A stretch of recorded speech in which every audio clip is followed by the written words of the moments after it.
Get it?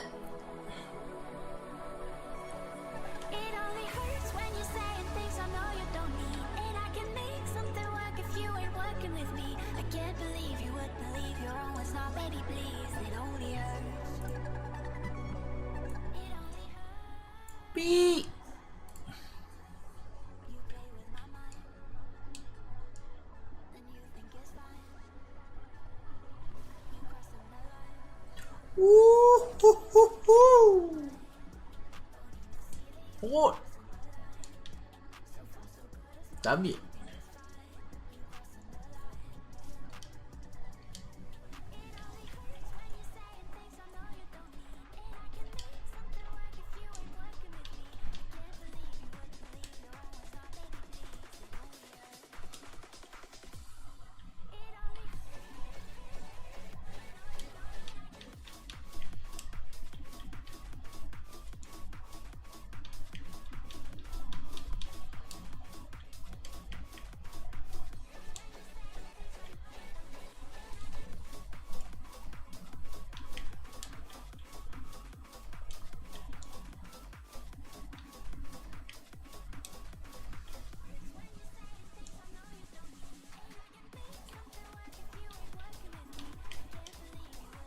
Sleep stream.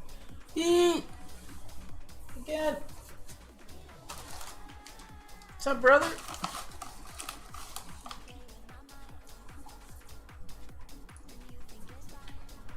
Wiwila tots kemda soc.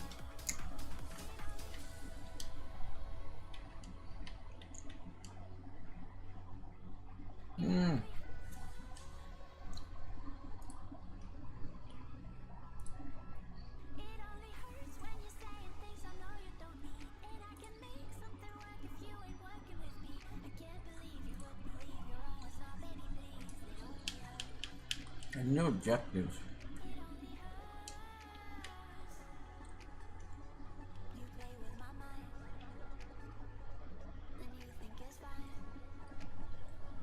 Hold the ball 11 times with a single player. What?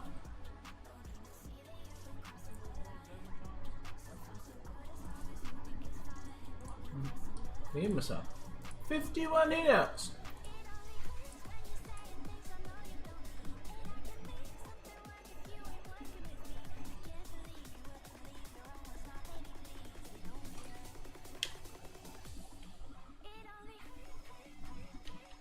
What do we get for the whole thing? It's points.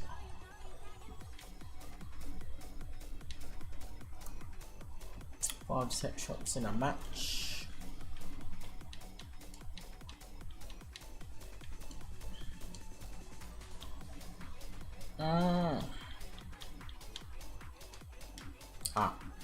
Find that later. We'll get an FC.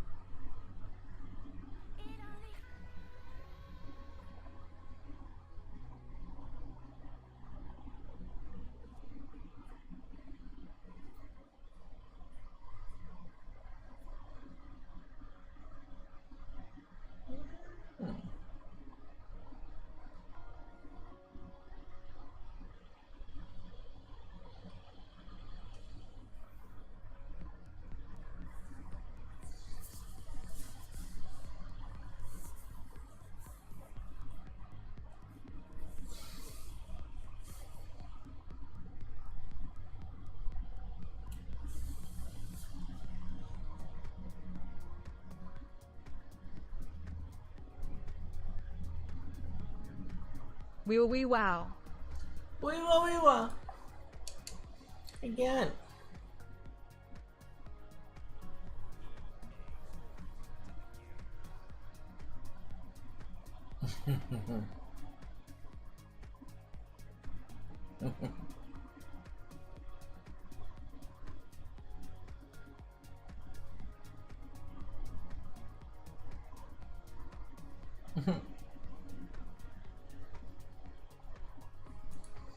Let's go on, Pete.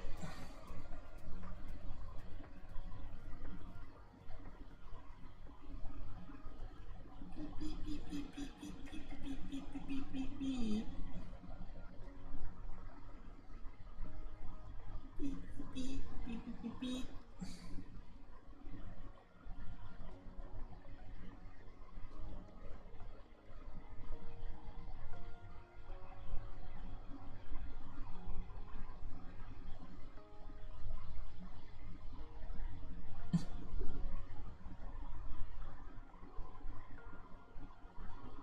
The fuck?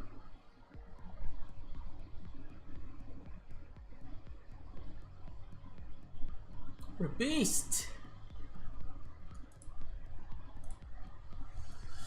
Alrighty, let me get some likes up. How we going, guys? We doing alright? Yeah, alright. Not blur.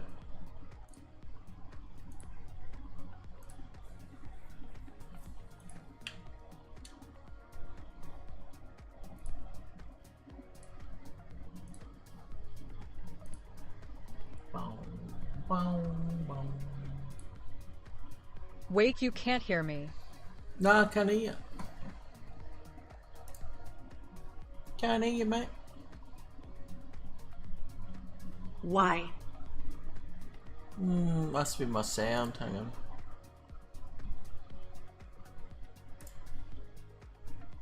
Fuchskinja. Input device voice mod. What? What? What?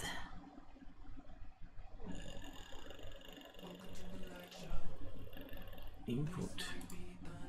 Output. Output. There we go. Hello? Hey, man! I've been trying to talk to you for the last 5 minutes. Oh no. He's like, why is he ignoring me? That was a nice sleep stream we had last night. Ah, mate. Classic. Woke up at 7 AM. Watch the camera just slowly move. Was it like moving around? Security! Security camera! Security camera. Yeah, I was uploading some content and then I started streaming and I realised, oh shit, I can't stream when I'm uploading. I was like, why is he says he's live, but he's not live. Yeah, I realised that I was uploading already, so I had to wait for that to finish. There's a couple shorts on YouTube and a game that we had with the Pickle Gang. Got a win with Darth Vader. Darth Vader joined the team. He's like talking the whole time. He's like, what the fuck? Oh, the AI one. Deal 1 picked up a lightsaber. Deal 2 got in a X-TIE fighter. I was like, what the fuck? What is going on? So apparently there's Tots, or not Tots. There's Tottenham players. Are they in now? Yeah. I don't know why they're giving them trophies for. Well, they just won the cup, didn't they? They won something. Yeah, European Cup. I don't know why they're giving everyone a bloody cup. Ange! The whole team. Oh, everyone, yeah. But not Ange. So United would have got those cards if they won. Yeah. Yeah. Was it Ange coach card? Do we get a new Ange coach card? Imagine. Started doing that the dribble Evo. Gonna do 15 games. Yeah, that's the one I've got on Sakati. I think.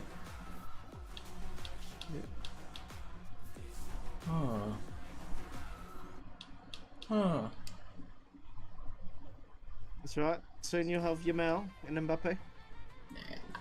We saving In the packs. blues. Saving packs. For I'm not really a Tots fan, so I don't need those Tots cards. We've got 86 by 3, 86, 85, 85, 84, 83, 85. Yeah. I'm ready. What have we got in the rush? 82, 83, 83, 84, 85, 86, but cheap.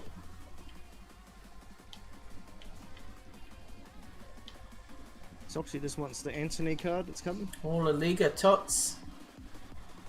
The end of the next weekly play. And then you get the group one as well. You get the whole group thing. The group? an i3 plus 3 or something. Oh, the group. Yay. Oh, I'm tired. I haven't done anything. Just went to the gym.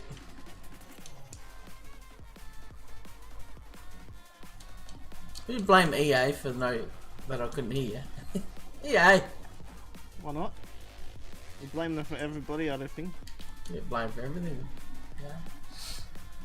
I got the 10 wins done. Yeah, I still got 0. Haven't even blood. Not easy, mate. Not easy. Not easy.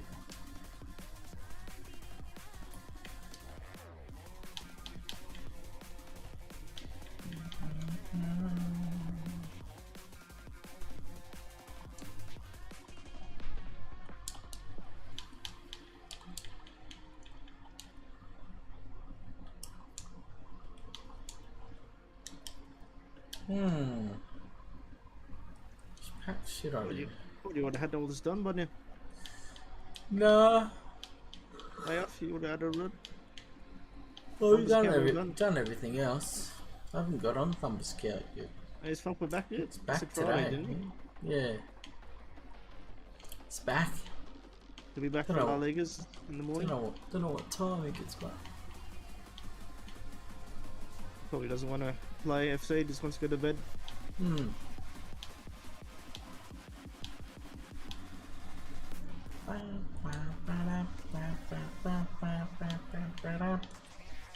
His tots count is going to go from 81 to 200 in a day. Yeah, imagine. Start doing Eva, I reckon.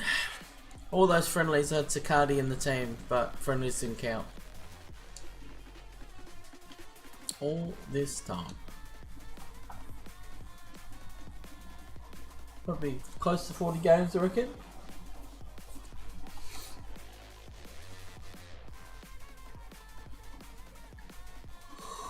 Oh, thanks, man. Oh.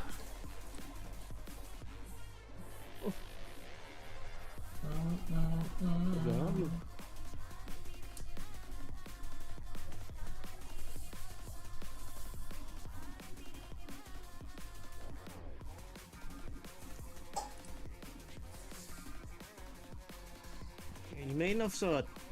You're blind, ref. You mean? You fucking You're blind. mad. Oh. What was that pass? Shot out like a cannon.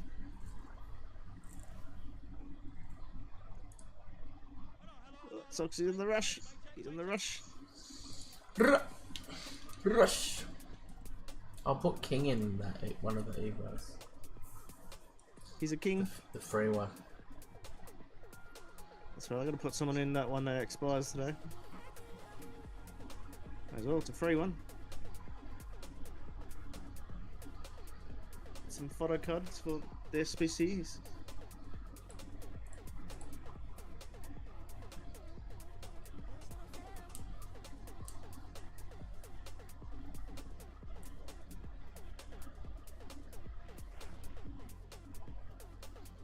Let's do it.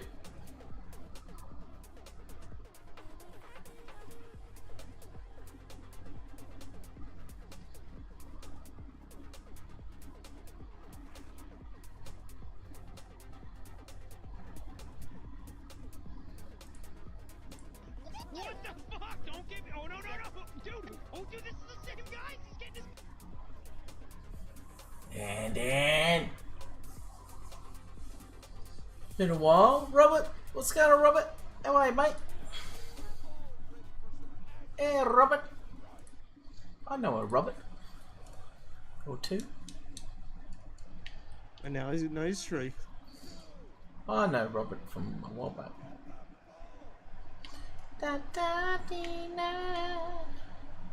Wait, is that red? Go. Purple. Go. Oh! What's that red markers on the ground? What the fuck? It's a beginner class telling you where to run. What the fuck happened there? Put all the settings on. Yeah, blue's opening, so is the guy. Oh. No. Give it. Ref. Give it. Why has it got red markers? It's so weird.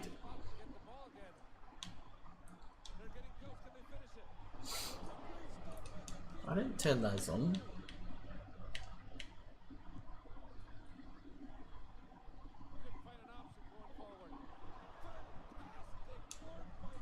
Turn the indicators on.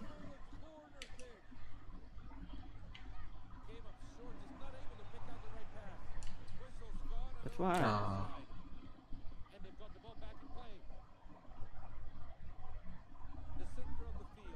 What the fuck? There was a box on the ground. I went to it and then it disappeared. What? See? What's going on, Pete? It's haunted. Beginner rush. We're going to beginner rush.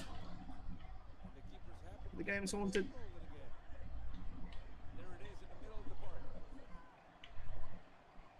Run to it, box. Get to the box. Oh, there's a blue box. Give it to me. Oh, you could have scored. There's a blue box in our end. Blue circle. Red box that way. Blue circle that way. In the box. Wake up, purple. Oh! Oi, keeper, what are you doing? Didn't even put his hands up. What's he doing? He's lucky I don't need no hands, mate. Yeah. Ah, that'll do. But delicious.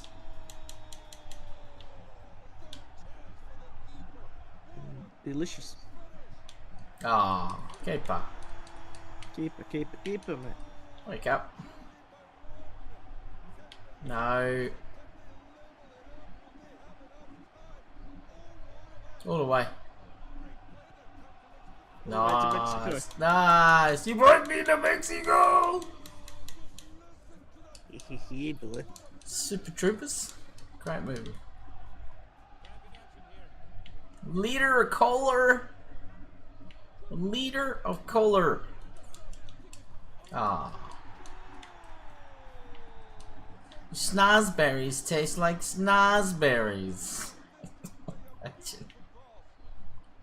Get. Oh, not there, mate. Oh, push back. Defensive gap. We're in a gap year.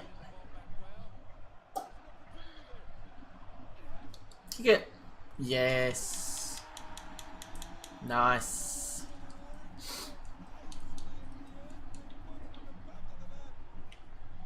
Got some big red hair at the back there. Shooter? No, red, like red, not like hair red. Elmo? Yeah, Elmo red.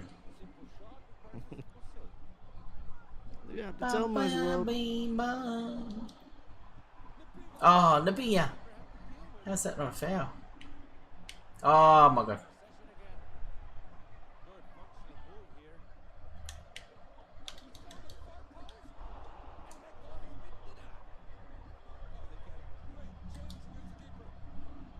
Oh, I chipped him anyway. You.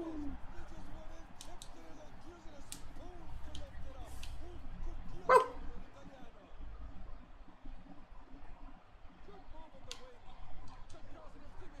Oh, Pebble's asleep. Then he wakes up once he gets the ball.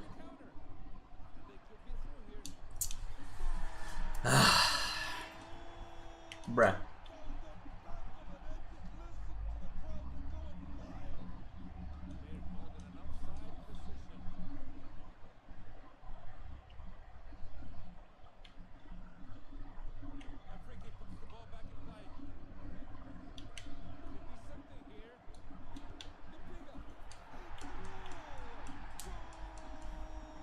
Tricky Ricky.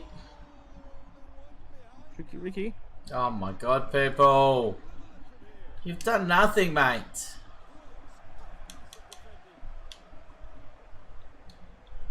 Oh. Oh, how do they tackle the ball and it goes straight to them forward? What do you mean, bro? Our team gets a clean tackle, but the ball still bounces off to their team. The fuck, bro?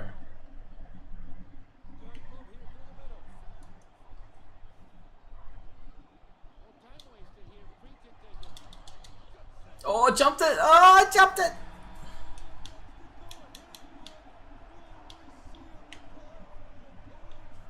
All the way. Go, Chic. Yeah, Chic. It's a chic. Oh, he's going in. Oh, move.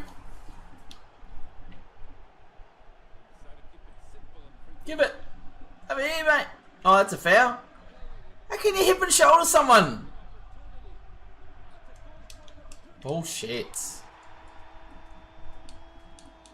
We do that. It's a foul, mate.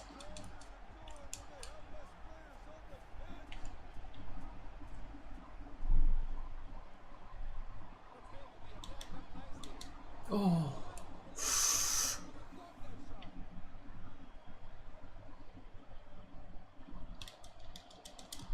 Come on, Soxy seals it! Soxy seals the deal! I'm the deal sealer! I seal the deals!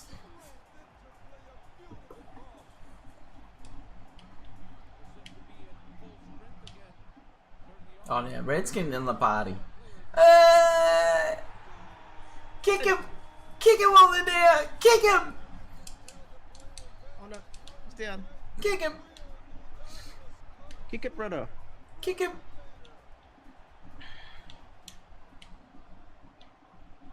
Kick it, brother. Chicken brother. Yep. Oh. He.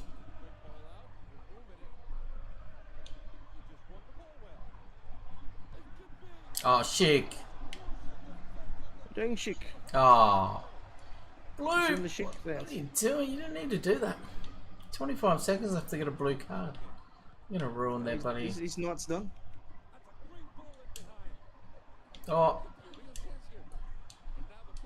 Wrist it. Oh, you're not gonna get that over Sicardi, mate. There's no way, bruh. Hey! Right.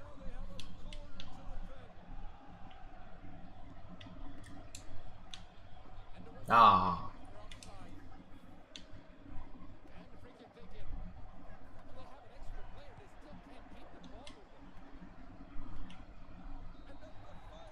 There it is! Wiener, wiener! Soxy's dinner. Oh, fucking, it's all these chords. Ah. What chords we got here? Fucking chords, mate. Everywhere. It's a chord world.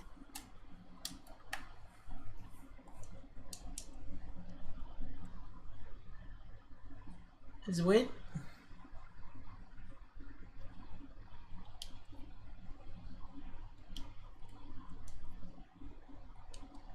Two five. 2-5. So promo's 2:30, I think. It's been 2:30 the last few weeks. Is it? Yeah. I start selling all my tots cards for good prices. I have to have a sleep, mate. It's too low at the moment. Just got on. Gotta go to sleep. Yep. Sleep stream confirmed. Okay. Thank you, ref. I'll take that free kick.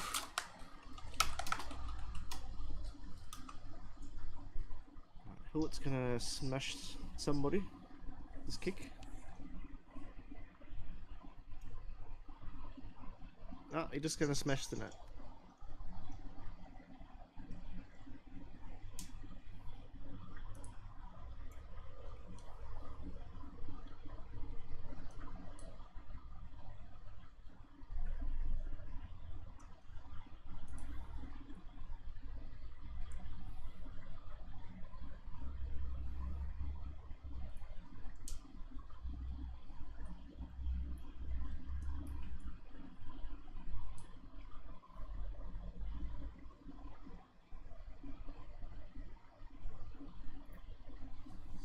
Mm.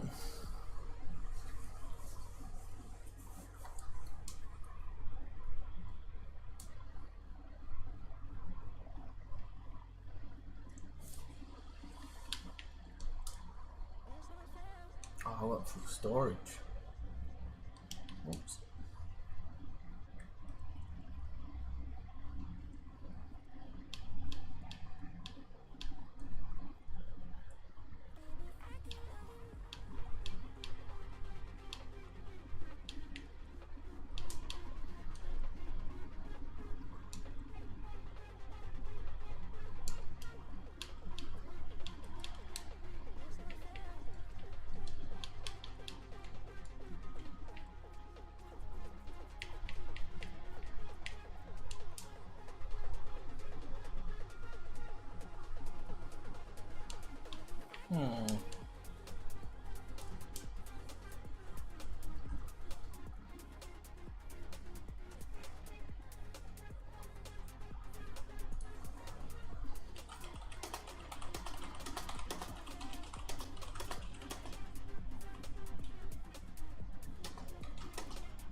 Da, da, da, da, da.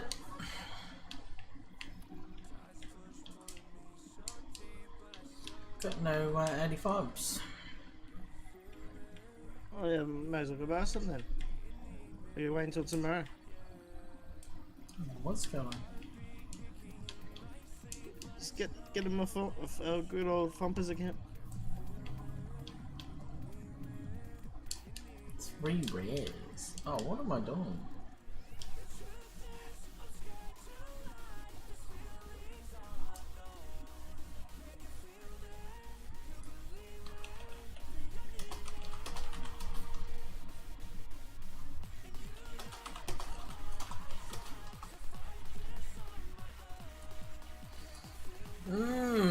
Which packs do you do with all your fodder?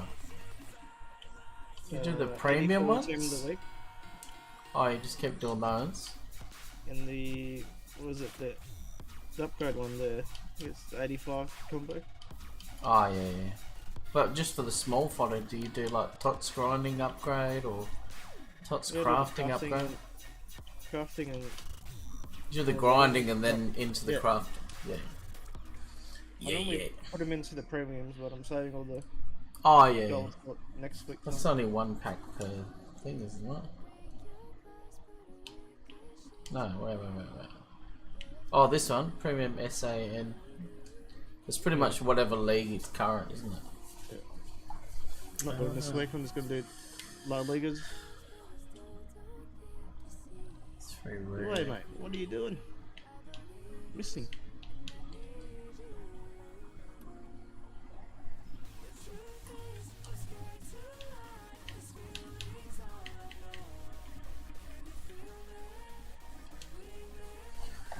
Oh! Yep, Oi! and farts on top. Oi! What's for dinner, Alright. Pete? What's for dinner? Hi, can you give me account Whatever Steam the to boss play dog FC says. with you? Nah, I don't have it on Steam, mate.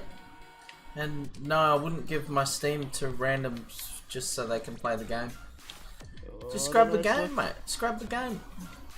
Get it, mate. Get it. If you don't have it, just ask your parents. EA Play something. should be on there. Yeah, get EA Play. So yeah, nah, I don't give out my account to randoms. Sorry, mate. I don't think I've given my Steam to anyone actually. Just me. Little old me.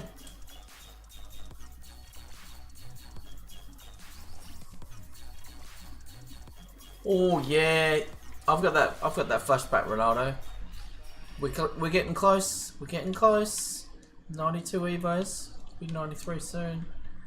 It will be evoing him for sure.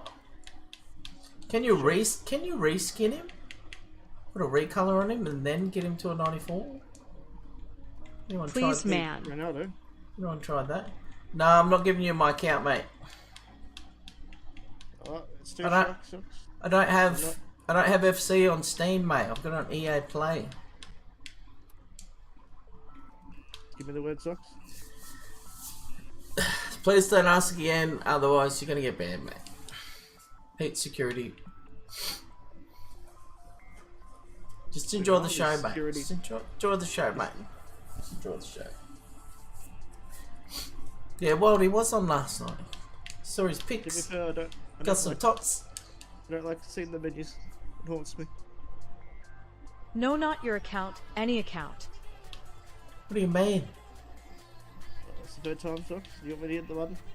Yeah, I said don't ask again, mate, so... Yeah. Yep. Trying to be polite. Trying to be polite. Who asked that? Any account? What? Do I just hoard like Steam accounts that I can just give out to people? What? Do I look like somebody little... What's the guy off of GTA? He gives the missions out, the Lester? Do I look like Lester giving out fucking Steam accounts for missions? Oh shit. Here we go again. Oh, that was the one before. Same address. Shit. Can't wait to get fat on GTA 6, man. And then get buff. He's gonna go Imagine to the... you get in the game and it's just like you can just get needles and do steroids and just get jacked and then you're angry all the time, so your screen's like shaking all the time. Soxy's first pit stop is the burger shop. Oh Some yeah. burgers. Fuck yeah. Welcome to Burger Shop! Yeah, I What do have you a want? stopper. What a chicken ass! Chicken feet, motherfucker! What? It was just someone that just going crazy. Where the fuck is this motherfucker's order, man? Let me do it. Don't make Soxy go down and get his own DoorDash order. Oh, that was stupid. Maybe it was the sign to stop ordering DoorDash. No DoorDash? You haven't got your DoorDash order that's 5 minutes, like the place is 5 minutes away. You have to go get it yourself. Next time I'll just do it as pick up.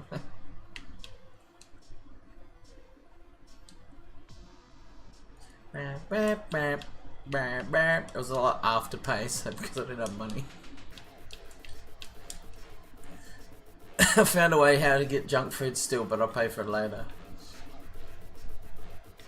Not good.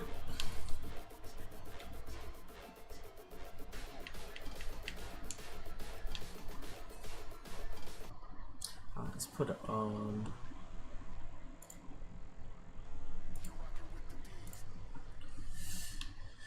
Put it on shuffle.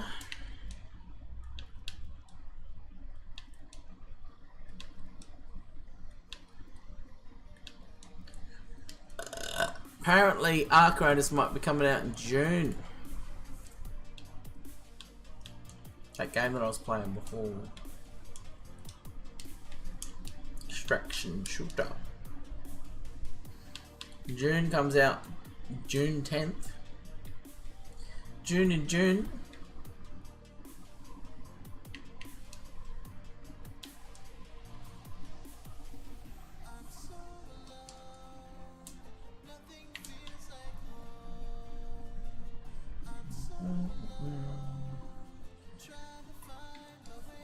Started watching a show called Sirens. Pretty cool. I watched a doco about Brett Favre today. I've got so much done today. Went and bought some new shoes. Bought some weights and a bench. So much. Gym, got a burrito. Now he's gonna finish it with a shoey. Come home, buddy, edited, bloody, about, how many shorts did I do? Where's my shorts?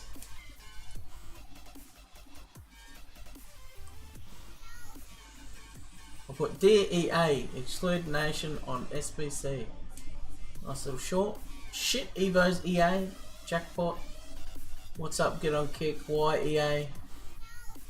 This one I had an 84 by 10 and I got 84 as the highest. What else is there? Football. Nice video, Sox. Morgan Trance. 2, 3, 4, 9, 10, heaps of shorts. Like 12, 14 shorts. And Pickle Brothers meet Darth Vader. Oof. That was a good game. I got the snipe for the finish and I didn't realise it was the bloody last team. How are the views looking?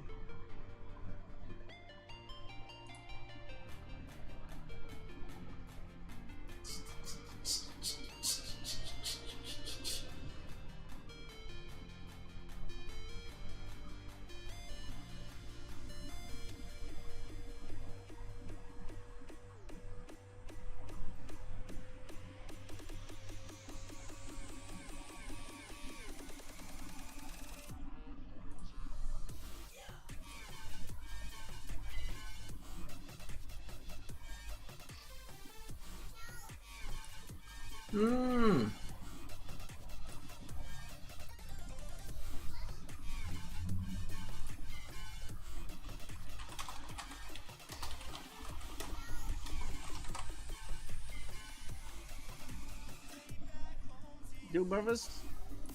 The deal, boys! What up, D? Nah, but that short he did sucks with the Morgan. Yeah, that was a good one. Top tier. Morgan! Just shines a light about some of the things that happens on the channel. We'll have to do one about the ooh, brother, ooh. I'll message my housemate and see if the dog's coming back. Where's the dog? You know what you should do next time you do the window cam? You should put a Morgan somewhere. Like outside. Like a billboard. Do a fake billboard. That's what I did last when we were playing FC before. I put the Sony TV out in the building on the roof.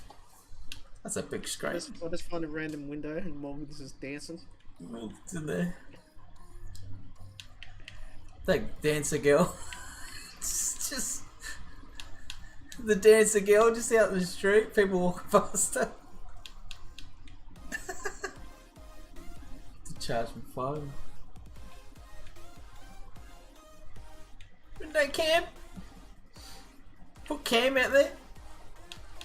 With the sign. Soxy for PM. Just hold it up. Cam! What are you doing, Cam? How'd you get down here? Is Cam up in New South Wales as well? Yeah. He's across the road from. Is he like on the same street as you or something? Or close to you? No, close enough. But it's on the other side of close. the train track. Alright. Ah, yeah? It's been running here too much. There's floods everywhere. Oh no. It's no good. Yeah, that flashback Ronaldo. Let's have a look. We go into Evo's.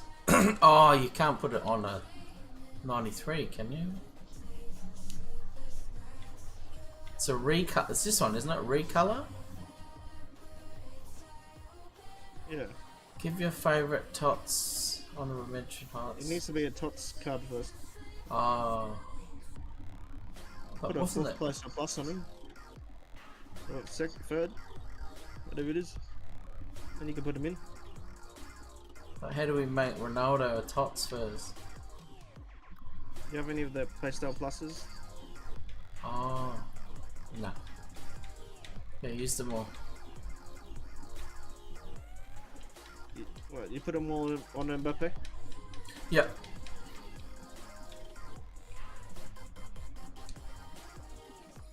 So is that how you do it? Because it's like an Evo 4 a tots. So it turns them into a tots. Yeah, it's weird. Ah. Changes it. But they changed the cosmetic to a tots because it's a playstyle for that theme. Kind of makes sense. How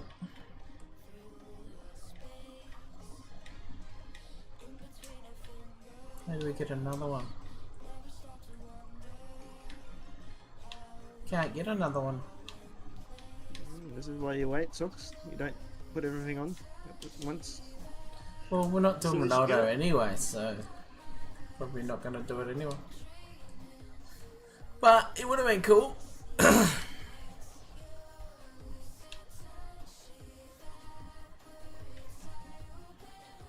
need 50 more thousand coins.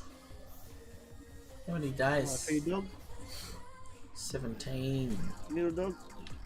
17. Where did I work out I was going to put it on?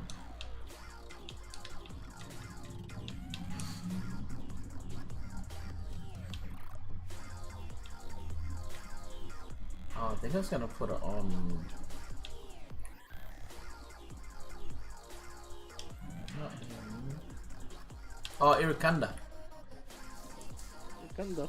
He's only got 2 playstyle plus.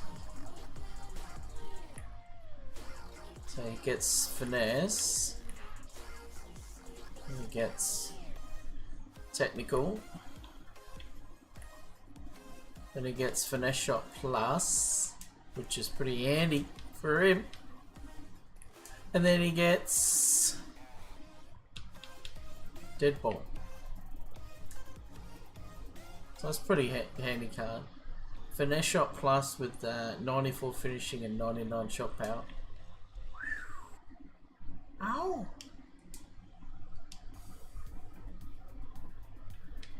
Not bad.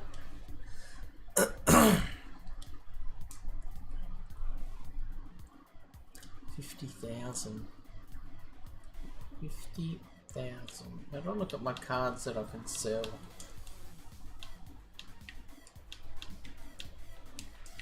Can you look at your sellable ones?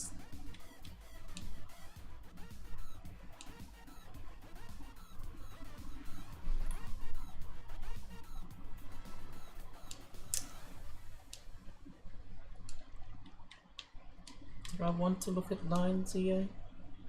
Fuck. Yes. There's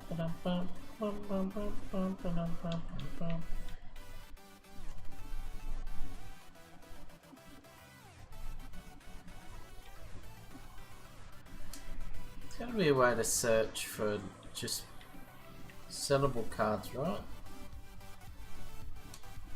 Well, you know, on the app there's an easier way. You can literally search the quick, like, syllable or something. Hmm. I don't know if the console has it.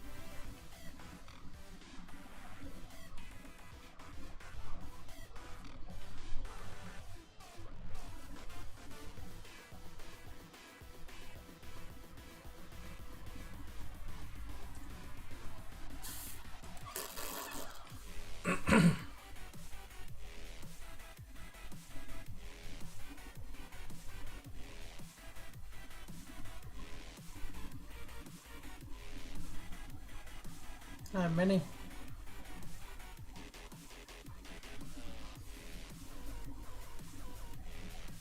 Huh?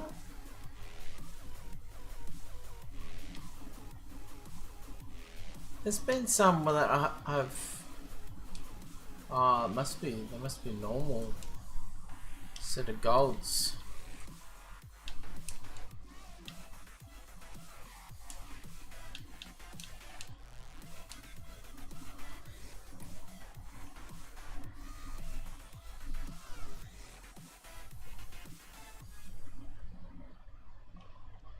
unless I traded them, I got rid of them straight away.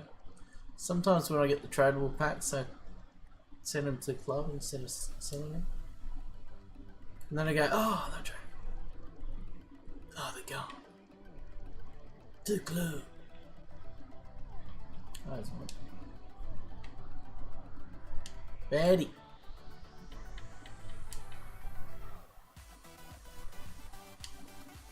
Mmm.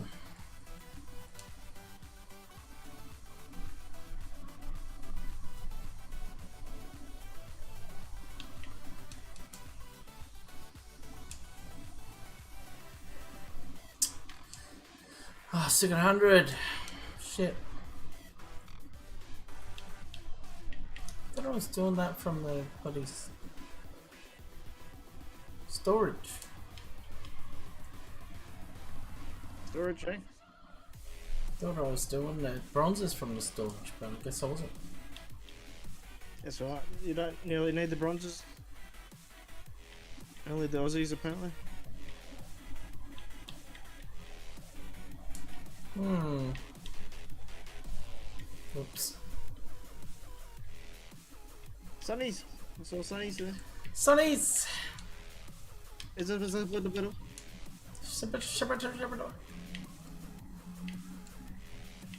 I did say something about that. Apparently he has a condition or something, he needs to wear them. Alright.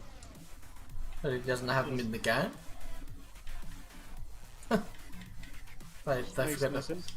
they forgot to put them in the game.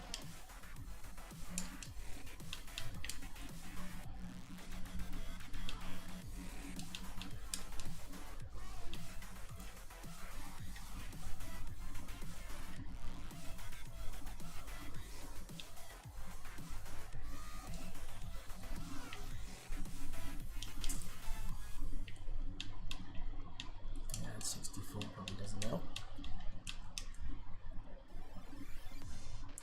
No, no, no.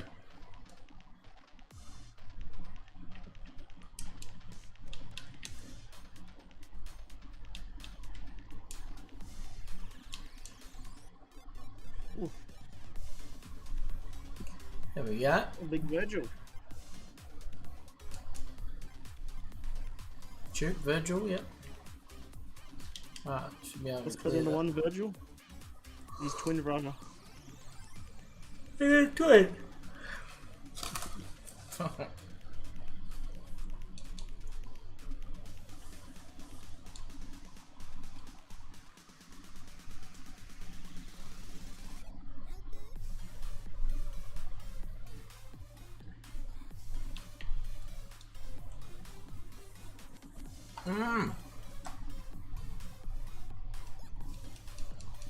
Mbappe tip of the week. No. Banda. Banda. We're halfway there. The striker part, right? I was open to 77 packs and I got a bloody tots. I'm like, oh come on. Get out of jail. What's the footer count on 200 and something? Yeah. Bloody insane, mate. Insane, I reckon he's going to get all the Tottenham players? No. Why not? Or was he saving for the Liga? I think they go out of packs on Sunday. Those Tottenham ones. Oh. Are they in now? Yeah.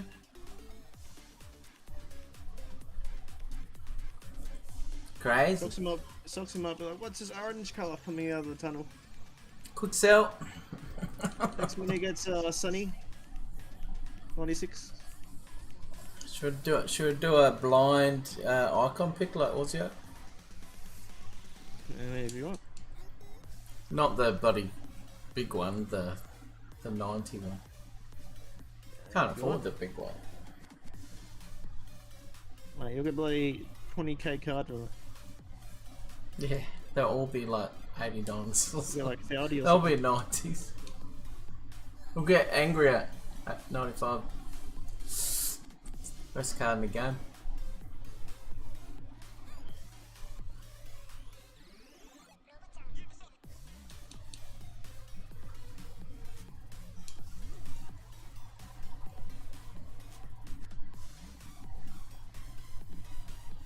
100 Pete. 100! 100. Oh no. Better put that somewhere. Crafting for you socks. Get rid of those commons and rares at the low end. Gold.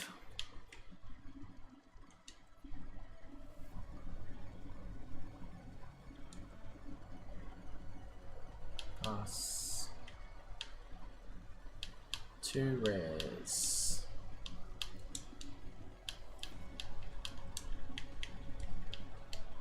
It's a handball. Keeper's taking the pen. Handball. Chesney's taking the goal. Shot. The goalkeeper scored. Keeper.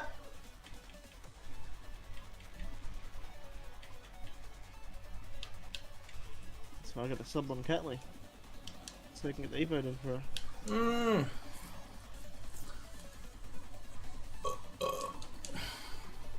Get him out.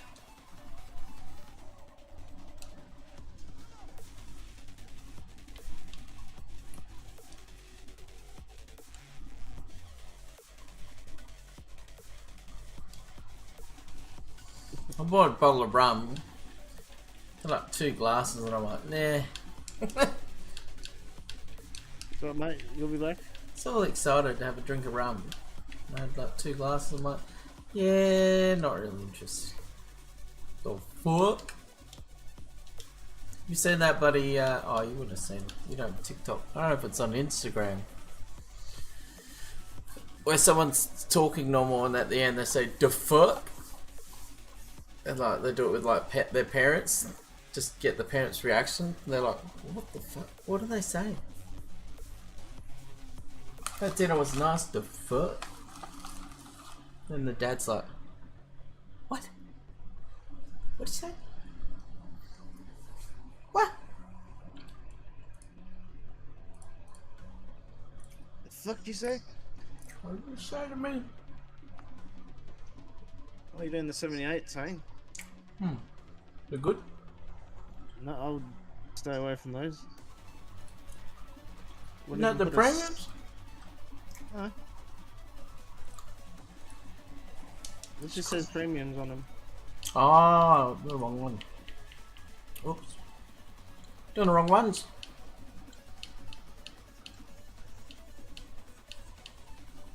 Oh, these ones. Yeah. 11 Serie A or National Women's with 3 rares. What's this one? Oh, 2! That's a waste. Fuck. Oops.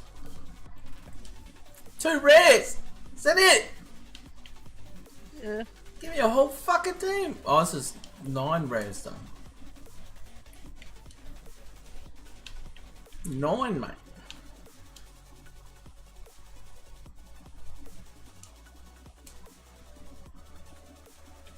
Nine. Alright, who let smashes one in, mate? 6.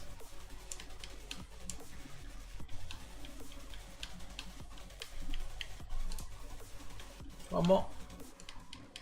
One Oh, more. the keeper says that one. Oh, remember that cable that I was playing against? That bronze keeper. He was saving everything. Then I played Buffon and I was kicking everything past Buffon.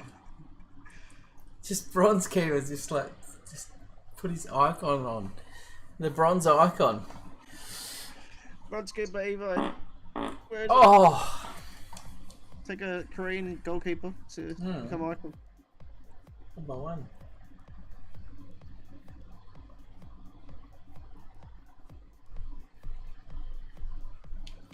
Premium. Premium, brother. Oh, Pete! Pete! What'd I get you? Pete! What him got me? Pete says go premium, mate. Napoli. Probably. Only 2. Ramadan. Ramadan. Pete with a premium call. Yeet. Pete. 140. Oh no, actually, I think I've got down more. there. Haven't get back. updated it. Oh no, I haven't updated it. 6 pigs. Oh shit. So what am I? 146. Shit, man. Did you see that other pack I got? 4 dots. I was like, what? That's crazy. Crazy, brother. Crazy. Somehow caught Pete and now I'm just sprinting ahead. Pete's probably got like 500 packs ready for La Liga though. Yep, you know what, mate? 500. We're all up ahead, like getting all these tots before, and Pete's like, "You will wait till I unleash the beast."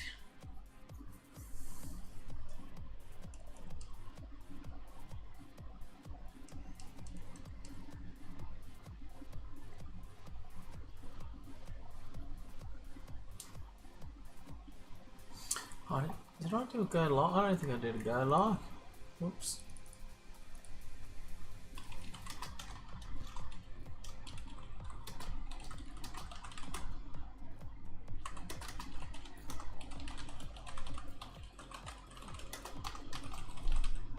Oh, there we go, Sox.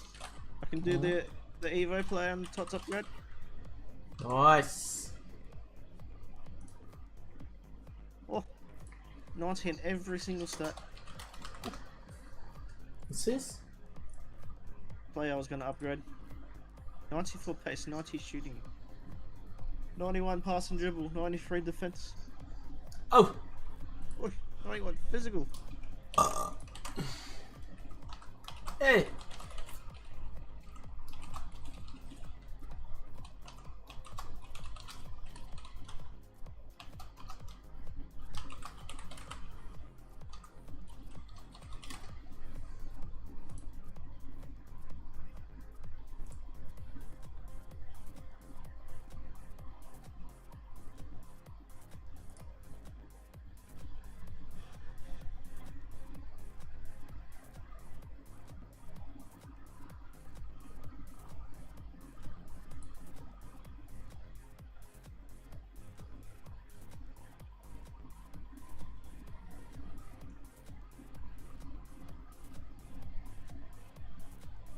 My god, I can't believe it. Also wanted to post that my best friend Dylan and I have been best friends for 10 years, and to mark our best...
Hey, brother. Yo, what's up, my man? What's happening? I'm just chilling. What are you doing? Just watched a little movie. Yeah, what are you watching? All American. You good? Yeah, that's alright. Hey, I was just calling to wish you a good night. Idiot.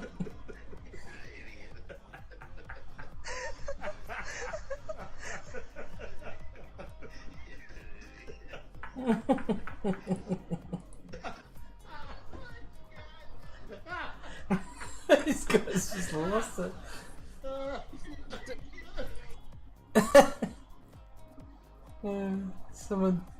Someone told someone to ring their friend and just wish them a good night. They just start cracking up laughing.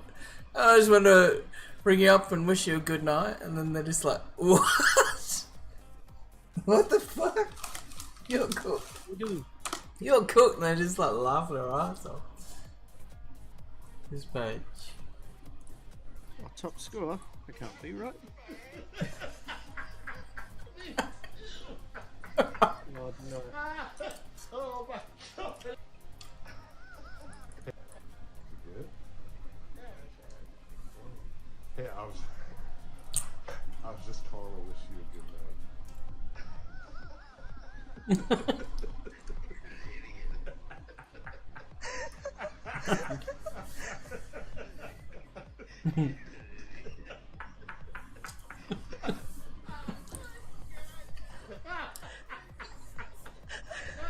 You guys stop laughing. Stop it, brother. Stop laughing. Oh my god, it's the funniest thing ever. To the SPC time we go.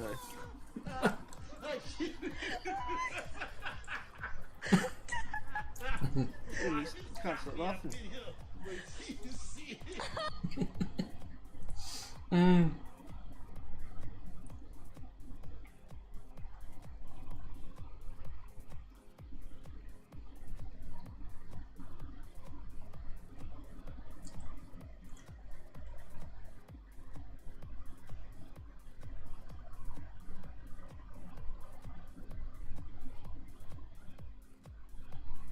What the f...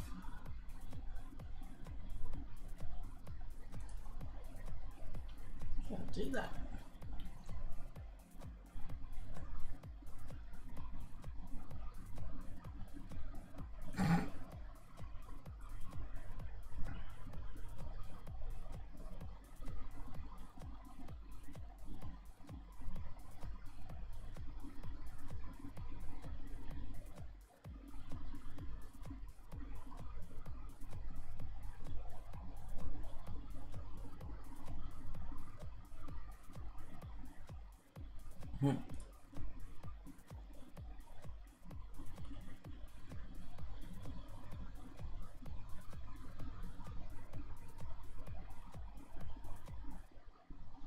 Oh no, not this. Stop my bloody game. Yeah, just can't make a good game. Huh?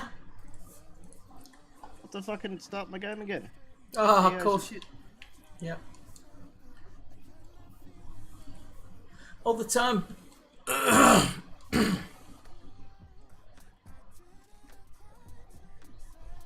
I got 96, I had 88. I had 88 before. 88. 88.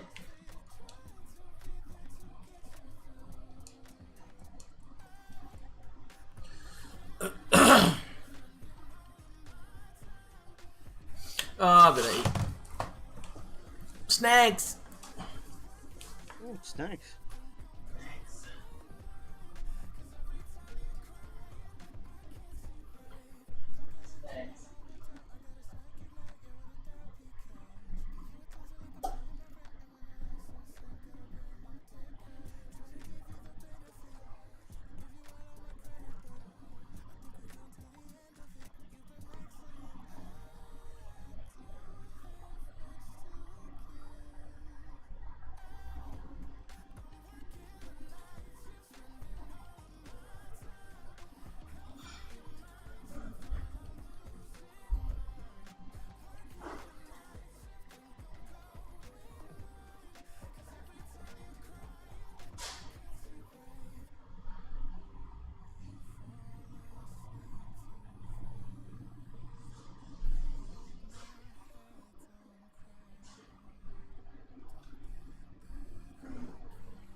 Another blue.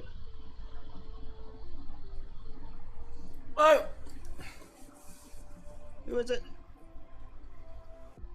Who is it? Australian.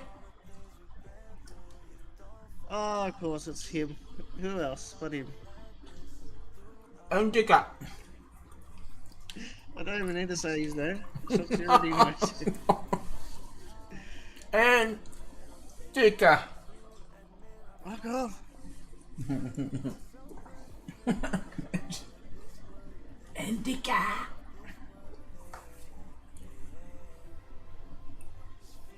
Oh, Look at what number I'm on.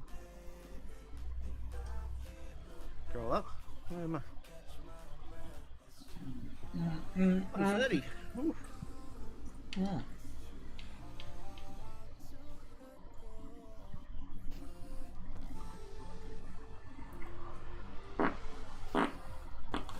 oh, Wait. oh. What's going on over there? Push to one.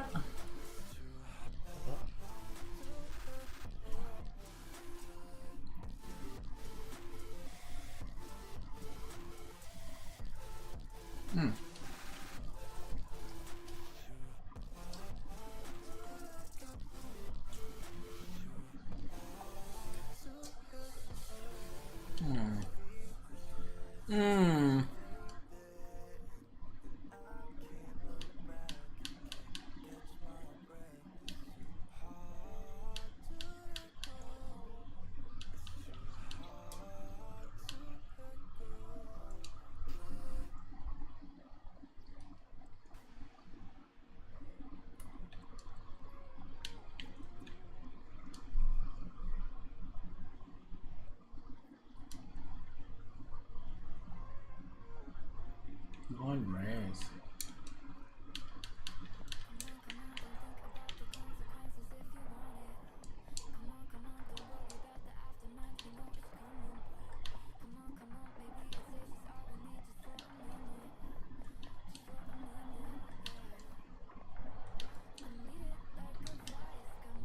Means I've only used 2 from the storage. Oh. Oh.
Hey, another blood.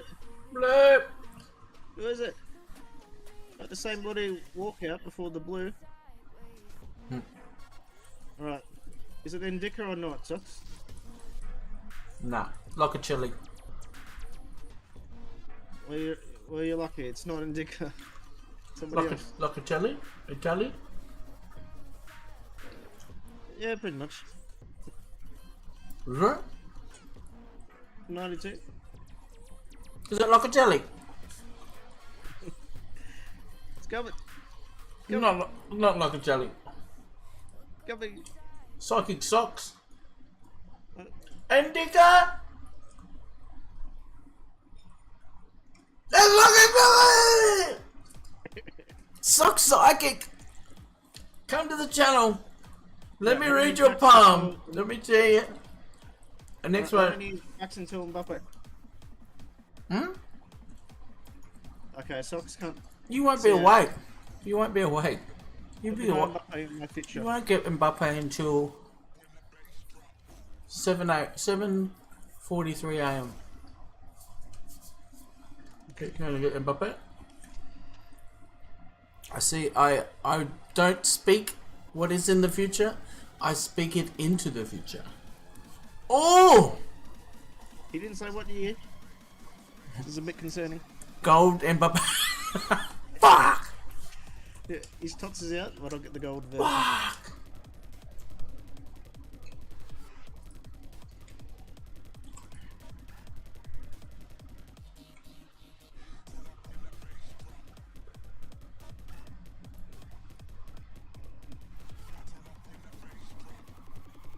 Oh.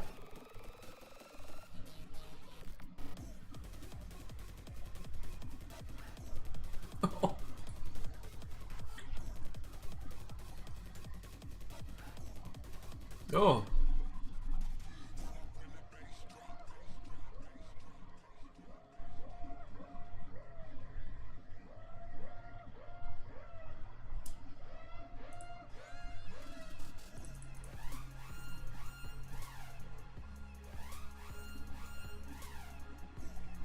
Oh, so. You know what people been doing to try and get these 45 goals? They've been scoring 35 goals and then do 35 own goals and then score 10 goals in extra time.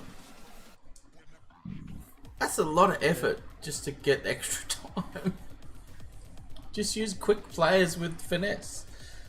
And don't sprint to tackle them. Don't charge at them. Just jog normal, get the ball and then sprint. That's what I did. That's what I did.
That sucks. Who was it this time?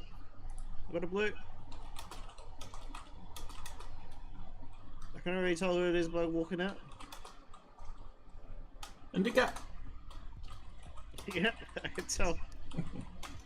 As soon as I say centre back, I'm like, yep, it's Indica.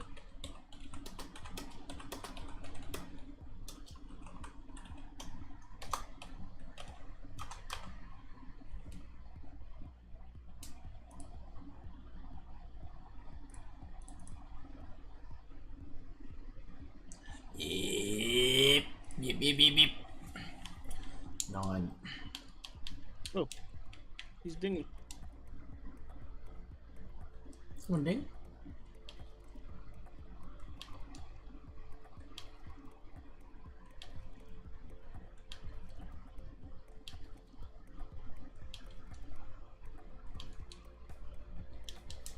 Someone dingy?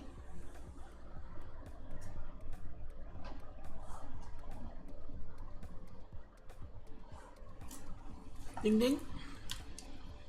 Yeah, much winner, mate. See you, mate. Yeah, have a good sleep, brother. Thanks for popping in. Appreciate it. See you soon. Happy weekend.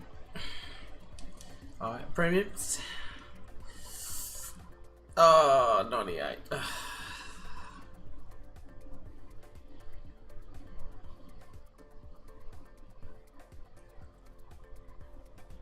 I can't be bothered doing the 45 goals, I don't think, right now. Nah. Took me a while.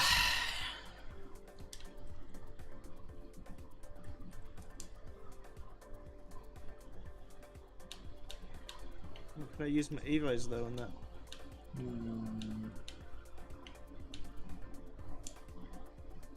That says min semi-pro, but then this one says any modes. Any modes? Hold on. Maybe I'll use the any modes and try it. I'll still get progress, I'm assuming. Any modes? I thought it was squad battles. No, some of them have any modes. Oh, but for the 45 goals then. Okay. We just still need both. Let's take you off. Yeah. We'll put Chick. Put Chick in there. I had Isaac and Intike. Intike. Couldn't find his card on Footpin. I couldn't spell it right. Caitlin plays on her back now. Intike.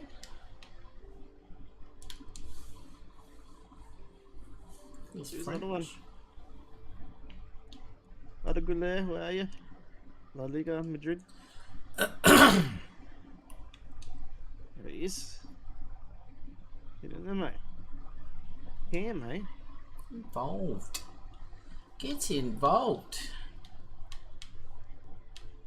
Oh. Let's put Palmer on the mid. Right mid. Oh. There we go. That's almost a team of the week team there. To the squad battles. Yeah. Let's refresh. Oh, a 50 rated team. 50. It's your time, mate. It's your time to shine. Shine the time. Time to shine. Oh, I don't know, Sox. I think they got the Bronze the masterpiece. goalkeeper. No, hing tang tang. Oh no, you're done, mate. Gets No the 48 chance. keeper. You know why you're gonna get past him. He's elite. Elite. Playstyle plus elite. Playstyle elite. It's not even plus anymore. It's elite. It's like one above playstyle plus. It's playstyle elite. Soxygamer. Playstyle E. Big circle around an E for elite. What have you done, mate? What have you done? Where is he? Where is he? Is it coming in midnight? That's what it says. That's him! No, that's a different one. Is that him? Is this his Matt? Kim Tae Jun. Kim Tae Jun. Kim Tae Jun. Mate, if you don't kick 45, you're fucked. There's no, this man's quit. Can't install. Bruh. Come on, mate. What'd you quit for? Couldn't kick 45 goals against a 47 keeper. Oh no. He's kicking off. They're kicking off. Okay, that's really good.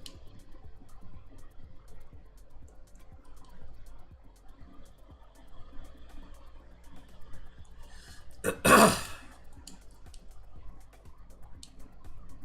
can I not lead past my strikers? A little delayed. Okay, rush up. Now slow down. The tackle and then boom. Yeah, rush up to get that space filled, and then I'll just slow down. Get the jockey mode on. That's it. Oh, tots off the 77.5. The Kim the tots. Look at Chili. Indica. The Kim the chots. Shots to tots. Oh no, it's Sakigny. 94 left mid. Ooh. Ooh. Serie A Probably first thing against flavour. tomorrow. Serie A flavour.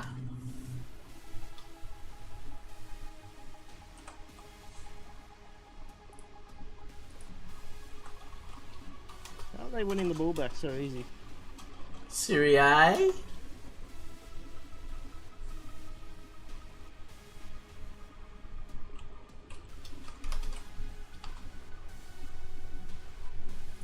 I haven't updated the things. Too hard.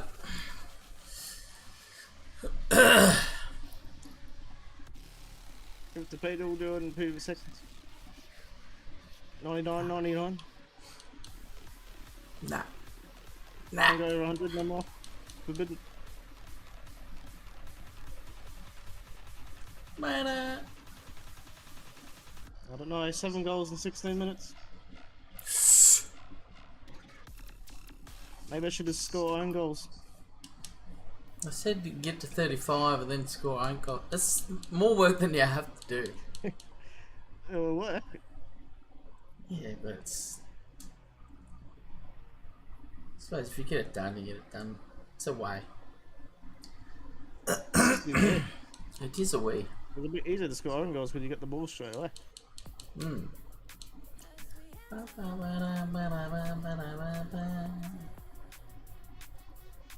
Imagine if overtime just kept going, it didn't go to penalty. Well, imagine if penalties count. Oh no, I did the 82-7. Oh no. I mean, it's not the biggest deal in the world. Nah. There's better packs out there still. Hmm. 11 goals in 24 minutes.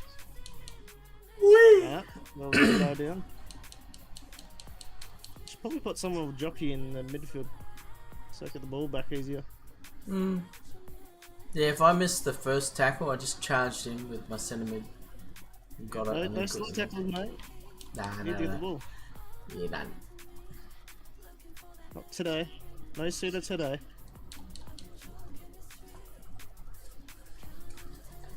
Oh, Kevin? Oh, what a guess. Yeah. Kevin. Where's end of era Kevin card? Go Kevin. Have they released that yet? Or are they going to release it? There's actually a few cards actually that are. Or is it a concept? They're going to do a Modric as well, don't they? Is Modric retiring Yeah. from I Real? think he's leaving the club. Or he's late. He's probably going to America. Like everyone else. Get them big dollars in the shitty comp. I think he wasn't getting game time as much as well. Oh, yeah, man. Jude and all that. Yeah. How have I not won his ball back yet?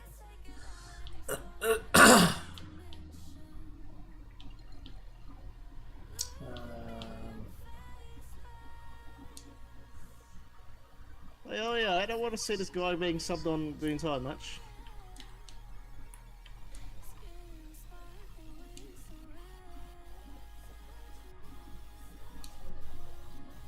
Ain't no goalkeeper today. Boom.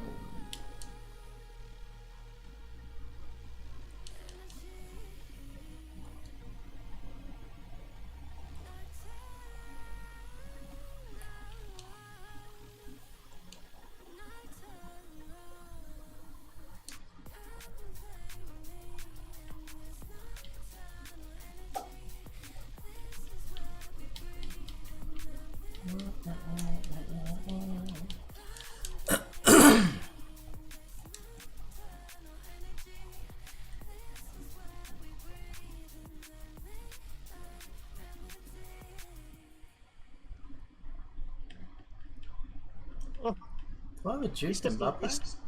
he stopped it from going in. What did you Mbappe? Did you?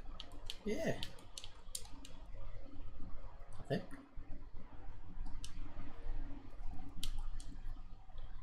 Juke. How many goals have they got in that first half? 19. Ooh. Rigged. Oh. Even when the keeper saved it, I still put it in. Oh. So it rebounded to me. Oh.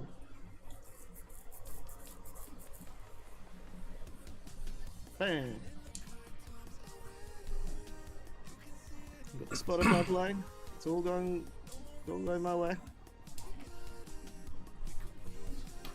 A guy was doing a Soxy going to the corner, Mm. not passing the ball. Oh no.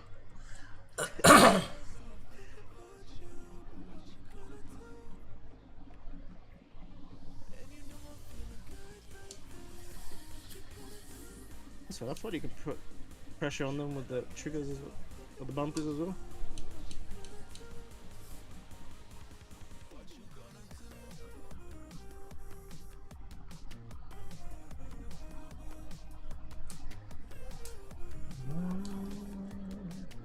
No, no, no, no, no, no.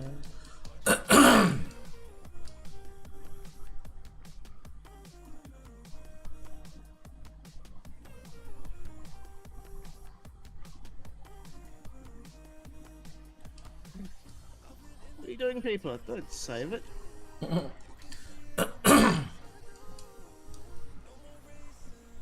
Oh, thank you, Dewey. Right place, right time. Trust it.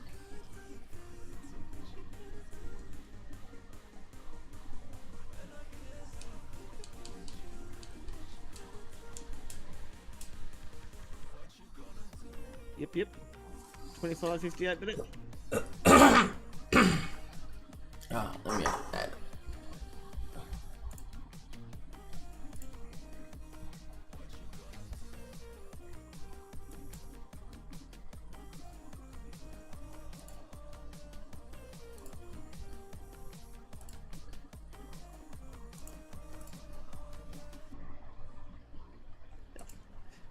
They played it and got the ball. They missed it.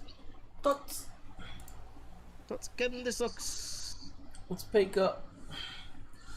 131. Let's get the peaks. 131. Tots Kevin the wee. The peaks. The beats. Wee. Give me the The wobble. peaks. Give me the wobble. Miss beat. Beat. Beat.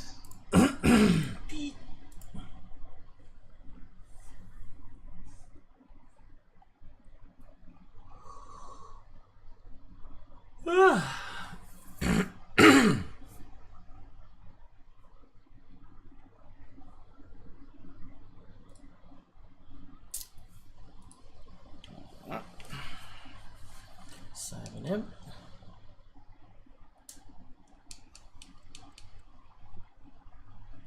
I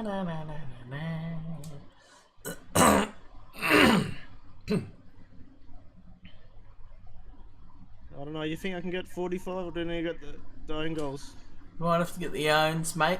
35 own goals, heaps. Oh, take like 2 seconds. You reckon?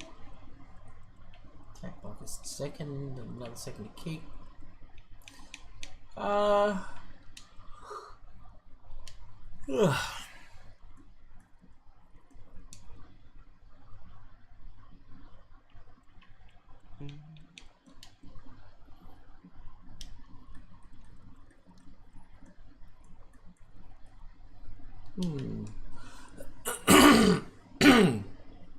Hey.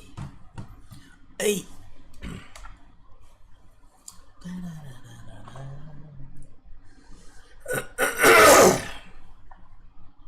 Shit. Oh, let's move these over.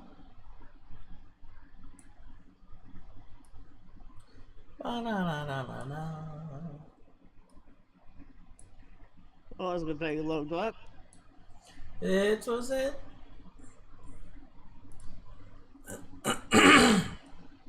That's gonna go down as an own goal. Oh, Jesus, mate. You can't even put it in your own net. Kicks it over. Imagine. Alright, turn this on. The camera just sucks. I got enough time. I don't think I got enough time to get all the own goals. Yeah, that's what I thought. Ba-da-da-da-da-da. Ba-da-da-da. Bit of Fortnite for Goliath. Let's win.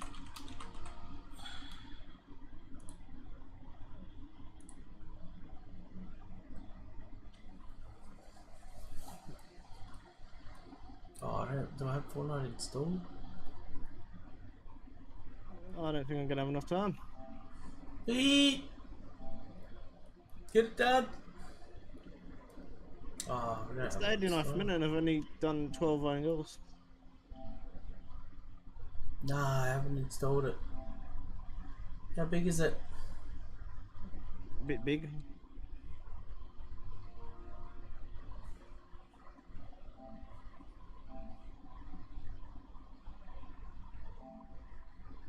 $78 gigs.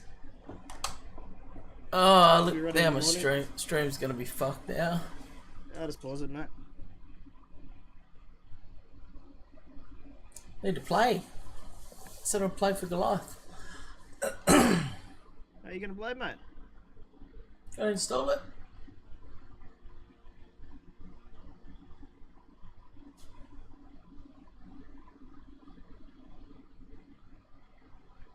Oh, Evo's complete. Excellent.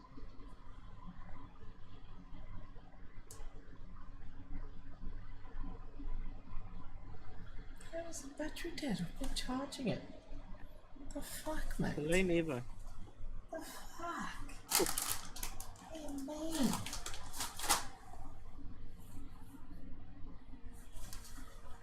What do you mean, mate?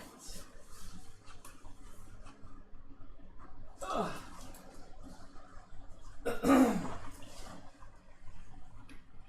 I'm bloody charging the mate. Apparently the controller's dead. No.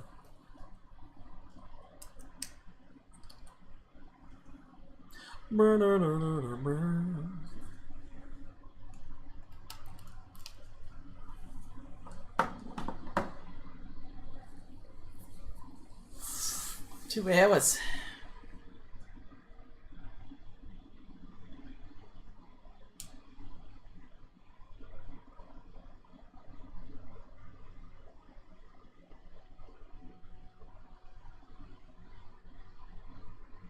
$77 to go.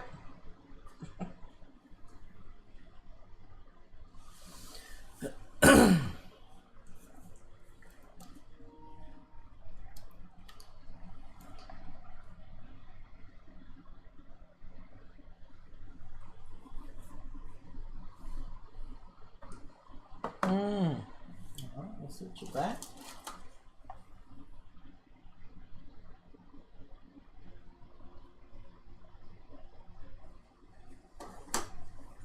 Switch it back, mate. You back? Switch it back. Switch it. Like Nintendo Switch.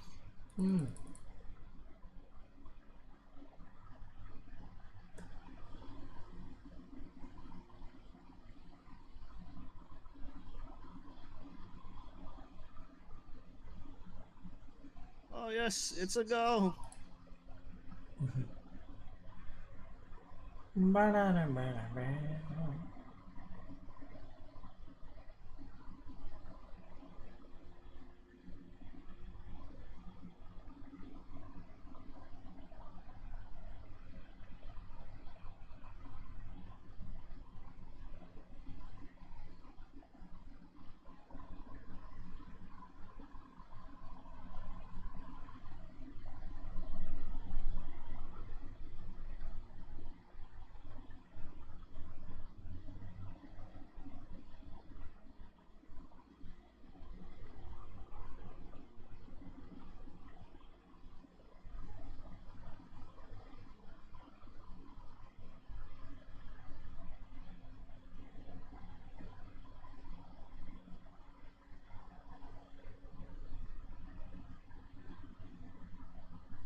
creepy.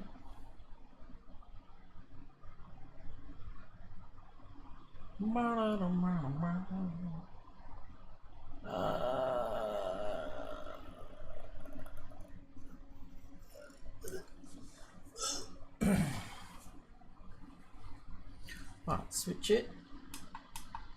Switch it. Switch it good. Switch it. Yes, get him chick.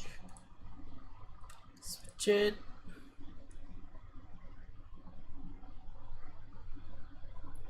Da, da, da, da, da, da. Put this back over here.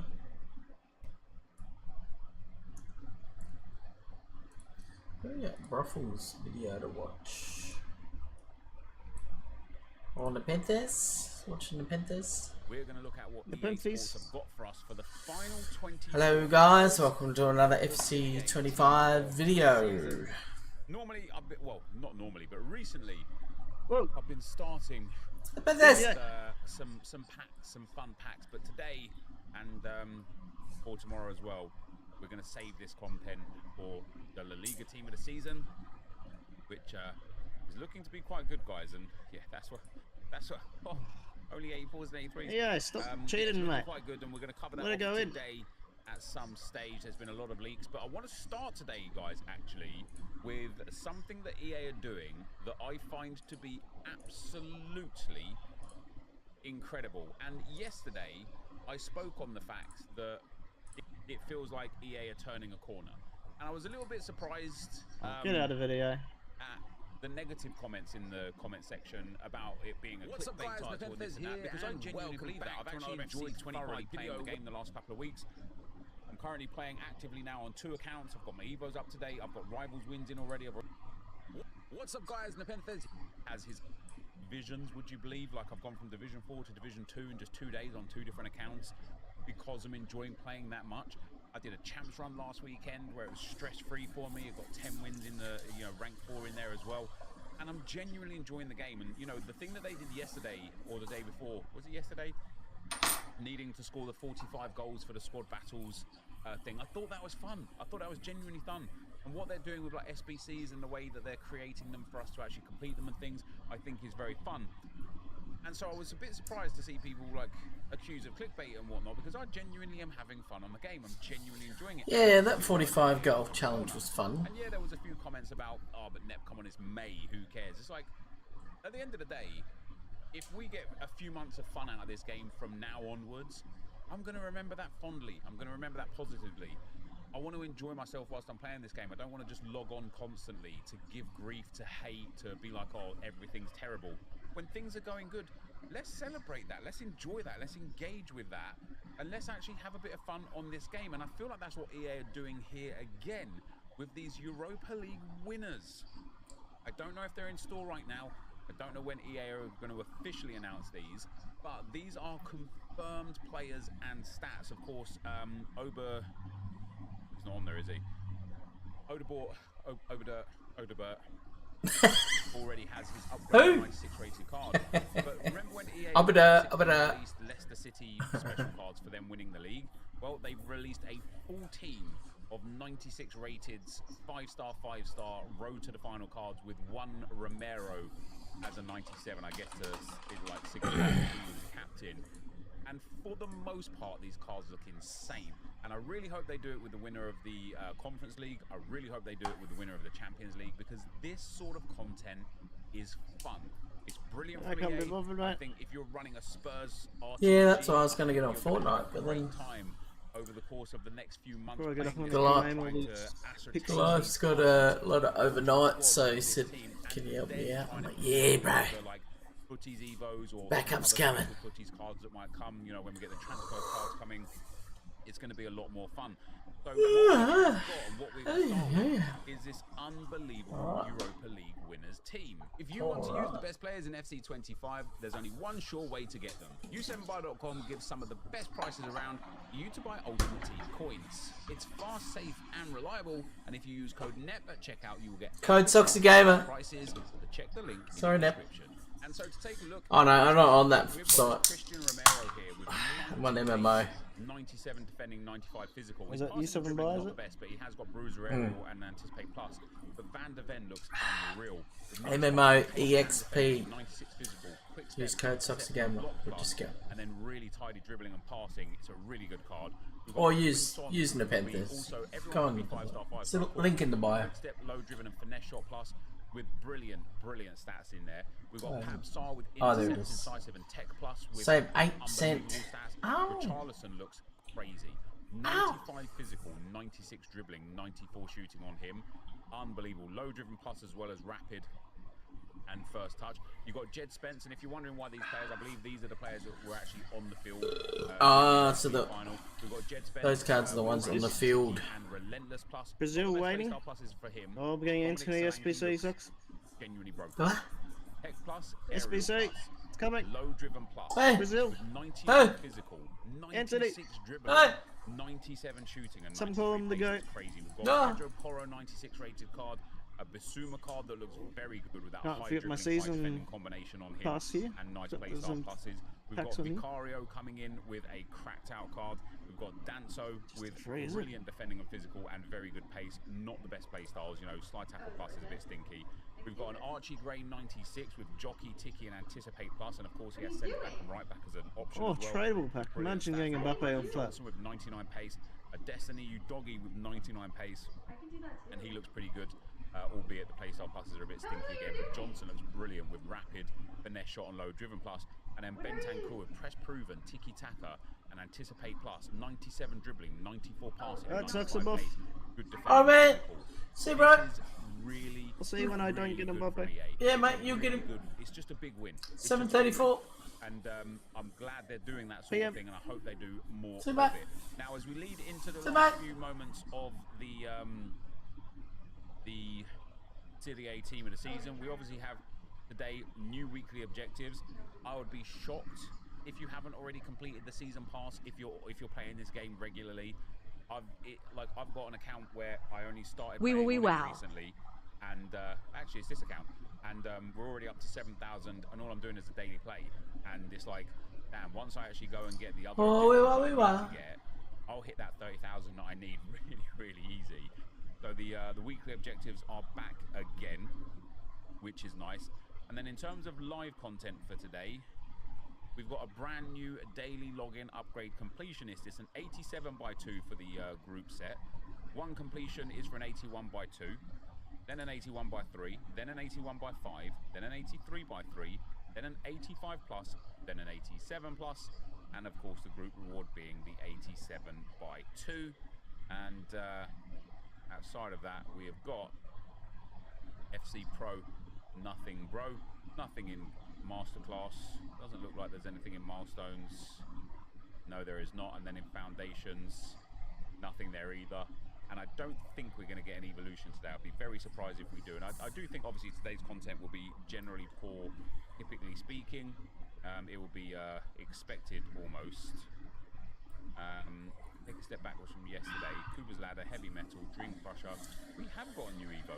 Not that guy.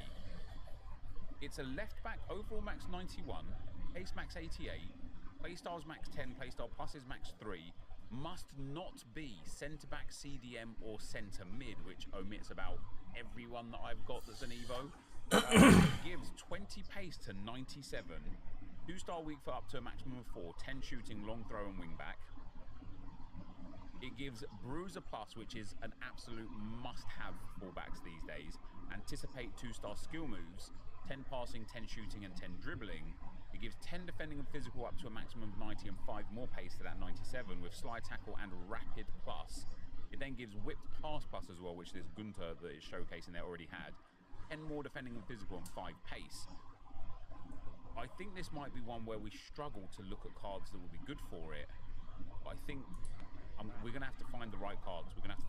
It's a free Evo, so worst case scenario, you can just take a low rated player and turn them into a 94 rated player for free, and then put that 94 rated player into a evolution, right? Into an SBC. So, you know, if you're working on an SBC. It is a huge upgrade for what looks to be not the hugest otherwise upgrade. So we'll go on to the crappers and onto the Arsenal account in a moment to have a look at whether or not I think that's going to be good. My first instinct is, though, that's not going to be good because it has no CDM or centre-back as an option, and a lot of the cards that I've built over the last 3 or 4 months have changed into cards that have centre-back and CDM thanks to the other Evos. So in terms of the players that we've got today, or player that we might have today, is there going to be anyone there? Kim Min-jae, Van Drogelen, Tavares, Giuliano, Benjamin Šeško, Binya 93, and Doi. We get Lasse Berg Johnson. He is a CDM, 4-star, 4-star, 5'10". Good physicals, okay defending, okay dribbling, okay passing, poor shooting, good pace. He's got jockey block and anticipate plus with intercept. Incisive ping, long ball and ticky with a relentless and technical. He's got DLP plus plus at both CDM and centre mid with holding plus at both box to box plus at centre mid. I'll tell you what, for the right price, this card would be good. With an anchor chem style, he'd make a really good deep line playmaker at CDM because he's got 4 passing play styles, which kind of navigates the fact that he's only got 90 short pass and 87 vision. He's got 4 defensive play styles, including 3 pluses, and they are elite. And then he's got relentless and technical. But as with all SBCs that EA have been releasing recently, it's got to be worth the price. And for me personally, if this was like 584s or a 82 rated or 83 rated squad, I'd be totally on board with it. Anything more, and I'm not so sure. It's an 84 rated squad with a team of the week or a team of the season, and a Norwegian player in your squad. Probably too expensive for me. It is it's a decent looking card, but probably too expensive for me personally. Outside of that, in terms of the upgrades for today, here is the daily login upgrade. It's again for an 81x2 bronze card. Just go and do it right now. Open your app, open your PC, open your console, open the game, go and pop your bronze player in. If you get it, you will regret it, and get yourself the 81x2. And then we've also got all of this stuff will be built and saved for tomorrow. The 100 players pack. Does look like there's no other upgrades there for today. There is not. And then for challenges, we don't have a new. We have marquee matchups for a 50k pack on this occasion. Club Brugge versus Royal Antwerp, Espanyol against Las Palmas, Nottingham Forest against Chelsea, and Empoli against Hellas Verona. As always, guys, make sure to do these with untradables as often as possible, and where you can, which seems to be all the time now, just use bronzes as much as possible. Like a team like this, you can go and put like 7 bronzes in, and then just a couple of like 80 rated untradables that you've got, and you will get your 75 rating overall together, no problem at all. Go and put your untradable bronzes in, your untradable silvers and golds in, and with a 50k pack as a group reward, you might get somewhere close to like 30k coins, even if you get desperately unlucky in that. So that's really nice. Always like a bit of marquee matchups. And then there is nothing there for icons. So before we go on to Footbin to have a look at what the community thinks about this content, and I've got a feeling that both the Evolution and the SBC player are going to be downvoted. The SBC player, I think rightly so, should be downvoted because I do think it's just too expensive.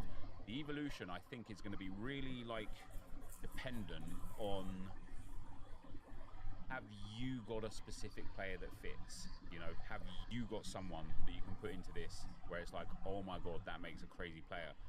I've got my Arsenal RTG where I've got 3 left backs, 4 left backs actually. However, Ashley Cole as well, 5 left backs. However, a few of them have centre back as an option and CDM as an option, but a few of them are just right backs and left backs. Alright, how long have we got?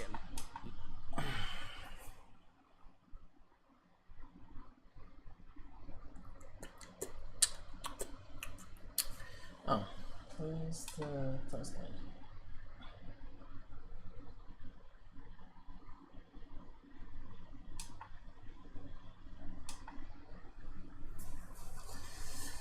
PlayStation 9. Ages. How long does it say? Hour and 52. Oh my god. Oh my god. Must have nap. Does that? I mean, she's got a team of the season already, so that's better than this. This is a decent card, not ideal.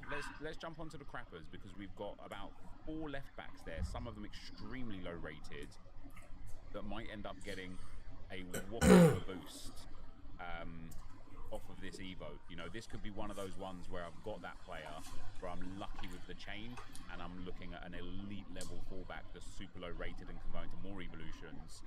But it also might be the one where even on the crappers account, I'm looking at this Evo going, I don't have anyone available. And EA know what they're doing with this, right? They know that they've given so many Evos over the last few months that turn left backs into centre backs, left backs into CDMs, and now all of a sudden they're saying, oh hey, here's a really cool boost that gives 97 pace with some really good playstyle pluses. You know, that Bruiser Plus cannot be understated as to how good it is. But what do we actually get from it?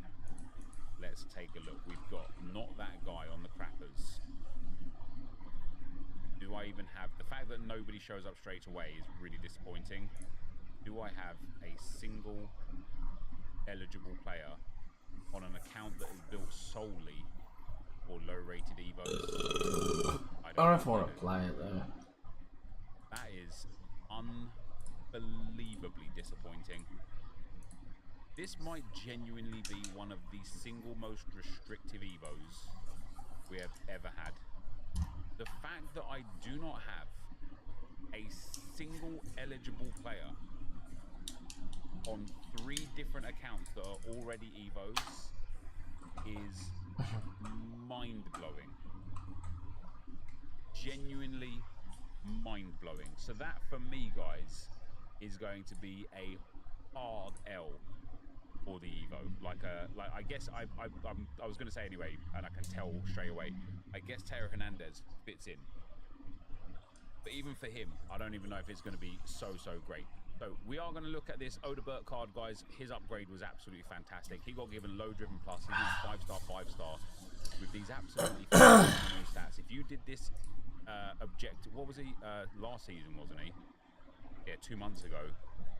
If you still got this card in your club, or if you picked him, because I think he was a choice, wasn't he, for Odebert? They drugged him and tased what me. a card. 5-star, 5-star, 6 foot tall, very good stamina, brilliant dribbling, brilliant shooting, great pace. I mean, marksman chem style for me. He's in elite dribbling, brilliant physicals, elite shooting. He's got striker but no roll plus pluses there, only advanced 4 plus. He's got really good vision and short pass as well. As a left wing or right wing, he's very good. Low driven plus, whip pass plus, and rapid plus. He's also got quick step and technical, finesse shot, power shot, flair, first touch, trickster, and acrobatic. It is a delightful card. It is very good, and this is what we can expect to see from all of these Spurs cards once they eventually start getting upvoted. Not upvoted, upgraded, should I say. I'm guessing what we're seeing here is what is eligible.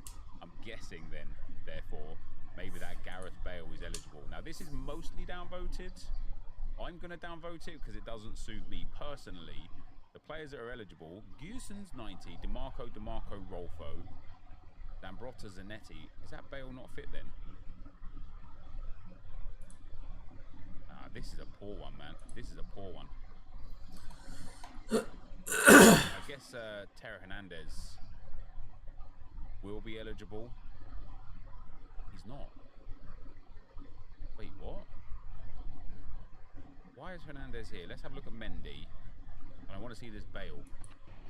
Why is Bale here if he's not eligible? He's eligible for your little dog too.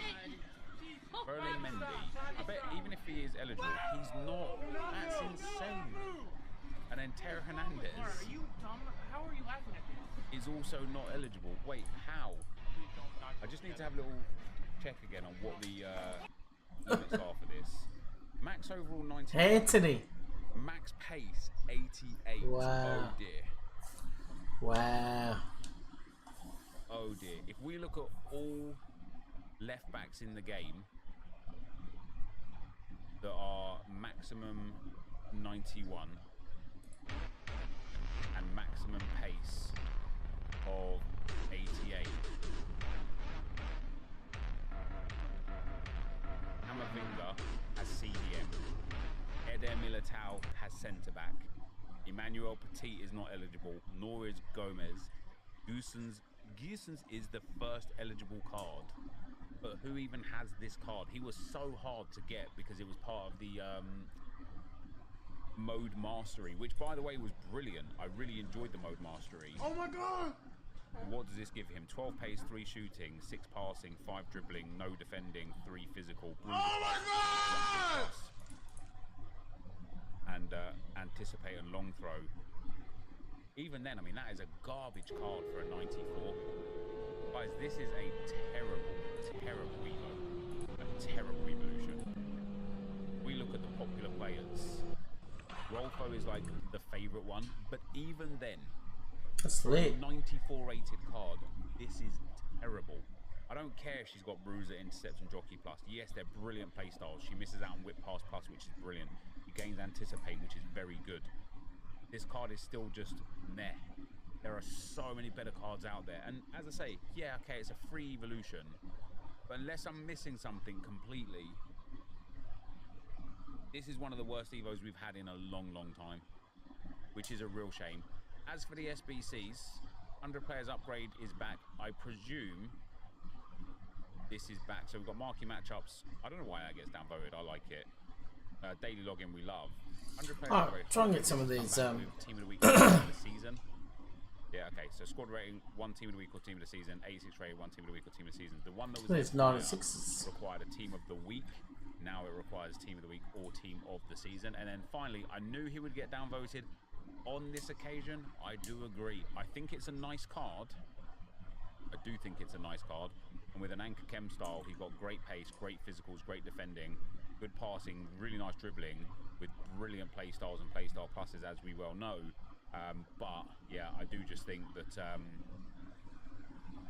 it's a bit expensive for me. It's a bit expensive. Now then, outside of that, we're just going to take a look at the La Liga Team of the Season leaks for today. We have already had the full set of SBCs and objectives leaked.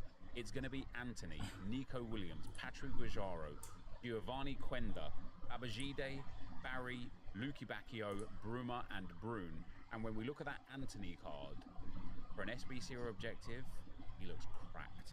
95 pace and 99 dribbling.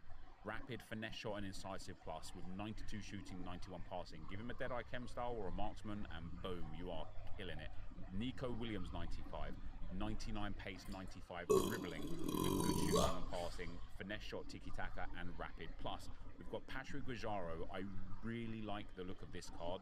Almost club 90, she's got 91 in pace and defending, brilliant passing and dribbling and good shooting, but then has 3 playstyle pluses from the passing category, which is unreal. Incisive, tiki, and long ball pass plus, absolutely phenomenal.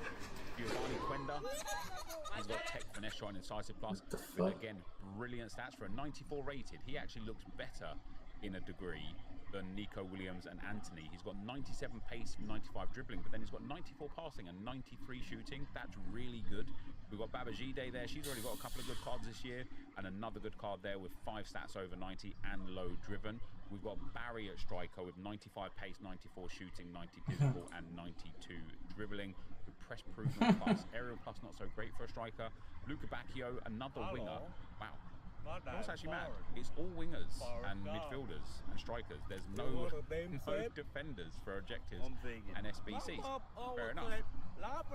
Fair enough. We've got the official status of Anthony, of course, and Oda there as well. In there. In terms of the guaranteed players, though, I thought there was a few more leaks. Here's Jokeris. We've already seen like the leaked cards for these guys. He looks absolutely phenomenal and genuinely might become one of the best players flat out in the game. Here are all the objectives. Oh, we've got a new objective here. So there's Johnny Cardozo as a CDM, 92 rated. There's also Jimenez. He's got aerial plus, block plus, and bruiser plus. Hopefully, quite decent card actually. So there is a few more there that have been leaked that weren't in the previous one. Hey mate. And then outside of that, guys, it's just stuff that we've kind of already seen. So I thought we might see a little bit more with regards to the leaks. I thought there might have been a bit extra compared to yesterday. Doesn't seem like there is.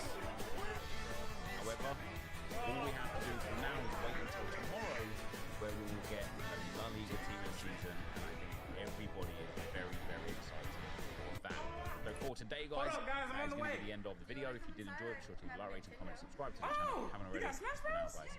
Yeah, I love Nintendo. What's up, guys? Defenders here, and welcome back to another FC25 video.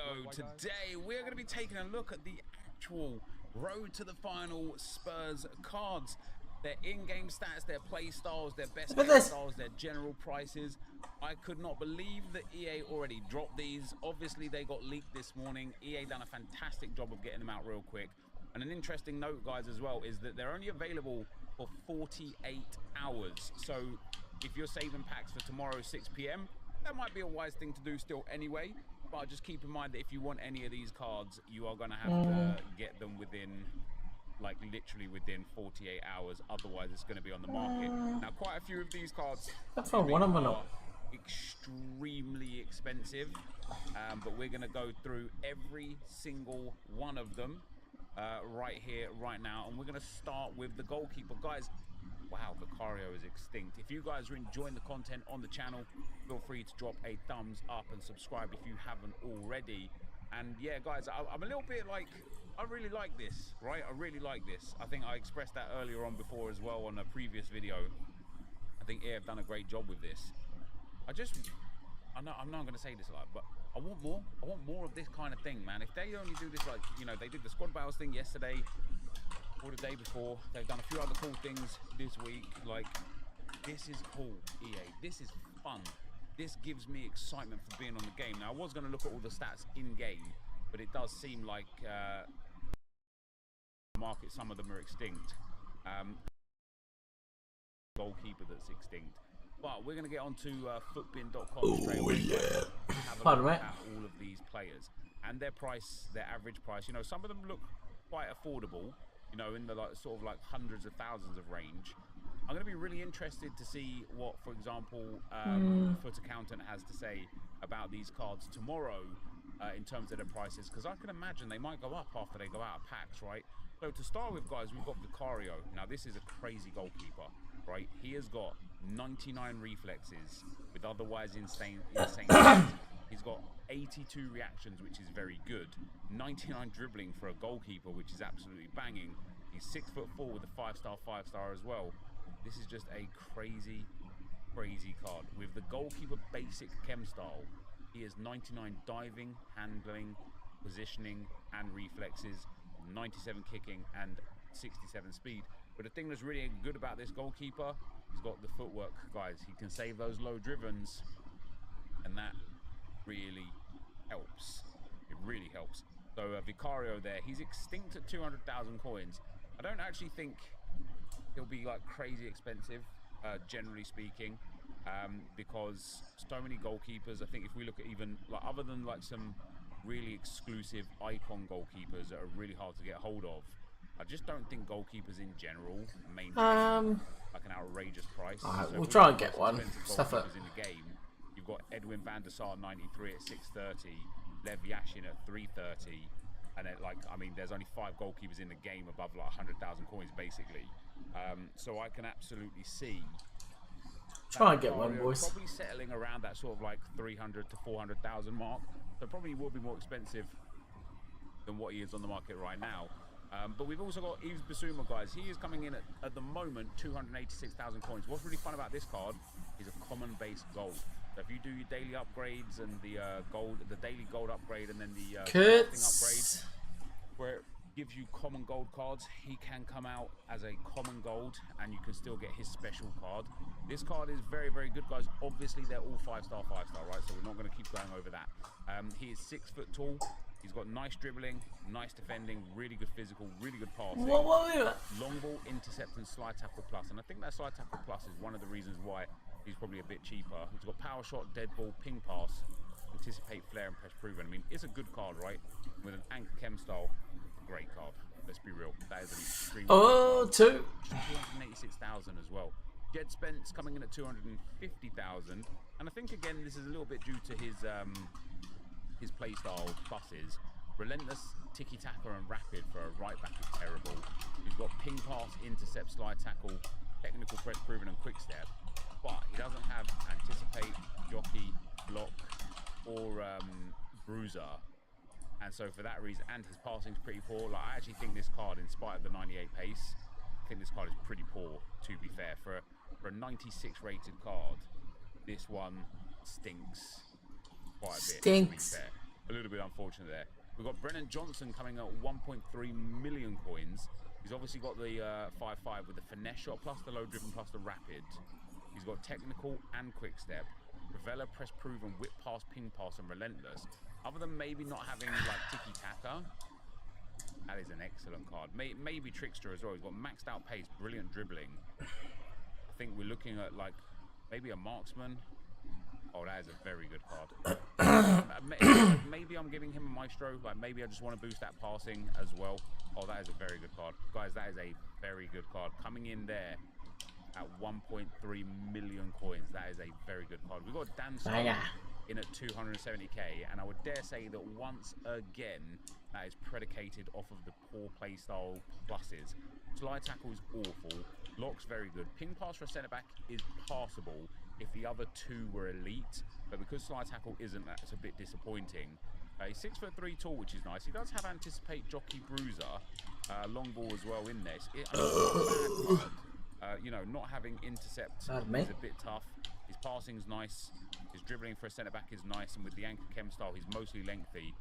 Coming in with near perfect defending, near perfect physical, and great pace. You might actually want to give him a shadow, to be fair, because his physical is so good anyway that you just want that pace.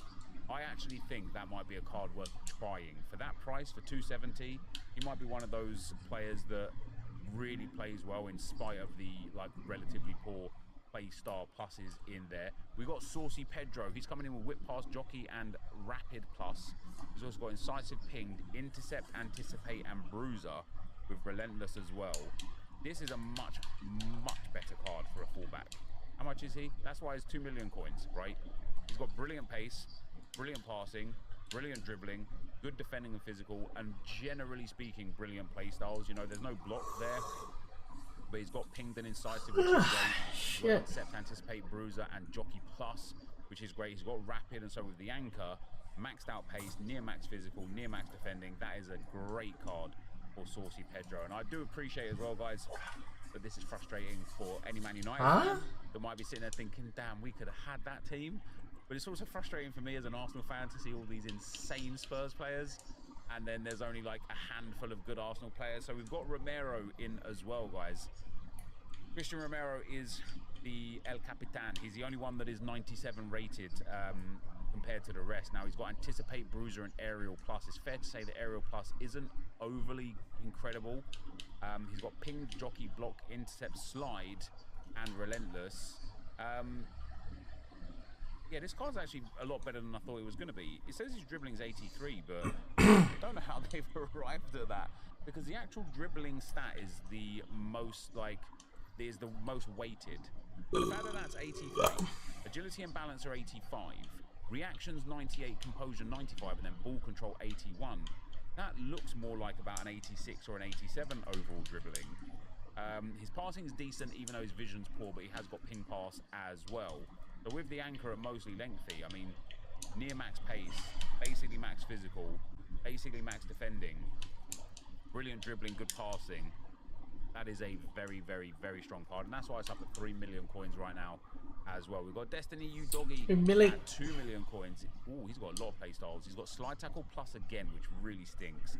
Aerial Plus as well, which isn't great. I mean, like, how have they come up with Aerial Plus here? And then Quick Step Plus.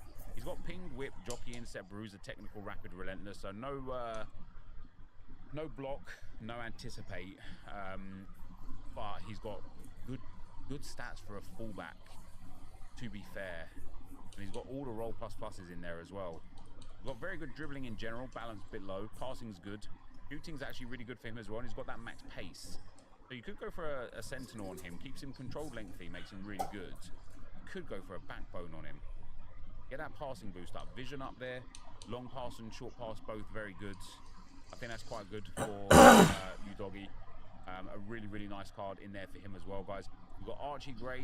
So obviously the great thing about Archie Gray, guys, is that he is silver, which is real nice as a base card. That means you can get him out of silver packs, which is really, really nice, and like mixed players packs and stuff that contain silver cards. As far as the CDM slash centre back slash right back goes, I mean, he's got Jockey Plus, Anticipate Plus, and Tiki Plus with Ping, Long Ball, Whipped, Intercept, Technical, and Relentless. No block, and no bruiser.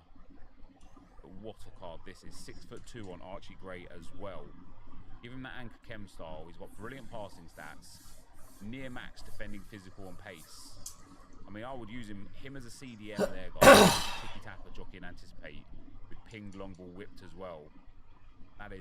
That's one of the better cards there, and he's only 850k. That's quite surprising, to be fair. We've got Mickey van der Ven. Now, this was one I was really interested to see the in-games for because he looks unreal from the face card stats. Nearly 3 million coins on him.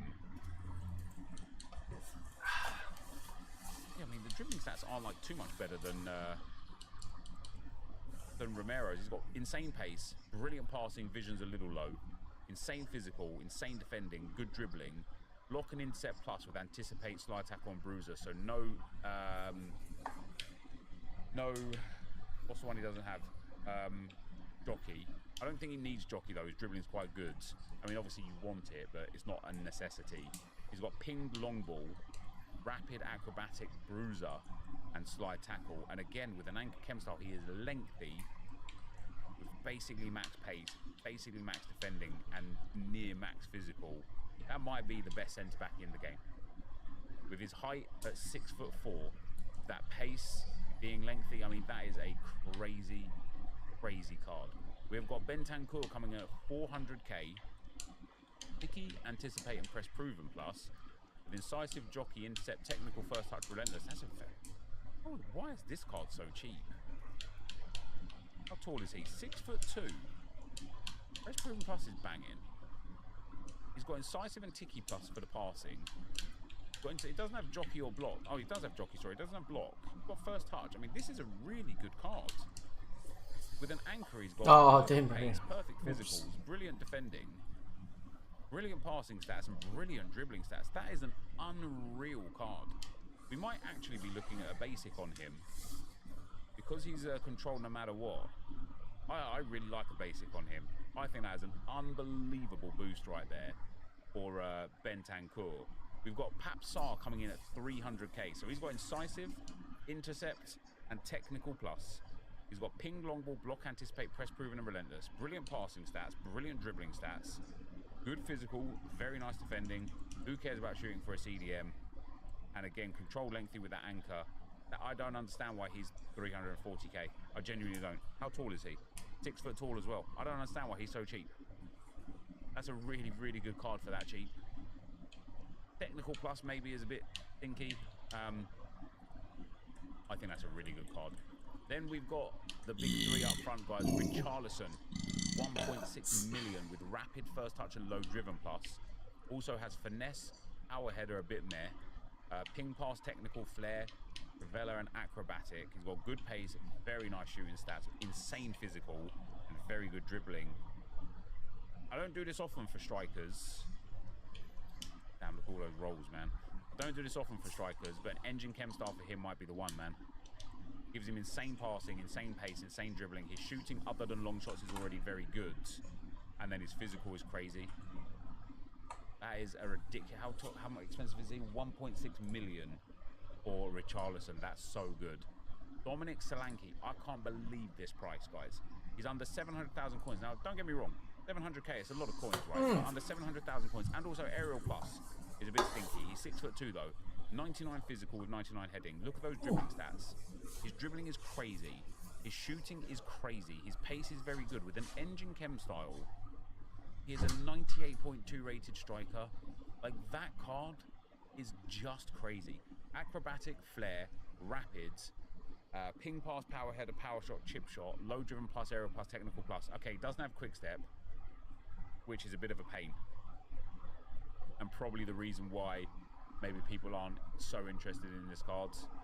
Probably the reason why. And then last but not least, guys, we have got the big boy, the main man. You know, a player that I actually love, thanks to FC and FIFA. Back in the days where he had that first player of the month card, I really started enjoying Heung-min Son in game. And so then when you become attached to them in game, sometimes you become a little bit attached to them in real life. And this Heung-min Son just looks like the absolute baddest card there, doesn't he? I mean, he has got finesse shot plus, quick step plus, and low driven plus. He's got chip shot, power shot, ping pass, picky, technical, rapid, first touch, trickster, and trivella. If you handpicked playstyles, like maybe, and I mean maybe, you would give him press proven as well. But this is like a perfect card. And with the engine chem style, which is probably what I'd give to him, he's got max pace, near max dribbling, good physicals, near max passing, and near max shooting. You could give him a hawk. I think that's very good as well. You could give him a finisher. I think would be pretty good too. I personally though would give him an engine, and that is just a ridiculous card with low driven plus and trivella to hit those contextual low drivens with the 5-star.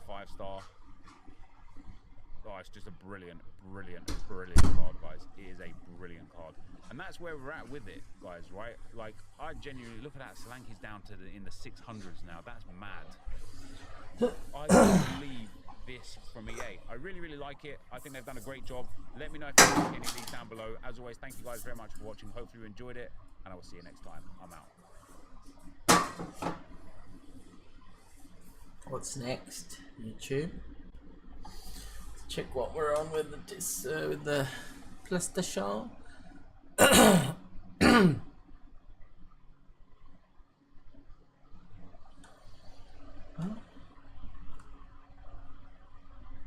23. Still a while. Might have a lay down, guys. Bronze upgrade and a few the daily silver upgrade and a daily gold upgrade, and that was going to be my pathway into a good team. However, this time around, we only have the daily gold logging upgrade, the daily login. So we get an 81 by 2 to help start our journey, along with completing an objective for the first time, give us as well an 81 by 5. So of course 7 players will not be enough to get us a team to play with, which does mean that Rush is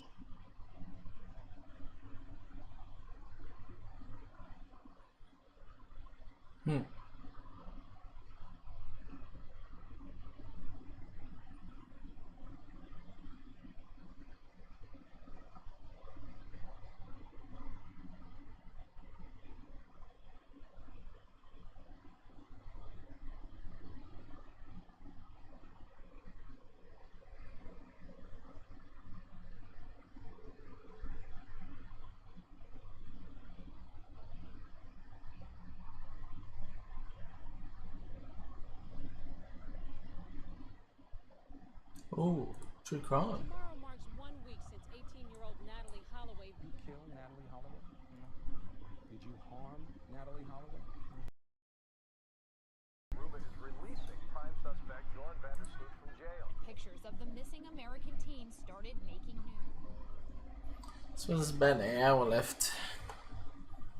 Alright. On May 30, 2010, fateful day, 21-year-old Stephanie Flores decided to participate in a poker tournament held at the Atlantic City Casino in Lima, Peru.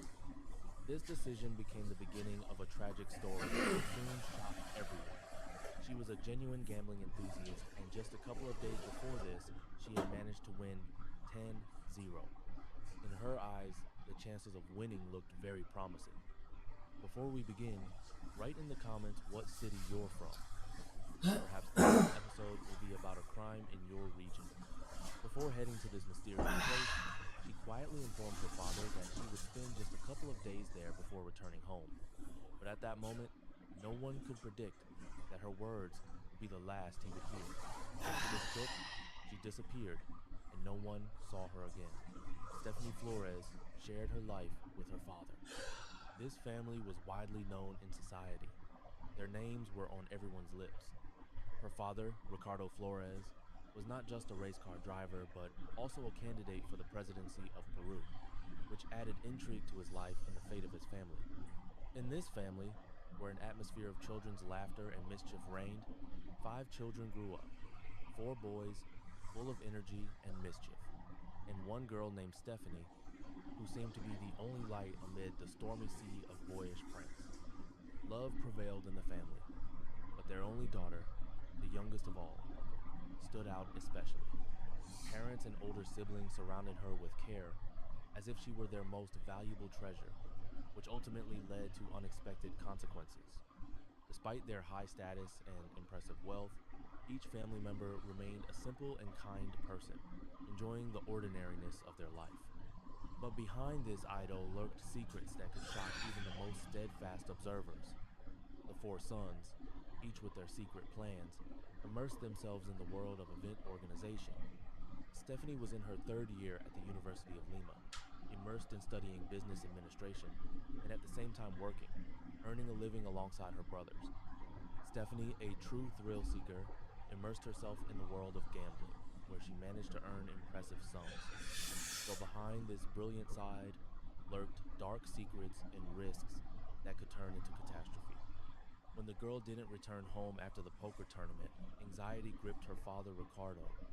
He knew that in the world of gambling, not everything was as harmless as it seemed, and his heart tightened with a premonition of trouble.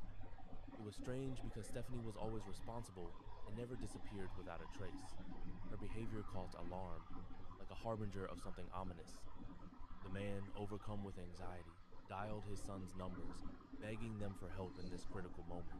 The brothers found themselves in despair when their attempts to call Stephanie were unsuccessful. At that moment, they began calling all the missing persons acquaintances, but none of them could give even a clue about where the girl might be. They searched every corner of the district, vainly and unsuccessfully looking for their sister, who seemed to have vanished into thin air. At the moment when the father dialed the police number, anxiety hung in the air. Stephanie had disappeared without a trace. The police headed to that very hotel where fates were being played out at poker tables and began questioning the establishment's employees, trying to unravel the tangle of events that had occurred on that ominous night. They had no idea where one of the participants had disappeared to. The detectives, immersed in an atmosphere of mystery, requested recordings from the hotel's surveillance cameras and began carefully studying them, hoping to reveal the secrets hidden behind the frames. After studying the recordings from surveillance cameras installed in the corridor next to the conference hall where the tournament was held, they stumbled upon a mysterious moment. Around 3 o'clock in the morning, on May 30th, a girl entered the room. She approached the table and sat down next to a young man in light-colored clothes, who was already in his seat. What happened on that night when everything seemed normal? In the shadow of the tournament, where excitement and tension intertwined, they exchanged pleasantries. And then, under the cover of night, left this place together when the clock struck 5 in the morning. Later, hotel workers began to recall seeing them together, and this became just the beginning of a convoluted story, full of riddles and secrets. The guy looked like a model of politeness and friendliness, but behind this mask, something more could be hidden. One of the employees even noticed that this mysterious stranger resembled actor Brad Pitt, as if he had stepped off the screen into real life. That's how he remained in memory. But the investigators faced a puzzle. Where did this couple go after the tournament? When investigators began delving into the world of video recordings, they stumbled upon a key to solving this mystery. At 5:16 a.m., as if from the shadows, Stephanie and that mysterious stranger entered room 309. What happened on that ominous night? After some time, he returned, holding 2 cups of coffee and fresh pastries in his hands, as if knowing that this would help ease the tension in the air. 3 hours and 20 minutes. That's how much time had passed since they first crossed the threshold of the hotel room. The guy, with a backpack on his shoulders, left this place and never returned. What happened during this time? The mystery, shrouded in shadow, remained unanswered. After his departure, he gave strict orders to the hotel staff. Do not disturb the girl in the room. And they, as if under hypnosis, did not dare to break the silence until the police arrived. The detectives, gathering their thoughts, decided it was time to look into the room and find out if everything was all right with the girl. Tension hung in the air, and each step brought them closer to the solution. What was hidden behind the closed door? But as soon as they opened the door of the room, all their hopes collapsed into the abyss. A sinister scene opened before the police, full of grim details that made hearts stop in horror. Stephanie Flores was found lifeless in the hotel room. She was in a terrible state, literally beaten to death, her body covered in blood. In the gloomy room where the drama unfolded, investigators discovered a tennis racket. This seemingly harmless object now became key evidence in the case that shocked everyone. They were certain it served as the murder weapon. The girl had a broken neck, and blood, like a red river, flowed from the left side of her head, from her ear and nose, leaving behind a sinister testimony to the tragedy. Signs of strangulation were found on the body. Among the many injuries, one particularly stood out a blunt trauma to the back of the head and lower part of the neck, leaving its mark in this grim story. The blow from a blunt object led to bleeding in the brain and became the fatal cause of death, as later confirmed by the medical examiner. Stephanie, fully clothed, silently lay on her back, as if frozen in a moment, waiting for her story to be told. She remained unharmed, not becoming a victim of sexual violence. This motive was rejected. The detectives had to immerse themselves in the darkness of the human soul to reveal what could have been the very motive that pushed someone to commit the crime. Perhaps behind this crime lurked a simple but cruel mode of robbery. The stranger, like a shadow, penetrated her life and took everything: money, cards, and jewelry, leaving only emptiness and fear. The girl had an impressive sum in her hands, about $15,000. She had won $10,000 of it, and her father had allocated $5,000 for the purchase of a new laptop. After a thorough examination of the crime scene, the police were confident about who was behind this terrible murder. It was that very mysterious stranger captured on the surveillance footage. During the investigation, it was revealed that room 309 was registered to Joran Vandersloot. He was just a 22-year-old young man from the Netherlands. The police began to dig deeper and soon discovered something truly intriguing about this person. Soon it became known that he was on an international wanted list, and his name was connected with an incredibly convoluted story full of mysteries and riddles. Joran Vandersloot had long remained in the shadow of being a suspect in the case of the disappearance of American Natalie Holloway. A high school senior from Alabama is missing today. Now police there are treating the case as a criminal investigation. Looking for Natalie Holloway has become almost a national You might go on the Evo. This mysterious story began on May 30, 2005, when Natalie disappeared without a trace on the island of Aruba, exactly 5 years before Stephanie's tragic death. This information raised particular concern, and perhaps it was connected to other crimes. The police faced an important task to catch this dangerous killer as quickly as possible. The guy disappeared, and his name became a harbinger of alarm. Because it's 94. He tirelessly searched for his traces in the dark corners of the city. No one knew where this European had headed, leaving behind only a shadow of mystery. While the search for him continued, the police delved into the grim details of Natalie Holloway's disappearance, striving to understand whom they were about to face in this tangled case, to gain a deeper understanding of whom they were about to encounter. Natalie Holloway was born on October 21, 1986, in the small town of Clinton, Mississippi, USA. She was the oldest child in the family, bearing on her shoulders the burden of responsibility and care for the younger ones. In this quiet home, where laughter and tears intertwined, always got a smile on her face. I lay down, I can't sleep. And I sit up, then I can't, then I keep yawning. The fuck? Who's our special guest today? It's Hootie. Hootie Hoo Holloway. Hi, friend. her role was not just importante, it was defining. Every step, every decision seemed to reflect not only her character, but also the fate of the entire family. When the girl was just 7 years old, her world turned upside down. Her parents decided to separate. She stayed with her mother, but despite the break, the connection with her father did not fade. Warm relations continued to exist, like a thread connecting them in this difficult world. At the age of 14, Natalie witnessed how her mother, leaving the past behind, remarried. This time, the choice fell on a wealthy businessman, and soon their family found themselves in a new home in Mountain Brook, Alabama. This was the beginning of a new chapter, full of unexpected turns and hidden secrets. She was a model of success, an excellent student who brilliantly graduated from school while engaging in cheerleading and dancing. But behind this perfect picture lay secrets that no one could have predicted. She earned a full scholarship and proudly joined the ranks of the university. She graduated from school with outstanding results. She earned a full scholarship and entered university, opening a new chapter in her life.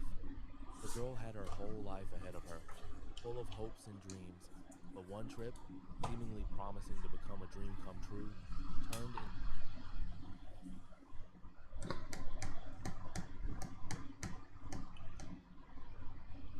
30.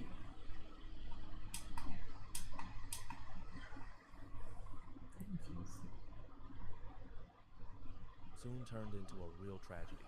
Aruba is a mysterious island that is part of the Netherlands, located in the southern part of the Caribbean Sea.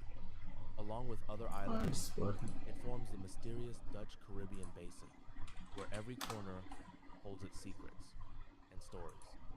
This island, surrounded by the azure waters of the Caribbean Sea, is considered one of the safest places in this mysterious region, where mysteries and stories intertwine with serenity.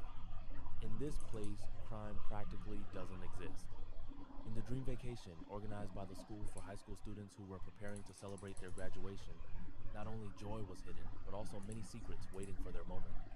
In May 2005, 124 students and 11 teachers headed to that mysterious island, not suspecting that events awaited them that would change their lives forever.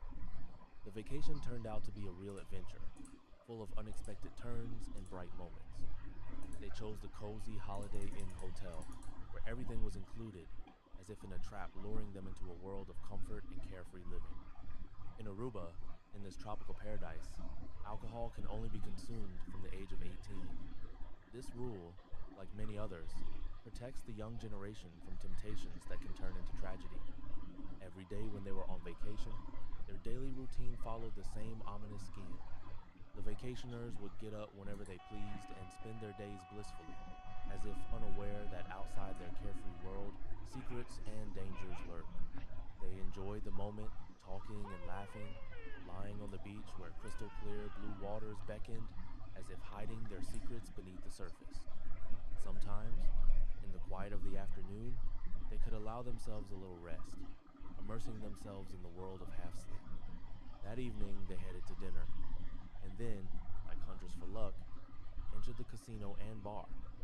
There, among the flickering lights and sounds of gambling machines, they tried various cocktails, including those containing alcohol. May 29, 2005, became the last day of their vacation, a moment when serenity turned into anxiety. This day didn't foretell anything unusual, like all the previous ones, except that people began packing their suitcases, preparing for something inevitable. Natalie, like everyone else, packed her things, carefully placing her passport next to her suitcase before going to dinner. At this moment, no one suspected that this would not just be an evening, but the beginning of something much darker. Got about an hour The evening to download left. was full of contrasts. Ooh.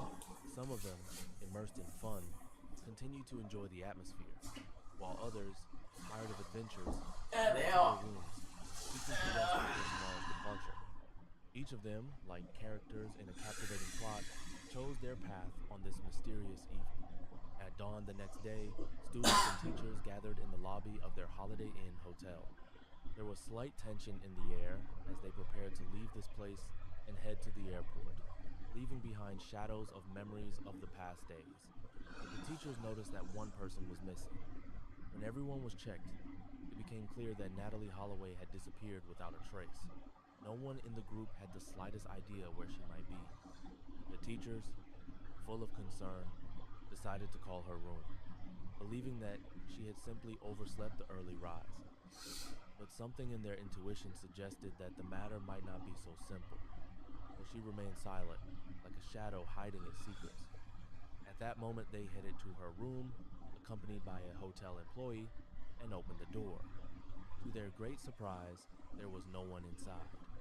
They found Natalie's suitcase with her personal belongings and passport, as if left behind in a hurry traces of her last journey. All hotel staff and teachers were in a state of panic, searching every shadow and corner in a desperate hunt for the missing girl throughout the hotel grounds. But all attempts proved futile. At 11 o'clock in the morning, an alarming phone call was made. A teacher, with a trembling voice, informed Natalie's mother of the terrible news. Their daughter was missing, and the search was yielding no results. No traces, no clues, only growing concern. She asked the woman if Natalie might have disappeared, leaving everything behind to be alone. However, the mother firmly assured the teacher that Natalie would never do such a thing. The woman was convinced that her daughter had become a victim of kidnapping. All the teachers and students were in a state of shock when this unexpected storm of events broke out. They all knew how serious and responsible the missing girl was. They understood that she wouldn't joke with them so carelessly. Something terrible had clearly happened to her. The teachers, realizing the seriousness of the situation, immediately reported Natalie's mysterious disappearance to the police. Together with law enforcement, they began an intense search, full of anxiety and uncertainty, striving to uncover the mystery of her disappearance. Massive search was underway in Aruba. It is now that I ask the world to help me. A search that would ultimately prove fruitless. Meanwhile, while some students and several teachers were leaving the place, others remained immersed in gloomy thoughts about what had happened. In panic, the mother, tormented by anxiety, dialed her husband and Natalie's biological father to report that her daughter had disappeared without a trace. Gathering together, they boarded the first flight from a neighboring city and headed to the island to begin the search for their daughter. The mother, overcome with fear and anxiety, dialed 911 and the FBI to report the incident that forever changed her life. When they set foot on the island of Aruba, their goal was clear: to find Natalie. Like hunters for truth, they began questioning everyone who might know something, from hotel guests to resort workers, leaving no stone unturned in their quest to solve the mystery of her disappearance. From the very beginning, they started distributing photographs of the missing girl, immersing themselves in the investigation with unquenchable zeal. During the investigation, it became known that Natalie had not spent the night in her hotel room on that fateful evening. She never appeared there at all. Some of her friends witnessed her talking in the casino adjacent to the hotel with a tall man, a European from the Netherlands. They were certain she might have disappeared with him, leaving everything behind. At the midnight hour, when the casino sank into silence, security guards witnessed Natalie leaving its premises and getting into a gray Honda with 3 mysterious young men. The employees were familiar with these guys, who regularly visited the establishment. This story features 3 young men: the Dutchman, 17-year-old Joran van der Sloot, 21-year-old Deepak Kalpo, and his younger brother, 18-year-old Satish Kalpo. Each of them played a role in the events that shocked society. The police, studying the surveillance camera footage, found confirmation of the security guard's statements. Every movement, every glance off, this became part of a mosaic that gradually formed a complete picture of what happened. The captured footage clearly shows Natalie sitting at the same table with Joran, and then they all left the premises together, leaving behind only a shadow of mystery. Some employees whispered about how Joran often appeared in the casino, like a predator stalking his victims.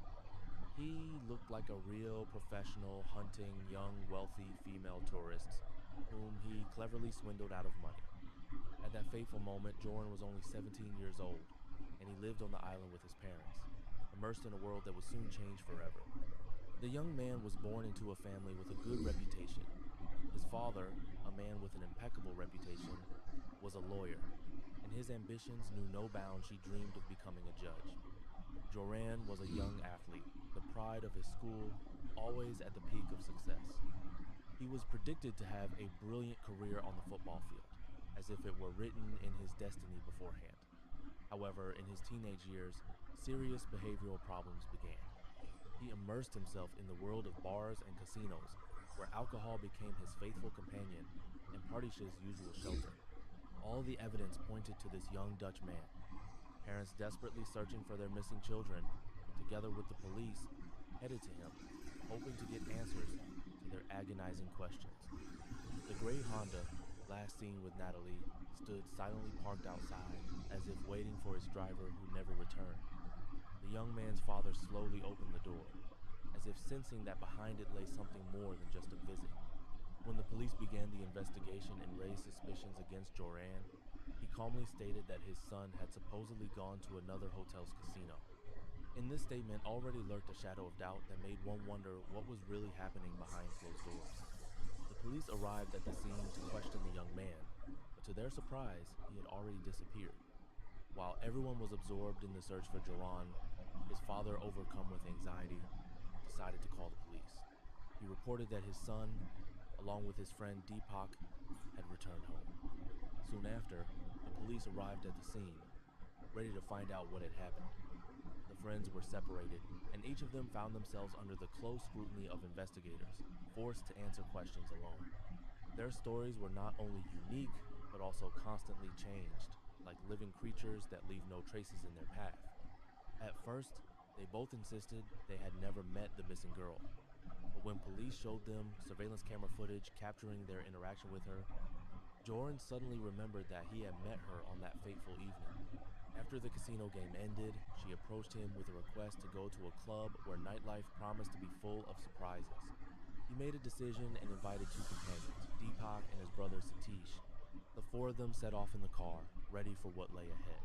That evening they enjoyed life, immersing themselves in an atmosphere of fun, drinking, and dancing. But when they drove him back to the hotel, the mystery of the disappearance began to unfold, and the missing girl never appeared in their lives again. But in the end, Joran made a shocking statement. He witnessed a hotel security guard showing inappropriate attention to Natalie when she entered the establishment. Nevertheless, the police were aware that this story was just a deception. The camera recordings had been carefully studied, and investigators already knew that the girl had never returned to the hotel. Her disappearance was becoming increasingly mysterious, leaving behind only a shadow of anxiety and bewilderment. During the investigation, they were repeatedly detained for giving false testimony. However, despite all efforts, the investigation did not have sufficient evidence to charge them, and they were released again. A walk on Arashi Beach is not just a vacation. It's an immersion in an atmosphere of mysteries and secrets, where every step can lead to unexpected discoveries. Joran insisted that it was his friends who left them in this sinister place. Natalie was in such a state of intoxication that she could barely stand on her feet, constantly sinking into the darkness of consciousness. She was falling, and eventually he left her alone, as if it were part of some sinister plan. He knew that an early rise in classes awaited him the next morning, leaving no room for delay. But Natalie had no intention of leaving this place. According to him, the girl wanted to enjoy the last night to the fullest, and at that moment she let him go. Joran insisted that he had no idea what happened to her after that. Did you kill Natalie Holloway? No. Did you harm Natalie Holloway? No. Joran insisted that on that fateful night, only an innocent kiss occurred between him and Natalie, and there was no intimate connection. But can we believe his words when the shadow of suspicion has already fallen on their relationship? As if from a grim story, friends told how the Dutchman who had enchanted the girl left her on the beach like a forgotten object after satisfying his whims. The police conducted a detailed inspection of this beach, but alas, not a single clue about the missing girl's whereabouts was found. Among the shadows of hotels, where secrets hide behind every corner, one of the gardeners decided to make a revelation. He gave law enforcement officers a new clue that could change the course of the investigation. He said he witnessed three young men, Joran, and Satish, digging a hole on an abandoned plot of land near a pond on that ominous night when the girl disappeared without a trace. The police, like hunters for truth, arrived at the place where, according to rumors, secrets were hidden. They drained the pond, dug up every inch of land, but, alas, their efforts were not successful. Nothing was found. Time moved relentlessly forward, but no charges were brought, and Natalie remained in the shadows, never finding her peace. The family, overcome with anger and despair, could not accept that the investigation had reached a dead end. They blamed the police for inaction and incompetence, believing that the true culprits remained free. The missing girl's loved ones were convinced that Joran was a key figure in this tangled case.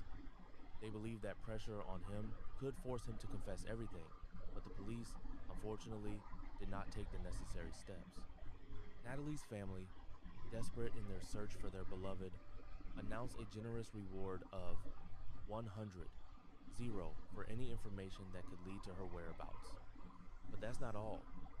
They were ready to give a whole $1 million to anyone who could bring her home alive. Local residents, overcome with excitement, tirelessly called the police, expressing their versions and assumptions, hoping to get the promised reward. But, as often happens in such stories, their efforts proved futile.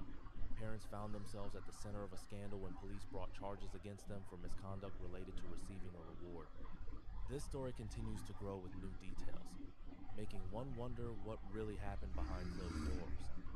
Because of it, they were led down useless trails that had nothing to do with the case, which became a fatal mistake that ruined the entire investigation. While the world around them continued to turn, the parents never gave up hope. They put up posters, handed out flyers, and, holding hands, participated in the search for their daughter, as if in a mad race against time. The authorities in Aruba, immersed in grim circumstances, felt the weight of pressure from the Holloway family. They knew they had to proceed cautiously, not rushing to make arrests until they had gathered enough evidence to confirm their suspicions. All this led to serious complications in the investigation. In one dark moment, 3 people, Joran, Deepak, and Satish were taken into custody, and their fate was decided for a full 3 weeks. Locals anxiously expected that charges would soon be filed, but their expectations proved futile. The trio was simply released, leaving behind many questions and bewilderment. Deepak and Satish were freed after 3 weeks, but Joran found himself trapped in the system longer. He spent another 2 months behind bars, his fate remaining in the hands of those who decided when and how he could return to life in freedom. In one of the dark moments of this story, the Kalpoe brothers approached the police with a shocking confession. Their father, as it turned out, had helped Joran hide traces of the terrible crime by disposing of the girl's body. The man found himself in the spotlight when he was arrested, but, as it turned out, the investigation had no evidence against him.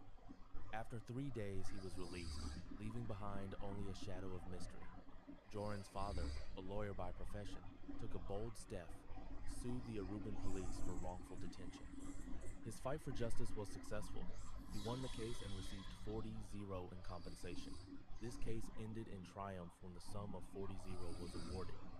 The disappearance of the high school girl turned into a real sensation, attracting media attention throughout the United States. This caused serious concern for the Aruban authorities, as their economic well-being directly depended on tourists from America. This case drew public attention when Natalie's parents began persistently demanding justice for their daughter, trying to wake the police from their inaction. In this regard, Joran himself did not stay on the sidelines.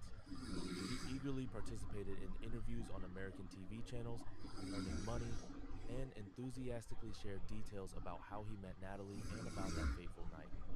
The young man persistently assured everyone around him of his innocence, claiming that he had nothing to do with the girl's mysterious disappearance. A year after Natalie's mysterious disappearance, there is still darkness of uncertainty surrounding the fate of this girl. A year after Natalie's mysterious disappearance, Joran returned to the Netherlands, where he continued his studies as if nothing had happened. He gave interviews to local TV channels, where he anxiously claimed that he had become a victim of a cunning setup. He insisted that on that ill-fated night, he left Natalie Holloway on the beach and headed home, not suspecting that he would soon become part of one of the most mysterious disappearance stories. Joran, in the company of a journalist, published a book dedicated to Natalie's mysterious disappearance. 2 years had passed since that fateful day, and he decided to share his version of events, asserting his innocence. Thus, this young man managed to profit quite well from this whole confusing story and the commotion that arose around it. Under pressure from Natalie's parents, the police finally decided to search Joran's house and its surroundings on the mysterious island of Aruba. They searched every corner of the house, dug up the yard, but found nothing that could attract the attention of the investigation.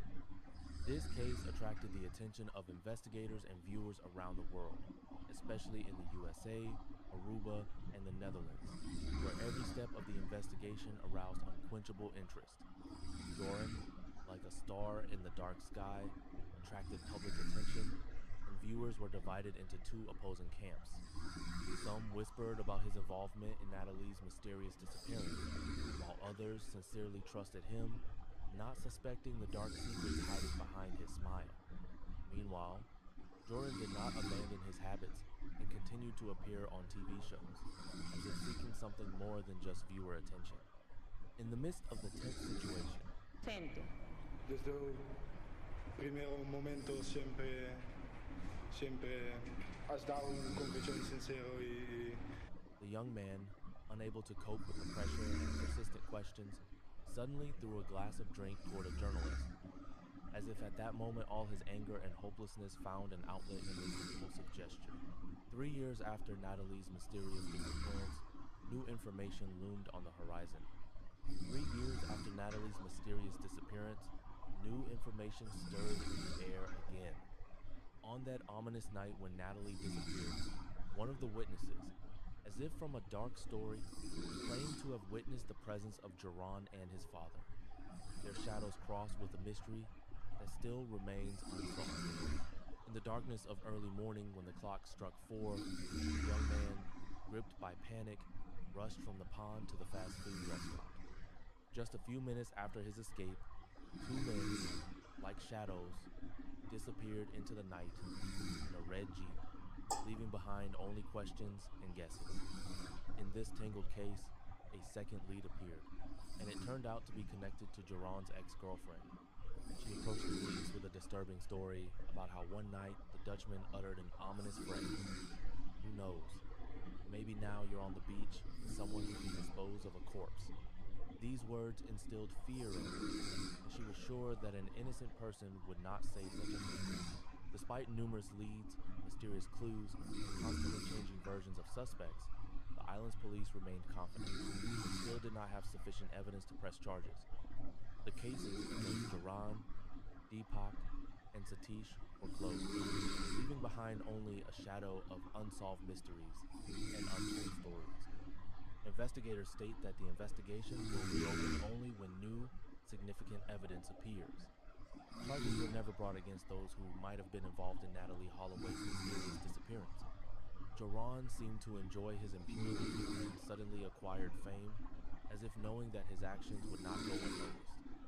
In 2008, the world saw a shocking recording in which the Dutchman described in detail Natalie's mysterious death. The scene was captured with a hidden camera. Dutch journalists were behind this. On the recording, he recounted how he spent time on the beach with Natalie. Their passion ignited, but suddenly everything changed.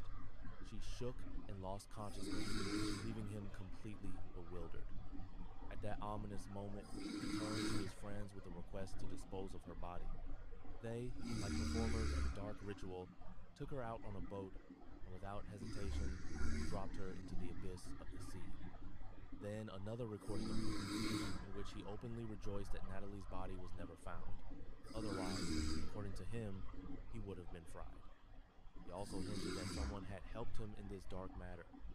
But the most mysterious thing is that he managed to do all this with impunity.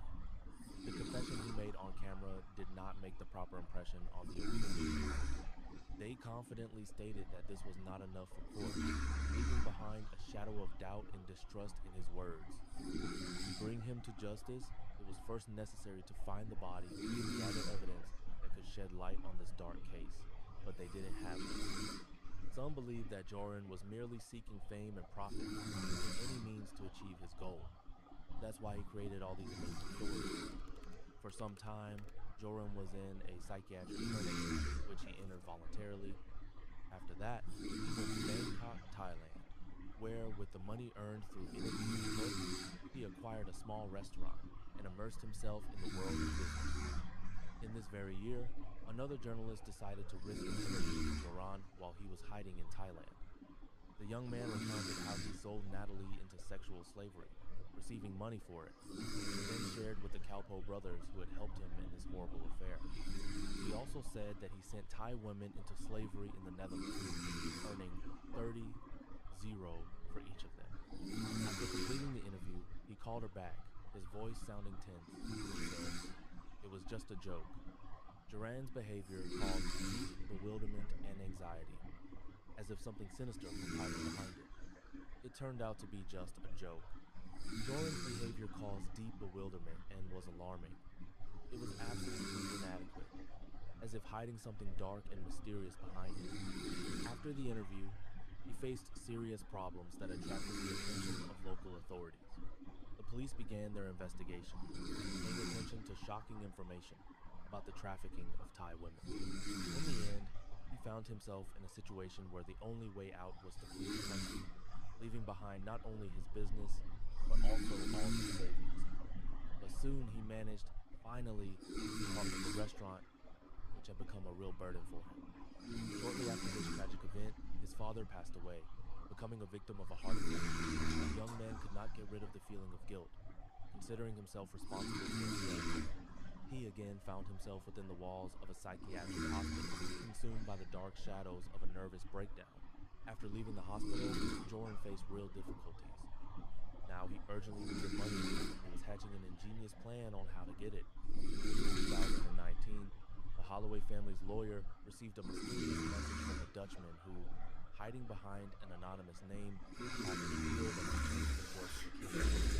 The young man demanded $250 for information about the location of Natalie Holloway's remains, while persistently requesting an advance of $25. During the investigation, it became clear that Joran was the sender of these mysterious messages. Natalie's father, like a hero from a captivating plot, brought with him an advance of $25. This amount was handed over to Joran at the moment of their meeting on the mysterious island of Aruba, where the shadows of the past and the mysteries of the future intertwined in the air. This time, the young man had a story full of secrets and intrigue. He seemingly picked up Natalie, but in her eyes, it was a desire for him to let her go, as if she were a prisoner in his hands. And so, at that fateful moment when Joran decided to leave her, fate played its cruel joke. She fell, and in this fall, her head collided with a stone, which led to instant death. No chances, no salvation, only cold reality, which took her life in an instant. After that, he turned to his father, and together they buried her in the foundation of the house. The young man insisted that it was just an accident, and that he had nothing to do with it. He pointed to the gloomy place where the body rests. The police, immersed in the investigation, carefully checked the received information, and soon discovered that it was just an elaborate lie. This house was already standing in place when Natalie disappeared and, consequently, could not have become a shelter for her body. After that meeting, the missing girl's father received an email from him claiming that this whole story was just a figment of his imagination. The parents of the missing Natalie joined forces with the FBI to gather evidence against the Dutchman, seeking to hold him accountable at least for fraud and extortion. As a result, a criminal case was initiated. Joran was charged. In the world of extortion, where shadows hide around corners, the young man disappeared into the room. And it was there that this grim story with Stephanie Flores unfolded. On June 3, 2010, the police received an alarming call from Joran's ex-girlfriend, who provided information about the Dutchman's whereabouts. This call became the beginning of a tangled story, full of intrigues and unexpected plans. He called her, begging for money to pay for a flight. But instead of helping, the girl decided to contact the police, and the plan collapsed. Joran found himself in the hands of justice in Chile. He made a long and dangerous journey from Peru to Chile, changing 2 taxis, and now stood on the threshold of a new chapter, preparing to buy a plane ticket.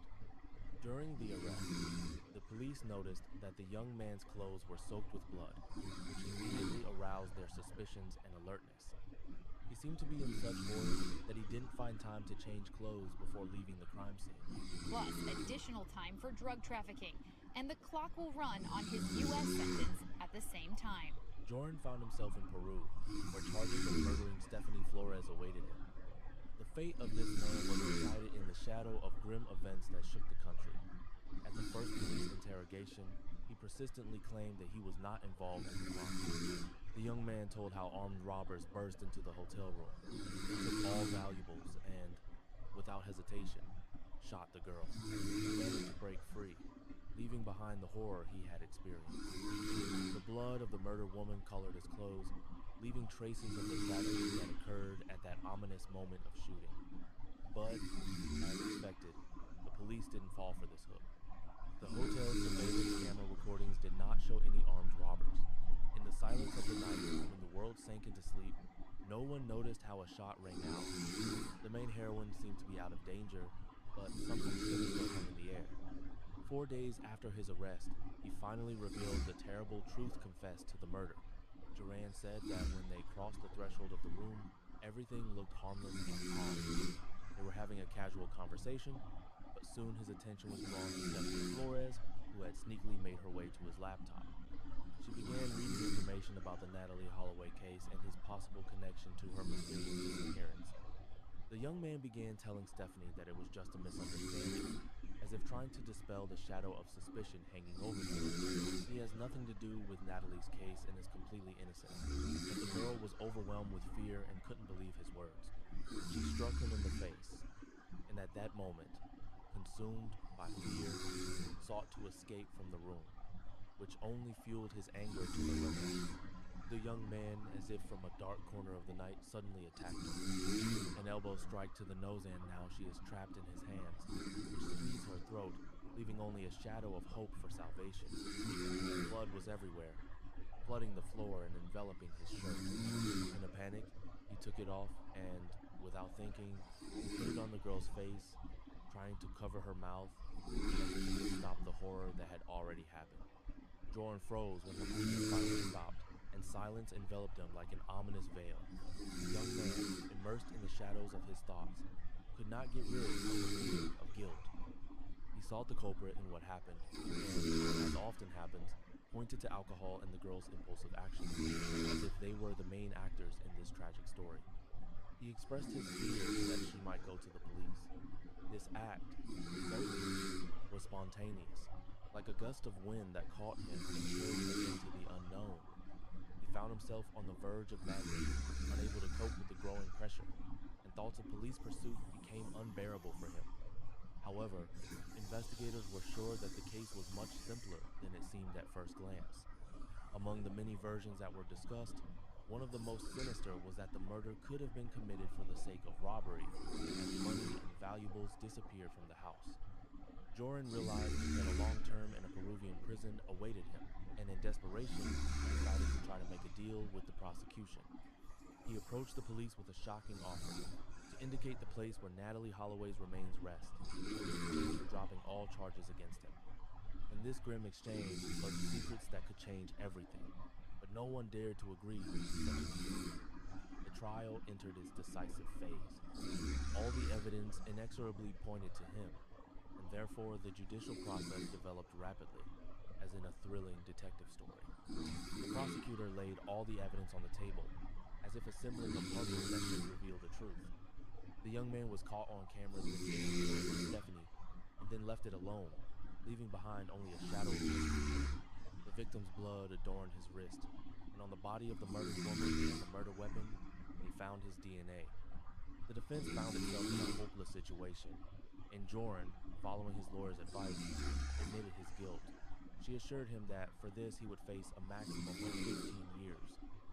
But in this world, where every step can become fatal, even the most optimistic forecasts can turn into an unexpected tragedy. In the end, Joran ended up behind bars, receiving a severe sentence, 28 years of imprisonment. In addition, he will have to pay compensation of $75,000 to the family of the tragically deceased Stephanie. He did not come to terms with the verdict, and his anger fell upon the lawyers and the police, whom he accused of forcing him to confess. After Joran serves his sentence in Peru, extradition to the United States awaits. There, in the halls of court, he will face charges of fraud and extortion from the Holloway family, which adds another chapter to this grim story. In 2014, within the prison walls, Joran met a 33-year-old Peruvian accountant named Lady Figueroa.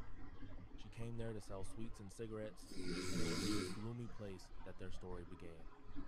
So, in the shadow of their passionate infatuation, a romance began, which soon led them to the decision to bind their fates in marriage. Soon after, the couple had a child. The spouses decided to immortalize the memory of Duran's grandmother Trudy by naming their newborn girl Trudy. Thanks to lenient rules, she could see him in prison twice a week, as if in some convoluted plot where love and crime intertwine in gloomy corridors. She painted his image as the kindest person in the world, as if in the shadow of his kindness lurked dark secrets that no one dared to reveal.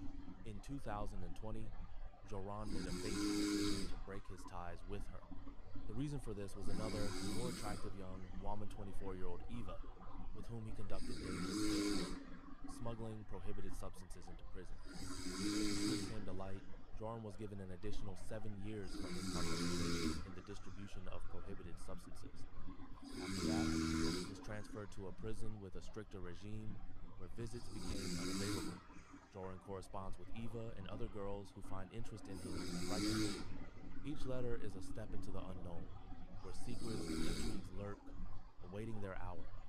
Joran was never blamed for Natalie Holloway's disappearance, and this remained a mystery shrouded in the darkness of incompleteness. Natalie's disappearance is shrouded in mystery and remains unsolved to this day. The family has no doubt that Joran is behind her tragic fate. Everyone in the area was sure that they were involved in this mysterious story, Joran and the two Calpo brothers. Their names were whispered behind backs, and everyone knew that behind this trio lurked something more than just coincidence. They were called money hunters, and they masterfully caught rich American tourists on the hook, deceiving them and leaving them without a penny in their pocket. At the center of this story stood Joran, a man who was fluent in English, possessed irresistible charisma, and knew how to win women's hearts. His charm and communication skills made him a key figure in this mysterious narrative. Those two brothers were in the shadows, always ready to come to help, like shadows following every step. The family of the deceased is sure that Natalie fell into the trap of an ingenious deception, and Joran, a true manipulator, tried to extract money from her. Perhaps they had no intention of taking Natalie's life, but on that fateful night, everything did not go according to plan. Perhaps she refused to give them money, and their robbery plan failed. In the midst of the conflict, Joran's life was tragically cut short, and they, gripped by fear, decided to dispose of the body to avoid the consequences of their actions. Most likely, they threw the body into the boundless waters of the ocean, where sharks lurk, and it was these predators that became their accomplices in this terrible crime. But what if something darker lurks behind this? Perhaps Natalie became a victim of premeditated murder, carefully planned, and executed with cold calculation. The Holloway family felt how confidence in such a grim scenario only intensified after the shocking news of Joran's murder of Stephanie. They met in a casino, where he, having seduced her, left with her, and then became her murderer. These two stories intertwine, like shadows hiding in the darkness of night.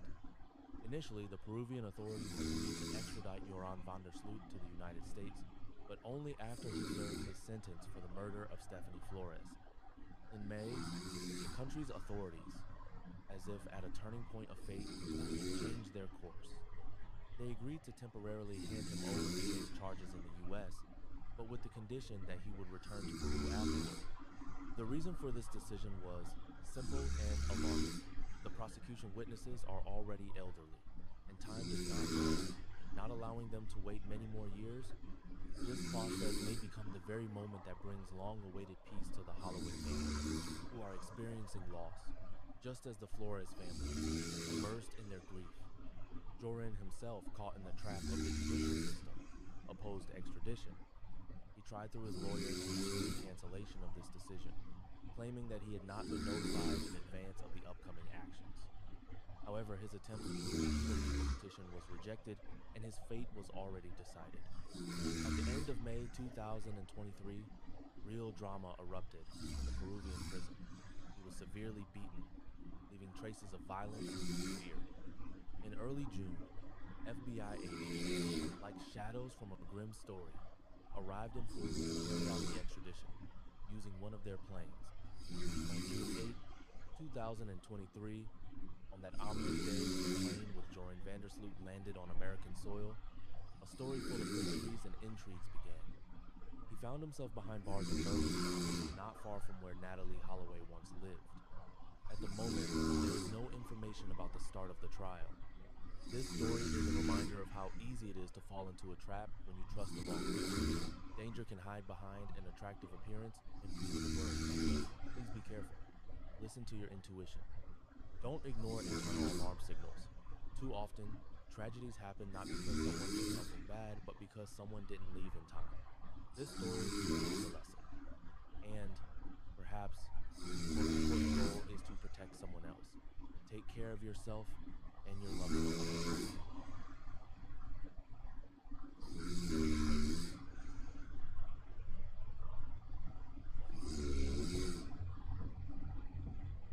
On Friday, police executed another search warrant at Jorgensen's former home in Shoreview. This case will likely span numerous cities and counties. Thankfully, cases like this are extremely rare, but they are reminders to all of us that monsters can be real.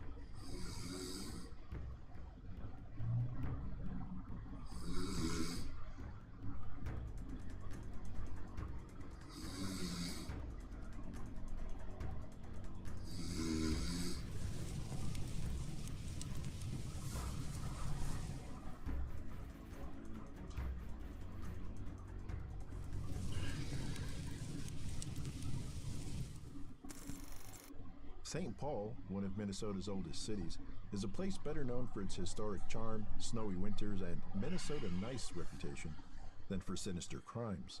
On the surface, it seems like the last place you'd expect to find a gruesome mystery.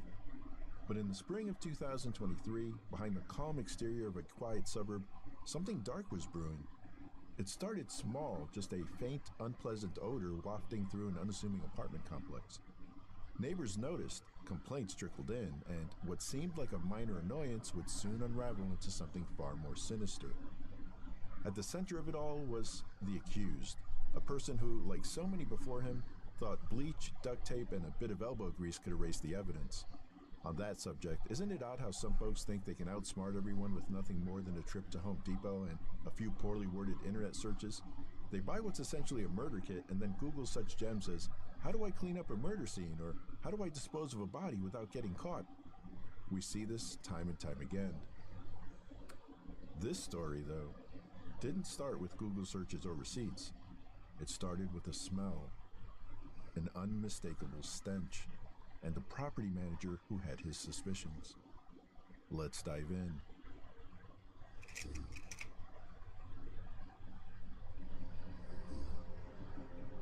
In mid-May of 2023, complaints began piling up at the Century Ridge apartment complex in Maplewood, Minnesota. Residents were fed up with a foul odor seeping through the building, and it didn't take long for the apartment manager to take notice. According to an affidavit, the smell was described as like a dead animal or something that had died. It was unbearable.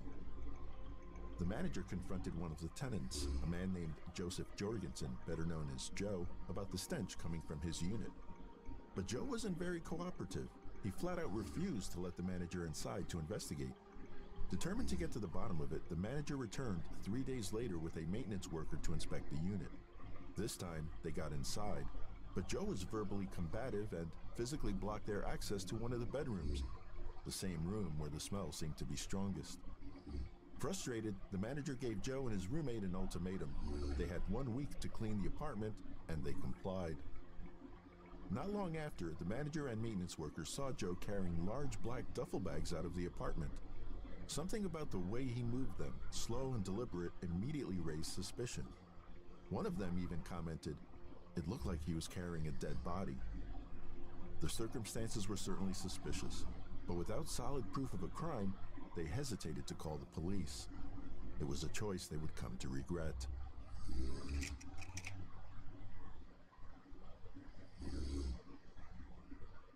What the Century Ridge apartment manager didn't know was that just a week earlier, 34-year-old Maneji Starin, known as Manny by loved ones, had been reported missing by a family member. Manny was a mother of 3, someone who worked hard as a CNA and a home health aide in St. Paul. Born in Roseau, Minnesota, she was known for her kind spirit and quiet determination. She also struggled with mental health issues, and on April 21st, 2023, she disappeared without a trace. An officer entered Manny's apartment with the property manager and found clear signs of a struggle. A bedroom window screen on the floor, a cracked TV screen, and a shattered microwave glass that had been cleaned up. In the bedroom, the bedsheet was partially removed, a foam mattress topper had a large cutout hole, and red stains were visible at the foot of the bed. The manager also noted missing items from the closet. Next, officers obtained a warrant to search and process Manny's apartment for forensic evidence. Crime scene technicians located evidence of large amounts of blood on the couch, the floor of the living room, and the kitchen. It was also apparent that someone had attempted to clean up the blood. Preliminary analysis shows that it was Manny's blood that was recovered from the scene. Investigators believe that someone was seriously injured or killed in the apartment. On June 6th, police asked the public for any information on what might have happened to Manny. As tips began to pour in, investigators made chilling discoveries. Detectives learned that Manny may have been afraid of her boyfriend. His name? Joseph Jorgensen.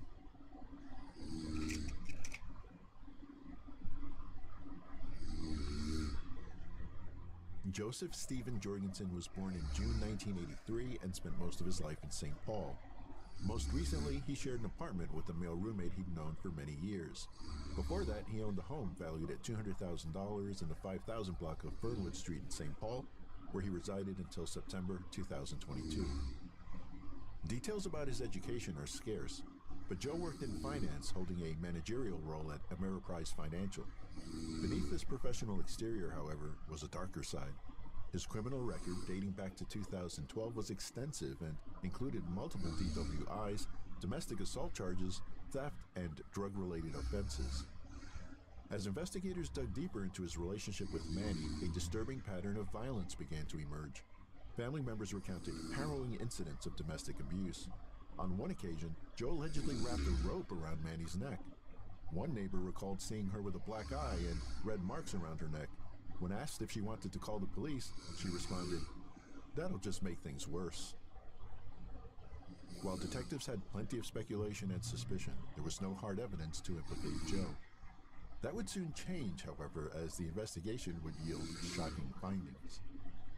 Detectives obtained surveillance video from Manny's apartment dated April 21st, the day she was last seen alive. The footage reportedly showed her running from her apartment, clearly in distress, with a man that fit Joe's description chasing her down. Moments later, he caught up, grabbed her, and forced her back inside. She was never captured on video again. This meant Joe was the last person to enter Manny's apartment after her disappearance and made no attempt to report her missing to the police. Additionally, investigators discovered that between April 21st and the 28th, Joe used Manny's keys to access her apartment more than 24 times. On April 28th, surveillance footage captured him carrying 2 duffel bags and a suitcase out of her unit, loading them into a pickup truck and driving away. The truck was registered to a man who lived at the same Century Avenue apartment building in Maplewood, Joe's longtime roommate. If that wasn't incriminating enough, what investigators uncovered next left little room for doubt.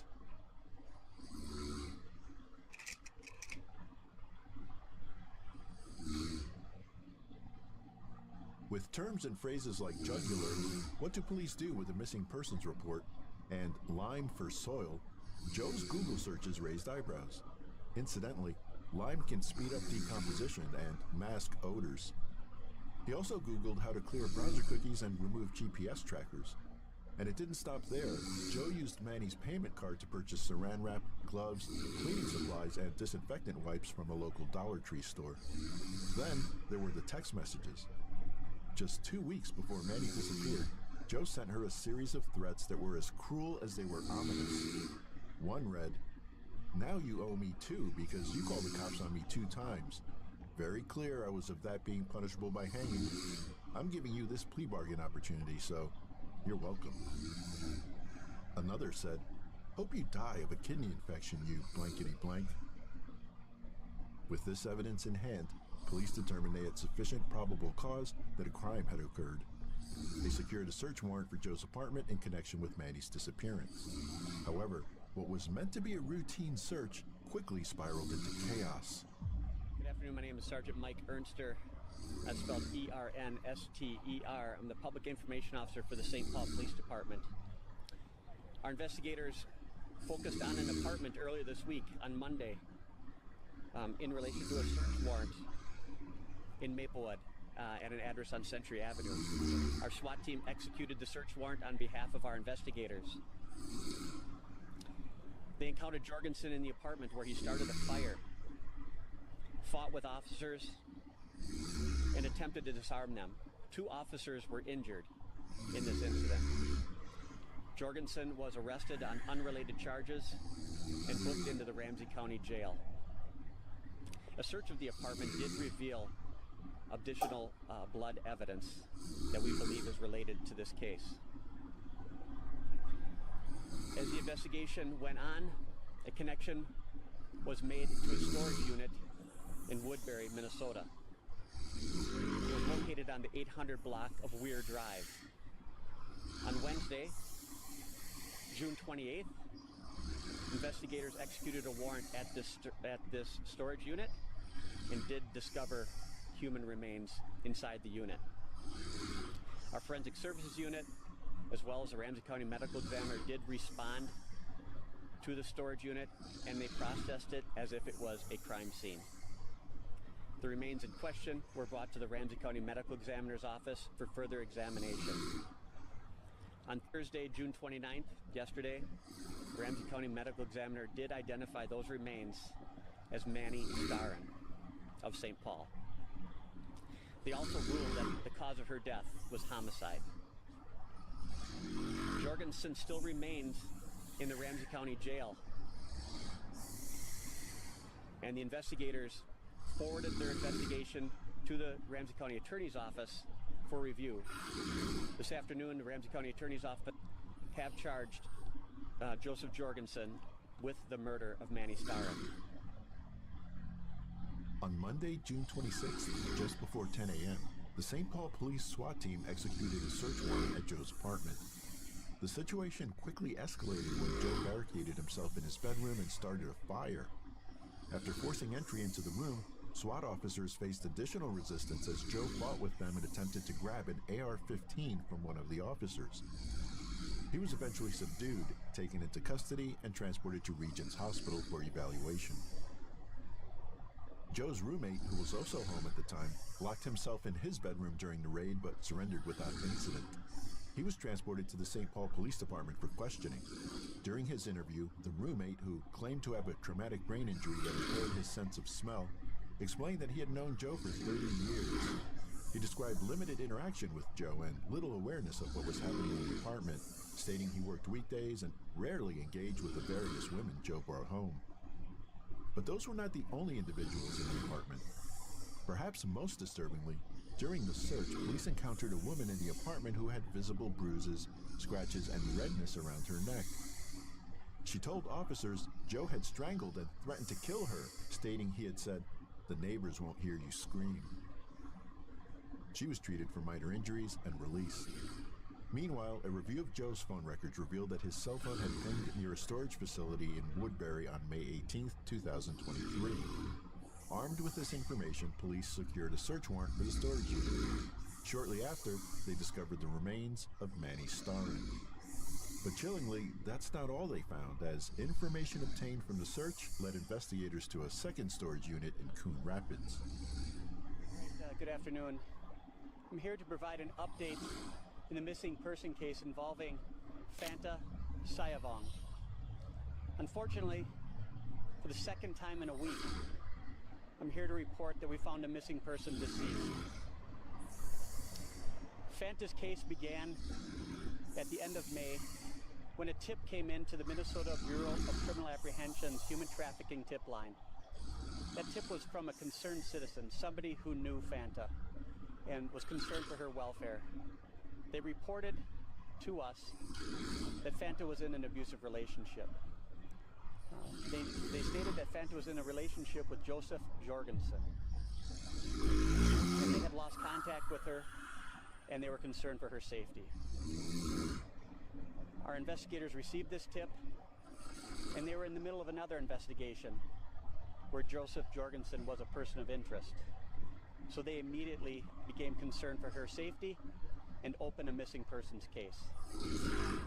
That investigation led us to this week, where investigators went up to the 9100 block of University Avenue Northwest in Coon Rapids and served a search warrant on a storage unit located at that location. Investigators located what they believed to be human remains inside the storage unit. Our Forensic Services Unit, as well as the Midwest Medical Examiner's Office of Anoka, responded to the storage unit and recovered those remains. They were brought back to the Medical Examiner's Office, where today those remains were identified as Fanta Sayavong. The investigators today also served a search warrant in Shoreview at a residence. That search warrant was conducted by St. Paul investigators who were serving the warrant at a home that was previously owned by Joseph Jorgensen. We believe he was in that home until approximately September of 2022. The search warrant was conducted with the hopes of finding any evidence in relation to the death investigation involving Fanta Sayavong. Cases like these are horrific, and they impact everyone in our community. Thankfully, cases like this are extremely rare, but they are reminders to all of us that monsters can be real. And we are committed, as your police department, to keeping our community safe from harm. Fanta Sayavong was a mother of two and the youngest daughter in a family originally from Laos. Born in May 1990, she graduated from Eastview High School in 2008. Unlike her killer, she had no record of violent offenses. However, like Manny, she struggled with mental health challenges, a quiet battle that made her no less deserving of safety or dignity.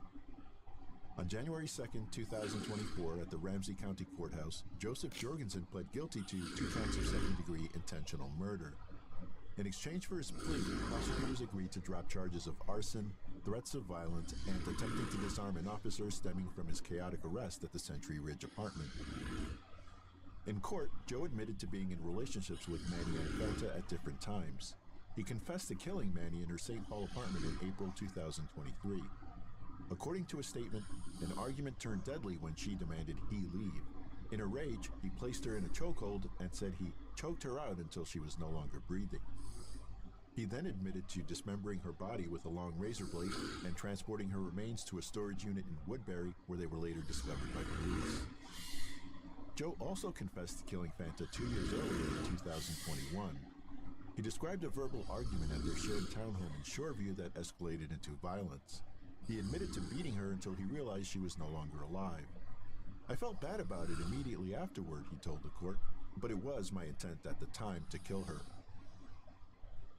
Like Manny, Fanta's body was dismembered and hidden in a storage unit, this one in Coon Rapids. Joseph Jorgensen is scheduled for sentencing on February 28, 2024. He faces a maximum of 40 years in prison for each murder, with the sentences to be served concurrently.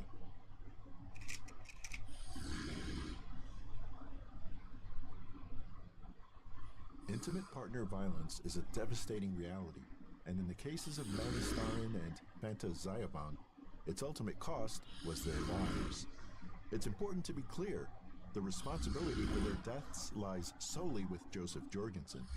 His choices, his actions, and his violence ended their lives and robbed their families of 2 cherished women. Abuse does not just happen, and it is never the victim's fault.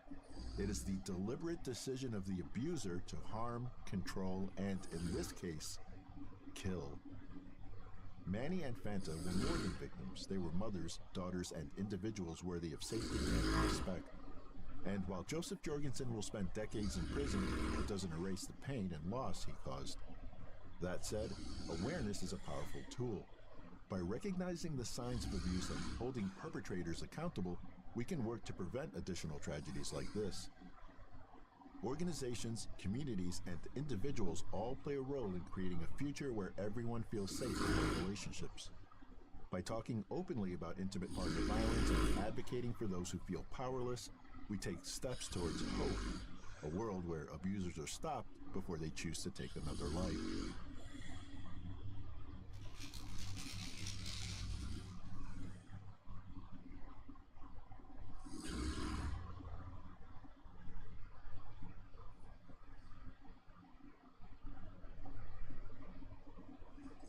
We are shocked not only are the victims juveniles, but the murderers are juveniles as well. We see a lot of shocking cases, especially out of the Sunshine State of Florida. In this case, you have 3 very young suspects. At the time, one was 17, another one 16, and the youngest one was just 12 years old at the time of their arrest.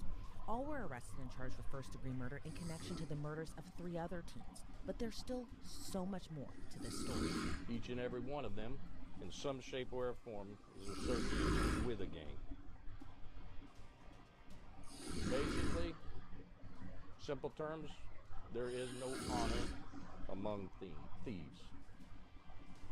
And at some point, these 3 individuals turned on our 3 victims and murdered them. I'm Elizabeth Milner with Law & Crime. So you have 3 suspects and 3 victims, but it looks like one of the boys charged in the case won't even be going on trial. He went forward with a plea deal, but like with many deals, it comes with strings attached. We're going back to March of 2023 for this case. On March 30th, 16-year-old Layla Silverino was found on the side of the road. She was rushed to a local hospital where she passed away from injuries. Now, the following morning, deputies found another body, this one of 17-year-old Michael Hodo Jr. Then another body was found the following day, also of gunshot wounds. This one of 16-year-old Camille Quarles. All of their murders were connected, from what investigators said, but the details were pretty shocking. As all of you are well aware, last Thursday, March 30th, we received a call near Forest Lakes Park, where our first victim, Layla Silvernail, was located suffering from a gunshot wound. She would later succumb to her injuries. The following morning, we responded to a location about a half a mile away and located a second victim deceased on the side of the road from an apparent gunshot wound. Then on Saturday, April 1st, my deputies located Layla's car abandoned and partially submerged in a pond about 9 miles from the location where she was found. My investigators located the 3rd victim inside of the car. And I'll go ahead and tell you, because you've been asking for specific details. She's located in the trunk. Now, I want to clear up before we get into those details. Based on the interviews, digital evidence from her phone, she was there of her own free will. Marion County Sheriff Billy Woods kept it tight-lipped on who the 3rd victim was during that press conference, but it was later revealed that it was 16-year-old Camille's body found in that trunk. Sheriff Woods said at the time investigators were quick to know who the suspects were. I mean, you can see 2 of the suspects on the screen at the press conference, but who are they? Well, a then 17-year-old Robert Robinson and a then 12-year-old Christopher Atkins, and then a 16-year-old Taj Bruton, who was actually on the run at the time the sheriff held this press conference. The suspects were in the vehicle.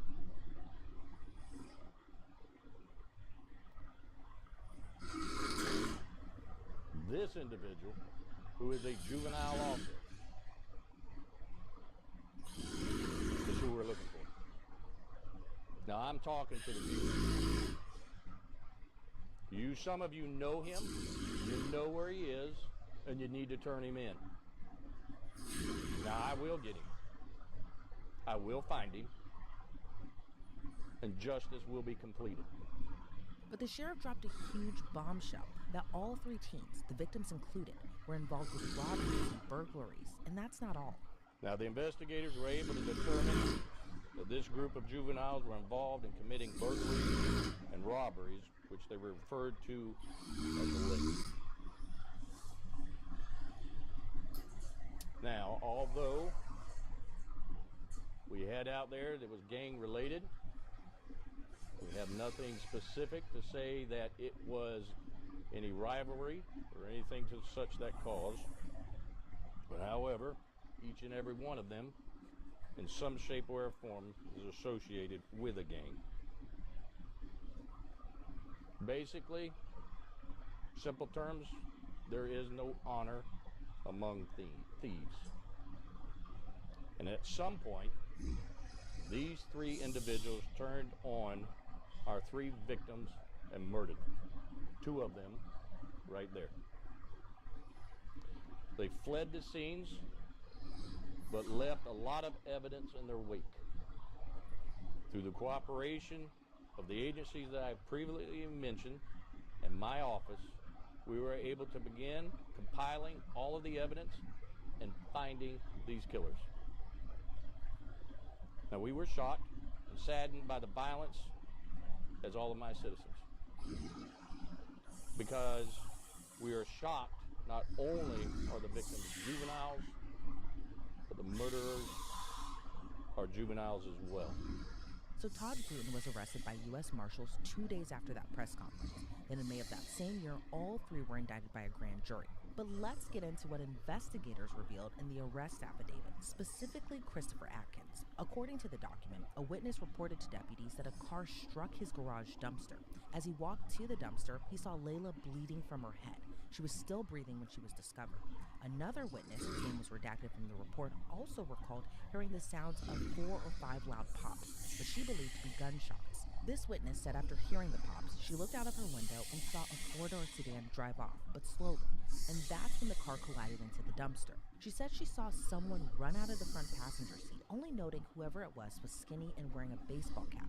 But whoever was driving the car took off again after being confronted. So Layla was shot, but her car was gone. Investigators say the final 2 license plate reader detections were consistent with Layla's car traveling to where her body was found and where Michael's body was later found. Because as we know, the next day he was found unresponsive in a ditch and a bunch of blood was near his head. Now authorities saw drag marks. Michael was wearing gloves and a ski mask, and his clothes were saturated in blood. A lot of Michael's portion was redacted, even his name. We only know his name through reports after the fact. So the sedan the witness saw was found. It was found near the edge of some water. Evidence techs opened the trunk and saw a body. Camille's name was also redacted out of the report, but as we know from the sheriff, it was her body found in that trunk. Investigators say her body was partially decomposing. When they pulled her out of the trunk, she had a gunshot wound to her right temple with close-range powder burns. She was also shot in the stomach. A friend told police both Camille and Layla had been staying at her home for a couple of months. That friend said they made several stops in Layla's car on the day of the murders, and even went to hang out with Robert Robinson at his so-called trap house. They left because it wasn't air-conditioned. That friend was later dropped off by Layla at her home, and Layla reportedly went to pick up the others. Both Robert and Christopher confessed to what happened, that they were planning to rob someone for marijuana while car hopping. Robert claimed one of the victims, the affidavit didn't say which one, was directing Layla to a location where they could commit burglaries. Layla was doing a U-turn, and that's when she was shot and killed while at the wheel.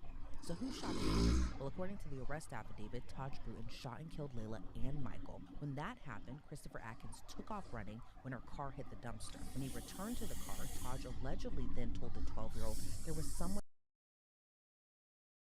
Press conference, Camille was there by choice for some reason. Christopher allegedly told police that he was forced to shoot Camille by Robert, who allegedly said if he didn't do it, Christopher's whole family would be killed. He shot her, but didn't think that she was dead, so Robert finished the job.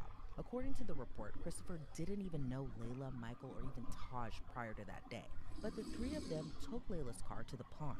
With now Taj behind the wheel after dumping her body, they took Layla's car to the lake, dumped Michael's body in a ditch, then drove her car to a pond, and that's where the car was discovered with Camille still in the trunk. Now we're still years after that horrible, horrible crime, and the 3 teens are a little bit older, but they're still teenagers. Taj Newton is now 18, Robert Robinson is now 19, and Christopher Atkins is now 14 years old. While Robert and Taj await trial for the murder, Christopher took a plea deal. He still faces anywhere between 40 years to life in prison, but because of his age, will be eligible for parole after 25 years. But there's a huge stipulation. Christopher has to testify against his other co-defendants when they go on trial, which is supposed to happen this July. There is so much to break down in this case, so I'm joined now by trial attorney and federal litigator Alexis Rosenberg. Alexis, thank you so much for joining me today. You know, before we get into the plea deal, let's talk about the case overall. We have the other 3 are murder suspects, well, murder co-defendants now, but what's your reaction to this case, especially seeing and knowing just how vicious it was? It's a horrible situation. We can't get around that. We have 6 minors that, you know, the allegations are that they went out to rob houses together, and 3 of them. It's very sad, and the youngest at the time being 12. 12 years old, such a young age. Like, I just remember being 12, and it's completely different, just my experience versus what this defendant's experience was. But what do you make of just authorities talking about all the robberies that they were planning on committing that day, the burglaries that they were planning on doing? And in your opinion, is that something that you see often, maybe possibly particularly in Marion County? I know you're not from that area, but in that area specifically, what are your thoughts about that? So what's come out is that at least the three that are, have been charged with the crime were part of a gang. There are some allegations whether the other three were also part of the gang. So I think that, what's really concerning about this are all minors, but we have a 12-year-old. So was the 12-year-old coerced into doing this? What was the situation? I mean, even if we don't say he was coerced or threatened, we have a situation where he was pulled in by much older teens. The other teams were 16 and 17 years old. That's a huge age gap. So, that's concerning as well. And he came forward. He has, now pled guilty. And even at the young age of now 14, trying to take responsibility for his participation in this gruesome crime. And normally it seems like when we cover these types of cases, as far as young especially murder like we have in this case, normally the victims are family members or relatives or someone kind of close to them. But from this case, it doesn't seem like all of them knew each other particularly that well, to the point that you could even really say that they were friends. It seems like some people knew others, but others didn't know the others, that type of thing. And it's a really kind of a tangled web just as far as their previous relationships prior to the day of the murders. But as far as just your reaction to them not really knowing each other that well, what are your thoughts on that, especially given, you do have a 12-year-old boy who now will spend what could be the rest of his life in prison? So you nailed it. It is a tangled web, and there seems to be some missing pieces that haven't come out or they're not releasing as to the connection, how they were there, what was the actual motivation. Not that you have to prove a trial motive, but a jury likes to hear what the motive was. What was the motivation to actually have these three children killed? Why was that? So, that's going to be interesting. And as well as now we know that the 12-year-old, who's now 14, is planning on testifying at trial against the other two. So, and they're saying that, like you had mentioned, that his sentence is going to be, or the plea that has been offered and he's agreed to take at this point, is life in prison with possibility of parole. Now, him being that young is interesting in Florida, because in Florida, first of all, if somebody has been charged with first-degree murder in Florida, if they're under the age of 14, the state attorney gets to determine if they're going to even be charged as an adult. So first, that decision has been made. Then we also have, when we come to first-degree murder, the Supreme Court of the United States has held that it's unconstitutional to have a minor be sentenced to death. So usually what happens in Florida, even if a minor is sentenced, it could be commuted to 25 years with possibility of parole, and that gets a little complicated in Florida, what's going on having to do with that. But I think we need to keep in mind that this particular defendant is 12. It's 12 when this happened, and to even, like you mentioned, sentence him to life, possibility of parole, and potentially getting out in 25 years. That's at 37. That's 37 years old. That is a long time for a 12-year-old, and the possibility that he potentially was forced or threatened to do these acts.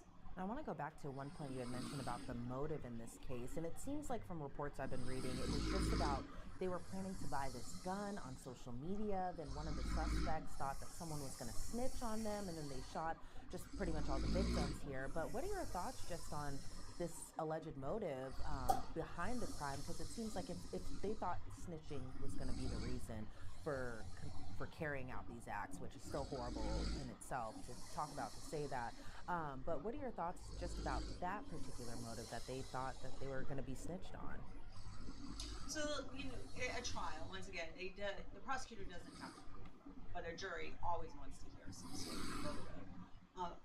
That's to be snitched on as good a motive as any other motive.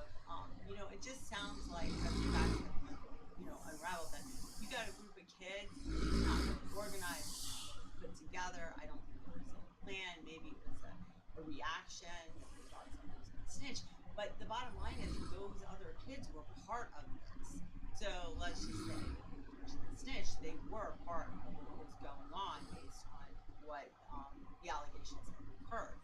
So, I mean, who knows? I mean, it could have just been, you know, there was a discussion because it wasn't planned. It could have been a frenzy. And we have minors. We have minors here.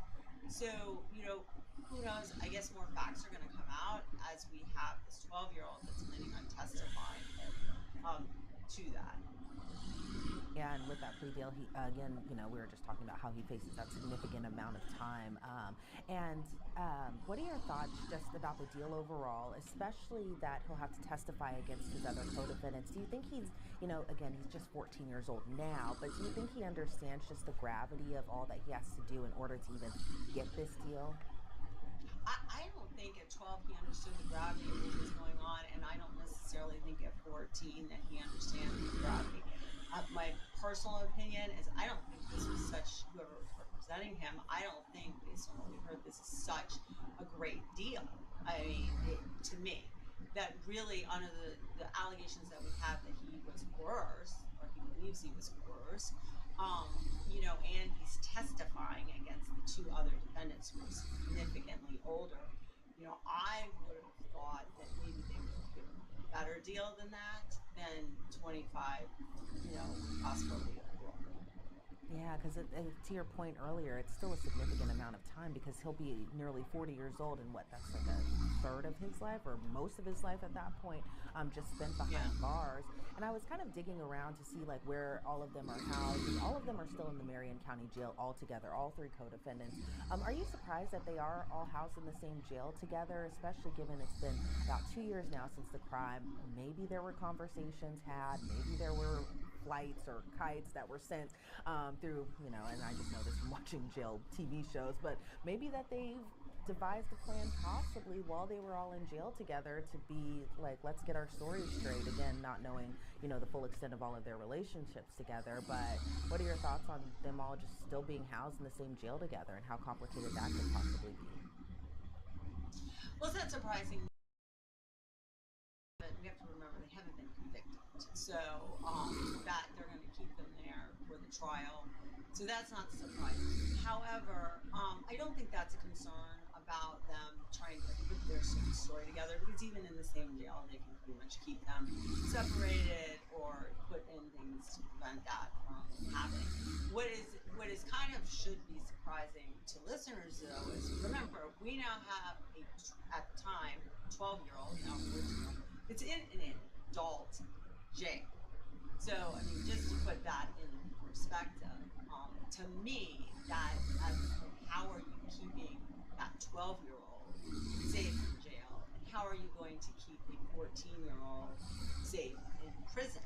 So, I mean, to me, that is the bigger thing to really focus in on. But I don't think the jail can keep them separate pending the trial.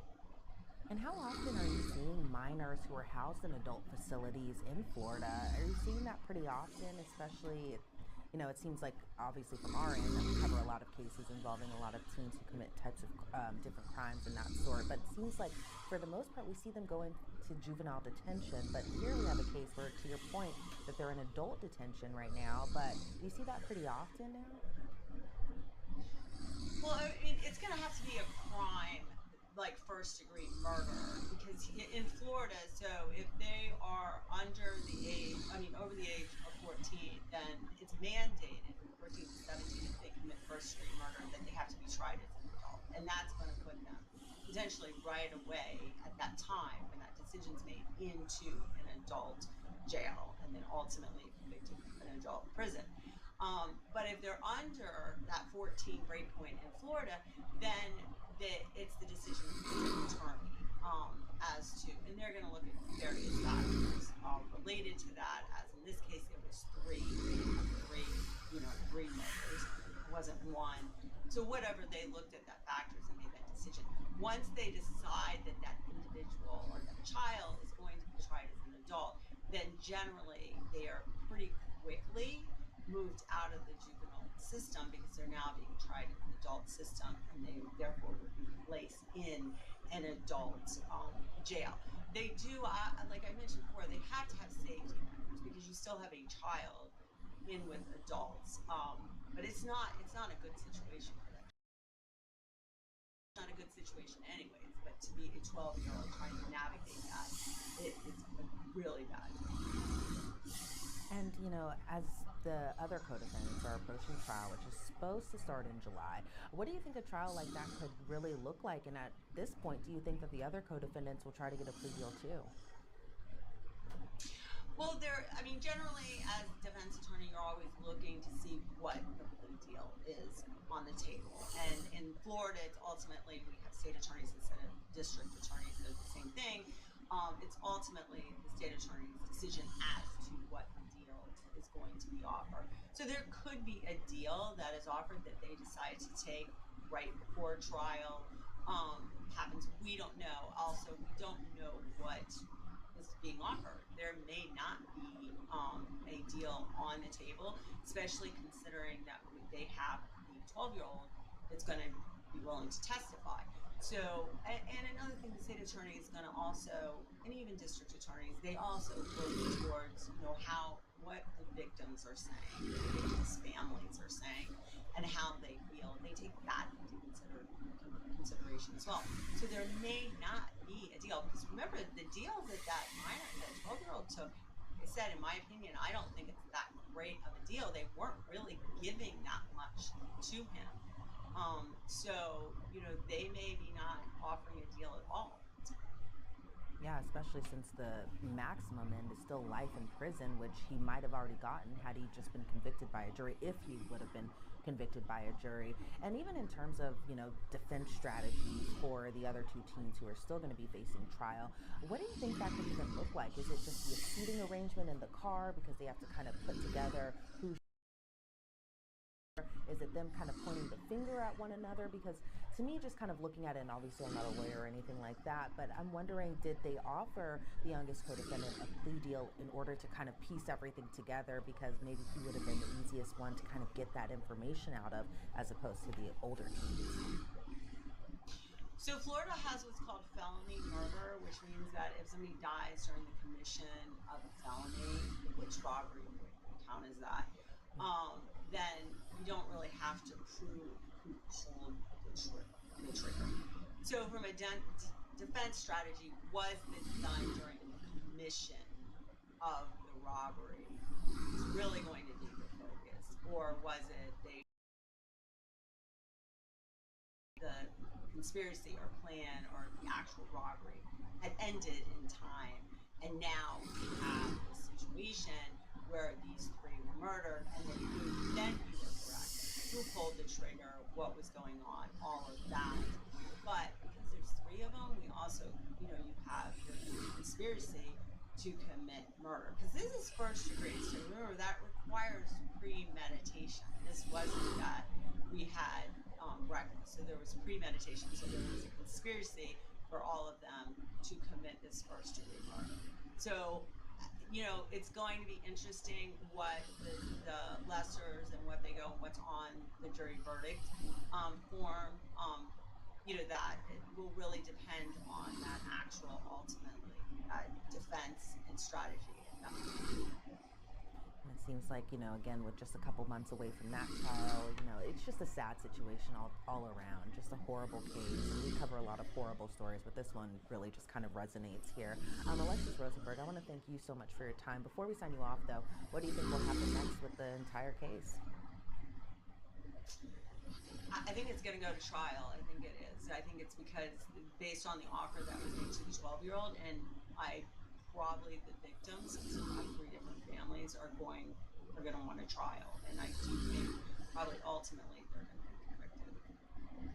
Again, just a horrible situation all around. And again, Alexis, I want to thank you so much for your time and your insight into this case. I really appreciate it.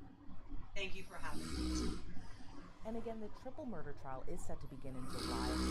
Earlier this month, Taj Bruton was sentenced to 20 years in prison on an unrelated charge. But as of this recording, all three co-defendants remain in the Marion County Jail. Christopher Atkins' official sentencing will happen at a later date. Reporting for Law and Crime, I'm Elizabeth Milner.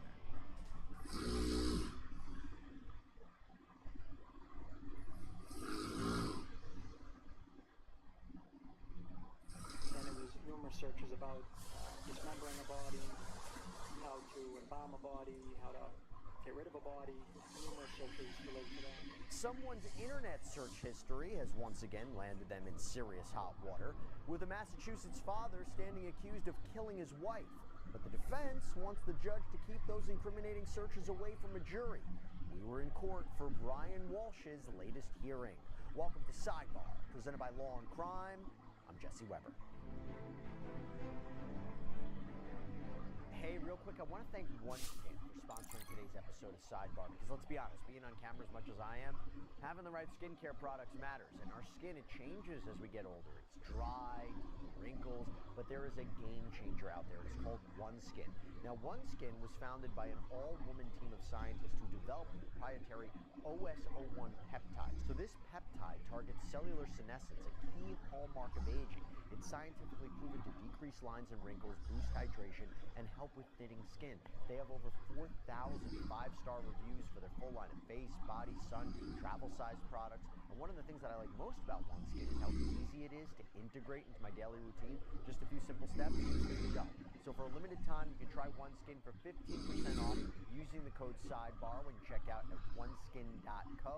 That's 15% off at oneskin.co with code SIDEBAR. Remember to tell them that we sent you there when they ask where you heard about them. Invest in the health and longevity of your skin with OneSkin. Your future self will definitely thank you. When 39-year-old Anna Walsh never returned home from a supposed work trip at the beginning of 2023, her husband Brian Walsh became a suspect in her disappearance.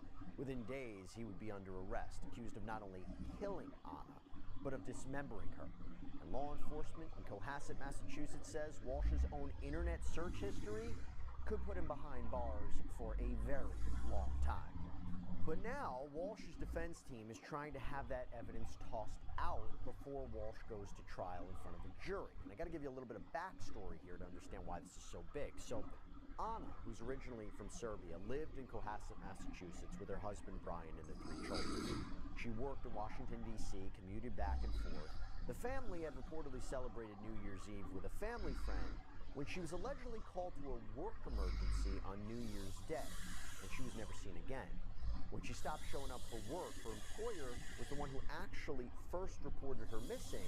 So then an officer went to the Walsh home to perform a wellness check, and her husband said he hadn't heard from her since she left for D.C. And that is when disturbing details started to emerge, because Walsh apparently made several disturbing Google searches which led police to believe Anna was dead.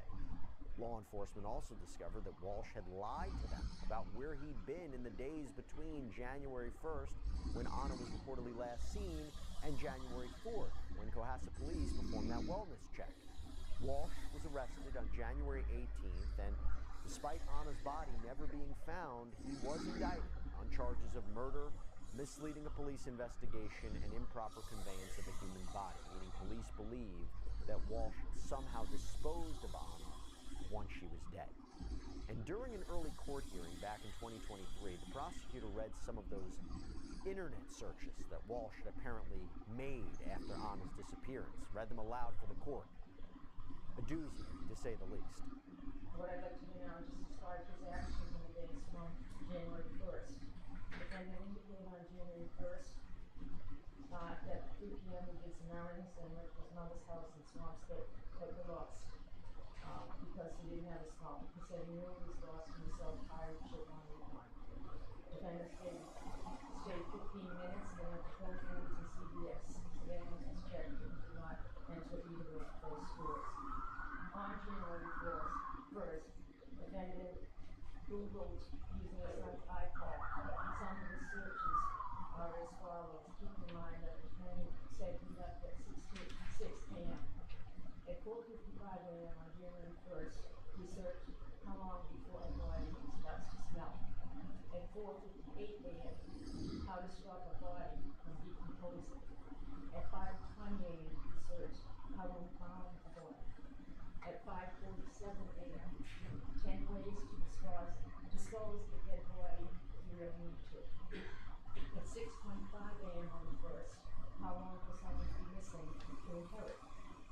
6:34 a.m. on the 1st, can you throw away body parts? At 9:29 a.m., what did you slip out the hydrant? At 9:34 a.m. on the 1st, how long does DNA last? At 9:59 a.m., can identification be made on partial remains? At 11:34 a.m., dismemberment and best ways to dispose of a body. At 11:44, how to clean blood from wooden floor. At 11:56 on the 1st, ring alarm to detect blood. At 1:08, what happens when you put body parts in ammonia? At 1:21 p.m., is it better to throw constantly clothes away or wash them? Those are on the January 1st. There was also information gained from the defendant's home which showed on January 2nd he was at Home Goods in Norwell where he purchased 3 rugs. There were also more Google searches on January 2nd. At 12:45 p.m., hacksaw best tool to dismember. At 1:10 p.m., can you be charged with murder without a body? At 1:14 p.m., can you identify a body with broken teeth? Such damning information, such damning evidence. And according to an affidavit of probable cause, Walsh was also spotted on a surveillance camera at Home Depot. This apparently was a shopping trip that he never mentioned to police. The affidavit indicates he was wearing a black surgical mask and blue surgical gloves and made a cash purchase. Investigators later determined he spent $450 on things like cleaning supplies. Authorities say they found the Walsh's DNA along with a COVID vaccine card for Anna, some of her clothes, a hacksaw, cutting shears, and a hatchet in trash bags in a dumpster, apparently across the street from Walsh's mother's condo complex. In fact, the surveillance photo was discovered from January 3rd showing someone wearing a face mask throwing away what appeared to be heavy bags.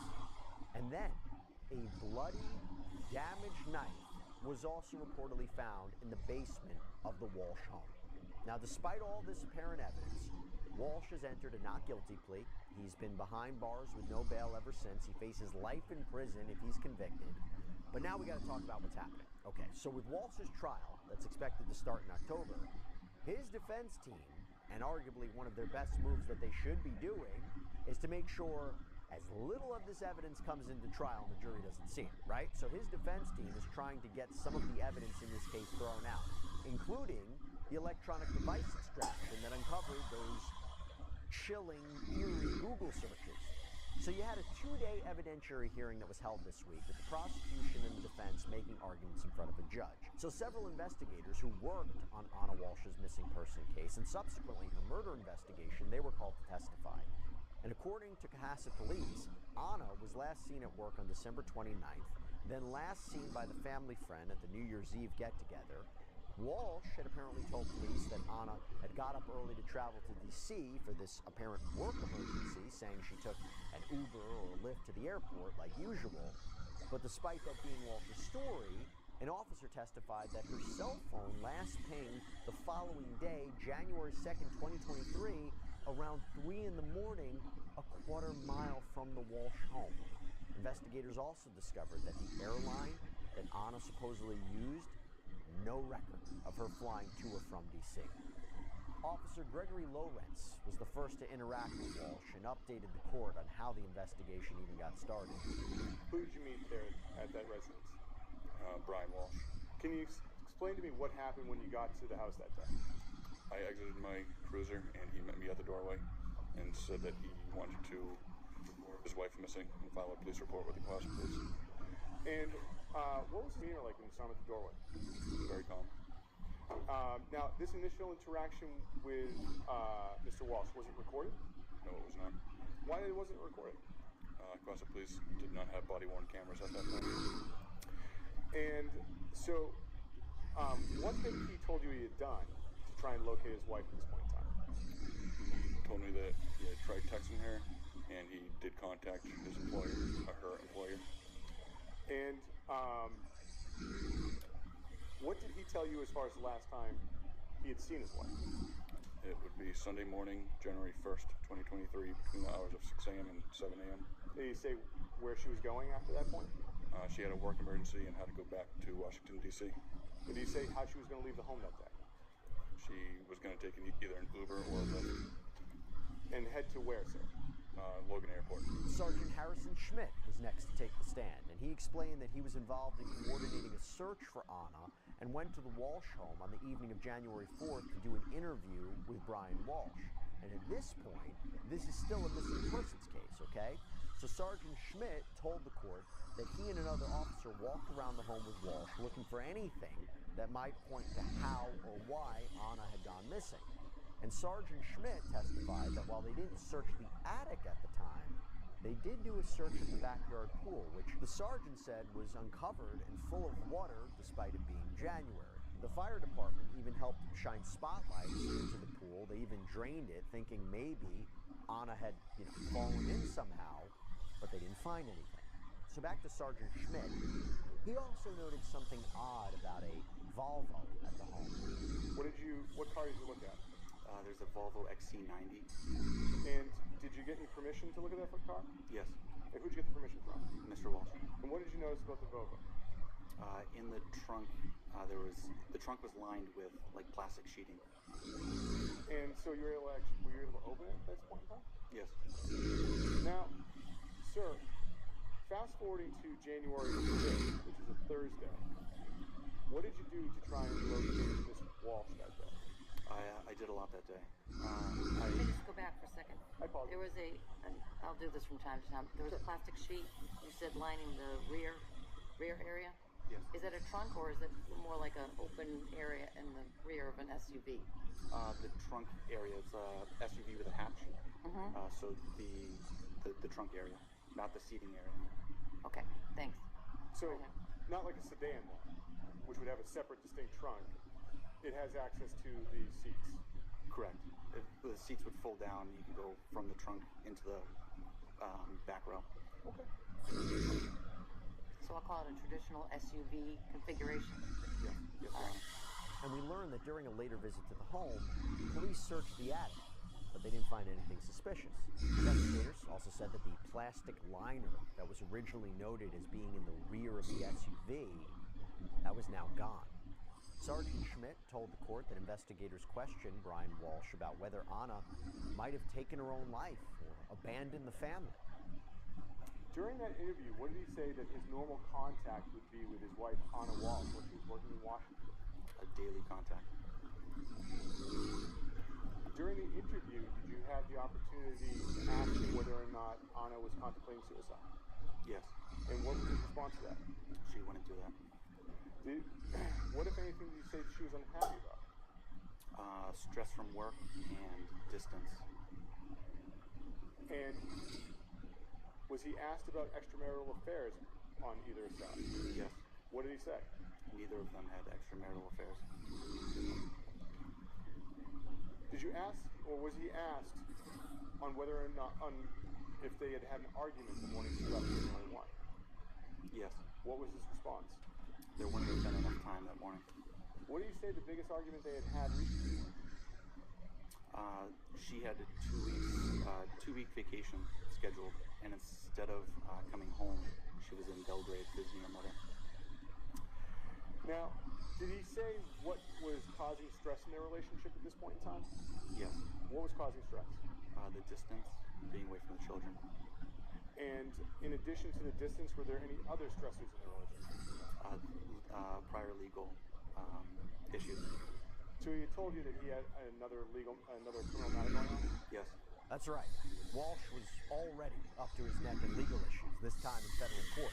Back in 2021, nearly 2 years before Anna was reported missing, Walsh had entered a guilty plea to multiple fraud charges for selling 2 fake Andy Warhol paintings.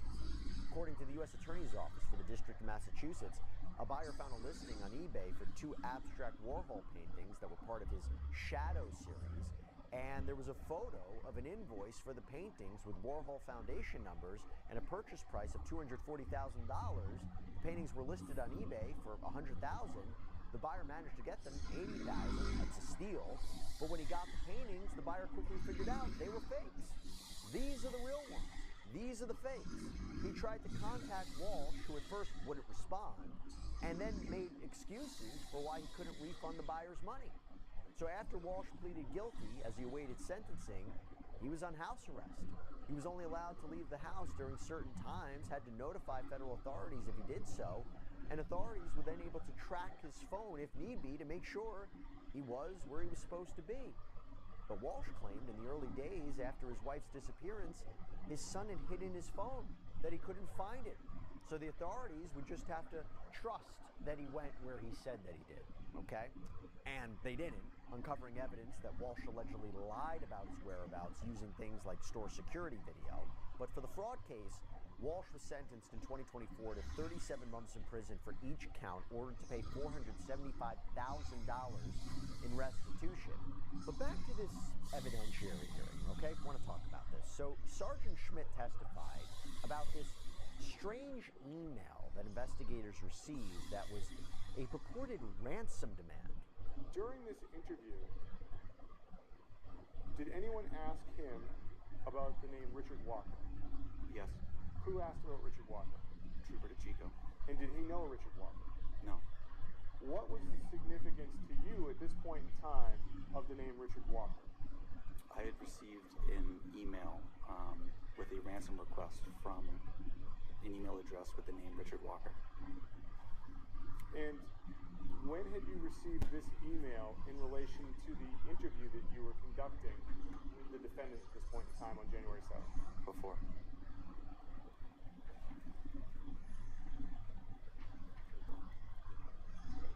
Drawing ready, folks? Yes.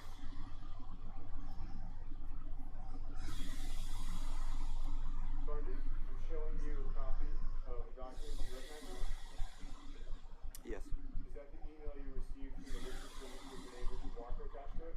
It is. The Commonwealth would seek to have this marked as the next exhibit. It's in the binder, Your Honor, and before I try and admit it twice, it's Exhibit 9. Thank you. Any objection? No objection. Did you read the body of the email? We have the so named Anna Walsh with us here. We had a deal worth $127,000. She messed up. We have her here with us, and if she doesn't pay the money, then she'll never be back. And we know that the police and the FBI are involved. Good luck finding us. I'm going to have that back.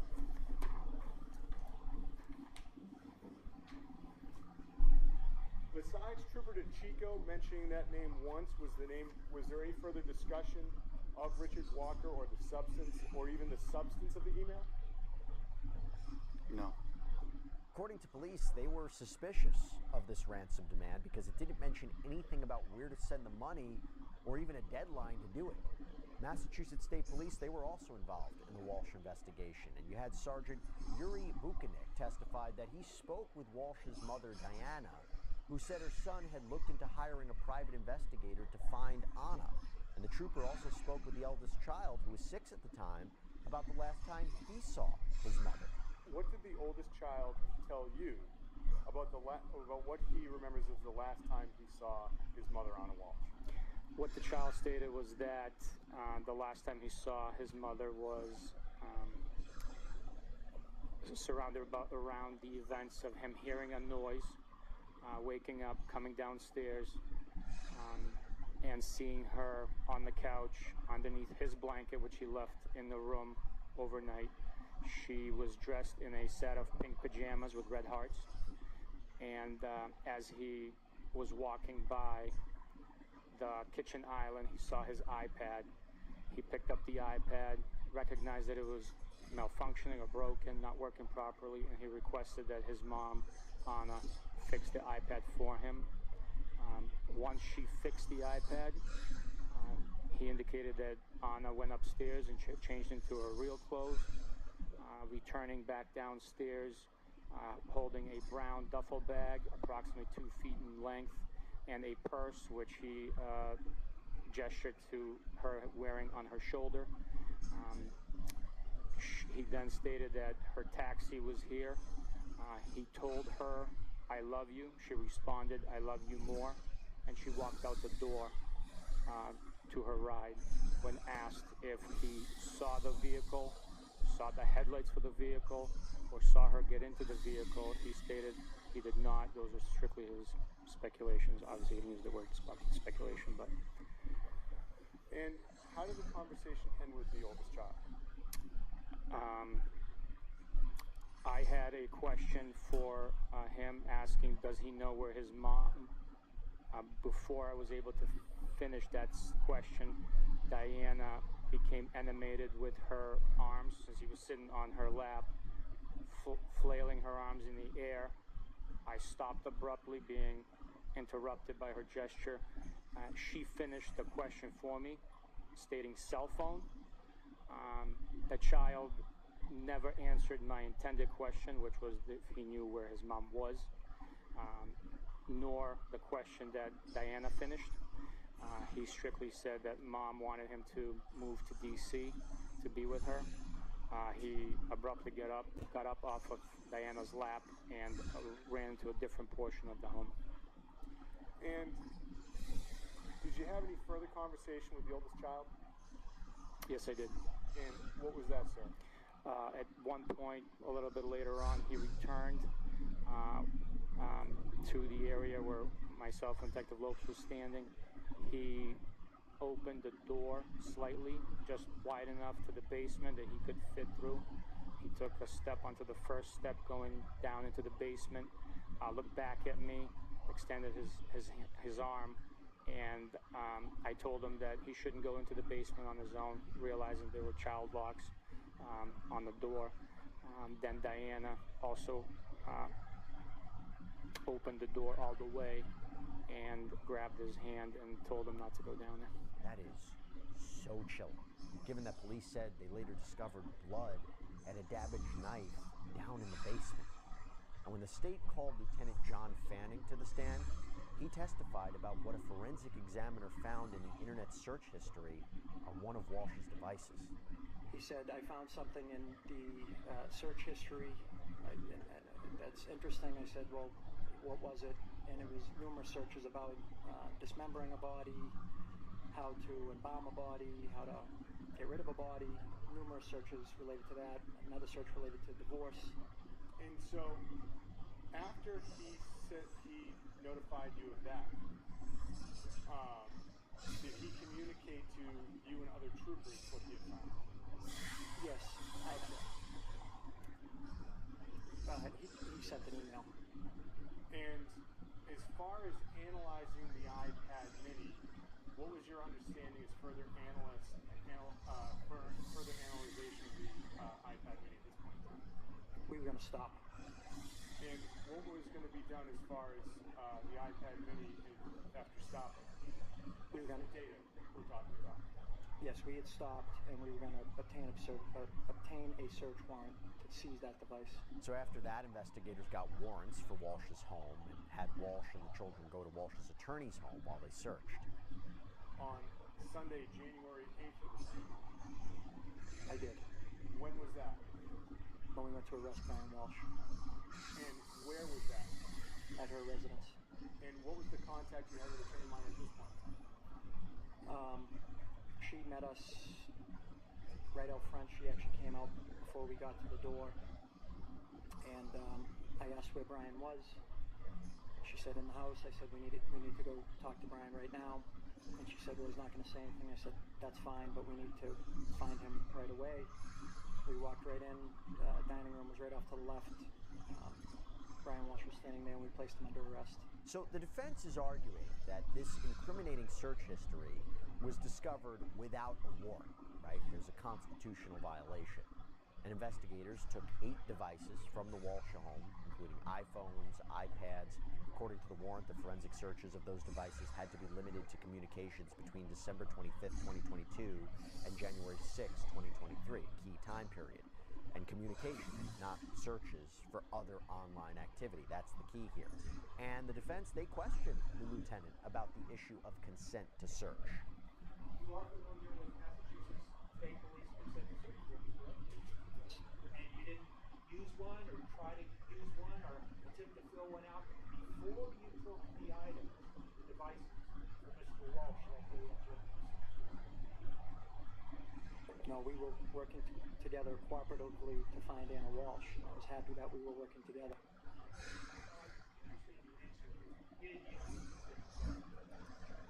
There was already an agreement, so I think it wouldn't have made sense after just talking to Attorney Minor, talking to Sergeant Buchanan, an agreement in writing to then show up with a consent form. I think Attorney Minor would have had a problem with that. You think that, but my question is simple. You used those consent search forms, you did not use one yesterday. That's correct. And those consent search forms, without belabor the point, they're used to make sure that what you do, when it's looked at later on, that there's evidence that there was in fact a voluntary consent, and that whatever parameters of any search that was going to be conducted would be followed, that the person giving consent understood. Yes.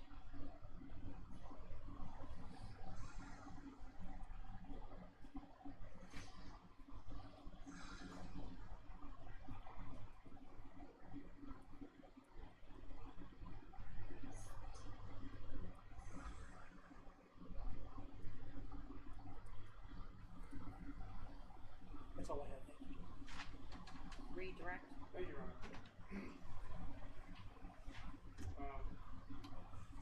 Lieutenant, you were asked a question about one of your police reports concerning whether or not you had mentioned that the son might have used the iPad in the report.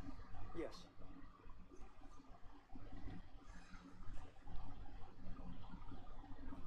Do you have a memory of that paragraph where you mentioned where you were asked about as far as the son using the iPad? You guys are confusing me. I'm sorry. Do I have a We're right there with you. Do I have a memory of the paragraph? Is the one I just read? Yeah. Yes. Do you remember what you mentioned as far as the son using the iPad in that report? Did the report help you out? Yes. Your Honor, may I approach? Yes. I'm showing you the report, which has a number of 2003-112-4/116. I want you to take a look at the third paragraph, specifically the second sentence. Go ahead. Got it. All right. Lieutenant, did you write in the report whether or not the son used the iPad? I did. And then you go to day 2 of the hearing, and you had Trooper Nicholas Guarino, the forensic investigator that the lieutenant was talking about, explain what he collected. So, you said, quick one for the moment. Were you present for a search warrant of the Walsh home in Cohasset? Yes, I was. And when was that search? Sunday, January 8th in the morning. And what was seized from the home as far as devices that morning? There was 3 MacBooks, the iPhone 13 mini, the iPad 6 mini, the iPad 6 with the cracked screen, another iPad that I don't remember the exact model number of, and an iPhone SE. And Trooper Guarino confirmed that he knew the date range in which he could search, but said that communications could include things like web chats that use a browser. During his examination of those details in the extraction, he realized that some of the items in the search history were suspicious. So once it opened itself, I would have looked at the timeline view, so I loaded timeline and filtered by the date range that was given. Now, why do you use the timeline view? Multiple reasons. It's the easiest way to pare down the the data by date range, and it gives a comprehensive list of how the devices interacted from the 25th to the 6th, as you're told. And what did you begin to notice while you were going through this data and the timeline? So it has every device interaction, what's been done with it. Started seeing searches on the 27th of December for best places to get divorced, worst places to get divorced, best states for divorce. And after the 27th, did you notice anything further that caught your attention when you were analyzing the data of this device? Yes.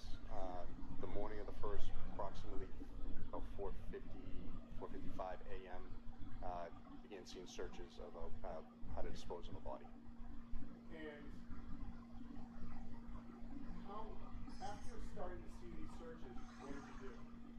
So I went through the information, the data, probably up to about the second, and I saw numerous searches about body disposal, removal of smell, harass at dump, cadaver dogs at the dump, and I contacted, I went downstairs and contacted Trooper Keefe to tell him what I had found search-wise. Now, to be clear, at the time of this recording, the judge hasn't made a ruling yet on whether those internet searches will come in at trial, which for now is currently scheduled to start October 20th. But I'll tell you this much. Yes, Brian Walsh is innocent until proven guilty, but for his defense's sake, they need to make sure the jury never sees those searches, because you and I both know, for criminal defendants, when those searches come in at trial, not great. But that's all we have for you right now here on Sidebar, everybody. Thank you so much for joining us. And as always, please subscribe on YouTube, Apple Podcasts, Spotify, wherever you should get your podcasts. I'm Jesse Weber. I'll speak to you next time.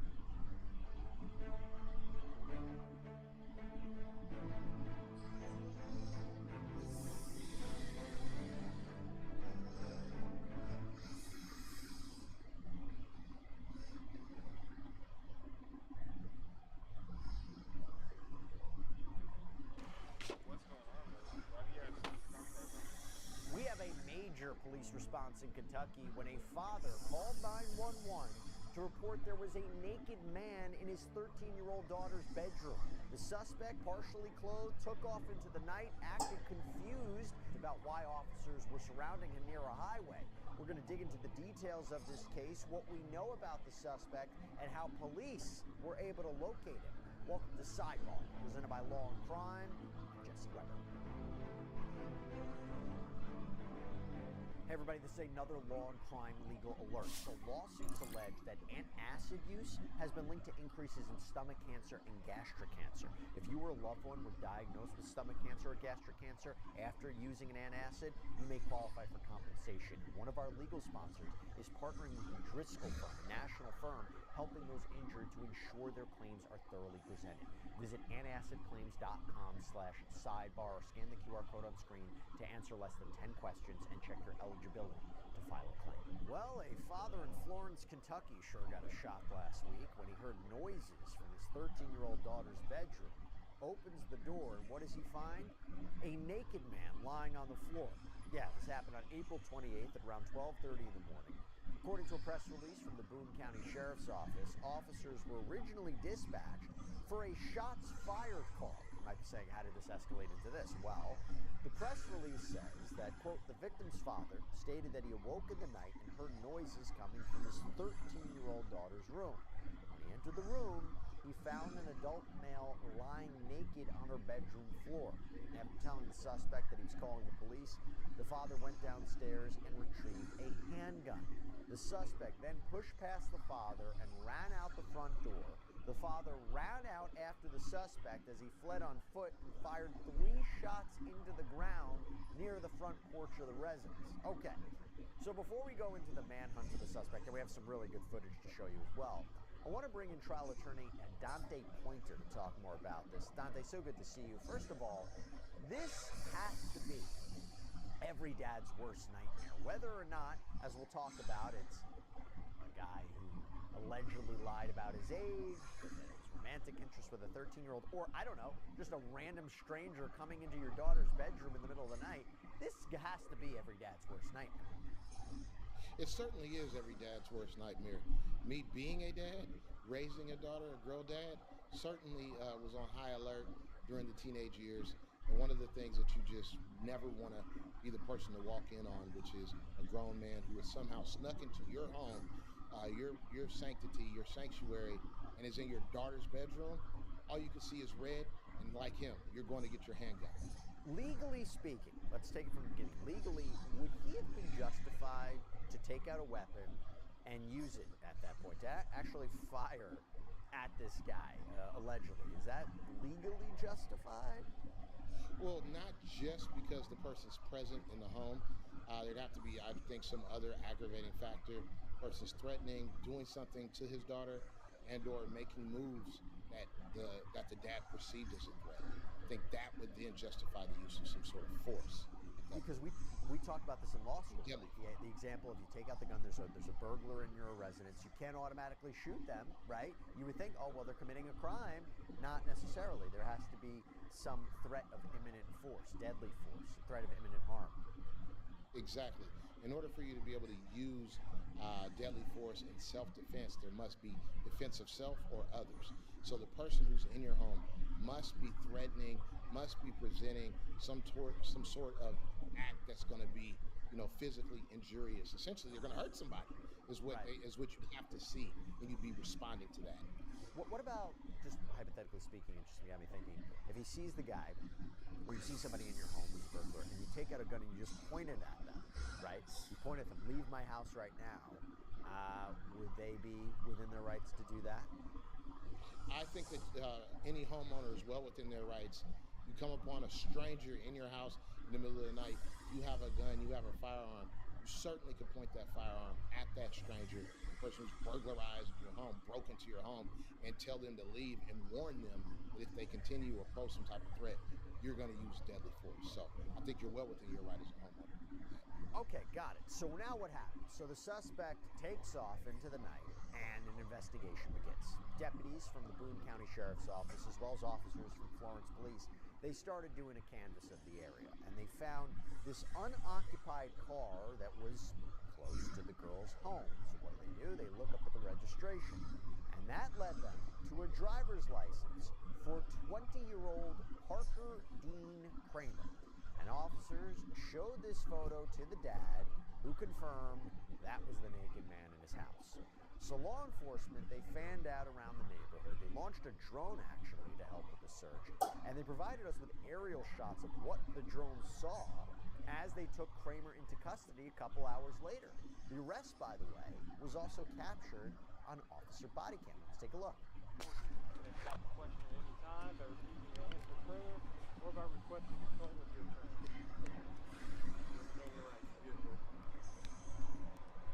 Talk to us.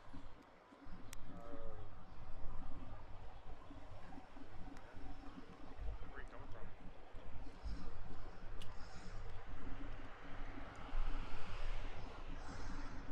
Hey, what? Wait, what? Damn. What'd I do? Why don't you tell us that? I don't gotta tell you anything. That is what I do. That's why I asked. You wanted to talk to us. You said, sure. Where are you coming from? I have my lawyer. Okay. Can I call him? At a later date, not right this second. Okay. Sit tight. Thanks, Joe.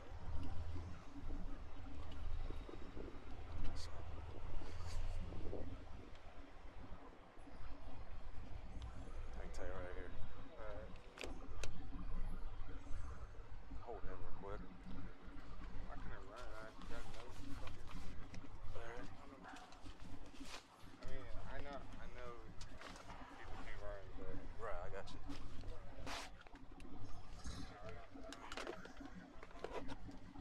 But I don't got my phone. Is that going to be our guy? I'm not anywhere near those.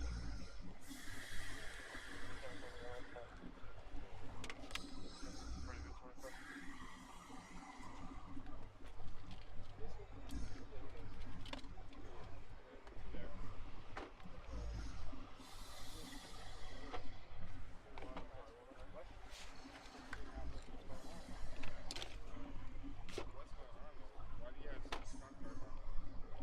Alright, hop in.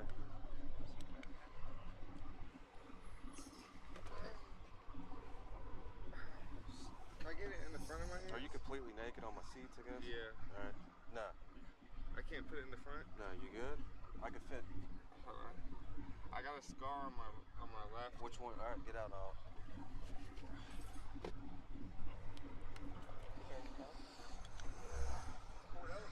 Which one grabbed the gun? He had the phone. Why is it 55 pounds? Here, will you loosen that up for me? This left one. Again, to answer some of the questions. What was it?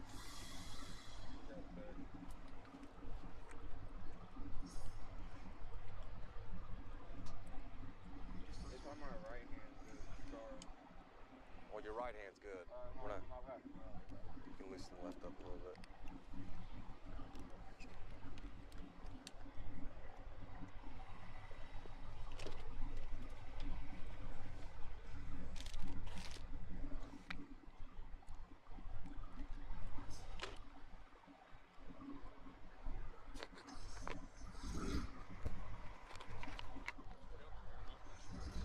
I don't care. He can do it. You can do it. Put it into my car. Put me all the way on the end, okay?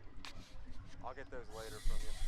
So, as you heard there and saw there, while Kramer's wearing that sweatshirt, it seems he's forgotten his pants.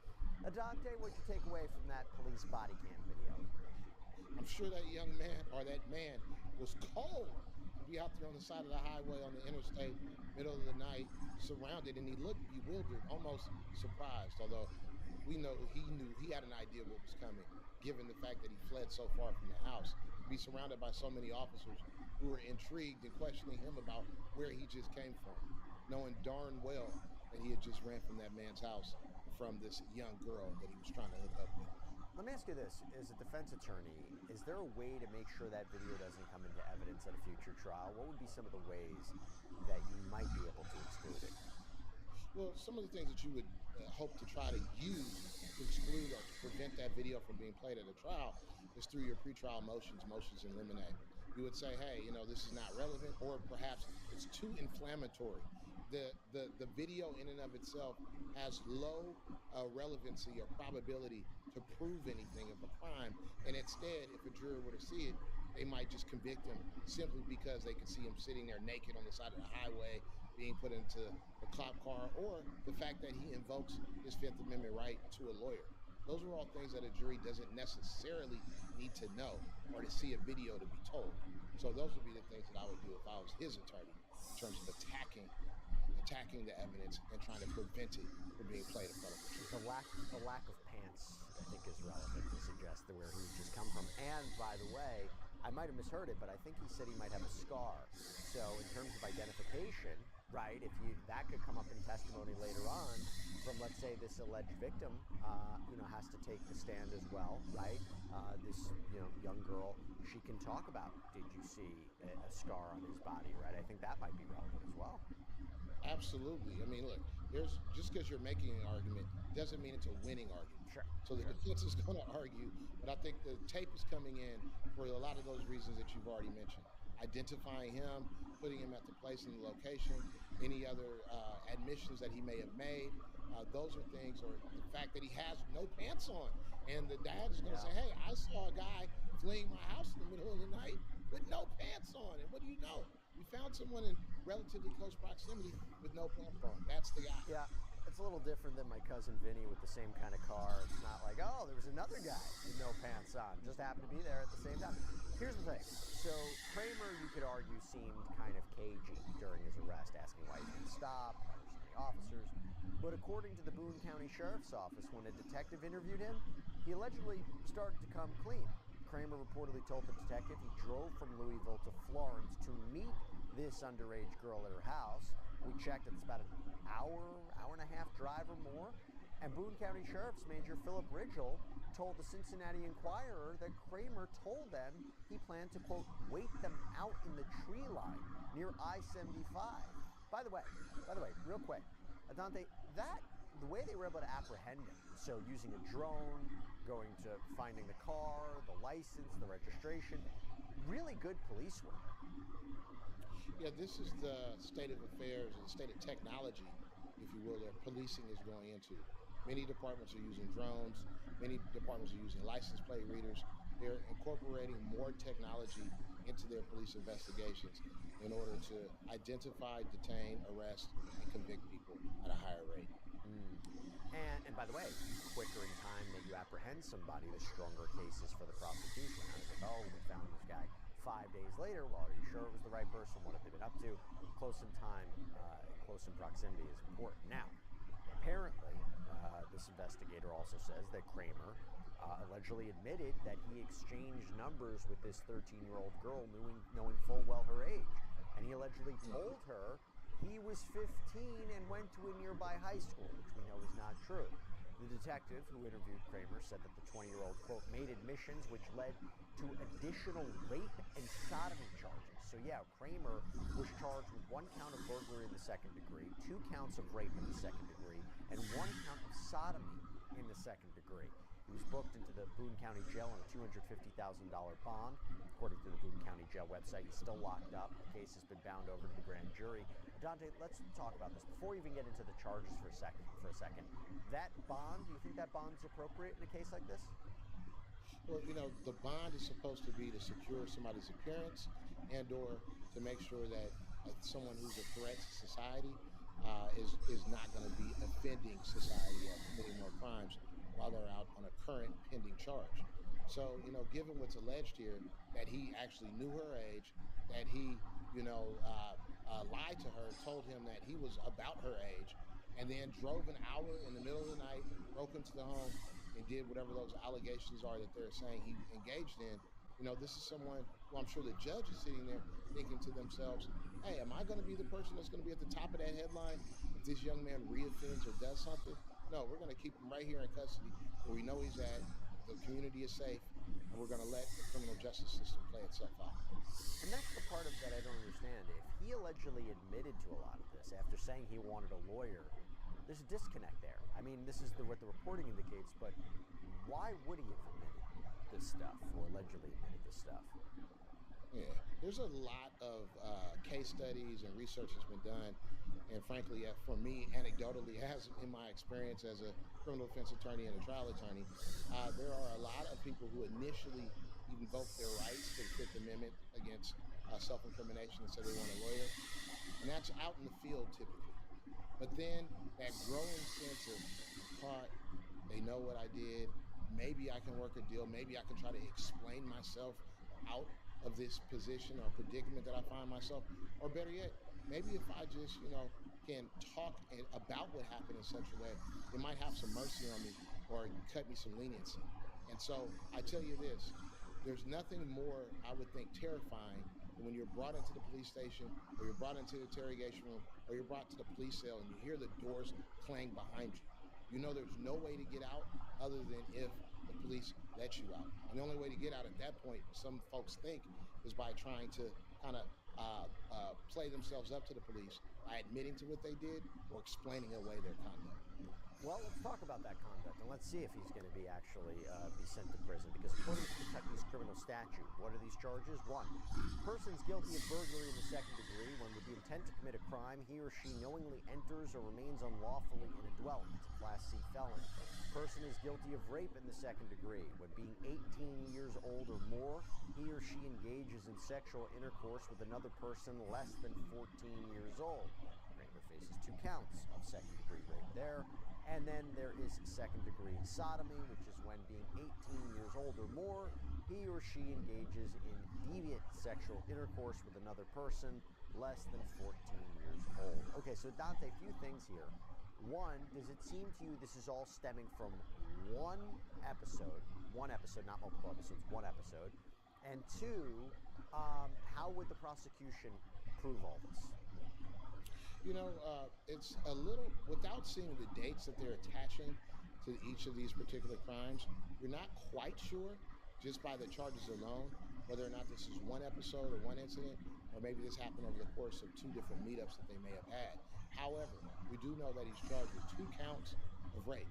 So they're at least saying that there was some sexual penetration 2 times on 2 different occasions. It doesn't necessarily have to be 2 different days. They may charge him with if he did that on the same night twice. So, you know, you're not quite sure. Nevertheless, in terms of evidence, certainly they're going to be doing what's called a SART exam on the young lady, on the girl, to get the physical evidence that they need in order to prove up that there was some type of sexual contact, DNA, and all that type of biological evidence that they'll get. They'll also have her testimony, which I'm sure would be pretty painful and gut-wrenching as she delivers a blow-by-blow account, if you will, of what took place, how she met him, what he said, how she was duped into believing that he was her peer versus an adult that, from the law's perspective, and I'm sure many people's perspective, was preying on a child. What is the defense here? What's the wiggle room for the defense? I mean, I don't think it's a mental health defense because you look at insanity, right? You're saying, oh, he seems so out of it. No, mental disease or defect, he can't appreciate the criminality of his conduct, conform his behavior to the law, allegedly ran away, said he wanted a lawyer. Don't think mental illness is going to be a defense. So talk to me about what are possible defenses here, because you have to also imagine if this goes to trial within a year, 2 years, whatever it is, and you have this alleged victim taking the stand, what a difficult job it is for a defense attorney to cross-examine. Those are some of the most difficult examinations to engage in. You have someone who the jury is going to have a lot of compassion for, a lot of sympathy for, maybe be predisposed to believe what they have to say. And yet you as a defense attorney are tasked with trying to undermine that person's credibility, perhaps attack their story, poke holes in their story, and try to impugn their character. And so that's a very hard tightrope to walk. I would say here as a defense, going back to one of the words my teenage kids use, they say, they're cooked. Look, when he himself admitted that he knew the young girl's age, he then told her he was 15 and they had been engaging in conversation back and forth from there, that he drove and he broke in the house. I mean, at that point in time, he literally walked himself into jail and prison, given the type of consequences he's facing. Perhaps at sentencing, there's some mitigating factors that we're not aware of that might cut his prison sentence down. But from what we heard and the information we have at this point, it's not looking terribly optimistic for him. Let's talk about the prison time or potential prison time if he's convicted or pleads guilty. These are Class C felonies in Kentucky, and according to the state's sentencing guidelines, Class C felonies are punishable by 5 to 10 years in prison. Now, Adante, what do you think he would be looking at here? Would this be a case where, and we don't know a lot of the details of it, but we're just taking away from the charges in and of themselves, do you think a judge would look at this and say, you know what, this is going to be the max, going to be served consecutively? I think he should get multiple decades in prison, or do you think it would be something on the lower side? I mean, you talked about mitigation, maybe his age. I don't know if that would help him, but talk to me about what we might be able to expect here. Yeah, sure. The judge is going to have that decision to make. Does he run, or does he or she run the sentences consecutively, essentially stack them up? Every count's worth 5 years, 10 years, going 10 plus 10 plus 5 plus however many more, and then you get to some final amount as it relates to how much time he would be doing. Or they could run it concurrently. Hey, there's 3 charges, they're all 5 years apiece. We're not going to give you 15, by adding 5 plus 5 plus 5. Instead, we'll give you 5 and run it all concurrently. That's a decision the judge would have to make. And you're right. The judge is going to be looking at aggravating and mitigating factors. His age may be one. Perhaps he has, as you mentioned, some type of mental defect. Perhaps, through his attorney and they're investigating, they're able to dig up some dirt on this 13-year-old, which would be pretty tough, I would think, to find, given her age. Perhaps she's done this. Perhaps she's more sophisticated than her age might let on. Perhaps she understood his age. But there's a thing here in the law. She's too young to consent. So even if you bring those up as issues to bear for the defense attorney, I don't think that's going to get you very far. And one other thing I'll add, I think it's actually in Kentucky the jury may decide the sentence. They may recommend the sentence. I think it'll be up to the judge to actually impose it. But if that's interesting too, thinking about the dynamics of this case. I don't know if you've ever dealt with that before, where a jury might recommend what the sentence is within a given range. Right. Well, in some states, jurors do recommend sentences and or even select the sentence. So, that definitely can happen in a state like Kentucky. That's apparently the law. The question is going to be the way in which the jury has took in the information over the course of trial. Do they really believe this girl and what she says in her account of what happened? Are they sympathetic to this dad who walked in on a naked man in his daughter's bedroom after hearing noises and bumps in the night? Or do they look at this young man, the young man who's accused, and kind of, I don't want to say write it off, but look at it and say, hey, this young man he wasn't doing the right thing. We don't like it. Yes, it runs afoul of the law, but we're not ready to give him a lifelong scarlet letter by putting him in prison for 20, 30, 40 years and essentially taking his life from him. So those would be decisions the jury would make, and I bet it hinges on how they perceive his level of contrition and her level of engagement, but also the after effects in terms of PTSD or anything else that she might claim that she suffered. And we always say this in so many of the cases we cover, these types of cases where you see this incentive for the prosecution to try to work out a plea deal so a jury doesn't have to hear about this evidence, the alleged victim doesn't have to testify, but it has to be attractive enough for the defendant to want to take it. Then again, thinking about what might be on the other side and going to trial, something we could be thinking about. According to court records, Parker's arraignment is scheduled for May 19th. We'll keep an eye out for this. Dante Pointer, thank you so much for taking the time. Great seeing you. Good seeing you as well. Till next time. And that is all we have for you right down here on Sidebar. Everybody, thank you so much for joining us. And as always, please subscribe on YouTube, Apple Podcasts, Spotify, wherever you should get your podcasts. I'm Jesse Weber. We'll speak to you next time.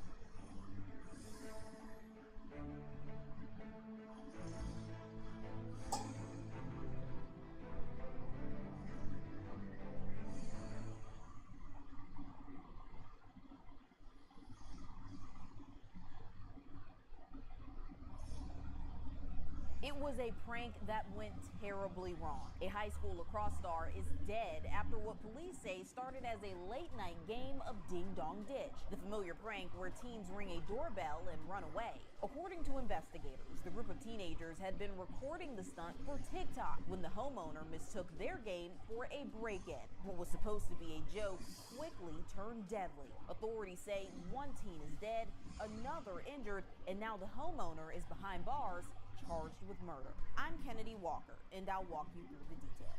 Michael Bosworth Jr. had his whole life ahead of him. A senior at Massaponax High School in Virginia and a standout athlete, the 18-year-old was just weeks away from graduating. But instead of celebrating his diploma, his family is now preparing to lay him to rest. According to the Spotsylvania County Sheriff's Office, Bosworth was shot and killed early Saturday morning while attempting to film a TikTok prank. Deputies say the incident unfolded around 3 a.m. on May 3rd when a 911 call came in reporting that 3 individuals were allegedly trying to break into a home by kicking in the back door. The homeowner, identified as 27-year-old Tyler Butler, told investigators he believed he was being robbed. Butler allegedly opened fire on the teens, killing Bosworth and grazing another. In the immediate aftermath, Butler was not arrested. He told investigators he believed he was being robbed in the middle of the night and fired in self-defense.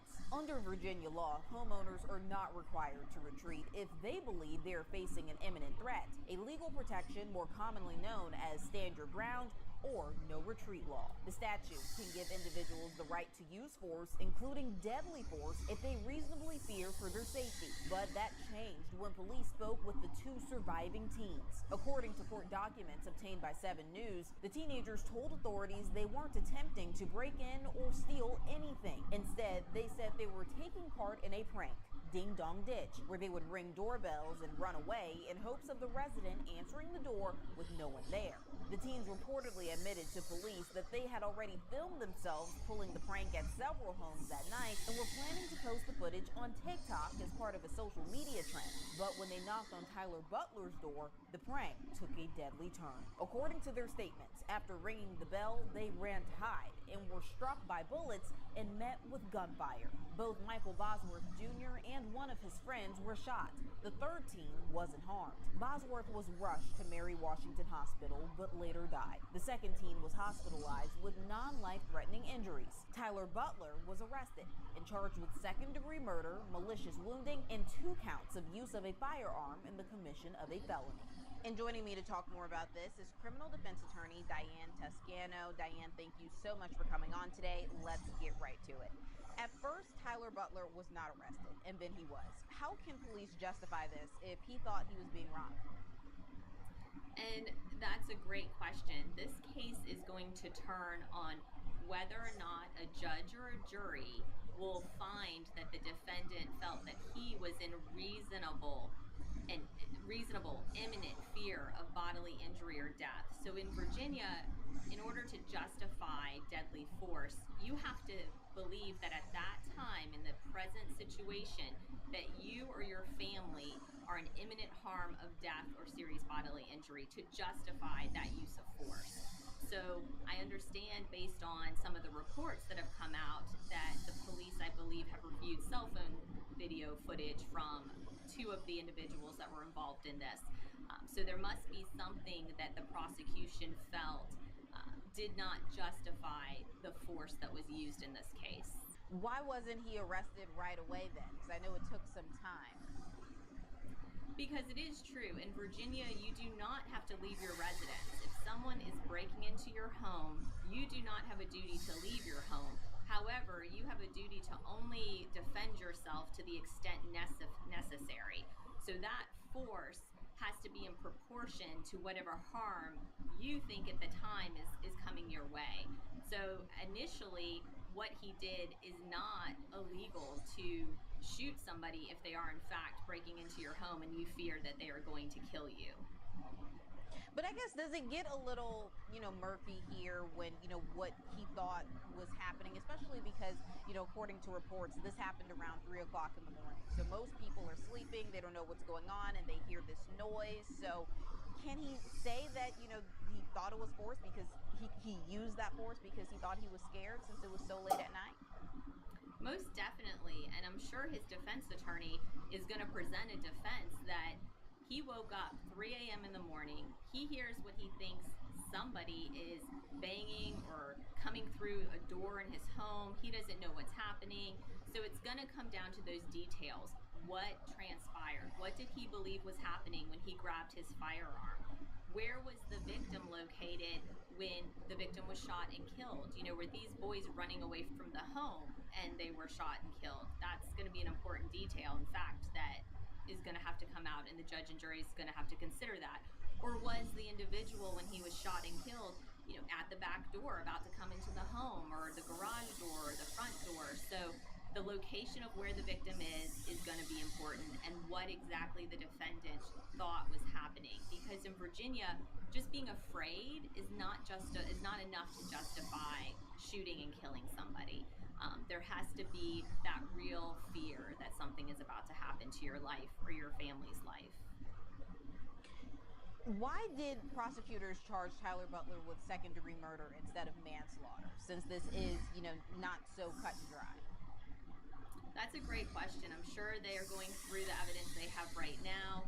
They are looking at whether or not this is some type of homicide and trying to decide, does this meet an involuntary manslaughter or voluntary manslaughter or second-degree murder?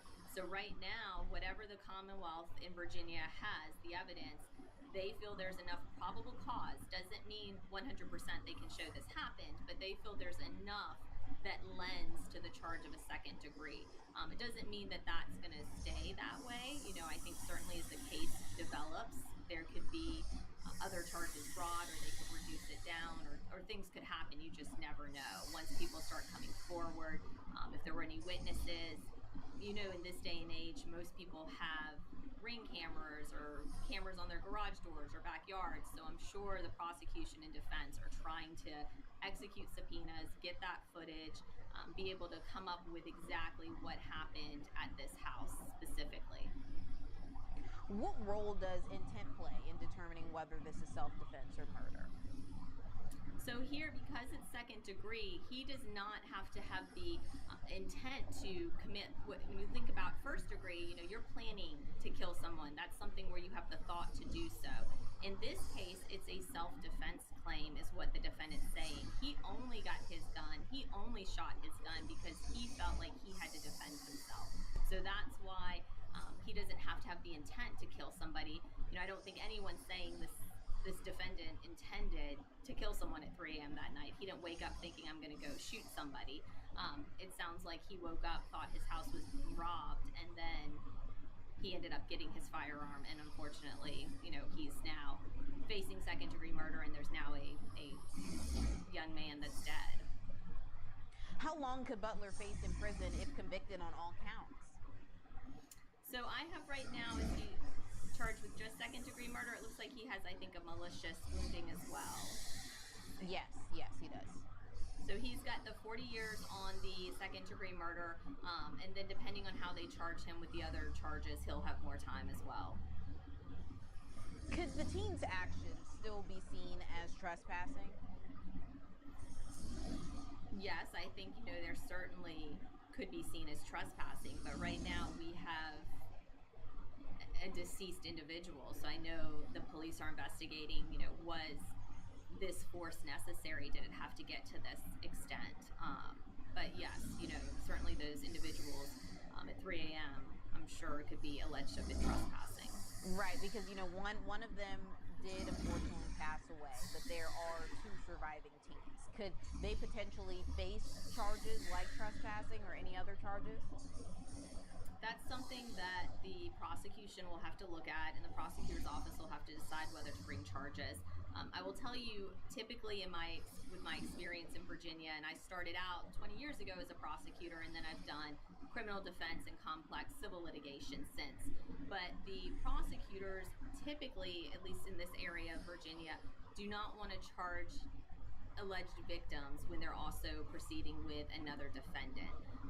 So I don't know if they'll want to do that. That's something that the Commonwealth Attorney himself or herself is going to have to decide. Are there charges that they should bring involving the other 2 individuals? If you were Tyler Butler's defense attorney, would you or could you argue that he reasonably feared for his life even if the teens were pranking? Like, how exactly would you lay out your case? So I would immediately want to talk to my client. I would gather as much information as possible, because we do know that the 3 individuals had cell phones, because at least it's come out in reports that they were recording what they were doing at these people's houses as a TikTok challenge and planning to actually post it on TikTok. So we know they're recording some of what they're doing. So I'd want to look at, where was the phone? Was the phone in his hand when he was shot and killed? Was he facing towards the home? Did the defendant think that the victim or the deceased had a gun in his hand? What did he think he was doing? Were there words exchanged? I don't know if they said anything to each other. So the details are going to matter, because again, it's going to come down to whether or not the defendant felt that he was in fear of being seriously injured by the deceased, or possibly that the deceased had a gun and was going to shoot him. And again, as you said, he woke up at 3 a.m. He doesn't know this is a TikTok challenge prank. He doesn't know what's going on. What's been reported is he thought that somebody was trying to rob him and burglarize his home. And you just touched on it, it being 3 a.m. How much weight do courts give to the time of the night when considering the self-defense claims as well? That's an important fact for the trier to consider, is the time. We'd want to know, what was the defendant doing when this happened? Was he in fact asleep? Was he woken up in the middle of the night? Because that is alarming. I'm sure a jury or a judge is going to have to consider, what would a reasonable person think is happening at that time. So all of the details are going to be important, because again, if these kids are running through the backyard away from the home down the street and he shoots them, that's going to be very difficult to prove that that was in fact justified. I think then that is a stronger case for the prosecution. But if the victims are the deceased is right there at the home, near a door, has his phone in his hand, words are being exchanged, all of that's going to come into play as to what somebody would think was about to happen in that situation. Well, I guess, how would that, be proved? I know, just reading the documents, they mentioned that there were some things where the kids did have video of them, allegedly doing it to other homes. But if they don't have video of them doing it to Tyler Butler's home, how can that be proven? Like, if they did run away, or how far away they were when he did shoot them? In that situation, I'm sure the attorney who's representing Tyler is going to talk about whether or not Tyler should testify. Each person has a constitutional right to testify or not. You do not have to testify in a case, and a judge and a jury are not supposed to consider whether or not a defendant testifies. That's their right. But in this situation, it's going to be important to hear from the defendant to understand, what did he think was happening at that time when he made the decision to point a gun at somebody and shoot them. So I think that's going to be important. I know there was a neighbor, it had been reported that there was a neighbor who said these kids did not just ring the doorbell and run. I think he thought they were kicking in his garage door. So that person may be important to testify on behalf of the defense. I'm sure the cell phone video that was provided by one of the kids, I think, shows them ringing a doorbell. Supposedly, that's what's been reported again. I haven't seen any of this. That would be important for the prosecution if, in fact, they're going to allege, okay, they're ringing doorbells and running away. That's very different than banging down a garage door and someone thinking that they're about to come in their home. Well, hypothetically, let's say they were, because I know that's a part of the initial statements that Mr. Butler gave to police. Let's say they were kicking the door, or they were kicking in the garage. But if they ran away afterwards, after kicking, is that where he kind of gets in trouble? Because yes, they did kick in the door, allegedly, or yes, they did kick in the garage, but by the time you came outside, they may have been gone, or maybe they were running away. Yes, because again, the force that you use has to be in proportion to the harm that you're feeling. So if somebody's destroying your property, that's horrible, that's a crime, that's not good, but that doesn't justify you pointing a gun and shooting at somebody if they're just harming the property and running away. So that's going to be a key fact in the case, a key piece of evidence, I should say, in the case as to whether or not they were running away from the home when he took out the gun and shot them, or whether they were coming into the house at that time. How important is the 911 call in Butler's initial statements? That's going to be very important because as a trier of fact, you're trying to look at the subjective intent, right? You're looking at what would a reasonable person in that situation feel was happening. Are they in imminent harm for their safety, for their life at that time? So having a 911 call is helpful because that's showing you what his present sense was at that time as he's making this phone call, what he thinks is happening. All of that is going to be an important piece of evidence in front of a judge and a jury when they're trying to decide, was this force justified? To have deadly force, you have to be justified to use that deadly force. And regarding the prosecution, I know you mentioned something earlier that in a lot of instances, the prosecution doesn't really like to charge the victims in cases as well. But with the situation like this one, where, like we mentioned, no one just randomly, a normal person doesn't just randomly wake up at 3 a.m. and think, oh, wow, I want to kill someone. With a situation like this, will the prosecution, I'm just trying to figure out, will those teams get any type of, discipline? Now, I understand one of them is deceased, and that's terrible as well. But just how does that go unnoticed? It's difficult because when I said, and it's hard, I'm saying victims, but to this case, it's hard to know who, it's to each person to decide who the victim is, I think, in this situation, right? But looking at these two kids who thankfully are still living, they are going to most likely be witnesses in the prosecution's case. So they're going to have to call those individuals to testify against the defendant. Because as you said, how do we know whether they rang the doorbell and were running away, or whether they were appearing to come into the home, or what was being said? So it's going to be important for the individuals that were there at that time to testify to exactly what they were doing. So to charge them with a criminal charge and then to also have them as your witness can also pose a conflict for the Commonwealth Attorney's Office. Doesn't mean they're not going to do it. They do these cases where they'll have a different jurisdiction prosecute one of the witnesses, so that way the jurisdiction that's prosecuting the defendant is also not prosecuting their witnesses, but they can have another jurisdiction step in and do that. But that's, a lot goes into that as to what they should do and what they're going to do regarding bringing charges against the other two kids that were involved. And let's get into the potential forensic evidence. Could the forensic evidence, like where the teams were shot or bullet trajectories, make or break the case? I think so, yes, because again, we need to know where these kids were at the time that the defendant shot two of them. Because as I said, if the kids have their backs towards the defendant and are clearly running away, leaving the premises, I think it's going to be difficult for a judge or jury to find the defendant not guilty if that's the facts. Because then that that doesn't justify a killing. You know, that doesn't give you the right to use that type of force if those individuals are fleeing and leaving the property. But again, if the student, the deceased kid, is facing him when he's shot and he has something in his hand, and depending on what the testimony is, you look at that subjective intent, you look at what would a reasonable person feel was happening at that time. Were they really in fear of being shot or hurt?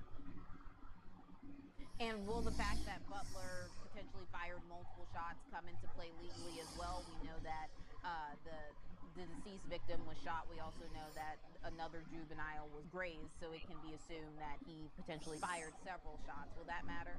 It will. I think it will matter because, again, you know, if these individuals who allegedly, you know, are trying to break in or rob him, if they are running from the property prior to him shooting or while he's shooting, that's an important detail.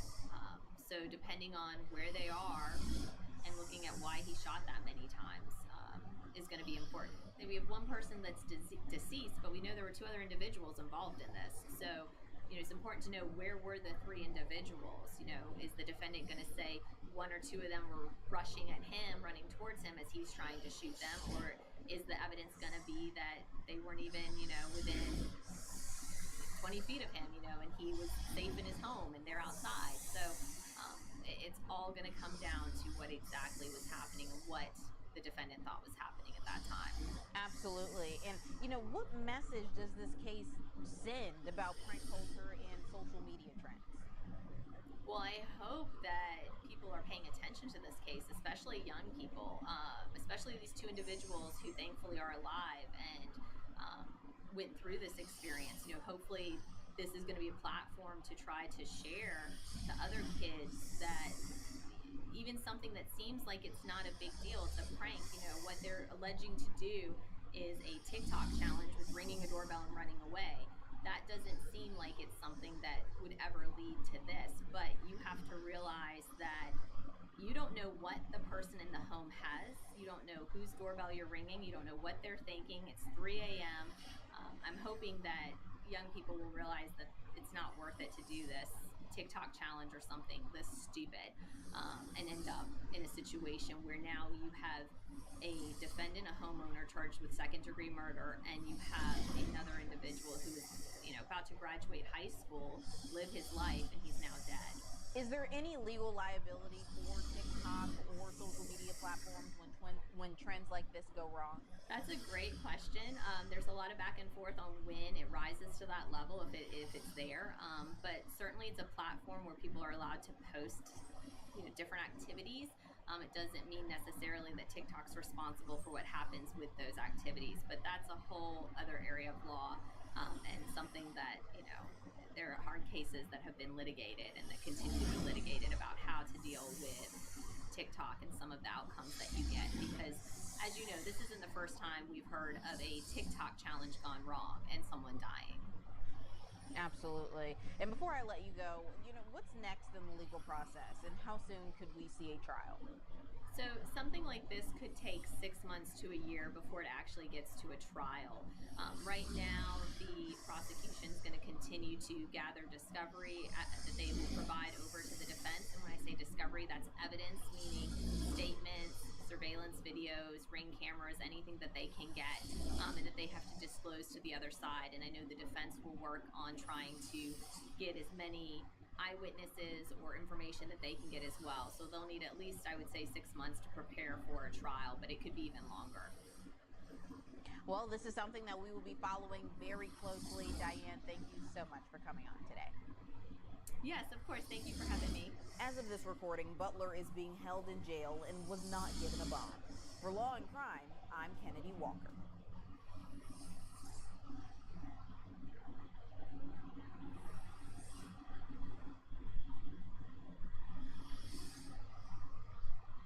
A former teacher who allegedly told Indiana police that the weight loss made her irresistible has to undergo a psychiatric evaluation as she faces accusations that she sexually abused teenage boys. What does that involve? What does it mean for any upcoming trial? Well, I'll tell you what, we've got an Indiana attorney joining us to give us some insight. Welcome to Sidebar, presented by Law and Crime. I'm Jesse Weber. Hey everybody, this is another Law and Crime legal alert. Lawsuits allege that antacid use has been linked to increases in stomach cancer and gastric cancer. If you or a loved one were diagnosed with stomach cancer or gastric cancer after using an antacid, you may qualify for compensation. And one of our legal sponsors is partnering with the Driscoll firm, a national firm, helping those injured to ensure their claims are thoroughly presented. Just visit antacidclaims.com/sidebar or scan the QR code on screen to answer less than 10 questions and check your eligibility. It seems like every time we talk about 31-year-old to teacher Brittany Fortenberry, there's always some new twist. The authorities in Martinsville, Indiana, say she molested and raped at least 10 teenage boys, some as young as just 13. Alleged victims told police that Fortenberry gave them drugs, had them participate in group sex, often, and that included even having them wear a scream mask over their faces. Prosecutors originally charged Fortenberry back in November and then added more charges in February and even more charges in April. According to a consolidated docket of all of Fortenberry's active cases, she faces 29 charges that date between January 2022 and November of 2024. The counts range from sexual misconduct with a minor to dissemination of harmful manner and performing sexual conduct in the presence of a minor. According to the docket, Fortenberry's attorney, Stephen Gray, filed a notice with Morgan County Superior Court that he wants to hire several mental health professionals now to give his client a psychiatric evaluation. In fact, according to reporting from TMZ, Gray wants to see if Fortenberry suffers from some sort of mental disease or defect, which, quote, prevented her from appreciating the wrongfulness of the conduct at the time of the offense. The judge signed off on the order. So to talk about what happens next, I want to bring in Indiana trial attorney Ashley Hadler, who's been following this case quite closely with us. Ashley, thanks so much for coming on. So how are these mental health evaluations conducted exactly? So what a judge typically does, and as the judge has done here, is they make a selection of one or two psychiatrists or psychologists who are available to perform what is an independent mental examination from an expert perspective. So there have been two chosen here that the defense attorney is to contact and set up a consultation for them to evaluate Brittany. And where is this usually conducted? Well, in her case, the judge has said that it may be conducted at the jail since she is being held at the Morgan County Jail. The facility is equipped to provide for a private examination in person or by video conference if that's something that the psychiatrist would opt to do.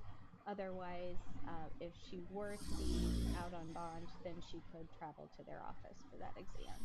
What are they looking for exactly? What do I mean by that? Look, it's not a shocker that so many criminal defendants or those who are accused of wrongdoing have some sort of mental health issue. Now, it doesn't negate the elements of the crime that they're charged with, doesn't necessarily mean that there is mental health defense or insanity. What are they looking for exactly? It's an interesting question because what they're looking for is distinct from a psychiatric diagnosis. So whether or not she has a diagnosis is not the question that this expert will be evaluating. What they are looking at is her ability to perceive a situation. It's all about perception. And she has to have a substantial and evident impairment that prevented her from appreciating one of the factors of the crime at the time that she committed it. And how do they do that? Like, what questions do you think they ask her? How long are these interviews? Do they push back? What do they like? What do they ask her? The interviews and examinations are intense. The psychiatrist will probably review years of medical records that are available to him or her, as well as conduct a thorough examination of Brittany. And there are tests that are set and they are available for the expert to use and administer to her, so that the series of tests will each give a piece of the puzzle for the psychiatrist to review and determine if he or she believes that this applied to Brittany at the time. Do judges typically grant it? Typically, they will. They will err on the side of allowing the examination to occur so that the information is available. And here, based on the evidence that we know of and that's available, it seems as if that was always going to be a part of the defense. So it's not surprising. And does the prosecution have an opportunity to respond? In other words, do they have potential experts they can have to evaluate her as well? Certainly. The one expert who provides the examination, their opinion is not conclusive by any means. It's just that. It's just an opinion. So the prosecution will be able to combat that both by having an expert of their own evaluate her and by challenging that expert's opinion through cross-examination if the opportunity to do that arises. Now, I know you haven't had an opportunity to meet with Brittany Fortenberry or analyze her case in depth or have a chance to, do a mental health analysis of any kind. But based on the allegations so far, do you think there's anything here? Do you think there's anything to suggest, you know what, there might be grounds here for the defense to use something? So whether it's a mental health defense at trial, or maybe something that helps with sentencing later on if she's ultimately convicted. Do you think there's something here? What could be here? I think based on the shocking nature of the allegations, a person who is committing these acts has to be out of touch from reality and to some extent. Whether or not it's going to meet the burden necessary to say that she had this pervasive disorder that prevented her from appreciating some element of the crime is very difficult to say because of the number of the charges that are here and different charges and different elements to those crimes. It would be a very, very high burden to meet for this defense to apply to all of them, in my opinion. And let me just clarify this too, so everybody's clear. If, for example, this is successful in the defense, right, and she's actually found not guilty by reason of insanity or something like that, in fact, that we've seen in other states, what happens to her? Where does she go, and does she ever get released? So, to be clear, for her to be found not guilty and for this to apply to all of them, then the trier of fact, which is either the judge or a jury, would have to find that that specific defense applies to each and every count that she's been charged with. So we could have a situation where it applies to some but not to others. But to answer your question, if she were found not guilty as to all counts, she would be released. She would be free to go. She would be able eventually to expunge these from the criminal docket and from the public court records. Wouldn't she have to spend some time in a mental health facility? That would be a different question. That would be a question to the psychiatrist and to different state agencies as to whether she should be held involuntarily for a period of time. Interesting. So, look, here's the thing. When you hear about Brittany Fortenberry, what she's accused of doing, you can see why her attorney maybe has concerns that, I don't know, she wasn't in her right mind. Why? Let me lay this out for a little bit, okay? So police started an investigation into Fortenberry back in August. And this is after 2 students reported that their former teacher, Brittany Fortenberry, had sent them inappropriate videos of sex toys, a stripper pole in her home, even nude pictures on apps like Snapchat and Instagram. The first victim to come forward said that what started out as just normal messages eventually escalated. November 2024, court documents say alleged minor victim said that she sent him a picture of her room, and in the picture was a stripper pole. Alleged minor victim talked about her telling him that after she left Martinsville that she was a stripper. Now she added an OnlyFans page and did exclusive stuff on her Snapchat stories. The teen also shed light on Fortenberry's alleged grooming technique, saying she took him to a mall, purchased hundreds of dollars worth of clothes and shoes for him, and this was before allegedly taking him back to her home. Ashley, let me just stop right here. How important is it to lay this kind of foundation to establish a pattern of grooming or other types of action for a case like this? From the prosecutor's perspective, it will be huge because it makes it harder for that defense to be successful. Because even if she did not perceive that an element of the crime that she was committing existed at one point, the number of things that she did leading up to it that may be relevant to that element of the crime become something that could prevent it from succeeding. So what happens next? So then you go to December. In December, a woman came forward to the Morgan County Prosecutor's Office saying that her grandson had sexual contact with Fortenberry. According to a separate document, quote, alleged victim said he's there because he doesn't want Bridget Fortenberry to molest more kids. Alleged victim said that some of the victims are talking about what happened, and there's others that don't want to talk about it.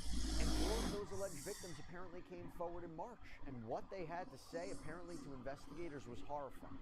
Not only did they corroborate the stories about allegedly receiving inappropriate messages and photos and videos from Fortenberry, but they also apparently spent time in her home and allegedly, and this is really disgusting, participated in group sex. A probable cause affidavit from March reads, alleged victim said that Brittany was in the room. Alleged victim said that Brittany turned on a movie and said about 30 minutes into the movie, Brittany asked one of his friends if they wanted to have group sex with her. Alleged victim continued, saying his friend said sure.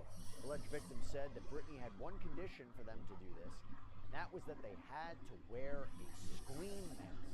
Yeah, the mask from the horror movie franchise.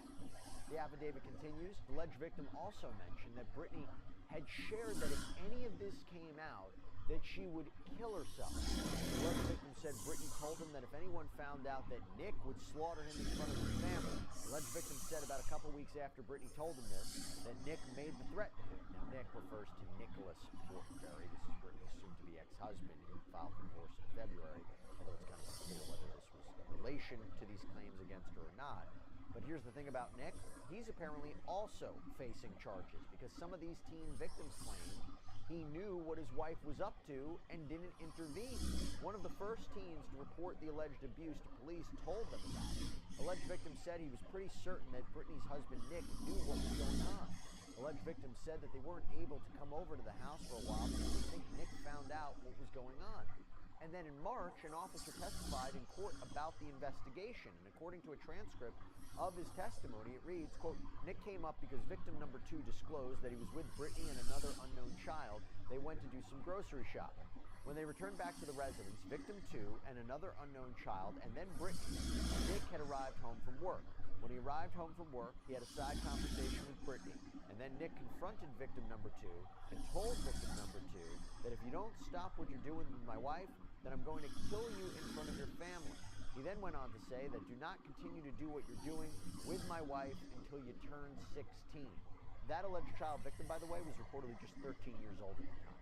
So Nicholas Fortenberry's court docket indicates he's scheduled to go to trial in June in connection with this. But Ashley, let me stop here. This is a lot to take in, right? And I'm curious your thoughts on the role that Nick may or may not play in this. And also when you hear about these allegations about how they've escalated, your thoughts?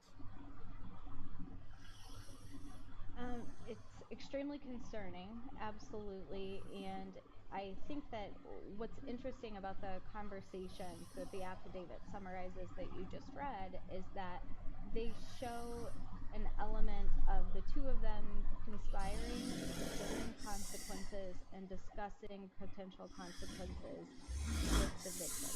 So in those moments, it would seem as if they were perceiving them as crimes and as something that they did not want to get out under any circumstance. So I think that that testimony alone, if it becomes admissible at trial, would work against any potential defense that she did not perceive what she was doing was inappropriate. Well, what does Brittany have to say about all this? Well, she says that it was the students who approached her on social media, not the other way around. Detective Sergeant Patrick Williams of the Morgan County Sheriff's Department did an interview with her last year when the first victim started to come forward, and apparently throughout her interview with the detective, Fortenberry seemed to go kind of off on multiple strange tangents about her body and people's reaction to it. According to Detective Williams' statements in the probable cause document, quote, I then asked Brittany what's going through her mind when there's allegations of sexual stuff or sexual messages between students. Brittany says that she's going to be honest with me, that she regrets the day that she lost weight. Brittany continues saying that she doesn't think she would run into any of these issues if she was still 150 pounds heavier. Just told apparently a bizarre story about her mom asking her to leave a local pool because her body was distracting. The affidavit reads, quote, Brittany then says she has large breasts. Brittany continues saying the joke was that she was a blow-up doll. No matter how she dressed, people talked about the way she looked. Brittany said she didn't want to do younger teaching because she doesn't have that kid voice. Brittany said she thought high school would be better. Brittany said she realized they're all going through puberty. Brittany says she showed kindness to these kids and people have problems with it. Ashley, you're kind of getting a sense of a defense? Maybe? I don't know. I mean, I'll tell you this much. I think it's interesting thinking about the mental health conversation we had before, if this is really what you told the officer. Absolutely. I couldn't agree more.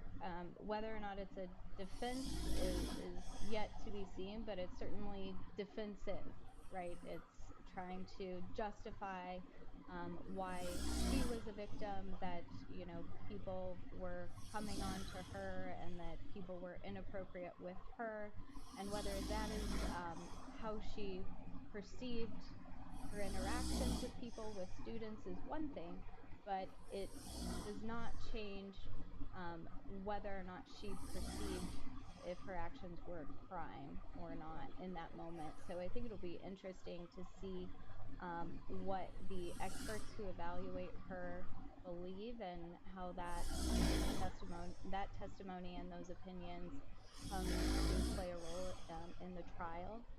But how much does she actually have to know, right? In the sense that that intent element. If she legitimately believed she was fine to do whatever she was wanting to do, or again, assuming the allegations are true, and she's like, oh, you know, this is because of my body, and they came up to me, and I was with them, but it doesn't matter for that, right? I mean, the law is not a defense. Absolutely, and the defense is how she is perceiving an element of the crime. So if she had an inability to perceive what was happening in that moment, if she were hallucinating, if she believed that the person in bed with her was her husband for some reason due to illness or a mental disorder, that's one thing. So I think when we use perception in this context, it's important to talk about what it would have to mean specifically for the defense to apply. And when Detective Williams asked about Fortenberry's communications with the police online, she said she did talk to them on Instagram, which she acknowledged was wrong, but she said she only talked about scholarship information. She claimed the boys would try to video call her, but she said, quote, that she shut that down. Fortenberry told the detective that yes, she has a stripper pole and it was featured in her Instagram stories, which could be seen by anyone on the app, but she insisted she never sent videos of her sex toy collection, saying that type of video would only be on one of the platforms where she shared exclusives. And when the detective pointed out that what they found in her home matched exactly with what the alleged victims said they saw in the videos, he wrote that Fortenberry couldn't explain that. Now, the allegations against Fortenberry apparently involve two different districts. So you have Eminence Community Schools and Metropolitan School District of Martinsville. The MSD put out a statement about Fortenberry's time with the district, saying, this former employee was hired as a substitute teacher on October 24th, 2023. The state issued emergency license and resigned from the MSD of Martinsville. 4. Resignation was not related to sexual misconduct allegations. By August 2024, she was working in a smaller town called Eminence. It's about 20 minutes away from Arkansas. And the Eminence Community Schools confirmed that Fortenberry was a math teacher for middle school students. All the students, kindergarten through 12th grade, were on the same campus. So just keep that in mind considering the allegations here. And that school district released a statement saying, the night of August 22nd, 2024, a report was made to the school corporation that an employee, Brittany Fortenberry, had engaged in inappropriate conduct toward two students. School administration reported this information to the Indiana Department of Child Services and law enforcement. The employee was immediately suspended the night of August 22nd, 2024, pending investigation into the reported misconduct. On or before 9:45 a.m. the following morning on August 23rd, 2024, a resignation notice was received from Ms. Fortenberry, and her employment with the Eminence Community Schools immediately ended. And then on March 26th, the Wagner Reese law firm filed a tort claim, essentially a precursor to an official lawsuit against the Metropolitan School District of Martinsville, alleging that the district failed to protect the students from Fortenberry's alleged abuse. The claim was filed on behalf of David Doe, who was a 13-year-old middle schooler, when he says that he was molested by Fortenberry multiple times, according to Indiana Public Media. The tort claimed $700,000 per sexual assault and accuses the district of a number of things, including ignoring red flags about Fortenberry's behavior, failing to conduct proper background checks, though I should tell you the district claims they did, and also allegedly delaying reporting abuse to authorities. Ashley, real quick, what do you think about this legal action? So that is an interesting question because that is the aspect that I handle in my practice, the civil side of this and seeking compensation for victims of abuse. So what will happen here after the tort claim noted, the school has a period that they have an opportunity to respond and make a settlement offer if they wish to do that. If they choose not to, a lawsuit will be filed after the school has denied the claim, formally denied the claim. And if the lawsuit is filed, then a thorough investigation will occur that will allow the law firm to obtain and subpoena all of the records from the Department of Child Services, subpoena and receive all of the former employee records for Brittany, her application, her interview, her reference checks, all of those things that should have occurred that could have raised red flags to prevent this from happening. So the school now has an opportunity to either resolve that claim and other claims that are made, or allow a thorough investigation to occur so that justice can take its course and a judge or jury can decide the facts. Well, let's see what happens with that. Let's see what happens with this potential mental health examination. Just quite an update in the Brittany Fortenberry saga. Ashley Hadler, great seeing you. Thanks so much for coming on. Yeah, thank you. Take care. And that is all we have for you right now here on Sidebar. Everybody, thank you so much for joining us. And as always, please subscribe on YouTube, Apple Podcasts, Spotify, wherever you should get your podcasts. I'm Jesse Weber. Speak to you next time.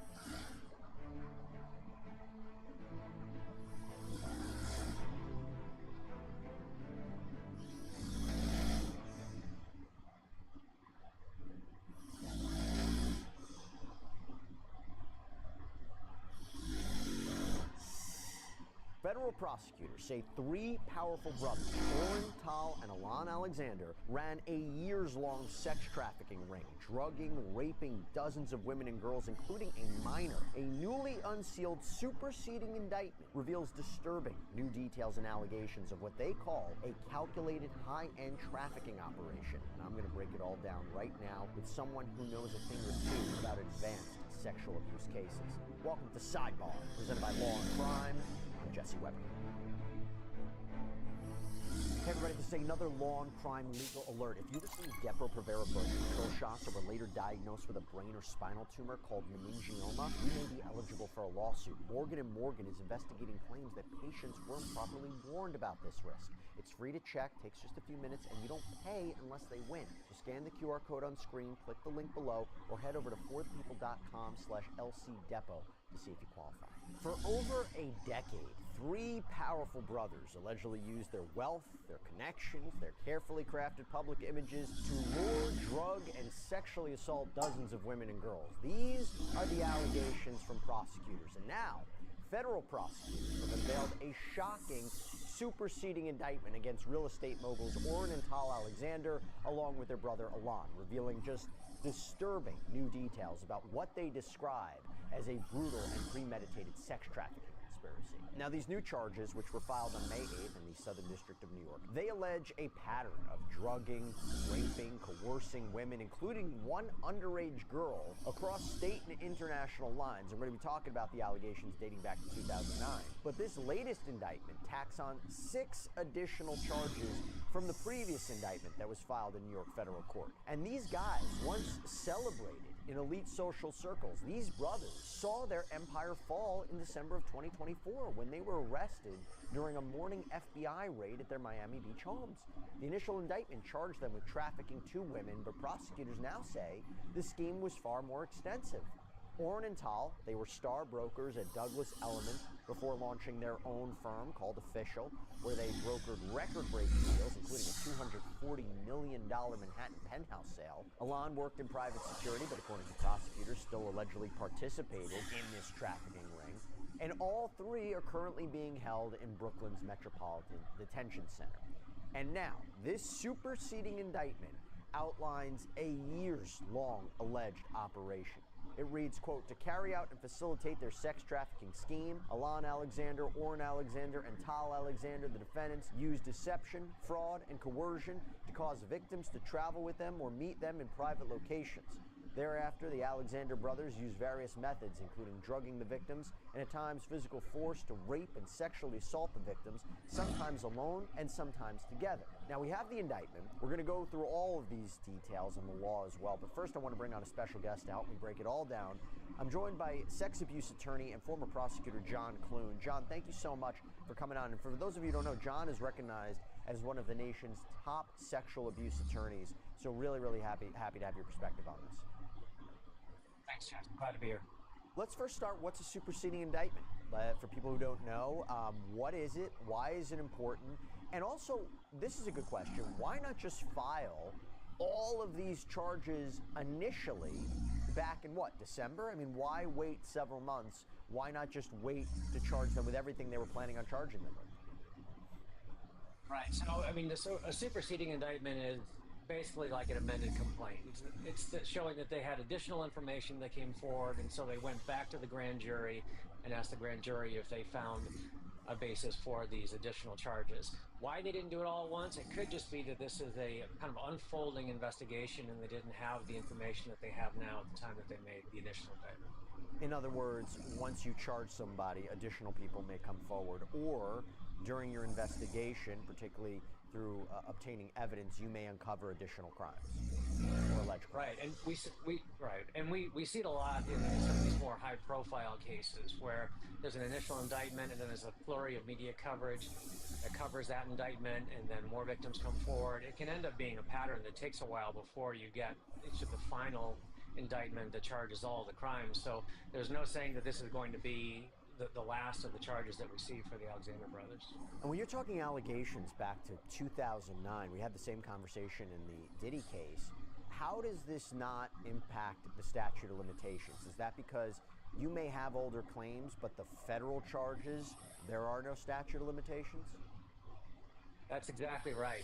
For sex trafficking, for the federal sex trafficking claims, there is no statute of limitations, so they can go back as long as they find the information. But you still deal with the same kind of issues. Memory, lack of evidence, right, corroboration. And older the claim, the weaker the case for the prosecution sometimes. That certainly can be. I mean, 2009 isn't, I mean, that's a lot, it's 16 years ago, but it's, we've seen cases from much older time spans where it really becomes challenging. So we'll have to see. But in general, you'd rather have witnesses that are fresh, that have good memories, that have consistent accounts of what happened, but we'll have to see how this plays out. It's when I started law school. That's how long that ago. My gosh, a long time ago. All right, so let's get right into count 1. So the conspiracy to commit sex trafficking. I would argue that this is the foundation for this whole indictment. So this indictment reads, quote, collectively, the Alexander brothers, the defendants, worked together and with others, known and unknown, to repeatedly and violently drug, sexually assault, and rape dozens of female victims. So, John, when you see the indictment references dozens, yet there are only, what, 6 alleged identified victims, even though they're not being identified per se, there's victim 1, 2, 3, 4, 5, 6, right? Does that mean that you're going to see additional charges with other victims?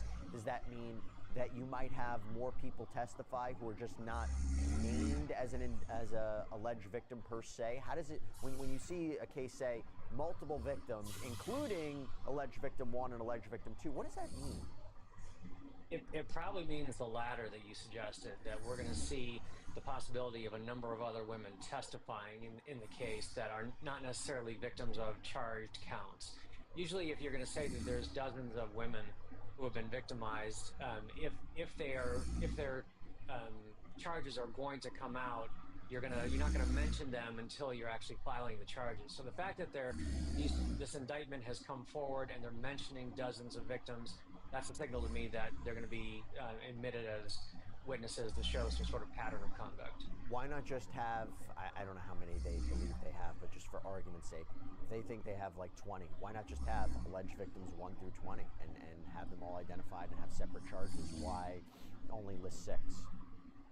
It could be that the grand jury didn't feel like they had enough information about the other women. It could be that the prosecution didn't present sufficient information to the grand jury. Remember, the grand jury is the one who's making the decision on these charges. Right. So it's either the grand jury didn't see that there was enough, or maybe the prosecution thought that some of the cases would be harder to prove for one reason or another, and so they didn't focus on those with the grand jury. I want to ask you about the sex trafficking. Okay, so we spoke to the defense attorney who's representing Tal Alexander. Her name is Deanna Paul. And here's what she had to say regarding these latest allegations. Quote, "The new superseding indictment changes nothing. It's a reheated version of the same case and still does not include conduct that amounts to federal sex trafficking.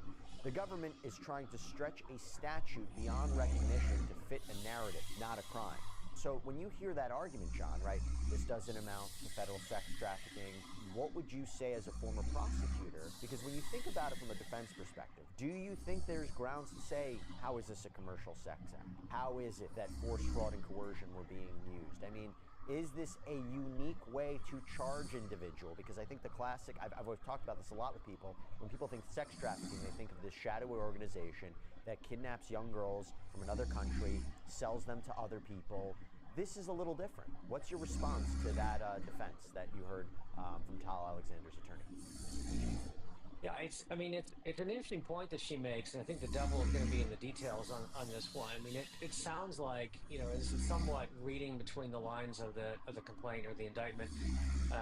The actual, commercial sex act we usually think of as, kind of more traditional prostitution, maybe pornography, that sort of thing. This sounds like there is the allegation. It has to do with kind of non-traditional payments to women by either promising them certain trips or certain luxury items, maybe some payments after the fact in the form of concert tickets or other types of gifts. It is definitely not the traditional way to charge sex trafficking or the traditional facts that support sex trafficking, but I mean, it seems to qualify under the statute. What a jury thinks of it could be a different story. Well, look, the allegations are heinous, so what I'm about to say doesn't take away from what the allegations are. But if somebody says I was in a romantic relationship with somebody, they took me on a trip, they paid for my meals, they bought me clothing, they bought me jewelry, and they also sexually assaulted me, you could say that's a classic sexual assault case at a state level. Could they also be charged with sex trafficking? Because if you look at, the conspiracy charge, right, it explains how the brothers conspired to recruit or harbor or transport these women to benefit financially, receive something of value from participating in this venture. You tell me what you think that might be, because the counter argument is, again, they partied with these women, they traveled with them, they brought them drinks, airfare, lodging. How is this sex trafficking? So I guess the question is it being extended beyond what it was meant to be?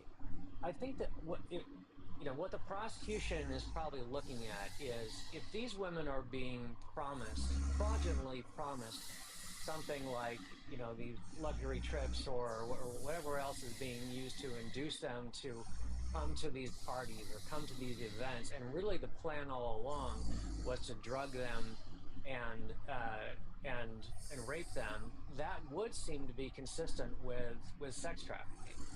There may be a different version of events from the defense, but if that's what they're basing it on, it doesn't seem like that much of a stretch from the more historical use of sex trafficking, which is maybe say you promise, migrant workers, work when they get to the U.S. and it turns out they have to live in a brothel. That may be like an easier way to wrap your head around sex trafficking. Right. But if these women are being promised something to come to these events, and really the plan all along is for them to be raped, that would seem to qualify. For this charge, conspiracy to commit sex trafficking, is it, and if hopefully I'm reading it correctly, do the defendants, the brothers, have to benefit financially from this, receive something of value from participating in this venture? They don't have to receive anything of value from participating in it, but there does have to be some sort of evidence of the conspiracy. I mean, you do have to be able to show that there was some sort of communication or agreement between the two of them, the three of them, to do this sort of thing. Okay, and that's probably, when you talk about devil in the details, the alleged text messages between them, talking about what they're planning, what they're procuring, those would be the allegations. But I want to continue looking at count 1 here, because the indictment lists a bunch of overt acts, so these specific methods that the brothers allegedly used to further this conspiracy. When you talk about conspiracy, it's not just an agreement, you have to take certain steps. So those are luxury recruitment, drugging, physical restraint, interstate transport, third-party involvement. For luxury recruitment, the indictment reads, at times, the Alexander brothers arranged for these sexual acts well in advance, using the promise of luxury experience, travel, and accommodations to lure and entice female victims to locations where they were forcibly raped or sexually assaulted. We talked about that. They're further accused of drugging victims with substances as strong as GHB. The indictment alleges in advance of the events, the Alexander brothers and others procured drugs that they agreed to provide to the women and girls, including, among other things, cocaine, mushrooms, and GHB. On multiple occasions during these events and trips, the Alexander brothers and others surreptitiously drugged female victims' drinks. So you're seeing how this is now escalating beyond just what I was talking about before, a classic example. But again, John, just thinking about the fences here, if we are talking about mind-altering substances being involved, does that affect a victim's credibility at all? If some of the alleged victims were under the influence of substances, can we rely on their accounts? Well, it's a good question. It depends on what the evidence is that they have, and we just don't know that at this point. I mean, it's not uncommon to prosecute even just traditional sexual assaults that have the use of date rape drugs, and there's other things that you can do to corroborate. Even the fact that if there is something like GHB in somebody's system, that certainly looks like evidence of something that's non-consensual or a sexual assault versus, somebody who just was intoxicated or something like that. So it certainly can be done. We'll have to wait and see what the evidence is. If they might have felt something afterwards, or said something to someone afterwards, or were told something afterwards, you can put 2 and 2 together. I mean, how many times do we have cases that are circumstantial evidence? We might have a murder case, a video of somebody actually stabbing somebody, right? But you put the circumstances together, and you can understand what might have ultimately happened there. Again, innocent until proven guilty, but you're seeing how prosecutors are going to move forward with it. Now, because one of the things it says is some of the victims experienced symptoms of impaired physical and mental capacity, including limitations of movement and speech and incomplete memories of events. So just something to keep in mind. And then we have this aspect of physical restraint. So the indictment mentions that allegedly, at times, the defendants physically restrained and held down their victims during the rapes and sexual assaults and ignored screams and explicit requests to stop. How does that language, John, change the whole game for prosecutors? From an optics standpoint, it makes the nature of these sexual assaults more horrific. It certainly was inflammatory, I presume, with the grand jury, and could be with the regular jury as well, but it also feeds into the element of force for sex trafficking. Yes, force, fraud, coercion. And as for interstate transportation, quote, on some occasions, after the women and girls accepted the invitations to attend a particular event, the Alexander brothers transported women and girls and caused women and girls to be transported across state and international lines. Why is that important? Is that a necessary element for any sex trafficking case? Why is that important? It's not necessary for a sex trafficking case, for the actual elements of sex trafficking, but it is for another type of charge in the federal law that hasn't been charged, so I'm not entirely clear why it's something that's referenced in the complaint. If there's a legal requirement for it, Jesse, it's not something that I'm aware of. By the way, we're going to jump back to John in a second, but after we did this interview, he threw us a little note, said that he thinks the trafficking across state lines issue is what gives the feds jurisdiction. Now, it's not required for the crime, but without it, it would probably be a state trafficking issue. All right, let's go back to John. It's in the Diddy case, too, so I guess that question of transportation is key. I want to ask you about this network. So it's mentioned this network, right? Others known, unknown. Who could they be referring to, and why are those people not charged alongside the Alexander brothers? Yeah, look, a lot of times in these kind of, if we can call them sex trafficking rings, which we don't know if that's fair or not, but in other types of cases where we do have sex trafficking rings, there are often a number of other very wealthy individuals that are participants in these parties, that are participants in the sexual assault.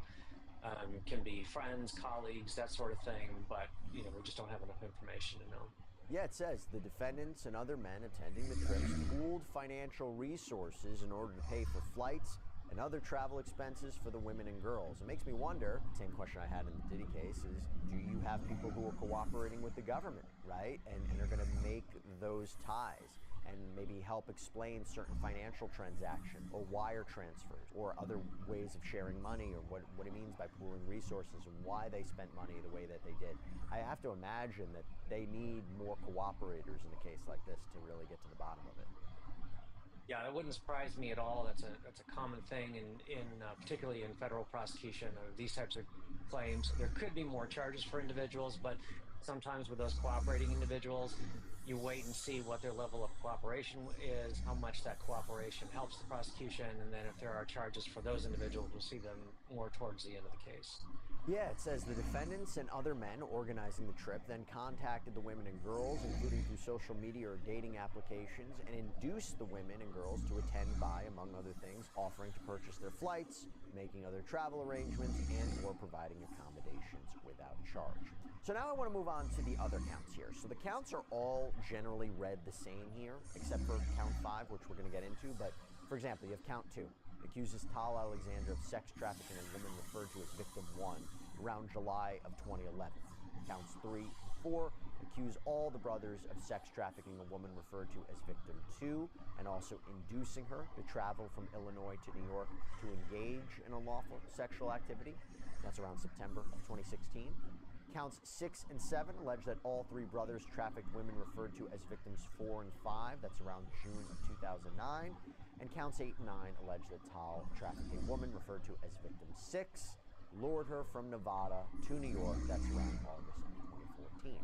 But count 5 is a unique one in that it accuses Alon and Tal of trafficking a minor referred to as victim 3 in May of 2009. I want to get into all this right now. I want to start with the alleged minor one, because that's incredibly serious and different from the others. Because according to the indictment, it says in May of 2009, Tal and Al Alexander allegedly trafficked a girl who was a minor under 18 years of age, and something in the indictment reads, having had reasonable opportunity to observe the person, that the person had not attained the age of 18 years. John, what does that mean? Reasonable opportunity to observe that the person had not attained the age of 18.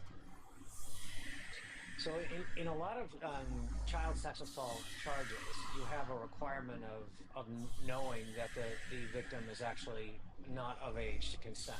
In these federal sex trafficking statutes, it's slightly different. You've had reasonable opportunity to observe this person. So that's the only requirement. It's not that you knew that they were underage. It's that you had the opportunity to observe this individual and they are not underage. So it's a lower requirement for showing your culpability in terms of your mental state of knowing whether or not the person was under 18 or under the age of consent. For hypothetical purposes, if that alleged victim told them that she was 20 years old or 20, okay, or if someone told them, hey, she's 20 years old, I checked her ID and she had a fake ID. I don't know the circumstances of this, but I'm just playing devil's advocate here. Would that be sufficient to overcome this and defend this charge? It could. I think that it depends on the age of the child and what they look like. If you have an 8-year-old saying they're 20 years old, then that's not going to fly. But if you have somebody who looks like they could be, of a negligible age, around the age of consent, and the facts that you just laid out were evident, then that certainly could be a defense to the charge. And the problem with this charge for them, right? The problem with this, well, for one of these brothers, is the no consent defense, right? So consent could be a defense to all of the other sex trafficking charges, but when you're dealing with an alleged minor, that doesn't work anymore. And then, I mean, correct me if I'm wrong, I mean, I think I'm pretty accurate about that. And then it becomes a question, what could their defense be? Yeah, and consent is really not a defense to the other charges as well. When we look at sex trafficking, we look at what's the conduct of the trafficker, not so much what's the consent of the victim.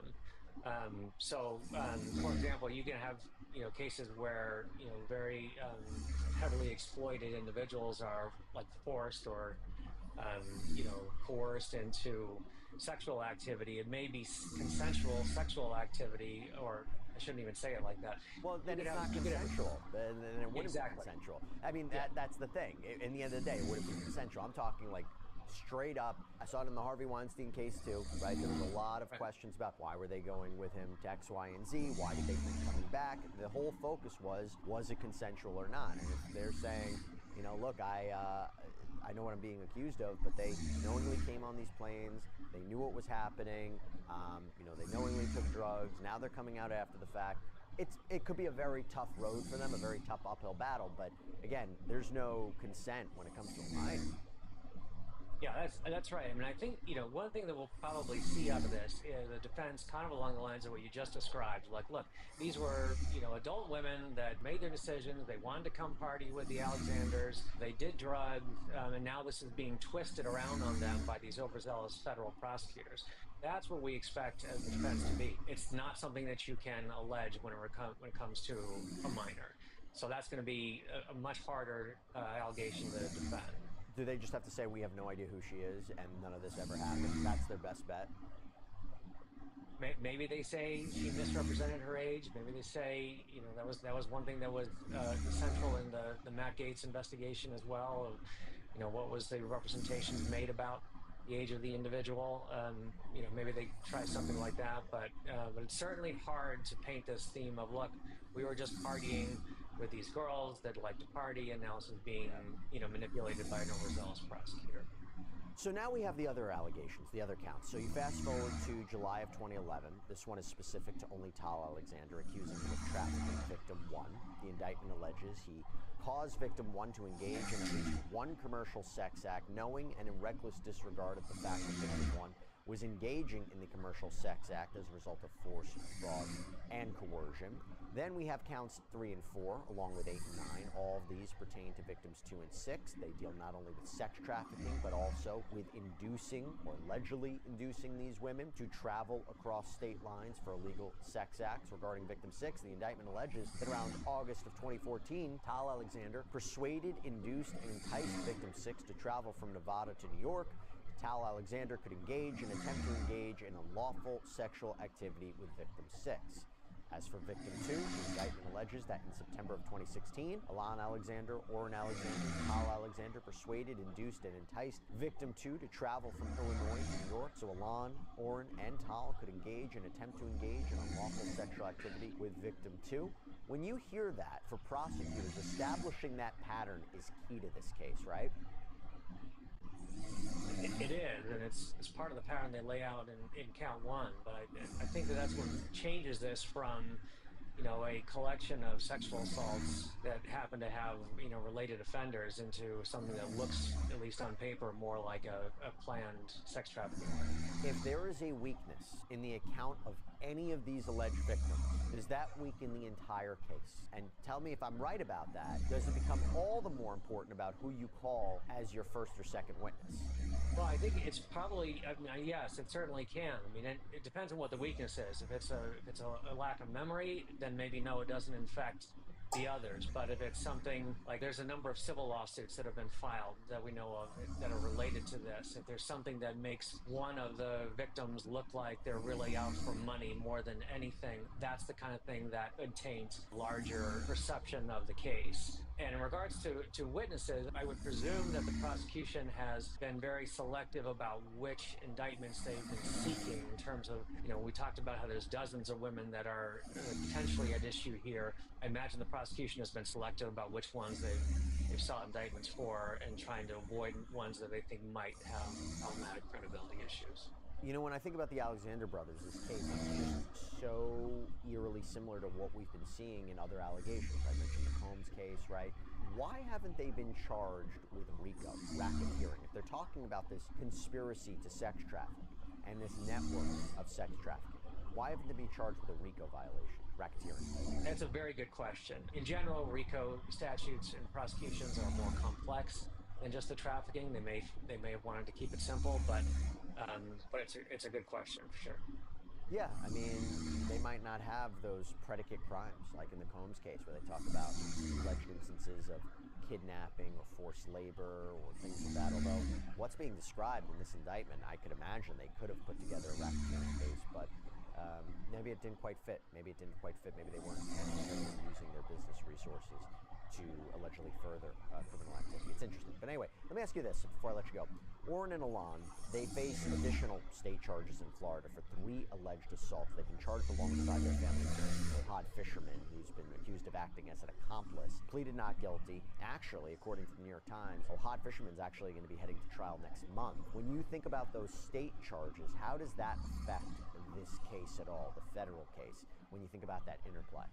Yeah, well, it complicates it for sure for the Alexander brothers.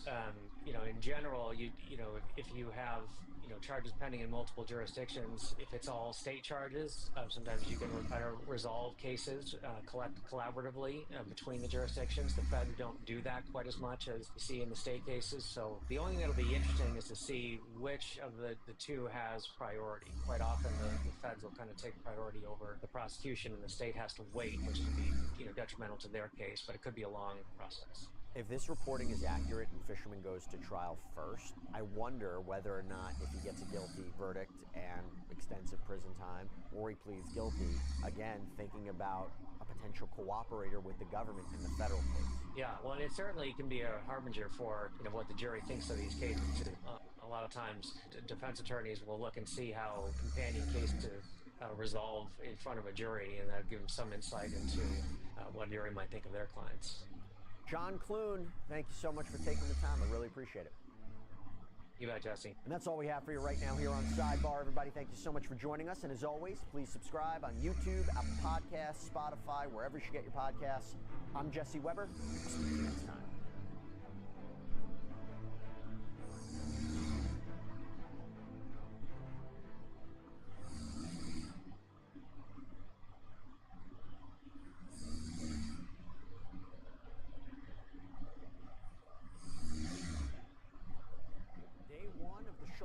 Criminal trial was definitely eventful. Aside from compelling and revealing statements by both the prosecution and defense, the jury heard the first witnesses in the case.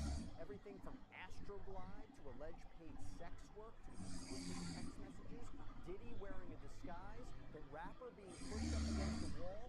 This is your definitive recap of everything that happened inside of that courtroom today. Welcome to Sidebar, presented by Law and Crime.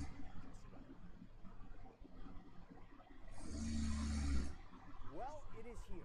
Today was officially day one of the federal criminal trial of Sean Diddy Combs. From Cassandra Ventura's lawsuit in December of 2023 to the plethora of allegations and other lawsuits, to the raids on his properties, to his arrest and indictment in September of 2023, to his multiple attempts to seek bail, to several superseding indictments. May 12, 2025 marks the day the jury was finalized, opening statements began, and we heard the first witness testimony in his criminal trial. Remember, this is a trial where federal prosecutors in the Southern District of New York assert Combs involved in sex trafficking, racketeering conspiracy, transportation to engage in prostitution. That he established this network, this enterprise, this pattern of criminal activity that was particularly engaged in the abuse of women.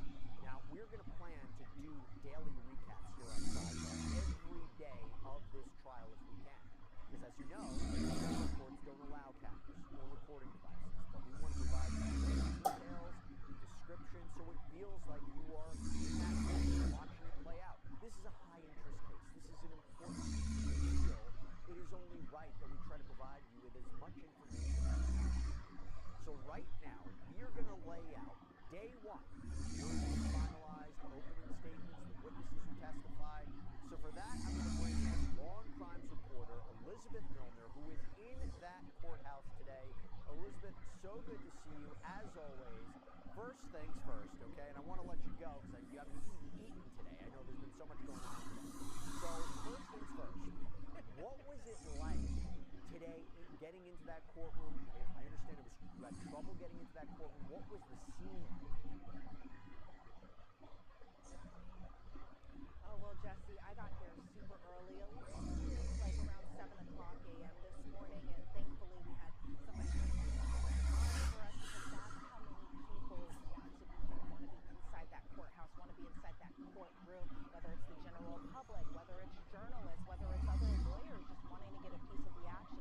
Let me tell you something, Jesse. When I came here this morning, the line was all the way down the block, and it was just crazy packed with so many journalists, so many people who just wanted a chance to, again, be inside that courtroom today. But it was just a madhouse. Like a lot of us in the media were kind of comparing it to the Hunger Games. It was really that serious because a lot of people wanted to make sure, one, that they had their place in line, and two, that they were able to get inside in their same place in line, because obviously with this being such a high-profile trial with a lot of eyes on it, everyone wanted to be inside that courtroom. So there were some times people were cutting the line, people were trying to get ahead, they were, trying to get up in any way possibly that they could, because, when the bailiffs take us up to that courtroom, they're taking us in maybe packs of 6 or 7. It's never like the full group and then the rest are turned away. But there are some people who try to sneak in with the group that are going up.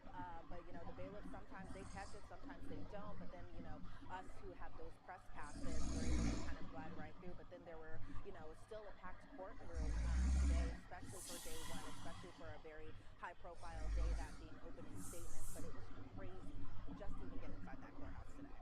And I followed you on X, and you took a video of Rodney Lil Rod Jones, who filed his own lawsuit against Sean Combs. He showed up today. That was something, to say the least. I mean, was he in the courtroom at all? Were you surprised to see him? What was he doing?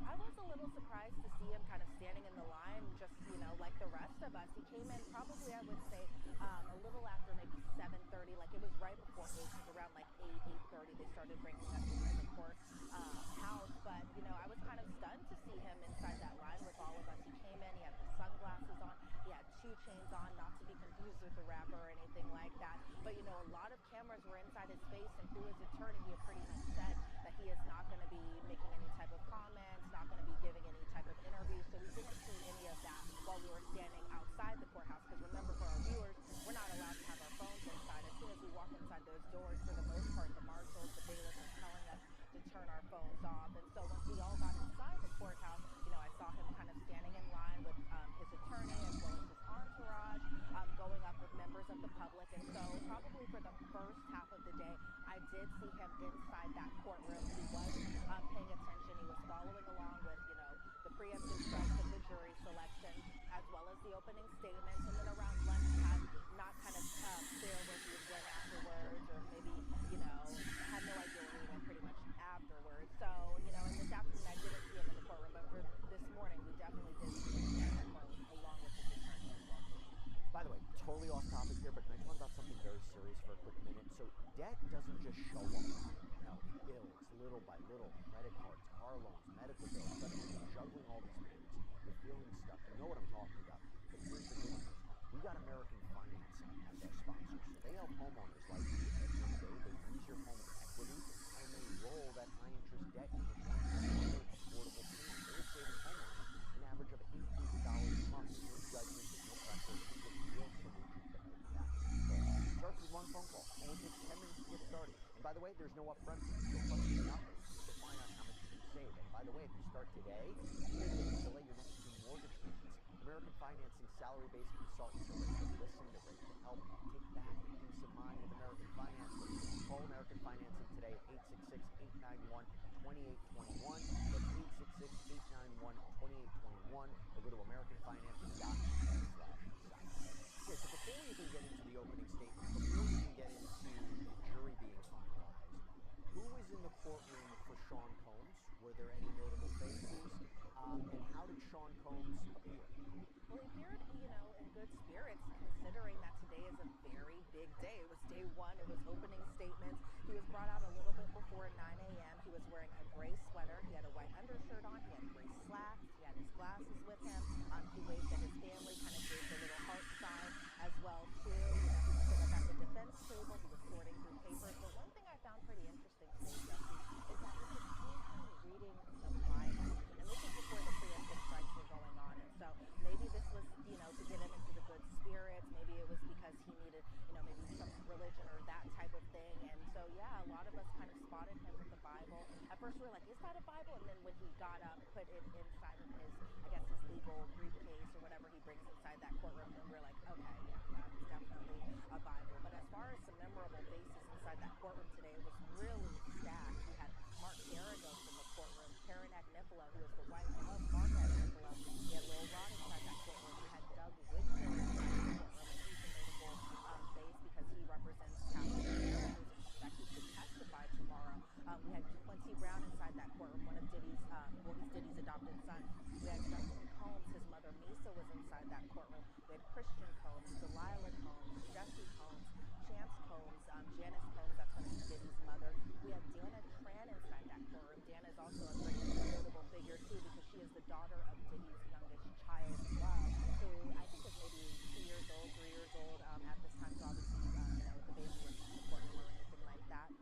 Then we also had the twins' caregiver / guardian. She's also Kim Porter's best friend as well, too. And so those are some of the pretty big notable faces that we saw inside that courtroom. Now, I did hear rumblings that both Lisa Bloom and Gloria Allred were also inside the courthouse today. I believe that they were in the media overflow room, which is pretty surprising given, their, credentials especially. But those are the main noticeable people that were inside that courtroom today. Now, you mentioned jury selection. You mentioned the preemptory challenges. We knew that the day was going to start off with finalizing the jurors, the jury. Both the prosecution and the defense, they used their preemptory challenges to whittle down the number, right? They're striking jurors not because, but for whatever reason, as long as it's not an improper race or gender. But the defense took issue with who the prosecution was excluding, right? They definitely did. The defense was pretty much saying that, the government had struck 7 black people, and they had a pretty big argument about that. The defense was alleging that, the government has this pattern and demanded essentially for the government to respond to this, that being the Batson challenge, which Brian Buckmeyer kind of gave me a little privy to from the legalese. But even as the government was kind of going through all of the striking down, they were for pretty, you could understand the reasons why. Number juror 51 knew all the defendants' children, knew 17 people on the people in places list, watched Making the Band, had a fiance that served time for drug conviction. Another juror, this was number 216, she was moved to strike for cause. She had been arrested 3 times. She didn't disclose, this person, didn't disclose that they harassed a police officer. Juror number 181, also in that the husband spent 21 years in prison, was concerned that the government was biased. The government said she had worked with individuals with private concern she would bring her outside knowledge into this case. Another was dismissed because they had 2 brothers who served time for felonies. This person had watched a news segment about this case and said that they would lose 30% of their income, but was worried that this person might also have an agenda of wanting to be on the jury. Number 163 had an English language review.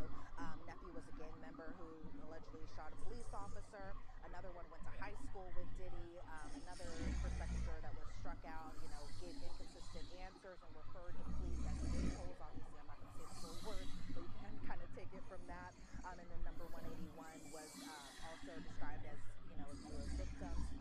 Looked at Diddy as already guilty of domestic violence and tried to walk back comments that said, victims jump on bandwagons and catch cases. So those were some of the prospective jurors that, the defense had issue with the government striking them. But, after kind of listening to these reasons, it kind of, gave a little more answer as to why this was happening. But I will tell you, some of the jurors that I was particularly taking onto the jury was the wand stealer, Jesse. I know you and I both were kind of hoping that she would stay on, but unfortunately she didn't. Also, from my notes, the woman with ocular migraines, She was dismissed as well too, and so that was just kind of some of the look at some of the jurors that were dismissed from the case and are not currently serving on this panel.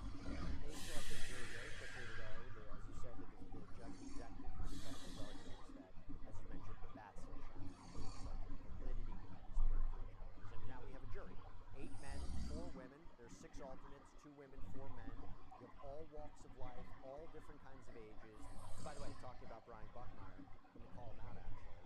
Earlier today, you and I were doing a live hook, and there was this guy who was so loud outside screaming in your live shot. Brian Buckmeyer, friend of the show, friend of long time, especially moving inside. We love Brian. Now, I want to get into what happened with opening statements. So, the prosecution started with their opening statement. By the way, the judge had already given the jury instructions. We all know about it. But then the prosecution started with their opening statement, and AUSA, Assistant United States Attorney Emily Johnson, delivered the opening statement for the prosecution. What was the main theme of her opening statement, and what were the highlights of the opening statement? Well, definitely the main theme was just that kind of Diddy was pulling the wool over everyone's head. You know, the government said that Diddy was a cultural icon, a businessman who was larger than life, but that also said in that same sentence, or I think the next sentence, you know, he had 20 years of crimes that he was doing that ranged from kidnapping, arson, drug trafficking, sex crimes, obstruction. You know, these were the type of things that were already laid out in the indictment, the second superseding indictment, the third superseding indictment. So all this stuff, you know, we knew for the most part. Then they kind of talked more in depth, you know, about Cassie and the activities that are involving her. You know, one example is just that on one night, Diddy, according to the government, hunted for her. He found out that she was seeing another man, and then Diddy took his gun and his bodyguards and threatened to even kill this man that Cassie was with. You know, the government said that Diddy had forced Cassie out of her apartment, broke into Cassie's apartment, beat her brutally, you know, beyond just what we had seen through that Intercontinental surveillance video as well, too. You know, the government kind of painting it as the evidence will show that Diddy relied on his inner circle, you know, and together they all worked as a group to pretty much promote Diddy's power, that Diddy would refer to himself as a king. I remember speaking during lunch break, you know, and that kind of matches the tattoo that he has on the back of his neck that I see from inside that gallery, you know, and so for the most part, I think just going into depth about, you know, these freak-off / wild king nights / hotel nights which were all one and the same, essentially, you know, that Diddy demanded his staff to line up the rooms in advance, you know, with lighting, food, cash for the escorts, drugs for women, and as well as Diddy himself. Women had to dress in lingerie and had to have white nails, cocktails, something that Cassie had pointed out in her civil claim against Diddy that was later settled. I think, you know, another big takeaway outside of just everything that Cassie had been going through, according to the government, is also this Jane. So, you know, we had spoken a number of times just about, you know, alleged victim 1, 2, 3, and 4. Obviously, with the conclusion of victim 3, the government can't find her, so she was not part of any opening statement. But they did talk about Jane, who we presume to be alleged victim number 2, right? She's a single mom. She met Diddy around 2020. Jane was single at the time. However, Diddy was seeing a number of other people. She was introduced to freak-offs by Diddy, and she tried one just to essentially make him happy. The government said that Jane was nervous and thought the freak-offs were going to be a one-time thing, but then he had allegedly kept asking her to do it. She, like Cassie, would even help plan them, thinking that this is what the government says, that, you know, if she were to participate in these freak-offs, that this would kind of also play in a way of getting more quality time with the defendant. She wanted the escorts to wear condoms, but Diddy didn't want them to. Jane had tried to do a freak-off without being on drugs, and then she vomited after having sex with an escort. So we really got to see like a very eye-opening picture of not just what Cassie had went through, but this other alleged victim as well too, who will be going by a pseudonym Jane, presumably Jane Doe. And so that was very eye-opening as far as what the government was kind of painting. Now I will say, Jesse, I was a little disappointed in kind of the delivery of opening statements. I will say that, you know, and maybe it was just because this is a delicate matter. We're talking about sex, we're talking about trafficking, we're talking about alleged victims of, you know, domestic violence as well too. But as far as the most part goes, I was really expecting, and maybe it's just because I assumed that because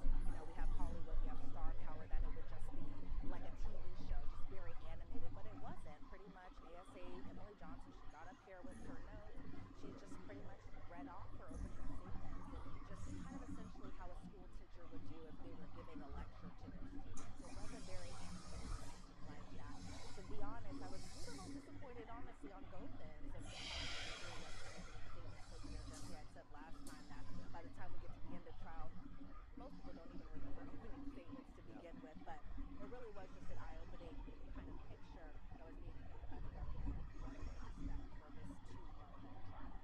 And look, opening statements are not evidence. They're a preview of what to expect. I think they're quite important because it's the first time the jury is really hearing about the story they're going to hear for the next 2 months. And for us, I was following along with it. It's the first time we got definitive confirmation that Cassandra Ventura is going to be a part of this case, that she's going to be victim 1. You hear about not only a Jane, hearing that a chef may testify, hearing about chiefs of staff and employees, and that there's a Mia, a former employee, that may testify and provide crucial information in this case. So we're going to hear from escorts, text messages, where Combs is telling his staff to bring cash for escorts. I think that's important for the transportation to engage in prostitution charge.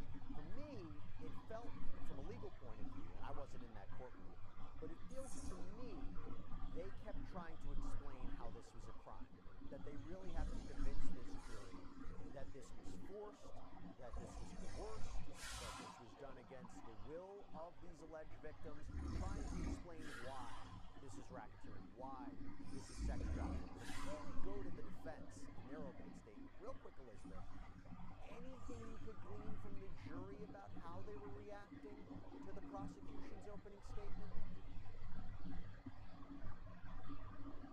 Yeah, so from what I was seeing, and I couldn't see like the fronts of their faces or anything like that, but from what I was seeing, just kind of on that side view of the gallery, was just that they were paying close attention. It didn't seem like anyone was necessarily dozing off or just kind of avoiding what was being told right in front of them. For the most part, it seemed like these jurors were very attentive and listening very thoroughly. Some were taking notes, some were just, maybe taking notes just with their brain. I do want to go back really quick, Jesse, to kind of talk about Mia because, I do want to emphasize to the viewers, I took lots of notes, and sometimes these just get kind of lost in the shuffle. But as far as Mia goes, she was another person that the government had talked about. She had worked for Diddy for years, but the government was saying that she was subjected to sexual assault too, that Diddy would allegedly put his hand up her skirt, snuck into her bedroom, and essentially sexually assaulted her. And so this is another person, in addition to both Cassie as well as Jane Doe, that we really got to see, just kind of the lengths of these allegations. And what kind of makes Mia a little bit differently is that she worked for Diddy for a number of years and continued to do so even afterwards. And the government was talking about she couldn't talk about what she had gone through until recently. And so they really just were kind of, essentially the jury was paying very close attention to this very complicated case because Jesse, you and I, we obviously been in it since we worked here at Law and Crime. We've been covering this case since November of 2023, or when it first started coming out with the lawsuit. But for some of these jurors, they're really just now getting the full case at them, and a lot was thrown at them in just day one. Well, hopefully they don't know everything about it like we do, and they were being honest during the jury selection process. Okay, so now let's talk about the defense. Tenny Garagos, female attorney, delivering the opening statement. I think that was deliberate in a case of sex trafficking and racketeering and prostitution. What were the highlights of her opening statement? What is the defense they're moving forward with? Yeah, absolutely. I was kind of surprised that Tenny Garagos gave the opening statements for the defense. It seemed like for the longest time, Mark Agnifilo was running the show, but it makes a lot of sense as to why it was Tenny Garagos giving those opening statements. Alexandra Shapiro, she's a great defense attorney, but she is kind of a spitfire, so I think Tenny was kind of the right approach here. She, just like Emily Johnson, kind of gave it very just, matter of fact, came up there with her notes or for her opening statements and just kind of laid it out for the jury. There wasn't a lot of animation, even with her defense openings as well, too. But, from the defense's perspective, they were painting Diddy and they were honest about it. He's a complicated man, but this isn't a complicated case. Essentially, the defense was saying this is about real relationships that the government is turning into a RICO charge of sex trafficking. And this isn't the case that a lot of people may have heard on the news. That's what the defense says. And so they said that essentially Diddy's story will be told over the next 2 months. One point that came up probably within maybe the first 5 minutes of the defense opening was, Tenny Garagos introduced Diddy officially to the jury, where it's like, this is our defendant, Sean Combs, because they refer to him as Sean Combs. It's never really Diddy or P. Diddy or Puff Daddy inside that courtroom. It's always Sean. And so he kind of stood up, sat back down a little bit after his introduction.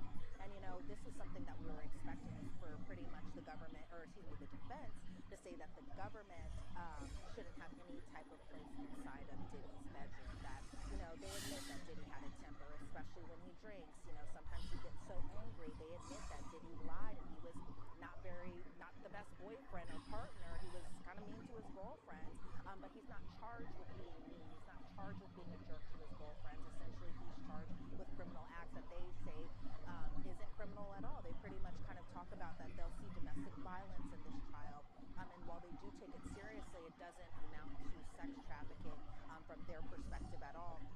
You know, they admit to Diddy doing drugs. They admitted to Diddy using baby oil. They said it's not a federal crime to use either of those things. They'll continue to fight for his freedom. You know, they, you know, painted the picture, and this was something we kind of got a glimpse of last week, where they were kind of painting the picture that these alleged victims in this case, including Cassie, including Jane Doe, were capable, strong women that were making adult choices. They were free choices, and they came with both the pros and the cons, and that essentially they were getting something out of Diddy, which was, you know, their rent was paid for, Cassie got a car from him, that type of thing. You know, and they said essentially that Diddy was a jealous man, but also that he, you know, that women were jealous of him too. And a lot of his relationships were driven off of jealousy, and that, again, Diddy was extremely jealous, and that, you know, the jealousy and the drugs they'll take responsibility for, you know, and he's not being charged with being a flawed person. Now, when it comes to Cassie specifically in the defense opening, you know, they talked about how Cassie was in a relationship with another man when she had met Diddy, or that Diddy was in a relationship with Kim Porter until her death, which I thought was pretty particularly interesting, given that for the most part, you know, and, you know, I've seen this family like out on social media and that type of thing, and from my perspective, I always felt like Kim Porter and Diddy kind of gave off this notion that they were just co-parenting, that it was never that Kim Porter was still with Diddy while Cassie was with Diddy. I was expecting for them to talk about the 2022 BET award moment where Diddy had specifically mentioned Cassie, and that talking about how Cassie had held him down and that type of thing, because from the defense's perspective, they were pretty much saying that Kim Porter was the love of Diddy's life, that once Cassie kind of knew that she'd never be Diddy's soulmate, that she would never be his wife, that type of thing, that's when she called off the relationship. And so that was a pretty interesting moment, or just interesting openings that, you know, some parts weren't kind of talked about necessarily. And then even when it comes with Jane Doe, you know, the defense says that Diddy and Jane Doe dated for 3 years. Their relationship was also plagued by jealousy. Jane wanted to be out in the public with Diddy, but for the most part, they kind of stayed inside. They were away from the public, and that's kind of where the issues kind of came about, is that Jane wanted to be public, like Diddy was with other women. You know, I've seen Young Miami, for example, as somebody that Diddy was kind of public with and dating around that time. Same with Lori Harvey, that type of thing. But apparently Jane Doe was kind of in the background as a figure in all of this. And so pretty much another interesting part that the defense kind of talked about towards the end of their opening statements was that Cassie was having financial trouble at the time that she had filed her civil lawsuit. They claimed that she had never gone to the police. Instead, she went to a civil lawyer to make money. You know, they talked about the claim that she had made a demand for $30 million, that type of thing. And so those were just some of the biggest moments as far as defense openings go. As far as Mia is concerned, the defense was talking about how, you know, they had asked jurors to pretty much evaluate her motive as testifying, you know, because remember, she was an employee of Diddy's and that type of sort. And so, yeah, that was pretty much the biggest moments of the defense opening, as I kind of just like recap essentially all of it. No, I get it. And look, you don't have the ability to have a computer there. They don't allow electronic devices. So you're literally reading from your notes. It reminds me of when I was covering the Harvey Weinstein trial. I had to read from things too. Look, the big theme, I think, for the defense, love, jealousy, money. I think that was articulated well in the sense that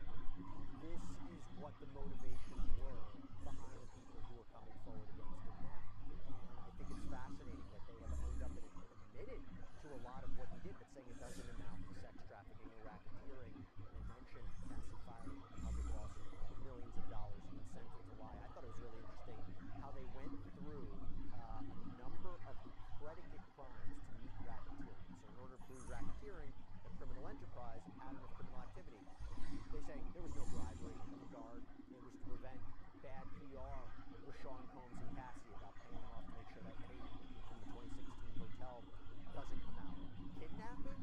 Well, you have somebody who asked to be with him for 10 years. Drug trafficking was about personal use of drugs. But there was no conspiracy here. There was no criminal agreement. I thought this was interesting. And real quick on this, Elizabeth. You know, did I hear this correctly? That they're arguing he didn't pay for sex workers for prostitution purposes, right? Transportation of people for purposes of prostitution, what he's charged with, maximum of 10 years in prison. He was paying them for their time and experience? Did I just, correct me if I'm wrong, that's the defense there, that he allegedly paid sex workers for not what we think he paid sex workers for, allegedly paid sex workers for? Tell me if I'm completely wrong.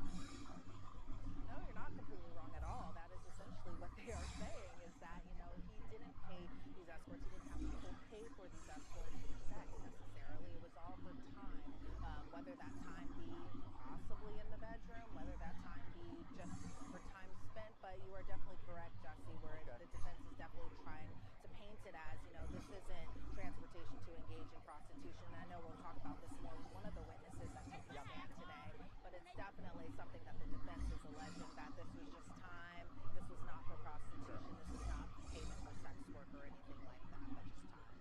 And real quick, before we now get into the witness testimony, which I think is fascinating, did you get any sense from the jury about how they were interpreting the defense's opening statement? Not too much different from the government's opening statement, honestly. Again, from where I could see, I wasn't really seeing like head nods or any type of like confirmation that, oh wow, or any like big eyeballs. I couldn't see that from where I was sitting, but you know, it was kind of the same as the government, where a lot of people were just paying attention, they were taking their notes and just kind of absorbing what the openings were for the case. And talking about this, so I thought the way the prosecution began their case, first witness, first evidence introduced, was fascinating, because they started with arguably the most important piece of evidence in this case, as far as we know. The first witness laid the foundation for it, right? We're talking about the 2016 hotel hallway video of Sean Combs purportedly beating Cassandra Ventura. Talk to us about who the first witness was, what the government introduced, and what we should take away from it. Yeah, so the first witness on the stand was Officer Yoooo Flores. He's a police officer for LAPD, but more notably is before he used to work for Securitas, and he had worked at the Intercontinental Hotel in Sister City in California. So when they were talking about March 5th of 2016, you know, this witness, who again was for the government, he got a call about a woman in distress on the 6th floor of this hotel. And so he says during his testimony, he had observed a male and a female in the lobby. He recognized that this male was Sean Combs. And so at the time he was working as the assistant director for the Intercontinental Hotel. So, you know, his responsibilities were to respond to incidents, train trainees pretty much. And then he later on became the director. And that's kind of important, mainly because it kind of controlled what he was and wasn't able to do when it came to these surveillance videos. For example, as an assistant director, he wasn't able to rewind it past a certain time frame. He wasn't even able to download it or even download this video to attach onto the incident report or anything like that. So again, he was serving as an assistant director in that capacity at the time that this incident had occurred. You know, when they were talking about the surveillance video, Officer Flores was talking about how every floor of the hotel had cameras. They were motion-activated cameras, by the way. Again, they had the capacity to rewind and download these types of videos, but only the director of security was able to do so, and he didn't take over that role until later on. But as far as, you know, him writing up incidents reports, because we got to see that exhibit, was we got to see the exhibit of the incident report from that day in 2016. So before he responded to the call, he said he looked at the cameras, he saw a black man pacing back and forth. Then when he arrived onto the 6th floor, he saw Diddy, or Sean Combs, in a towel, and then saw Cassie in the corner covering her face. He said he didn't know it was Cassie immediately, he just pretty much recognized Diddy. He said that Diddy's demeanor, and this is a pretty interesting point, Jesse, was a blank stare, and he said it was a devilish stare. Diddy at this point is still in the hotel, he's still in his towel, he's still wearing socks. Another interesting point is that they refer to Cassie as Cece.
information, but I'll get to that in just a little bit. But as far as this male that was inside the hotel room, he was fully clothed. He was just sitting in the corner of the bed, which is something that Officer Flores noted as kind of weird. Why was this person just sitting in the bed while all of this stuff was going on outside in the hallway? But pretty much after Cassie left, Diddy called him and was holding a stack of money and pretty much said, "Don't tell anyone." Now, Officer Flores says he didn't take this money, but noticed that it was a $100 bill wrapped in lots of cash. And so pretty much we got to see something that was very, very important, is that we got to see more of when that video kind of cut off from when we saw it on that CNN report, right? Like we got to see, at first Cassie, she was with her bag, she's putting her socks on, and Diddy comes, he grabs her, hits her, stomps on her, something that we've all seen, right? But then afterwards, she gets up, she goes to the hotel phone, she calls someone, and then Diddy comes back. They go off camera. You also couldn't hear anything on this particular video because there was no sound. Then all of a sudden, Diddy comes back. Cassie's like putting her hands up to get away from Diddy, and then the surveillance kind of glitched in and out, and it was pretty standard that this was a pixelated video. That's what Officer Flores said. But she had called someone on the hotel phone. Then we saw another camera view also of Cassie going down a hallway when security arrives. Diddy goes the opposite way, so they're going completely two different ways. Diddy's still in his towel throughout all of this. When Cassie returns back to where Diddy is going, it was essentially because she wanted her bag and she wanted her phone, so that way she could leave.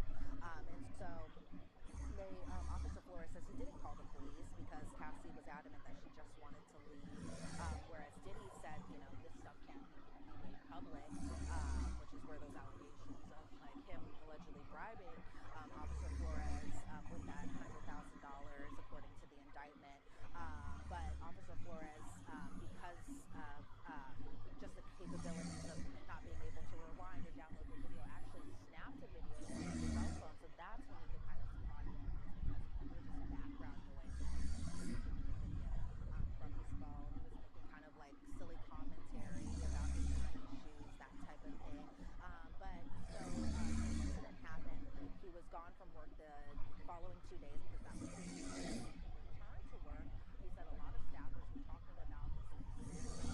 The video wasn't there anymore. He never saw that video again until he saw it on TV, presumably when CNN first showed it. Now, when he was cross-examined by Bradley Steele, he was questioned about the incident report, questioned about why he described Diddy as devilish in the incident report, questioned why he didn't include the discoloration in Cassie's eye in the incident report because he said under direct that Cassie had a purple eye.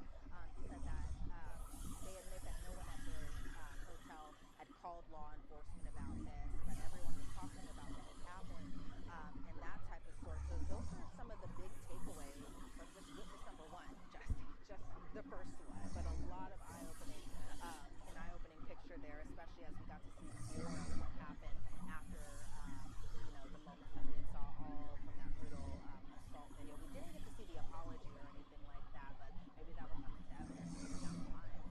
So under direct examination, Officer Flores says that there was a point where Diddy was trying to grab his phone and that type of thing. He pushed Diddy against the wall, but when he was questioned about this incident under cross-examination, Steele questioned him on why he didn't put, the whole Diddy up against the wall incident on this incident report, and pretty much he said, well, he was trying to grab my hand. I did put that and include that inside the incident report. So when asked on redirect by the government, pretty much the summation of that was just that, he didn't require security to divulge every single detail inside these incident reports. Under direct, he also said these incident reports are about who, what, when, where, why, that type of thing.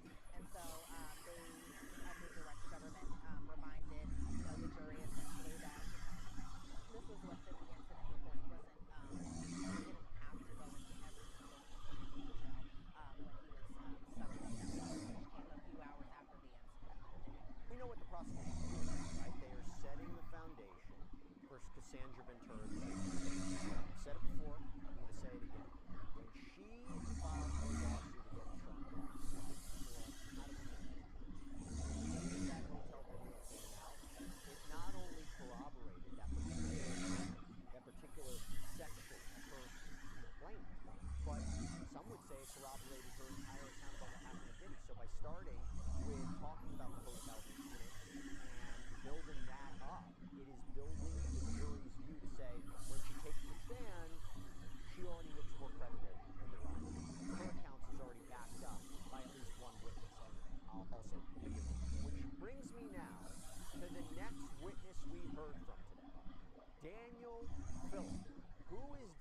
Phillip, and what did he have to say?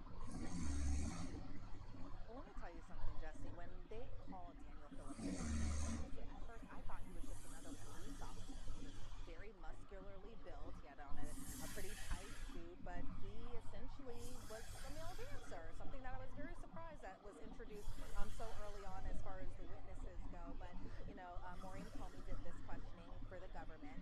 Daniel Phillips said that he had received money from Cassie back in 2012 to pretty much have sex with her. He met Cassie through his boss. He was contacted by his boss after receiving a request for black dancers. So the boss sent him to the Gramercy Park Hotel. Essentially, when Daniel Phillip came to this hotel, and by the way, Gramercy Park Hotel is just uptown from where we are right now, he was expecting that he was doing a strip tease for a bachelorette party. So he arrived at the hotel around about nighttime. So when Cassie had opened the door, she was wearing lingerie, she was wearing a red wig, she had sunglasses on. She referred to the other man in her room as her husband. And she made it a point to tell Daniel Phillip, allegedly, that, her husband wasn't gay, that he wouldn't touch the dancer, so essentially that he would feel more comfortable. Daniel Phillip testified that Cassie gave him a few thousands of dollars when he walked inside that hotel room. The candles were lit on the table. There was Astroglide in the room, something that, was both talked about in the indictments, as well as Cassie's now settled civil suit. It was a dark room, and then a man also came. He was in a white robe. He had a bandana over his nose and pretty much his mouth. So if you can picture like people going to music festivals and that type of thing, that was kind of what I was picturing a little bit. And then he also was wearing a hat. So just by that description, you could tell that this person just didn't want to be identified. But according to Daniel Phillip, this man was referred to as Baby, and then he recognized the voice as being that of Sean Combs. So he said that Diddy didn't say much, but that Diddy, while he was kind of going under this persona, was working in importing/exporting, which I thought was an interesting kind of tidbit to talk about if you're going to come up with a fake job, but I guess so. But Daniel Phillips, he testified that he and Cassie had sex, that she had rubbed baby oil on him, he had rubbed it on her as well too. Now this is a part where, it gets very, very graphic, something that, they talk about in the indictment as well too, that, Diddy was watching, he had pleasured himself during it, that Daniel Phillip wasn't wearing protection during this encounter. And I talk about this specifically because at this moment, when it started to get more into these graphic details, that's when I saw Diddy's daughters get out of the courtroom. Imagine listening and being inside that gallery and listening to your father's proclivities and alleged crimes, especially sex crimes at that, and just having to go into the full detail of it. I saw them kind of all just walk up. They stayed outside of the courtroom for a little bit. They came back, but then I think their guardians, their moms, were kind of like, and I say Chance's mom, excuse me, but they were just kind of like, let's get you out of here. And so they didn't stay for most of the duration of this testimony because you're really kind of getting into the weeds of just what she was wearing, what he was wearing, the kind of acts that were going on, that type of thing. Now, Diddy's sons were still inside that courtroom when all of this was being testified to. And so, they were just, they're older than the girls and that type of thing. So it makes a lot of sense. But Daniel Phillip testified that Cassie had messaged him after this, asking for a picture of his genitalia, and then asking him to even come back. They were in the room for a few more hours. The second time, and this entire time, Diddy was pleasuring himself throughout this whole second sexual encounter, as well as the first encounter too. He said he didn't really know who Cassie was until his boss had actually looked her up. But essentially, when Maureen Comey was questioning him, it was, did they do anything else besides have sex in front of Diddy? It didn't seem like that according to his testimony. So he said he did this from 2013 to 2014. They did this, these kind of threesomes. They're talking about you in this server. GG/kickbot. At Diddy's home and just other places here in New York. And so there was a name actually that he had to check into, or that the name was tied under, and that was the name Black. And so he would go to the hotel, tell the person at the concierge or the front desk, I'm here for Black, and then they would be given, or then he would be taken up to the room, and then more things would happen. But there were points where Daniel Phillip had even referred to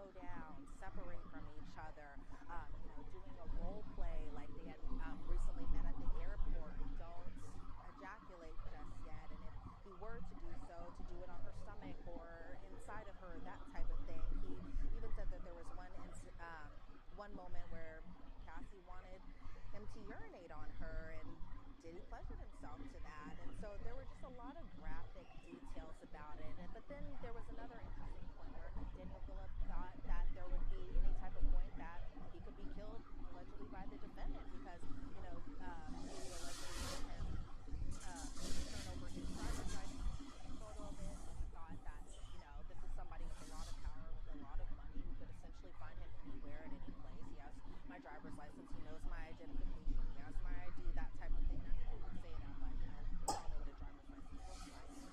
And so there were moments that he did say that he was fearful of his life and that he pretty much couldn't even sexually perform, especially with getting inside that room. So it was a lot of graphic details, a lot of stuff that was talked about there. And then even, we're not even in the thick of the cross yet because, Xavier Donaldson said he has about an hour left to cross on him tomorrow morning. And so we're probably going to see a lot more of that cross-examination, which, it seems like from the defense's aspect or point right now, it seems like it's attack credibility. That's their strategy.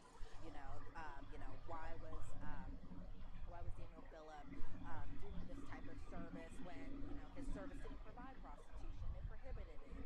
He said that he wasn't even necessarily a male dancer whenever he was working at this company, this company that was a male review shop. Essentially, he was just a supervisor, and that the company was using fake addresses to optimize searches. They're talking about you in this server. GG/kickbot. They're talking about you in this server. GG/kickbot. It seems that they're saying that Cassandra Ventura was a willing participant in all of this. And I think I understood the reporting to suggest that Mr. Phillip had asked Cassandra Ventura, why are you still with me, right? I mean, that's going to be a big theme. Why did you keep going to Diddy? And correct me if I'm wrong, Elizabeth, did we learn a little bit more about the more that the defense can highlight? If she was sending him these messages and recruiting him, how much was it Diddy's direction versus how much she was doing herself? I mean, weren't the text messages between them quite explicit? Well, the problem is text messages, whenever the defense was talking about them, they were displayed essentially just for the parties only. And so we, inside the gallery, couldn't even see the text messages, so we don't really know the full extent of what was said on them. Even from my view, really I could only see just kind of the outscope of just one message, and my eyesight's not the best, and so I couldn't really read in depth these types of text messages. But it seems like from the government's perspective that this text chain will actually be brought back when Cassie does get on the stand. So that's probably when we in the gallery will probably be able to see what this text chain really includes. From what we saw when Daniel Phillip was on the stand, we could not see the full extent of this particular exhibit. That being said, I saw reporting in the message might have been Mr. Phillip writing to Cassandra Ventura, I want to, have sexual relations with you. Real quick, before I let you go, Elizabeth, just what was Diddy's demeanor as he was listening to this witness testimony from both Flores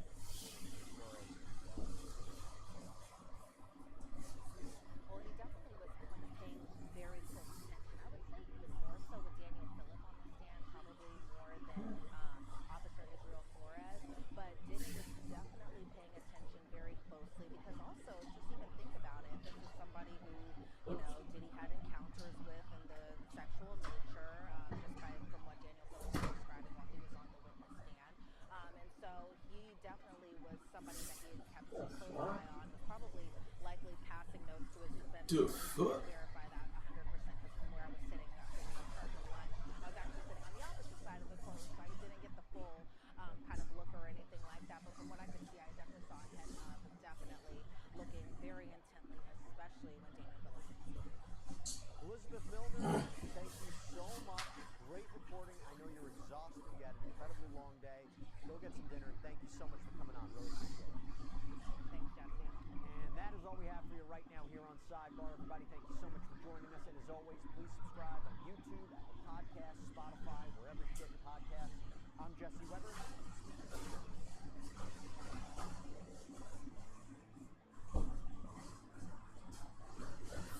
My phone, bro.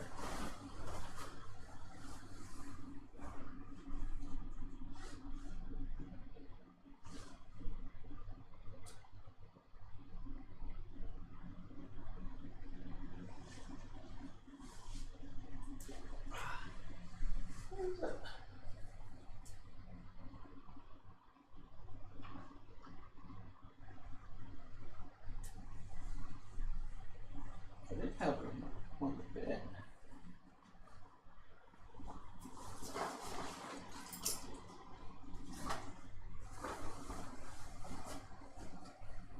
So weird.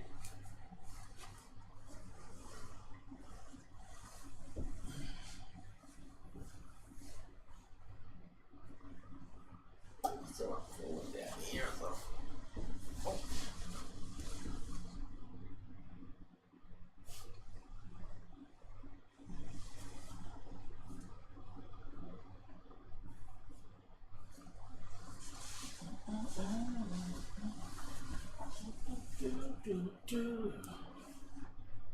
Where's the camera even looking?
Oh, hey.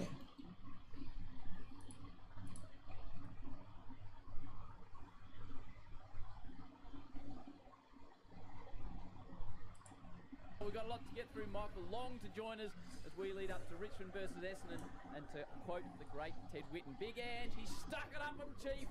We need to speak about him in his slaughterhouse. Well done to Ange Postecoglou. I look across at my man, who has been looking better and better. He's got a suit on, he's got a jacket on, he looks amazing, he's half shaven.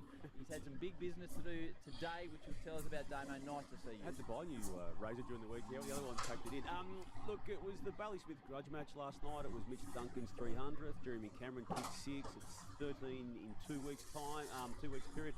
Matt Kennedy's form has been unbelievable for the Bulldogs. It was one of the games of the year. The Cats beating the Bulldogs down there at the Cattery. But everyone was talking about Kane Corns verbal stoush with Luke Beveridge pre-match, and there's a few layers to it. What it means for the broadcaster, what also it means for the relationship between the Bulldogs and Kane. But there was a conversation along the lines of, do you know what you do to people? Was the tone of the retort from Luke Beveridge back to Kane Corns, or something of that nature, and it's not going away.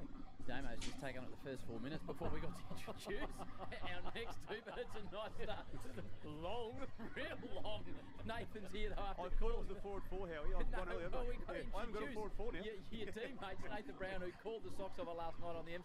Hello to you, Noodle. Keep it short because Damo's sort of extended this. I like to come in positive. I'm a positive person, and there's a lot to be happy about. Bitcoin all-time high this week. It is a good place to be.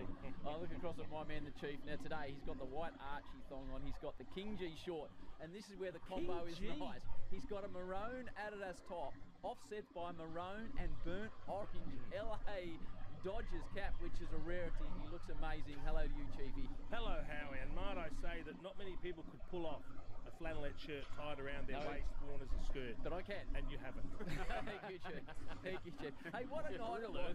We'll get to your 4 in a moment, but Jesus, a good night of the footy last night. To be at the Cattery, Nate, you were there. There was 40,000.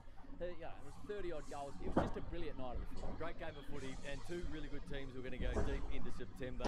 And I love that high scoring, and the fact that there wasn't a loose at either end. And I was listening to Chris Scott in his press conference, and he said if we had to put a loose back, it would have been hard work for us to score, and you need to score against the Western Bulldogs. And I love that attitude.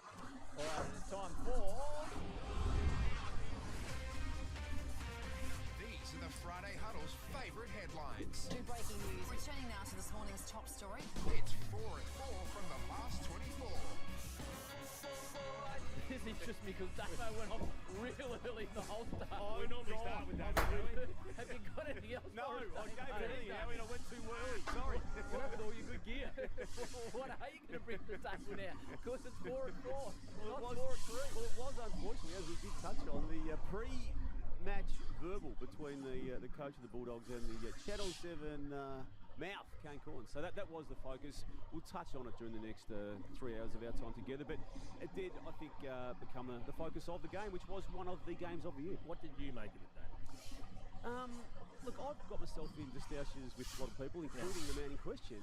At a Brownlow? At a Brownlow, yeah. But personally, I don't think it reflected well upon either of them. I'm with you, Chief, and again, Kane is getting very defensive these days when you say something about him, and again, I'm not going to judge him for what happened, but I'm not sure it's what the host broadcaster wants to have each and every time, and I say each and every time because it's now happened twice now in the past month where he They were happy to play it up, though. They were happy to play it up, but there's a reflection piece that I know has been going on today, and again, I'll let people from Channel 7 represent how they want to broadcast judged by the public, but I can tell you today, Chief, there has been a lot of calls made. AFL step in?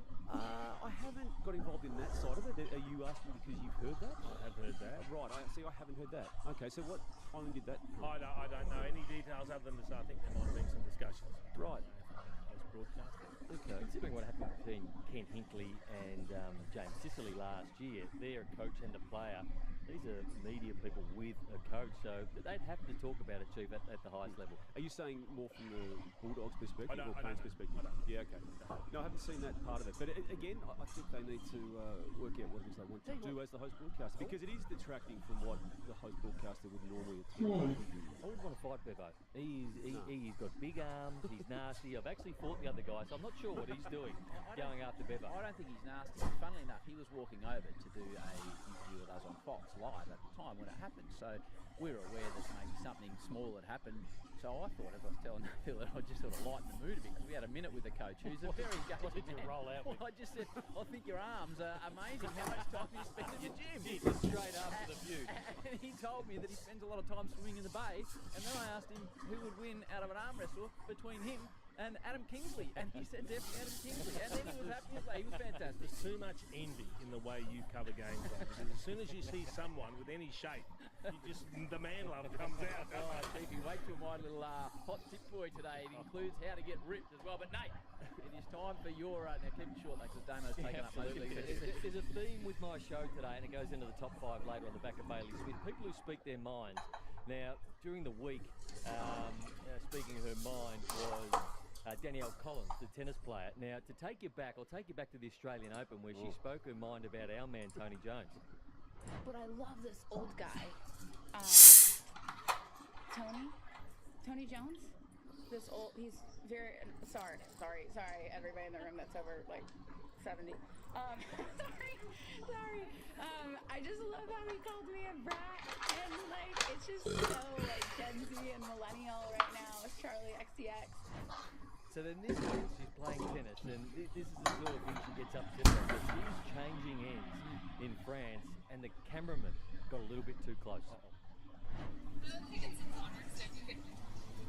need to get water. We're on a changeover. You don't need to be that close to me, and you don't need to be on top of Emma. It's like wildly inappropriate. It's not that difficult to give space. Poor old cameraman's just trying to do his job at the change of ends, Chief. She did it with gentle humour, though. She had a laugh, so it wasn't abusive. No, when you look at it, it was Gee, a bit harsh. Nicknamed the Danimal. That's the way she rolls. What? The Danimal. That's what they call. That's her nickname. I haven't heard that one. Danielle Does Collins. she go with that? She does. She does. Chiefy. Yes. Before this completely goes off the rails, what are you going to be Well, asked? look, I don't know about many of our listeners, but I grew up watching a lot of the James Bond movies. Oh, yes, from Chief. the early Sean Connery days, who was clearly the best. And then he was succeeded by Roger Moore, Pierce Brosnan came along, and Daniel Craig, who's been a brilliant James Bond. Well, the search has been on for the next James Bond.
Oh, it's just there. I don't have the mobile device.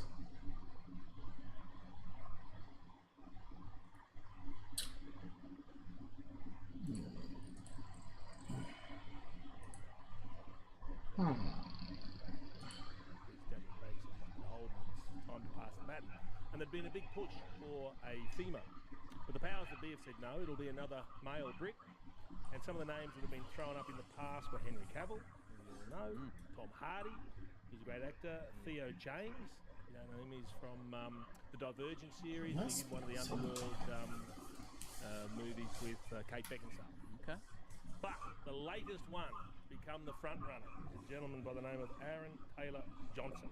Jono. And you know why? Why? Because he's just signed a big deal with Omega to supply the watches for the JV. That's where it's come in. So he has taken the front running, if you don't mind. Well, I like that. Yeah.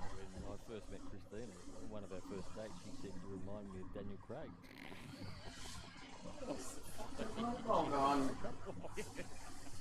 She used to stuff. She used to be on the roid. She used to bubble one up a little occasionally, did she? She didn't.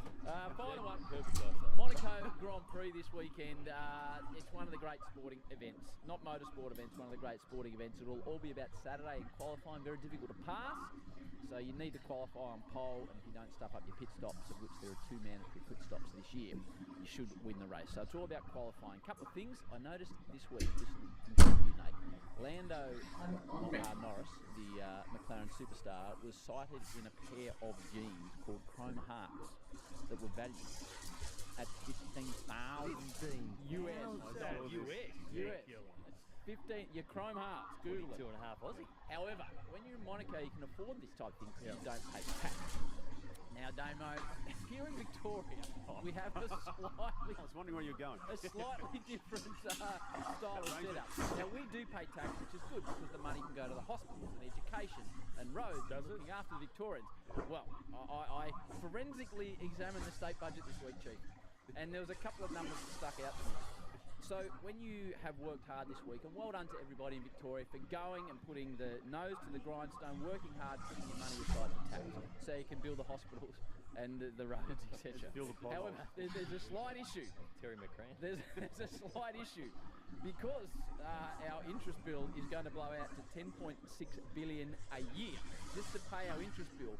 Unfortunately, Damo, that means when you go to work, Damo, and you put your little pot aside to help the hospitals and the schools, etc., the first 28.9 million of tax per day is going just to pay the interest. So when you're next hard at work and you think, it's all right, I'm doing the right thing by my state, do not forget that the first 28.9 million check is just to keep the interest payments. It's like paying off your credit card. I like the fact you've been able to drill down. Who's run up all this? The current government, Chief, I think it'd be fair to say. Where did it start?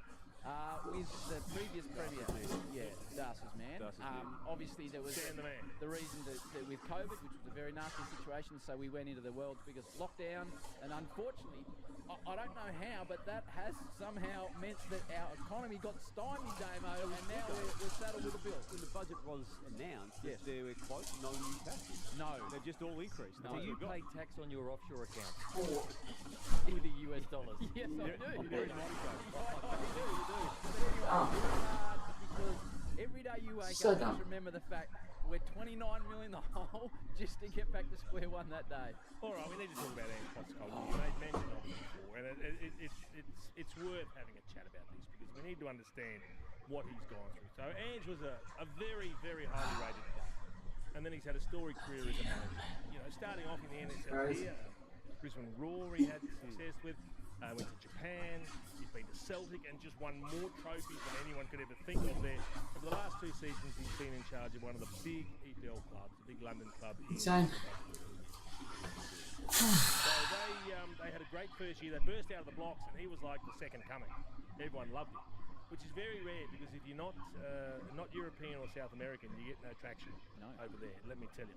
But then they ended up finishing 5th in his first season, so they qualified for the Europa League. And then things started to go horribly wrong. They were cruelled by injury, and they finished 17th in the second year. But it was interesting because he's never had any favours done for him by the media, and one of them, in fact, just questioned how he thought he was going to go. You said at the start of the season, the first campaign really about setting principles, getting your message across. The second campaign, you normally win. Are you seeing enough in this side that this season you do think that they will be a side that can win? I'll correct myself. I don't usually win things. I always win things in the second year. He's getting a little bit... He's no love by any of the press. So anyway, they ended up finishing 7th, which is a good year by their standards. But they were cruelled by injuries in his second season. But they had a great run in the Europa League, and they made it all the way through the final. And then prior to the final being played earlier this week, a gentleman by the name of Dan Kilpatrick wrote this article saying that Ange Postecoglou was teetering between hero and clown, which was probably a bold thing to say, a very disrespectful thing to say, I think, for Ange. And then Ange had this to say in the pre-game presser. I just wondered if you're kind of conscious that you're walking a fine line between kind of two very different sides. That depends on your outlook, Dan, but I'll tell you one thing, irrespective of tomorrow, I'm not a clown. I never will be, mate. And you're really disappointed that you use such terminology about a person who, for 26 years, without any favours from anyone, has worked his way to be in a position where he's leading out a club in a European major competition. For you to suggest that somehow us not being successful means that I'm a clown, not really sure how to answer that question. I love that. I love how he handled himself. Respectful, and he could have just launched on the bloke. So then the final goes ahead, and what happens? They win. How long since they won a trophy? 2007.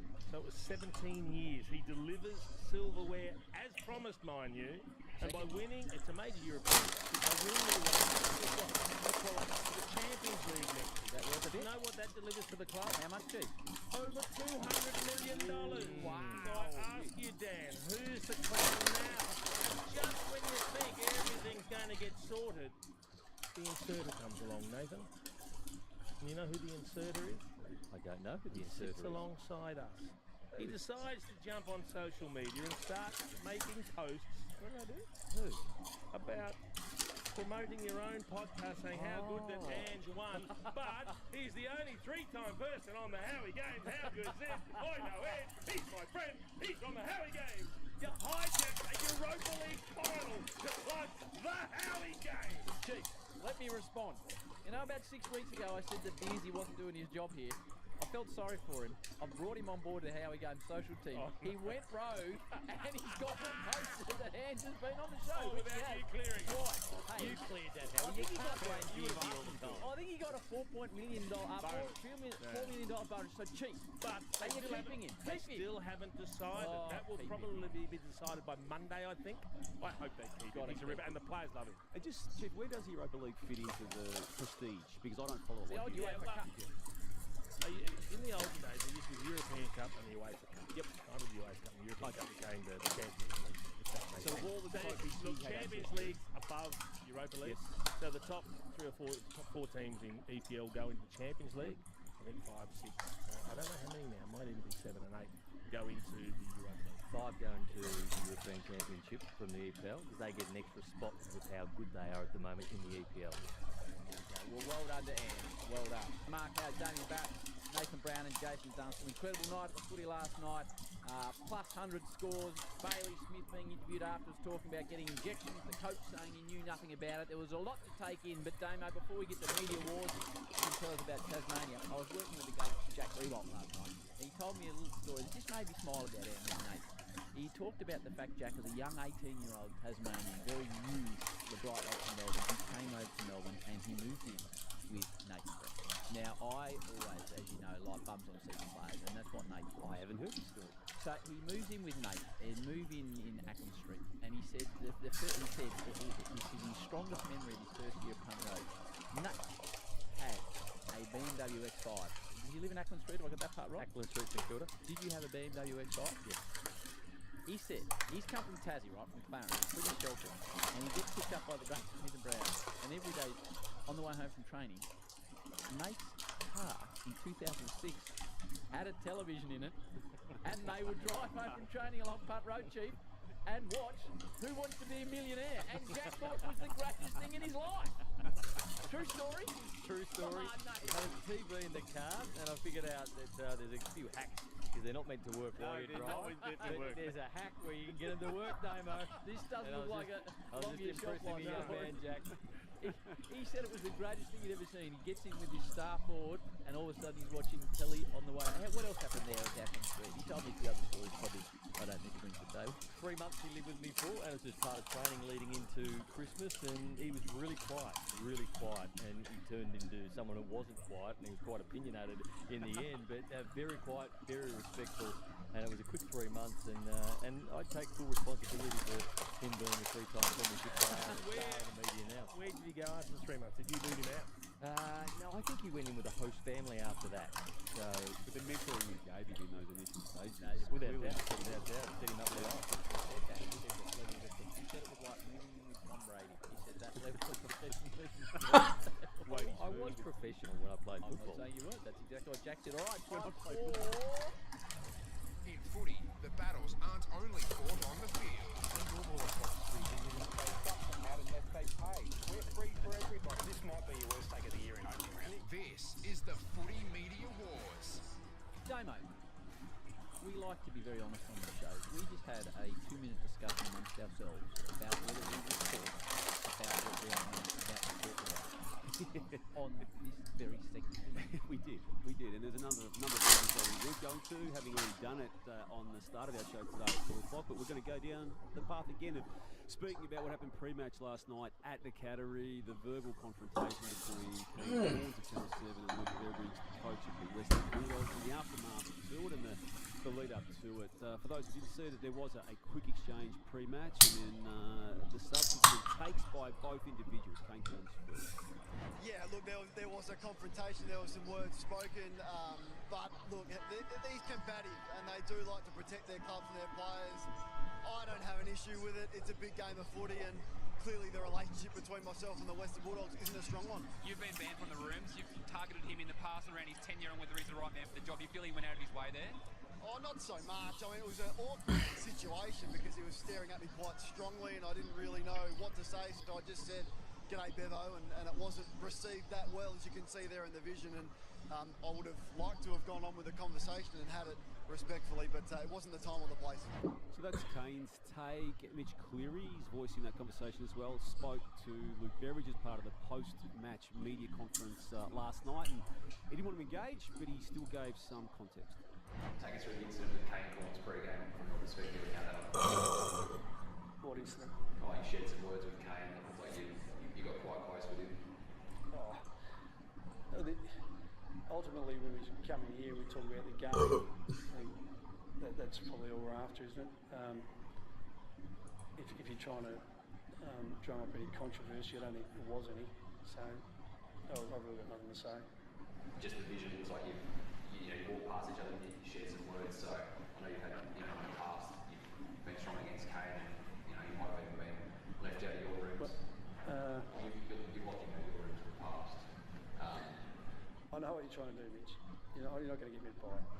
So part of the reason we did debate, Howie, whether we did speak about it or not, was the fact that it was one of the games of the year, that Jeremy Cameron has now kicked 13 goals in his past 2 matches. Matt Kennedy's form for the Bulldogs has been extraordinary. Mitch Duncan played his 300th game, and here we are. And the way the media works, we're talking about in the eyes of some people, a non-issue prior to the game. We shouldn't be. We should be talking about what happened last night in the football field, how good Bailey Smith was. Yep. His interview after the game where he talked about Mitch Duncan and the fact that it was all about me all week, so I felt bad about that. Shannon Neal arriving as a player, kicking 5 goals, yet talking about a coach and defending his players again. I like that part of Luke Beveridge, the fact that he's happy to go head-to-head with anybody who he feels aggrieved going at his players in his footy club. There's layers to it, and obviously Channel 7 being a host broadcaster, it's not normal for a stoush to be of this nature. Nice, welcome. It does happen, by the way, standoffs and media bans. It happened obviously 2 weeks earlier with the North Melbourne situation as well. Today, Chief revealed before, Howie, that the AFL has got involved in this particular matter, and I've spoken to people connected with Channel 7. They're not completely comfortable with it. The public positioning on it will be 102, Waldy, nice. What happens, but it is a scenario that is not normal for the host broadcaster of the game to be in conflict so obviously, so publicly, and so all-consuming as Channel 7 now is with Kane Corns. Yes, I pose it to you guys. I've thought about this a lot because the irony of it, the coach is walking over to appear on Fox, obviously because it doesn't have a relationship that's just been described there with what's happened with Kane at 7. But I can't get my head around this, Chief. You've been in this caper longer than all of us, but we all work in the media and television and radio for a long time. This type of antagonism between a team and an individual on your broadcast team, but all the extra attention it brings to your broadcast, which can result in more viewers, which is the business you're in.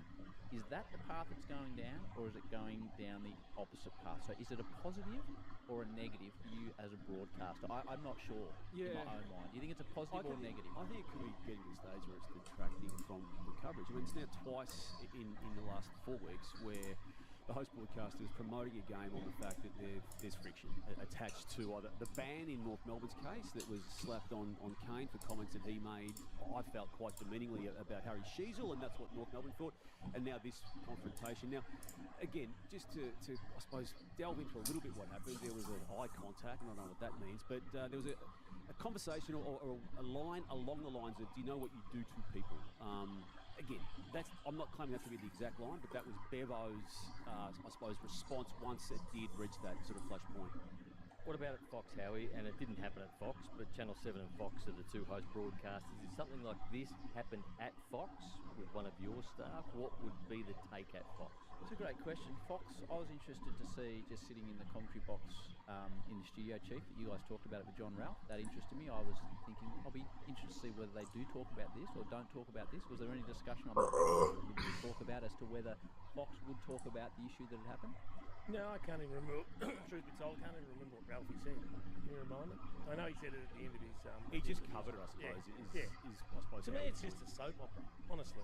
And I said earlier, I think Kane knew what he was doing, knew he'd get a response, and I think Bevo reacting the way he didn't help himself either. So I don't think it reflects particularly well on either of them. It's a great question, Nate.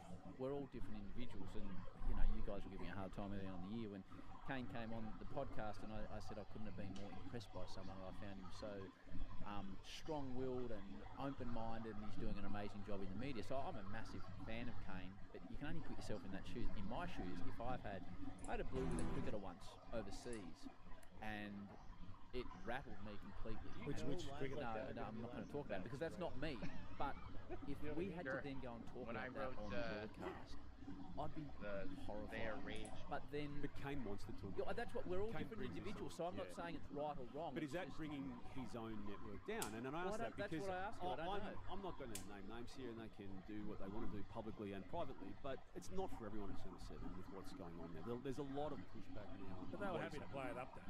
Channel 7 is, and the people running Channel 7 are, Chief. So would you have played it as 7, as the broadcaster, knowing what was going to come? Would you have said, right, we're going to play this, we're going to talk about it with Kane on air? I think you're all in on the situation, yeah, until you're not. And whether conversations today on Syria have pulled back, I doubt it very much. They've invested so much in Kane, they've invested in what Kane brings, and they are, I think, stoking the Kane fire. And that's just my take on what I see now as a person who observes Channel 7 and knows the people involved. I mean, they're pumping him up to the point where he is the lead act on all of their shows, and you take what you get with that. But it's not for everyone at that network, and there are conversations that are even being had right now about it not being ideal in everyone's eyes. What was more alarming was Rui's outfit. Did you see Rui?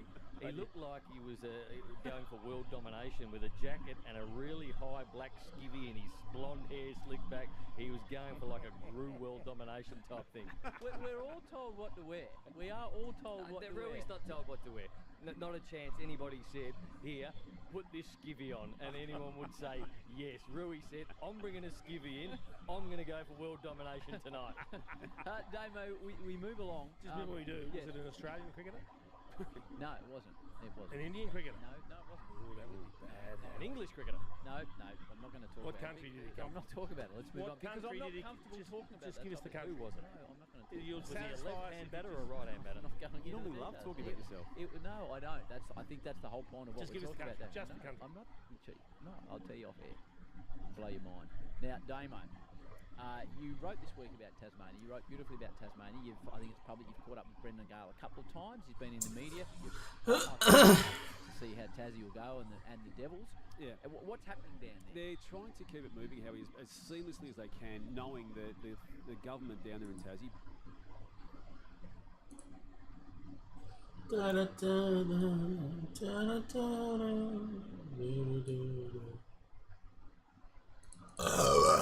Oh, pardon me.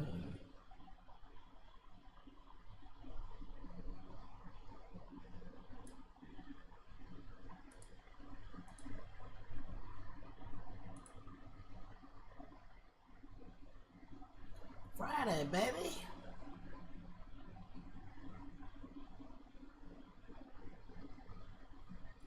All right.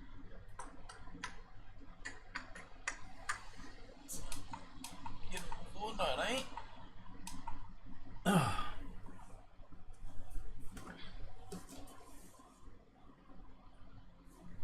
Change screens.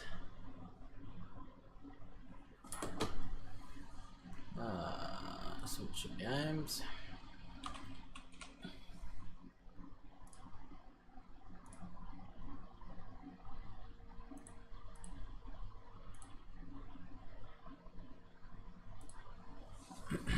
BB, what's up, BB?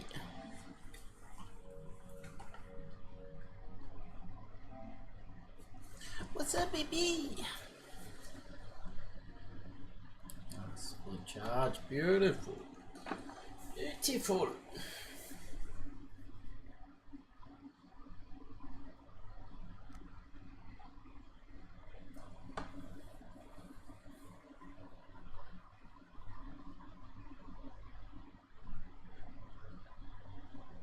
Why don't I go to sleep?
From fish.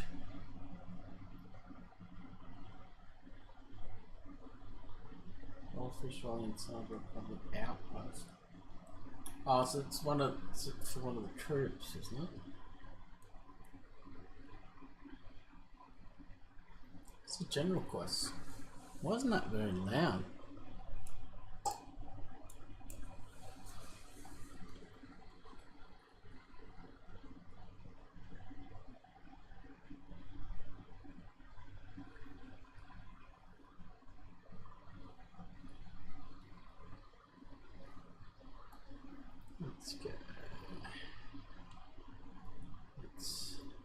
Where's Zero Beard go?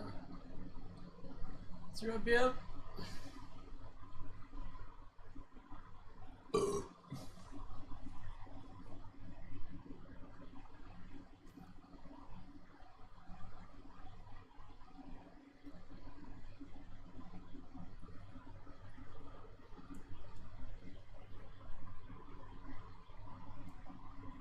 Stop the bonuses.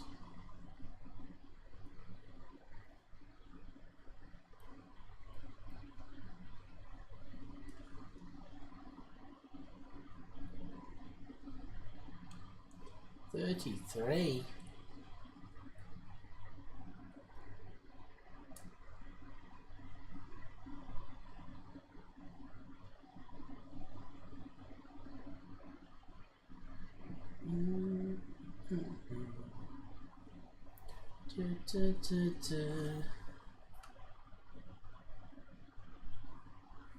It's pizza.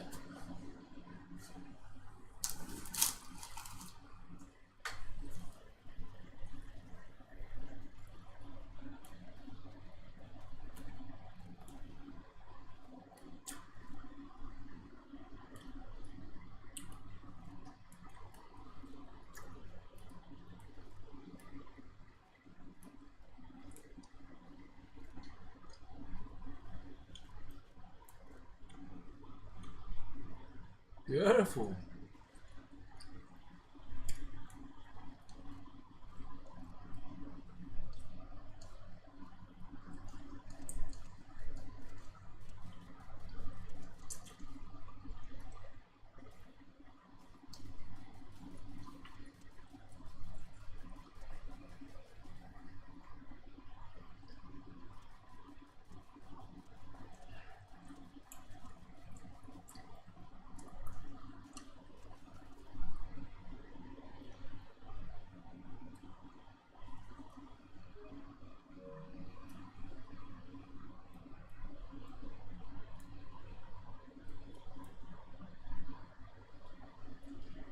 I think it matters where I go, right?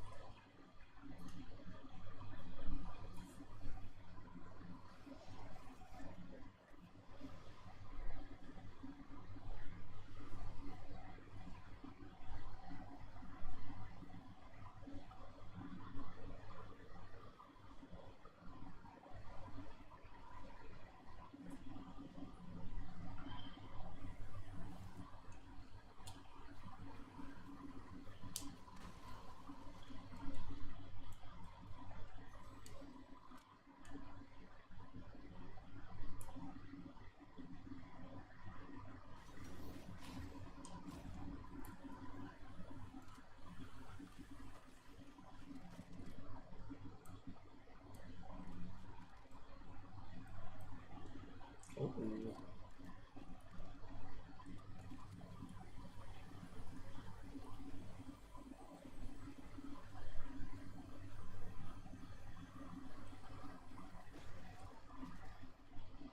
Oh.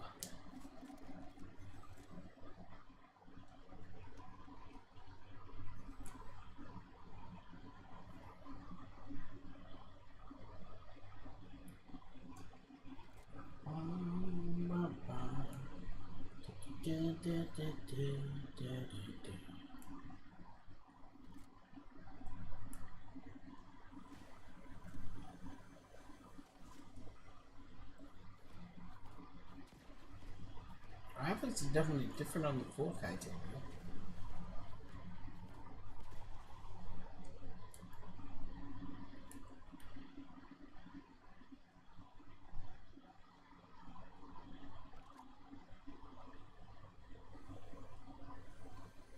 That's like the shade and stuff. Because it's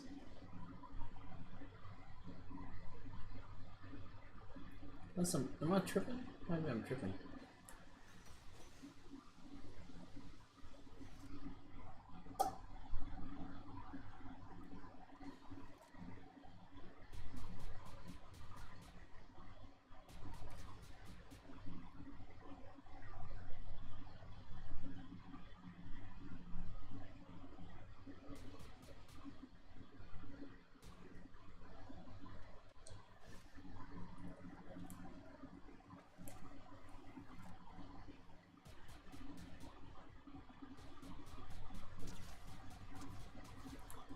Come on! First kill for Goliath. Let's go!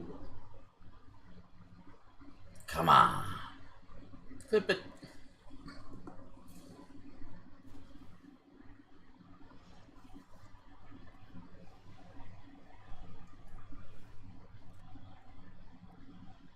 Oh no. Cool.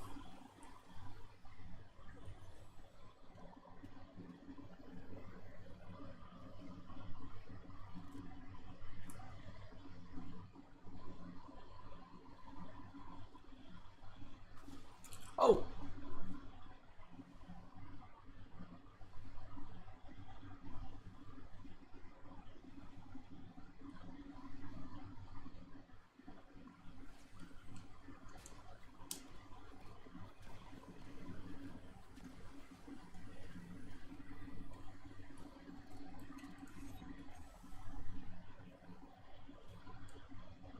Who's shooting at me?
Come on!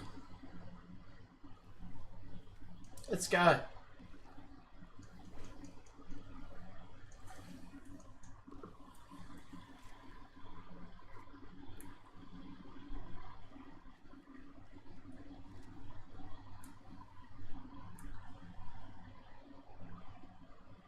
Oh, we had to get fish, didn't we? So look at the lighting in there. It's crazy.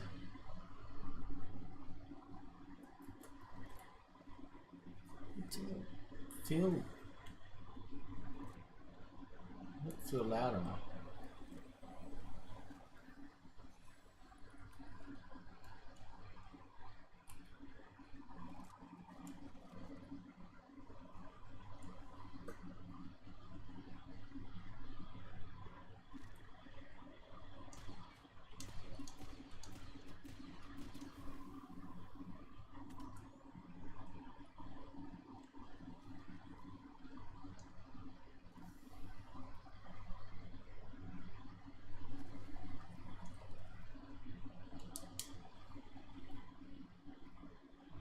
Oh.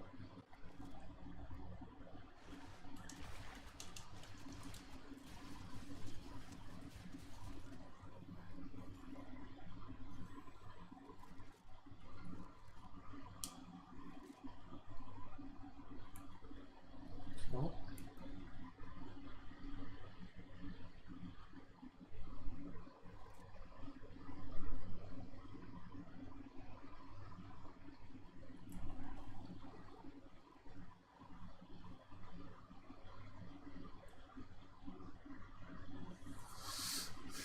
You have to replump the headset in.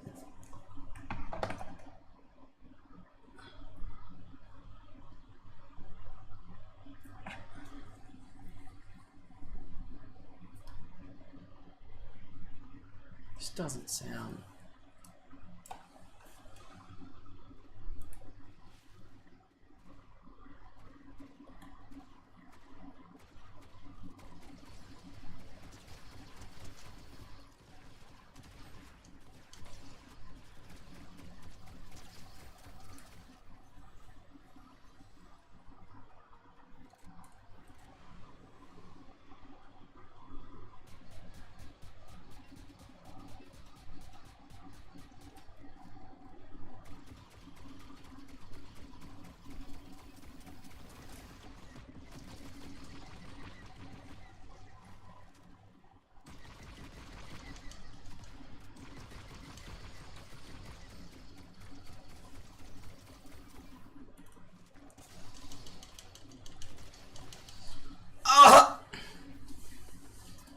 think a gold shotgun would kill you after 3-4 shots.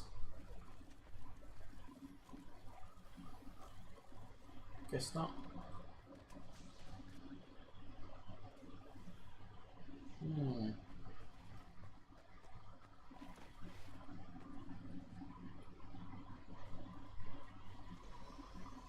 Ah, you should have damaged it more, mate, to repair it.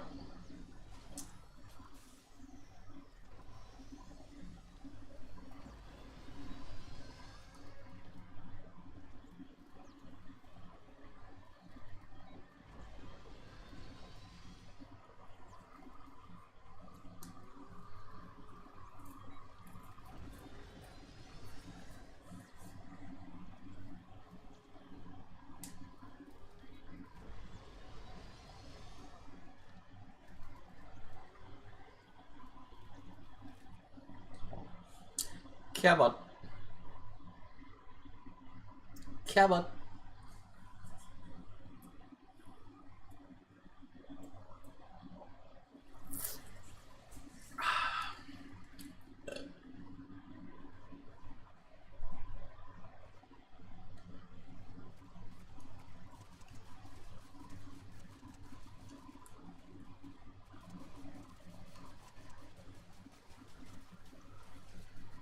A couple kills first game.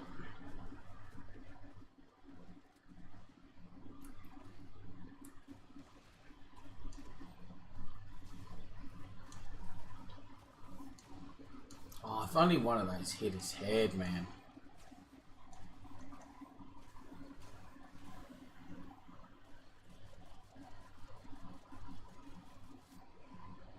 It's a bit dubious.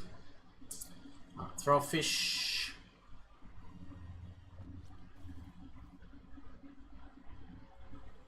Of an outpost.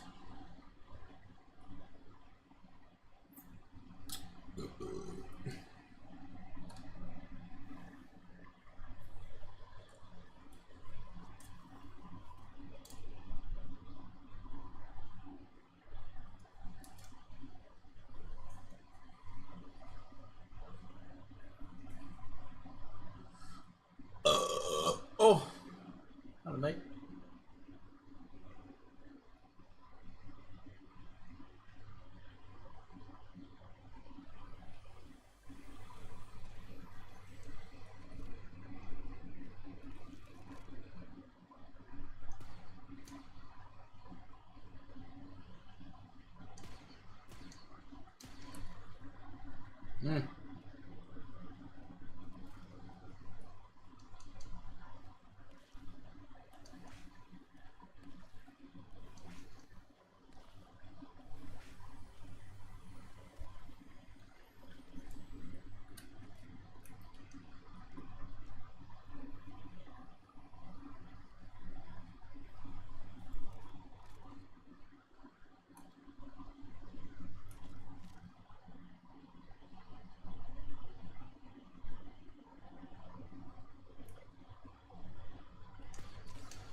My outpost.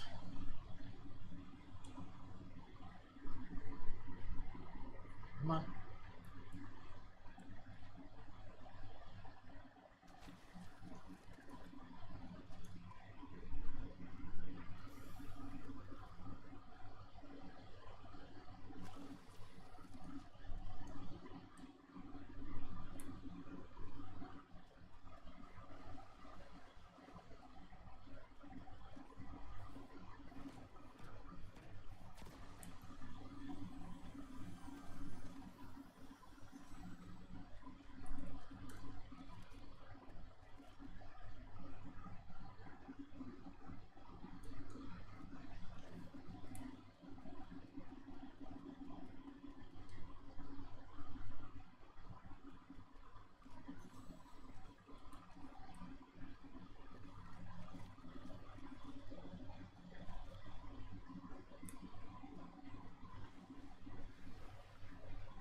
Oh, why you didn't keep looting?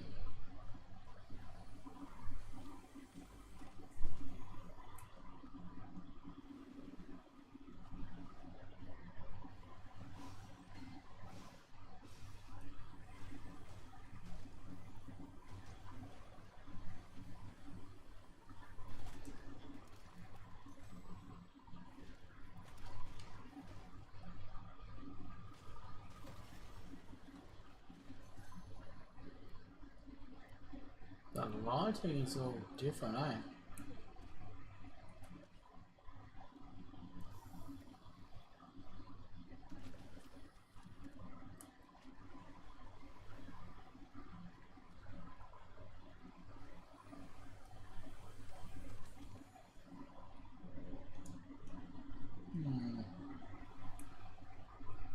Let's have a look now.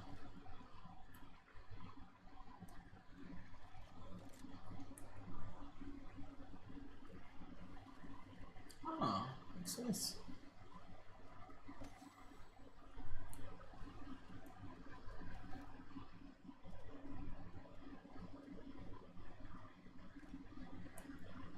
Look at that.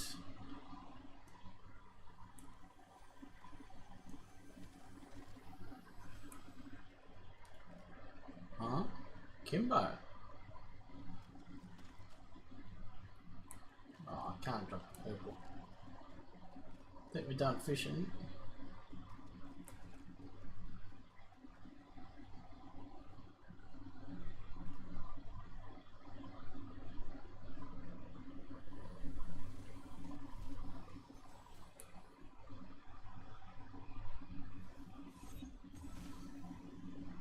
Next level, yeah. What do we have? Oh.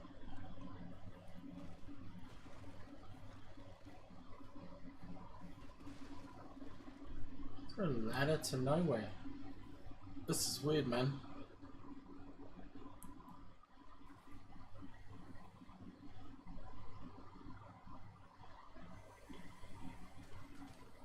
Oh. Oh.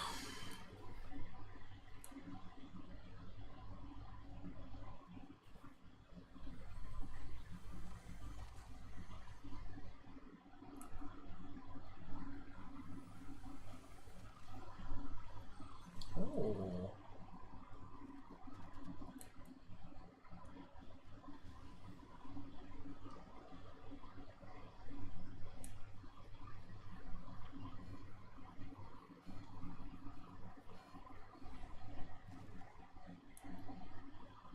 That's cool.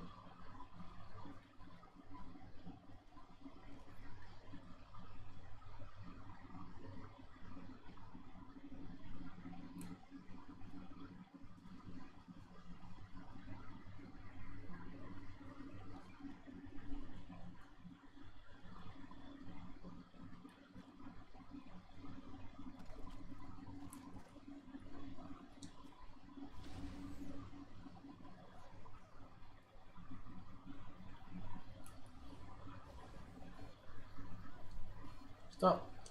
Steady drop.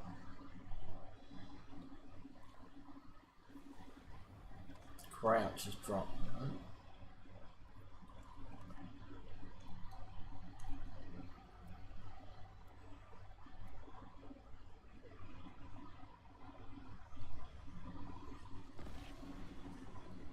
Ooh.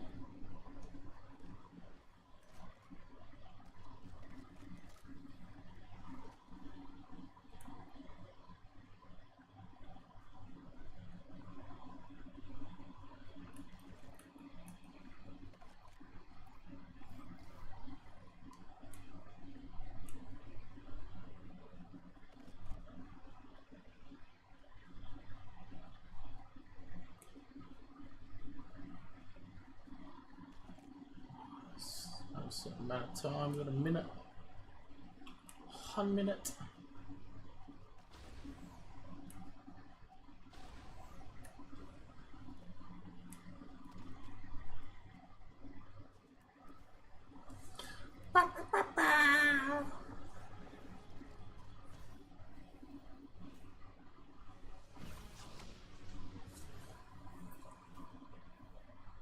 Good luck. Sounds very low. Fucking break it today.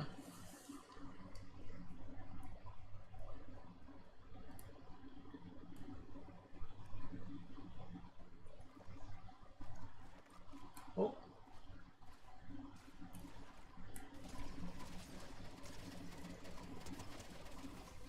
Oh my god, that was cool.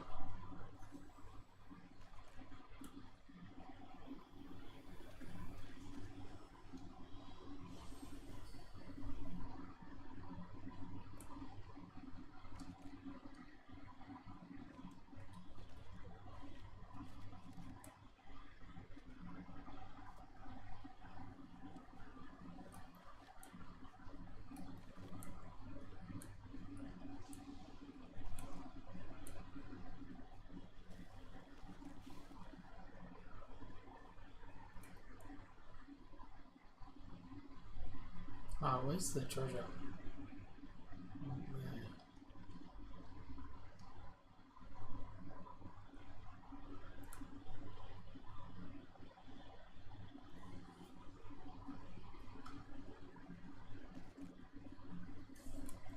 Something's going on. It's not loud at all. My headset. It's supposed to be loud, eh?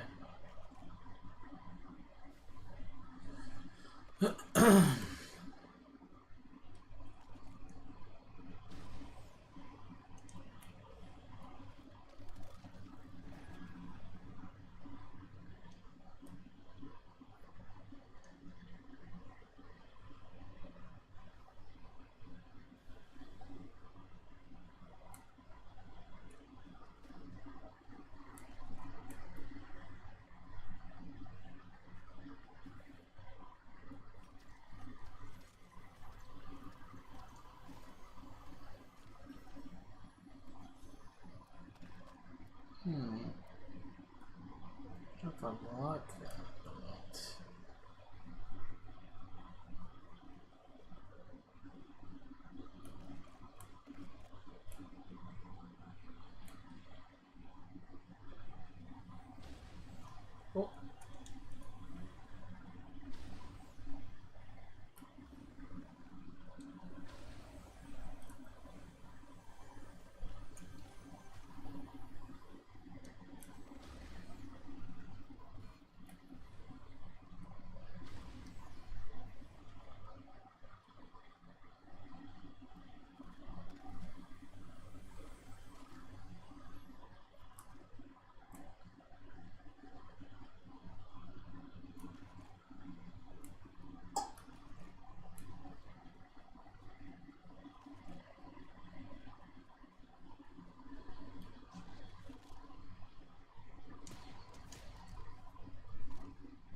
Oh.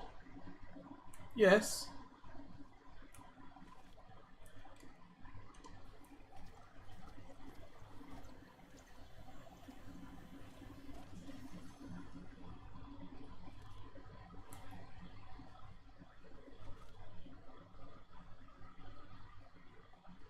Who's he shooting? That's the question.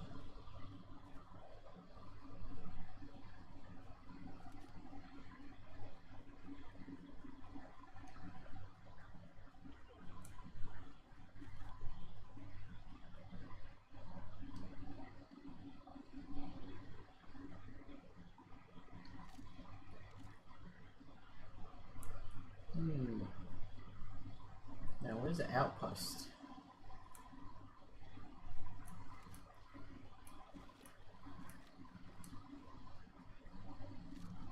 Three of them. Four. What's going on there?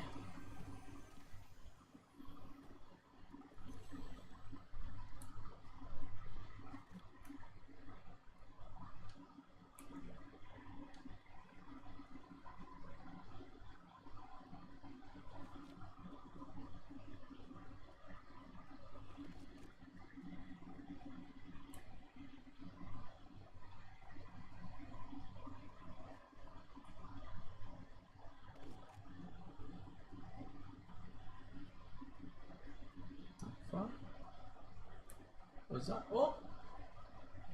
Oh!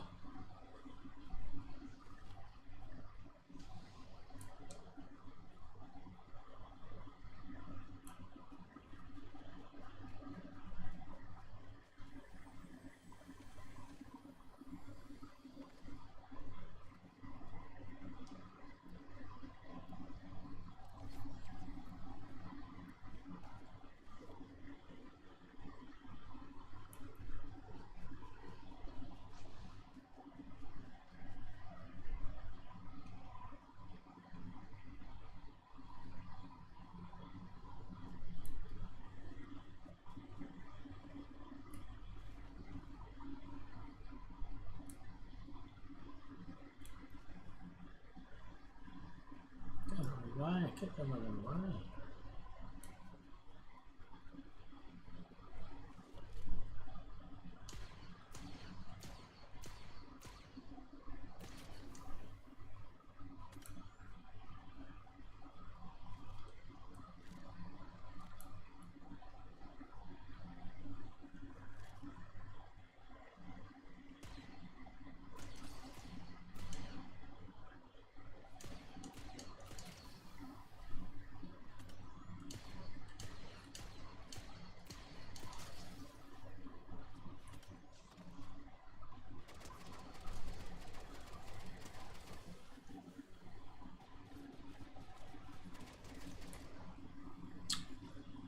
Ah, right, almost a lot of shots.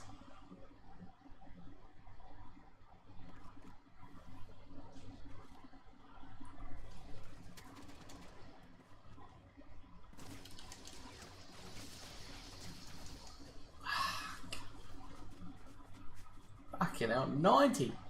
Guess I didn't even shoot him. What's, What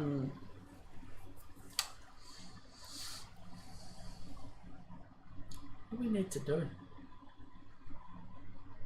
I can chuck him in creative and I can go on the my account.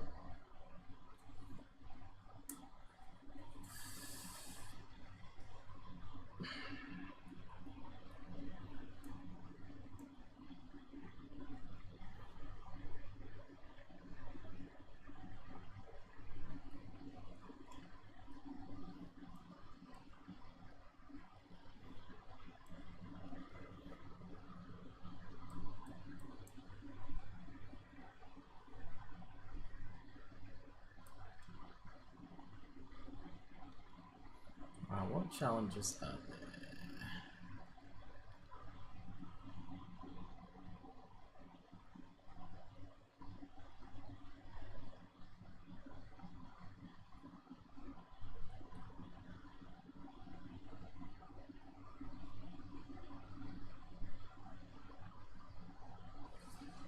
Favorite creator from the creator page.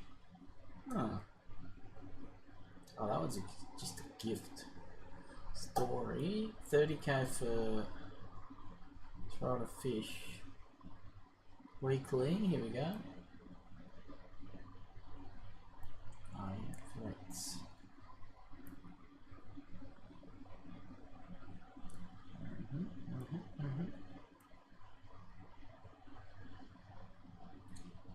Hide and hiding place in different matches. Alright, so what I'm going to do, get him in the...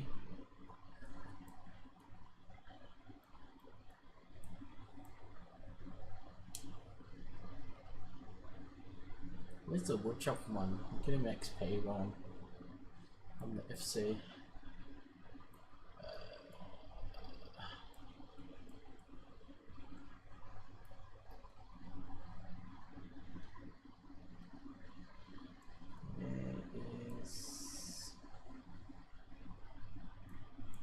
Where's the lumberjack one?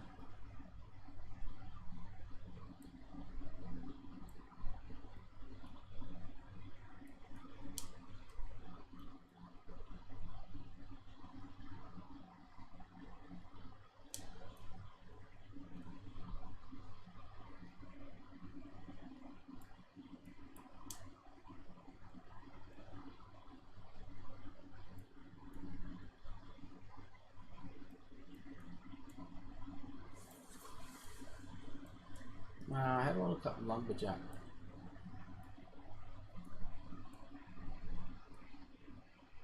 Game collections.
Oh, where do I... You earn an XP now?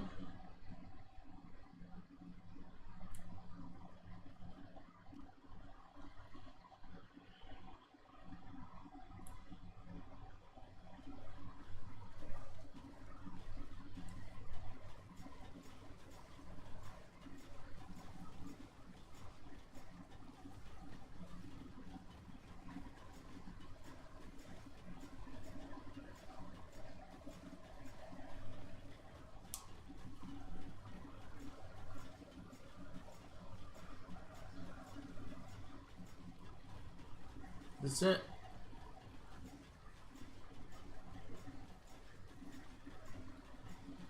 I want the lumberjack one because you could do.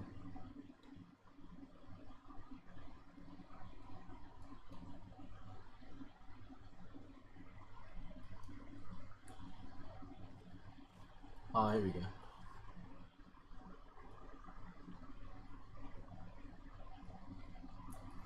Here we go. Alright, that's it.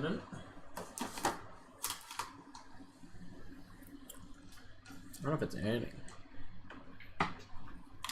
You get my XP or not? No, the lumberjack one you'd be chilling, you get XP. Let's. Q is here supporting from the shadows. Hey Q! What's up, mate? Okay, mate.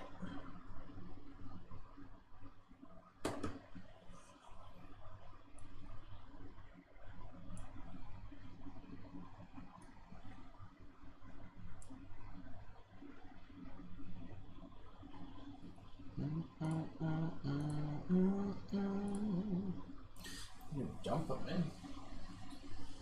Jumper.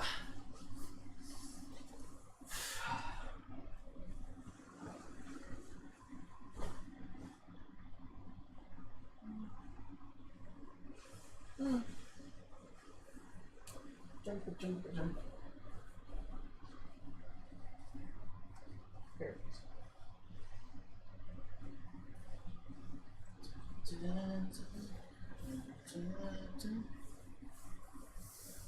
Huh. Just pop up on the screen. What the fuck? Ugh.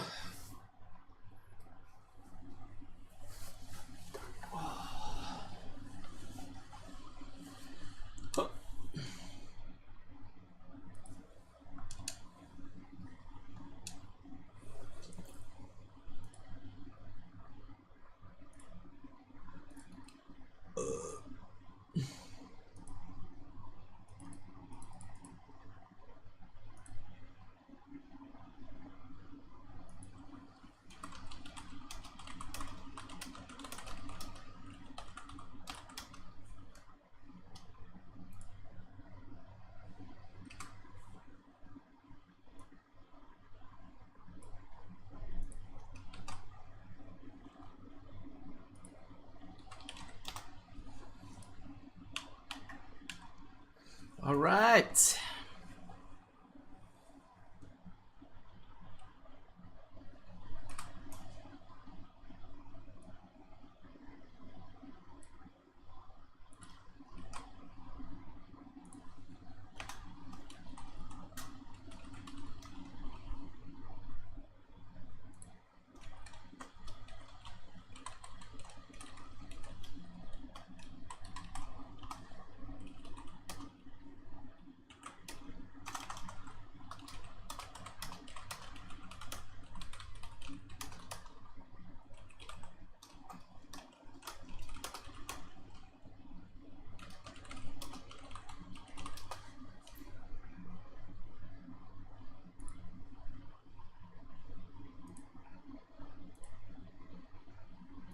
Both houses of Parliament need to get this stadium issue flushed through both houses, and the timeline on that will be a June to July period, and hoping, everyone's hoping that there's an answer to it in a favourable sense at that stage.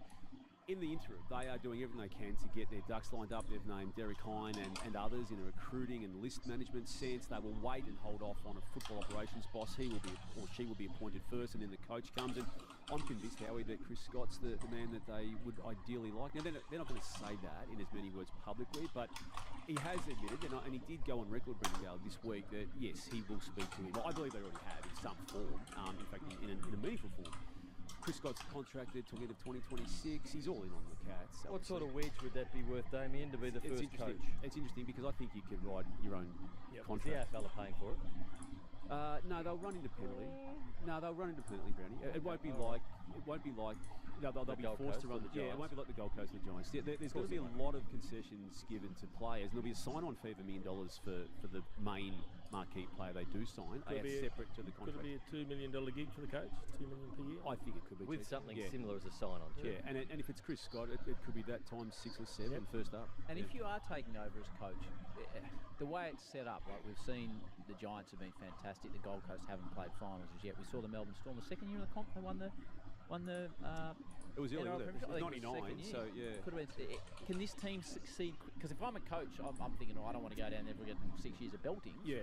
That they want to, and there's a bit of argy-bargy about the concessions that the AFL at this stage have said you need to trade. I think it's 6 of your top 11 picks we will give you inside that first round of But they're the debating first about what they have to trade, aren't they? They are now. Yeah, I had a breakfast today. Other media were there too, and it was on the record, and it was a pushback on even on that. We want to control the picks we get. Again, there's a lot to play out in that space, but getting back to your question, the intent is to get some seasoned players in. But whether they go for the Gary Ablett type that Gold Coast Suns did, or smooth it out with some high-end players of a lesser profile nature, but bring them in en masse. Solid characters and high-end quality players, but not necessarily the best in the game. I reckon that might be the model over here for sure. Love it, Damo. Great summation. We've got to get to a break to speak to Jaden Short in a moment. The timeline, briefly, when do you think they will name a coach? Not until 2020. Late 26 and early 27 at the earliest. And if it is a Chris Scott who's still coaching, they'll wait till the first game of 2028 for him to be in charge. All right, what if they get If they get access What if to they get penalties? If they get penalties, as Nathan Brown suggested they might. I expect Ken Hinkley to be involved too, Howie, somewhere, whether it be in a footy operations role or a senior football mentoring role. I reckon he's a perfect fit. Jaden Short to join us next from McDonald's and Remont Water, Triple M Rocks Football. Nate, last week we did the top 5 hair dyers in football. Yes. And you put Cameron Mooney not in the top 5. But I was a watch on him. You were a watch because you said you'd studied his Instagram page as to whether there was any discernible change. Couldn't figure it out. I did the football on Fox with at Moons last Saturday. The first thing he said, I was listening to Brownie's segment when he wasn't sure whether I could have gone in the top 5. Tell Nathan he can put me in the top 5. He's a hair rinser. Yeah. Good on him. Said he's had a few issues with greys. Somebody else mentioned Jordan Lewis that I should look at. Very black hair for Jordan Lewis. You worked with him the other night. Chief Small. I did. Why didn't you ask Why are you him? laughing, Chief? No, nothing. No, I didn't know. Everyone's gone quiet. You did put someone else in England right up. Jim. It's gone on all week too. That's brilliant. Okay, so on the back of Bailey Smith, he's been refreshing. He's been swearing a lot, but it's been entertaining. And we don't see that a lot because mostly when people pop their head up and do something a little bit left of centre, their head gets knocked off or knocked back down. This isn't the way we do things. This is the way we do it. In Australia, absolutely in Australia. So a couple of honourable mentions here. The first one I'm going to go back to 2016. Remember Boomer Harvey? Now North Melbourne, and I don't have audio of this one, couldn't find it, but a frustrating team. In a post-match interview, he actually singled out teammates as the captain, Lockie Hansen and Sam Wright, for how poorly they played that day. And then also, not the coach at this stage either, he's the captain. He said that players would be dropped on the back of this, and he'll make sure they're dropped. So that was Boomer Harvey. That was 2016, well, yeah. They ended his career in the same year. They certainly so did. It may have had something to do with those comments. An honourable mention goes to a guy that was changing football clubs in 2016, and he had the choice of 2 football clubs. One was Collingwood, one was Richmond. Richmond go on to win 3 of the next 4 premierships, but this guy chose the other one.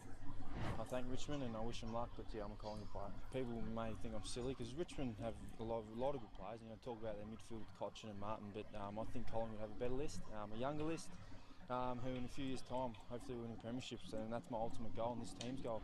That's Adam Treloar, and absolutely got everybody jumped onto him as well, and then he played Richmond, they got into him as well. So you don't just hear players talking like that anymore, Howie. But it's You're good when they in a do, because then half he gets shell. filled up like he did last night, I Noodle. love it. A man we've spoken about today, his name is Jack Rewalt. Tigers weren't going that well back in 2014. 2013 they made the finals for the first time, and then Jack, just out of the blue, had this to say. We went one way with our game, and the game went the other way, really. So I really don't know what to say in terms of how I can emphasise it anymore. That we just need to get back to playing good tough footy, and we probably tried to copy Hawthorn a little bit too much with our kicking style. and we probably need to rely a little bit more on natural progression, which I think we'll get back to, and I know we'll get back to it, and I'm looking forward to it. It's just, you try new things, and unfortunately you learn from your mistakes. We've learned from it. Certainly Damien Harvick wasn't overly pumped with his game plan being questioned by one of the players, and that resulted in Jack being chased by cameras through the back streets of Richmond. Yes, through the train station. I wonder where he learned Bye-bye. his mind. That was the first 3 months of life. Right. He jumped the barriers and didn't have a Mikey and was filmed doing it. This one happened this year, and I love the honesty of Jack Higgins, but he was asked what he was going to do when he was a gather-rounder. Any plans for the week in Adelaide? No, I don't like Adelaide, so I'll probably be in my room playing Call of Duty with the boys. Enjoy it anyway. Thank you very much, appreciate it. Cheers. Well done. He's in Adelaide all week. I don't like Adelaide. I'm just going to play Call of Duty. What do you reckon about that, Chief? How you endear yourself to the locals. I think Mr. Malinowskis, old Tunners mate, got involved after he made that statement. Coming in at number 3, and I think we played this one a couple of seasons ago, and we talked about it in the game that we did. It was Melbourne coming up against Collingwood, and it just seemed like a very innocent comment when Ed Langdon went with this. They're sort of all duck, no dinner in a sense that, you know, if they're playing fast footy on their terms, they're a very hard team to stop, but they're a bit of a one-trick pony at times. The old one-trick pony, Chief. Got big on him, didn't it, that comment? And they went hard at him too, out in the outer wing. Why wouldn't they? I mean, what possesses you to talk He's about quite the an opposition? intelligent guy too, Ed. But I love Says and it. play. More of it. We should be belling them on the head when they do it, Chief. The all duck, no dinner thing, he would have got away with, but he just kept talking and then a bit One-trick pony. Ooh. Coming in at number 2. Now, this is a commentator. Now, this is outside of his wheelhouse, and I'm not sure whether this was an audition maybe to come over to our network, because I found it quite entertaining, and for not a lot of viewership that would have heard this one, but this is... Why didn't they hear it? Jared Waitley on SEN. Oh, my godfather! How can you miss that? How can you miss that? There's 4 of them! 4 of them! Oh, extraordinary. 45,000 people saw it clear as day! Oh, boy. They can score review fingers hitting and touching a ball, but a goal like that. Sack 'em all! Sack 'em all! He's talking about the umpire. Talking about the umpires. That's not the G-Man. couple of weeks ago in the goal square. That's not the That's G-Man. Was that the trip? That was a trip. That's a That must be AI, statement, isn't it? it? That's not Do you like get a call from the AFL when you do something like that? Not Jerry. Not Jerry. That's AI. He can do whatever That's he wants not to. the G-Man. No, that was them all is a big sack statement. them all. What are we going to True. replace them with? Not really sure, but coming in at number 1, and he's second part of the number 1, but Damo's mate, and they were really close for a long, long time, and are still close, but there was no headline like an Acker headline, and there was so many to go through, so many to sift through of Jason Ackerman. It's just one-liners, just things that coaches would hate, players that hate, supporters that hate, the media would love, but this is what Lee Matthews said about Acker first. I feel a little bit better this week because my conscience over the since the Acker situation has been, well, did we do everything at the Lions? Did I do everything as coach? Did I do everything as a manager that I could have done to not to get to that situation? Can I tell you in one sentence, Acker's a pain in the ass around the footy club, and once he wasn't going to help you enough on the field, you get him out of the job. Recently, That's simplifying things, isn't it? You've heard that 50 times, but it still makes you laugh, doesn't it? That is funny. And then Acker being Acker, this is how Acker summed up the situation. But with Lee that year, I had a big problem with him. I always took ownership that it was me that caused all the problems. But my biggest problem with Lee was he was a super coach, worked so hard, and then that particular year, 2006, when I got sacked, he's hardly a training. You never saw him. He's doing cashies, he's doing gigs, doing breakfasts, lunches. That pissed me off. Like, it pissed me off. This is what pissed me off about the whole thing, is that Lee, instead of owning it and saying, I'm the coach, this is unworkable, you're out, you're sacked. What he did was, he went to Vossi and got the leadership group and said, Vossi, when are you going to stop letting Acker shit on this club and you? And he made sure it came from them. Like the decision looked like it came from them. He wasn't going to the club. He was doing cashies. And breakfast. Lee Matthews was not doing cashies rather than going to training. I'm not having that. I'm not disputing Lee Matthews, but your man Acker. I haven't heard that one, Brownie, that second one. That's fun. Quick break here. McDonald's Room Hot Water, Triple M Rocks Footy. Damo, you've got 4 minutes and 37 seconds of news in you, Big Daddy. Ripping game of football last night at the Cattery, Howie. A bit of controversy as always. And Chris Scott, who is so prepared to speak his mind at every occasion this year, did so again last night when asked about the non-goal to Ollie Dempsey. Just to remind people before you hear what Chris Scott says, this was the one that he socked off the ground in the goal square, Brownie. It supposedly flicked the padding on the goal post, and he saw it this way. I'd love to see the technology around the edge with that shot of goal, because the goal umpire was 30 centimetres away from that, and if he can't hear that or see that, then something's wrong. Like the technology, please. Yeah, I'm prepared to say that, like the edge technology, show us that it works, because they're saying it works off sound. The goal umpire's 30 centimetres away from it. If he doesn't think that it hit the post, I'd back him over the technology any day. And I might have a bit of inside information that it doesn't work that well. Inside information, Brownie, right at the end. I like that. That's a bit of a clip. Yeah, he was one of 4 or 5 coaches to meet with Andrew Dillon during the course of the week, Chief. And what Andrew Dillon's doing differently to Gillan McLaughlin in these gatherings, he's having them in groups of 4 or 5, as opposed to one hit where they should probably run achieve too much. And look, there's a preparedness to listen from Andrew Dillon's perspective, but they're coming from a long way back with a lack of trust, it must be said, from the coaching group, who is the one cohort of the entire industry that's yet to get anywhere near the pre-COVID levels, and it's a serious issue, and it's playing on their minds, and I feel rightly so. Mitch Duncan, 300th game last night, in keeping with the way Mitch Duncan has always carried himself. He's always been about team, and even last night his focus went to a former teammate. I love the ball in hand. I love distributing the ball to whoever's free and bringing other people into the game. I think that's one of my strengths. So, you know, we all know that I love hitting Big Hawkey up and kicking goals, and it's great to see him here tonight. Missing me good mate Jolie. He's had a tough 3 months, so love him, mate. It's a great testament to Mitch Duncan, Chief, isn't it, that he's got to 300 games. It's a great testament to the Cats to put him on the list, or allow him to stay on the list in 2025. He took 8 rounds of footy with injury, and just the way he's preparing for the season to get a game in this season, but he got one, and he's now got to 300. And when he's out there, he's still important for the mix. Yeah, he toiled away in the VFL and had to wait for his opportunity, but they were always going to get him to 300. I think clubs have a good way of looking after great club servants, and he's been just that. He's been a fantastic role player who's played at a high quality for many, many years. Damn good player to have in the twos as well. If you come into September and you know that you've got a Mitch Duncan sitting there, you can pull the trigger at any time, you're in good shape.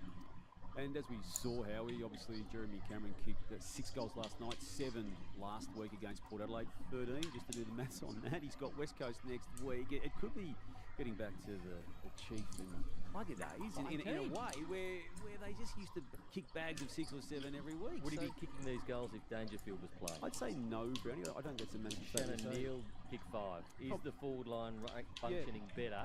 And could Dangerfield come back and play midfield when he comes back? It's not their plan, is it? The way they had set up, and got to the 3/4 stage of last night's game, 10-point lead to the Cats only. The Dogs were coming, and you thought the one player that Geelong would really want was Dangerfield, yet Cameron stepped up again, and that weighted kick he gave to Neil, who kicked one of his 5 goals on the back of running onto that ball. That was as good a kick as you'd see under those circumstances. But I think what you raised, Brownie, is a fascinating insight into the decisions that have to be made at Geelong. And let's not forget they won some good games with Danger playing forward, though. Yeah, he contributed some big wins as well. Bailey Smith said to Cam Mooney on Fox that he had 4 injections into his shin to play the game. He did, and then Chris Scott and Andrew Mackey acted as though they didn't know about it. Well, they said they didn't know about it as much as Bailey did. So, look, he was clearly a bit underdone. There's a bit of theatre attached to him not training publicly this week, but as he did say, he was always playing against the Bulldogs despite the 5-day break, and despite coming off the knee Rico last year, and despite only missing just the 1 game of this season at his new club. He's potentially going to get votes again last night. I think he's around the 1 vote mark. I think Cameron would have got 3. Neil would have been in there. I thought Holmes was the best midfielder on the day. Righto, well done, boys. Take the rest of the weekend off. We are leading up to good on you, Chief. Good luck with the bananas. Pineapples. Essendon v Richmond, that's all coming your own. Remember, stuff going on. When in doubt, time under tension. Good luck with the Pinyas, the Pineapples, Chief. Friday huddle. McDonald's Room Hot Water, Triple M Rocks Footy. No, not having. Alright, what else we got? All right, ladies and gentlemen, listen, every now and again, I put out an opinion online that gets people riled up. Tons of comments, the Discord of said game shitting their pants, middling YouTubers making videos about the opinions. Fuck yourself, by the way. The other day, I released a video discussing my time with the content creator playtest for Gray Zone Warfare, in which I stated that I wasn't really enjoying the PvP-centric gameplay, and I felt as if things needed to change to make me more excited about the update before it comes out. And they did. The developers at Madfinger Games put out a patch that addressed a few of my concerns and then shadow dropped the update into everyone's hands this week.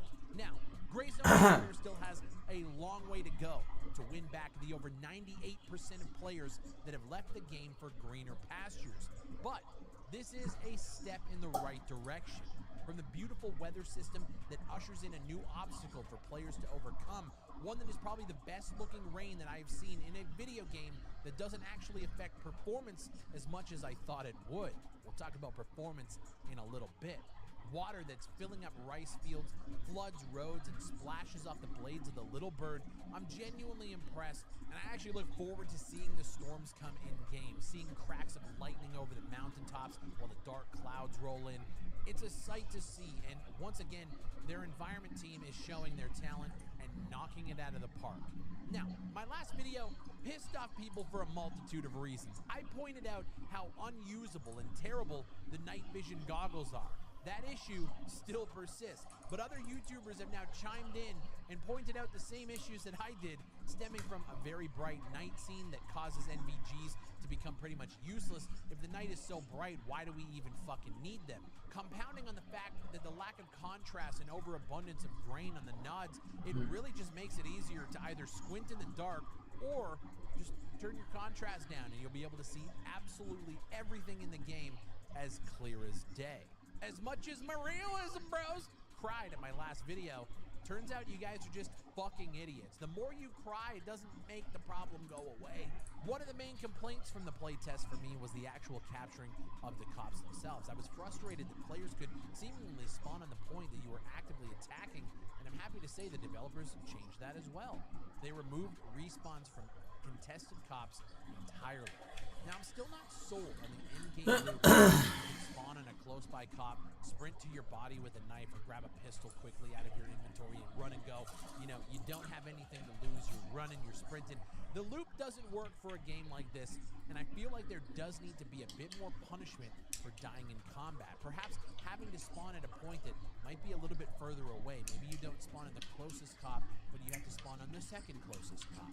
Or if you do want to spawn on a cop, maybe there's a timer, maybe there's a cooldown. Because what happens now is if I'm a player and I'm killing somebody else in the middle of the forest, I know that within 2 to 3, maybe 4 minutes tops, that player is coming back to loot their body. Or they're coming back to just try to kill me and then loot me. And then I spawn on a cop and I do the same thing, and the loop is just kind of ass. I think the thing that really drives players to play these kind of games is that gear fear, especially now that you've changed the pacing in the early game with the cops and being out in the field longer. It's very cool. It's more of a risk the longer you stay out, which is dope. But that risk is completely mitigated if you have someone just covering your body while you sprint back quickly. It's very weird. I think Gray Zone Warfare suffers from what I'm calling accessible realism, where you have two different groups of people, the realism crowd and the ones who enjoy more quality of life updates and features that are butting heads every time feedback goes out. There's people that want to keep the game really hardcore, the medical system, the time to kill. They want that experience. And you also have some like accessible, I would say probably more casual features, like the fact that you don't have to pack mags, the fact that you can tactical sprint around, bunny hop, and shoot at people without any detriment to your shooting. The fact that when you fire off at a player in the middle of nowhere, it pings you on the map in a 200-meter radius that shows exactly where you are. There's a lot of casual and more accessible features to this game that are contrasting with the realistic nature that that crowd wants. So the feedback is essentially two political parties just warring every single time somebody weighs in on this game, and that's going to plague this game forever. And so I think Gray Zone Warfare has a lot of design issues that they need to work out throughout the early access development. I don't think the Winds of War update is one that's going to bring people back in droves, But I also don't think that there's going to be any one update that does that. I think it's going to be a slow crawl, potentially back to the glory days and the hype that the game had at launch. I don't think it's ever going to get back there. And don't get me wrong, I hope it does, because I think that there's a lot of quality things going on in this game. And then there's a lot of really weird choices that they've made or that they haven't really fleshed out yet. And that's the point of early access development. And I will say, looking at this chart, like, the fucking game was flatlining for months on end. And here we are. They went from averaging around 3,000 players to now we're up over 14,000 in the last 24 hours. A pretty significant jump. This is the best update that has come to the game since launch. And in my last video, the whole point of it was, I don't think the marketing for this game is hitting the right fucking mark. I think inviting creators to play the game before everybody else just pisses off supporters who paid money to play the game and get updates. I also think inviting those same content creators to play a test that isn't indicative of 90% of the gameplay that you're going to be running into is a problem. But at the end of the day, the silver lining is the developers took that feedback, they made changes, and it looks like, for the most part, everybody who's jumping into this update is actually having a pretty good time.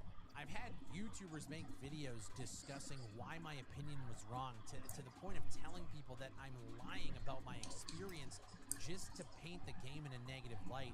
And it's just like, shut the fuck up.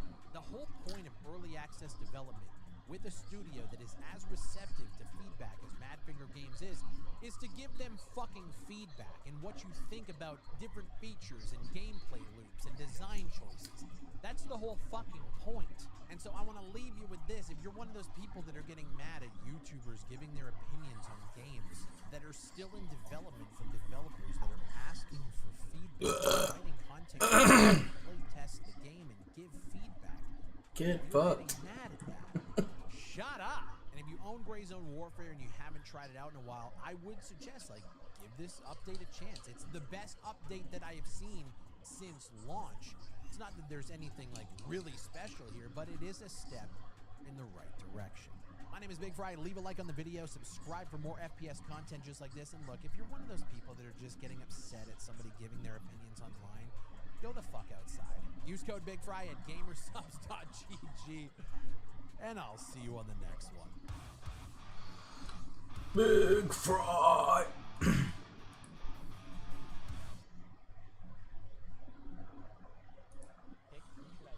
Ayo, did you sleep well? Yeah, I had a good sleep. I woke up, I couldn't find my phone. It was in the bloody, it was in the side of the bed.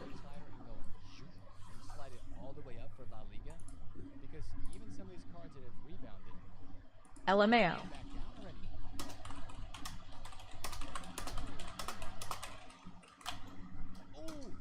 That's what it looks like when you pack it. I have to see that. I have to see that. Are you kidding me? That is 3 more hours. Oh yeah. I just got you in the tycoon thing sitting there. Basuma. Oh, they're all higher than 92. They're 96s. Basuma, let's go, man. Congrats, man. Congratulations. Dude, I gotta get into my packs, chat. Oh, no. Oh, it's trainable, too. Nice. That'll work. I don't know if that. How much XP does that get you?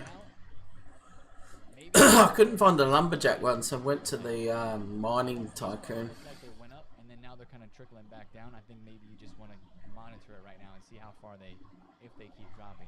If it looks like they start to get bought up and the supply ends, then you can go. But France Striker, not Had a couple games. Got you another level. Katoto, on the flip side, it is ratio. We'll call that guy ratio. Huge supply. Yeah, there's a lot of saved packs, but it also Maria, nice. Let's go, man. It also seems like the pack weight itself is like really good. Really, really good. Let me see if I can log in again. I'll stay in the party with you, but let's see if it lets me log in. I might even jump on my AFK XP isn't the best, but it is something. Is it gonna let me in? Yeah. For the boys? 5, 4, 3, 2, I was looking at the different challenges that give you like 30k. Let me in, please. Smash some of those out. I haven't been in since high volume of traffic. No, man. Look, they even thought about it there. they even thought about it in their chat.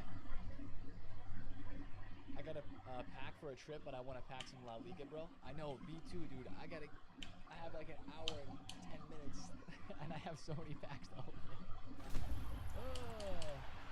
It's EA Sports La Liga, so it makes sense to choose the pack way. Yeah, that's true. I gotta make it a dub. Nate, come back. I got Samu. Who'd you get? I accidentally bought Kunde for 150. It's all good, JC. It's all good, bro. Wait, It's a bit Glenn, chilly. What's the weather? I got 10. Let's go. 10. If I even pack one Spurs card, I'm deleting my club. Ooh. I wish I could you could donate me the card, bro. That'd be cool. 27 pages of Vinny. Wow. I'm saving up for that one. One of the best I've found for passive XP is Havoc Hotel 3. Sit in the AFK zone, the occasionally collect the coins that respawn for a hit of KP. Some of the cards bounced, but the supply is XP. like crazy, man. Havoc Hotel, Look eh? at this. Let me pop this out.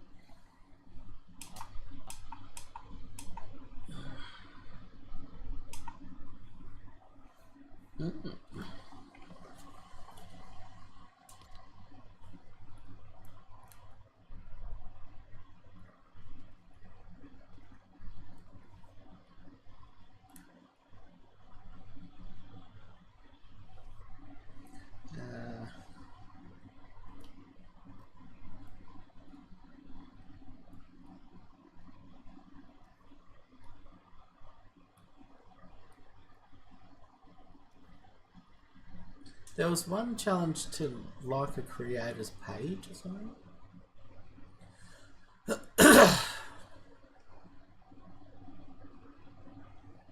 There's 3 versions of it, but the third has the most coins to collect in the starting area.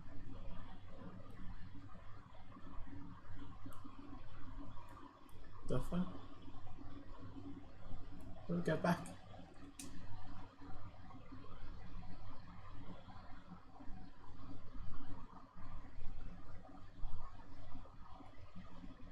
It should be in my favorites.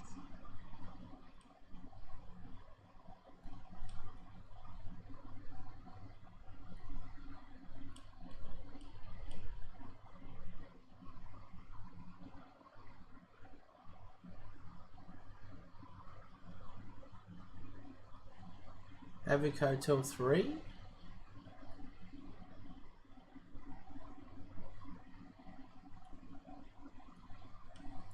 Now, how do I like this creator's? Yep. It's going to be an option to like this creator's view creator.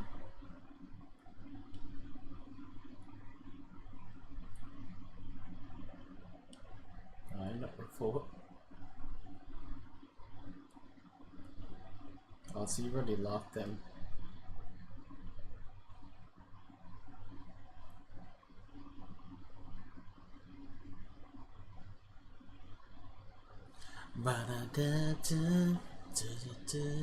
Training camp. Oh.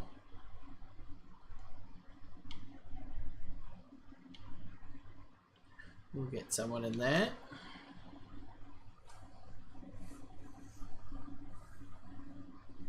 I've already liked them as I have played and enjoyed 3 out of 4 of their maps. Oh yeah. So if maybe if you like Cam Leverington's maps, not his maps, his creator page. I think you get like 30,000. It's a pretty easy one.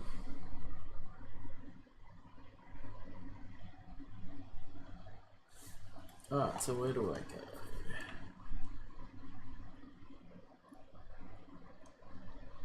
Oh. Where's the sound?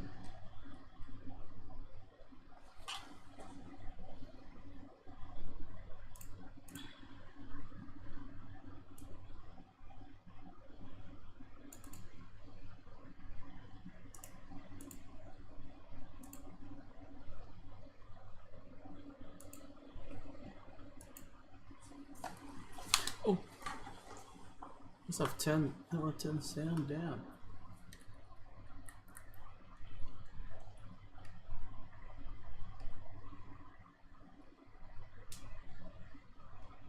Oh, where do I go? Coins. Oh, these? This is what we collect? The cinema is the AFK zone, and the coins along the wall respawn every 15 minutes. Oh, yeah. Huh?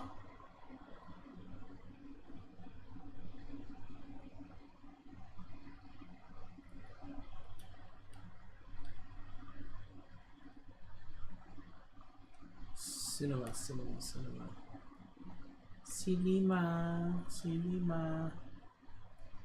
Oh.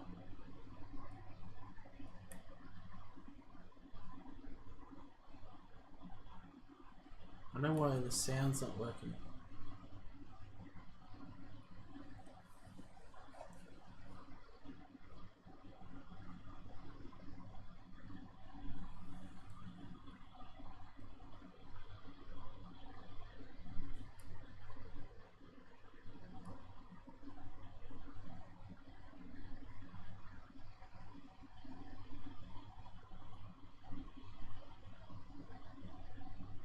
It's the cinema. Is it in here? Did you mute it while stafking? Nah, I haven't muted it. Oh! I muted it while I was, so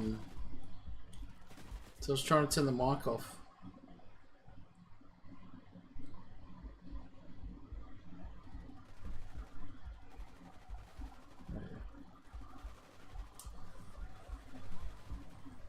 Where's the cinema? You were in the cinema. It's opposite the coin wall. Oh. So this is the cinema. Because this has got a... Oh, yeah. This has got a gym, though. Oh, no, this is cinema. I thought it was a gym.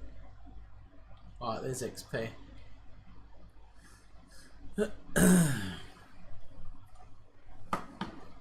Go back to football. So every 15 minutes, was it? Those coins come back. More people to buy too, so yeah. Until I see some of the things start to rebound, though, I think I would just be waiting on the market, unless you're getting some crazy undercuts. Threes is under 350. Wow. Oh, I'm in, chat. I'm in. I didn't even notice. Let's go. Let's freaking go, man. All right. The king. It's chat. It's a time crunch now, man. It is a time crunch. We gotta rip packs here. I'm gonna take this pin side to side. I'm going to wait. Hold on. Yeah. 10 to 15, can't remember. I just occasionally sprint out collect and return to AFK. How do I move it? Nice. No, how do I freaking move it? Oh no, are you getting kicked though? Are you getting kicked? Picture in picture. Let's put it up there in the top left. Let's put it up there in the top left. It's back up now. Yeah, hold on. I do want to open packs, but I do want to quickly take a look at the market. Can I look at this Payor card, please? 200 and what? 240k, you guys are saying? Oh my gosh, and look at all this supply too. She had a Benda. price start. That is insane. Where is Kunde? Where is Kunde, man? So Kunde is showing on... Doing that also helps stop the game going into sleep mode. Oh, yeah. Yeah, I still sound at 120, 130, bro. GG's. Yeah, GG's, man. Yo, Mercy, thank you for the prime sub, dude. Alright, chat, we gotta rip packs now. Just having a listen to the Foot Accountant. So what time do you start work, Goliath? Is it like 7 or something? Is that 12-hour shift? How do I like just cool. Okay, there, oh no, it's still there. If it lets you back in, then maybe I'll join up, bro. We can have both going at once. But 6 to 6. 6 to 6. That was 6 to 6. What do you do when you finish? Do you try and sleep or you just game? Mamba, I Chill can't out. load on Twitter, dude. Nothing loads on Twitter. I promise. I wish I could see your guys' tweets. The only thing I can see is I can't see any noties. cooked for me. Alright, here we go. 86 plus picks. It's time to pack blues, man. And Spurs cards. Come on, EA. I'm back in the game finally. Get me some freaking pulls. 91 Rodri. Okay. I drive the 30 minutes gone eat and then sleep. Ah, yeah. Home. From now till the end of the stream. Yep. Packs. Let's go! Get in, Pedro Porro! Come on! We're on the board. Let's go, chat. 350k. I've never evolved him this year. Haven't used him. Boom, straight in the team. Bang! Let's go! Jockey, rapid, and whipped pass plus. 5-star. Yes! 99 stamina. Good dribbling. Fine play styles. Get in. Get the frick in, Pedro Porro. We're on the board. We're on the board, chat. You can tell there that was that nice orange little flare. I'ma DM you a link to the piece of equipment I'm using for work, Aiden. They don't need boosted chem. They don't need boosted chem. They're all 5'5" and 96 rated, and they're Prem and Spurs. Let's go, boys. That's not even like one of the cheap ones, too. He's 350k. That's me, Pedro Porro, right there. I'm copying your celly. What a player. Let's go. Let's go. Spurs fan toxicity. Hey, guess what? More Spurs cards right here. Show me the orange. Okay, team of the season is fine. That's fine. Striker, Norwegian. Yeah, okay. Thermal scope life. Sick. Surprise me. Surprise me with the team of the season La Liga player. That's awesome. What? Left back, Is that how much it costs your business? Okay, that's fine. Holy It's not Spurs, but it's blue. That much? Shots counter, number 222. Look at all those dudes. God, bloody covert, mate. That was a good 86 times 10. I just got so many high-rated dupes. I'm gonna have to go do Anthony today to clear out my storage. I'm gonna have to go do it, man. Chat, we're going straight for the big packs. After seeing that Pedro Supplied by SA Water Security Director.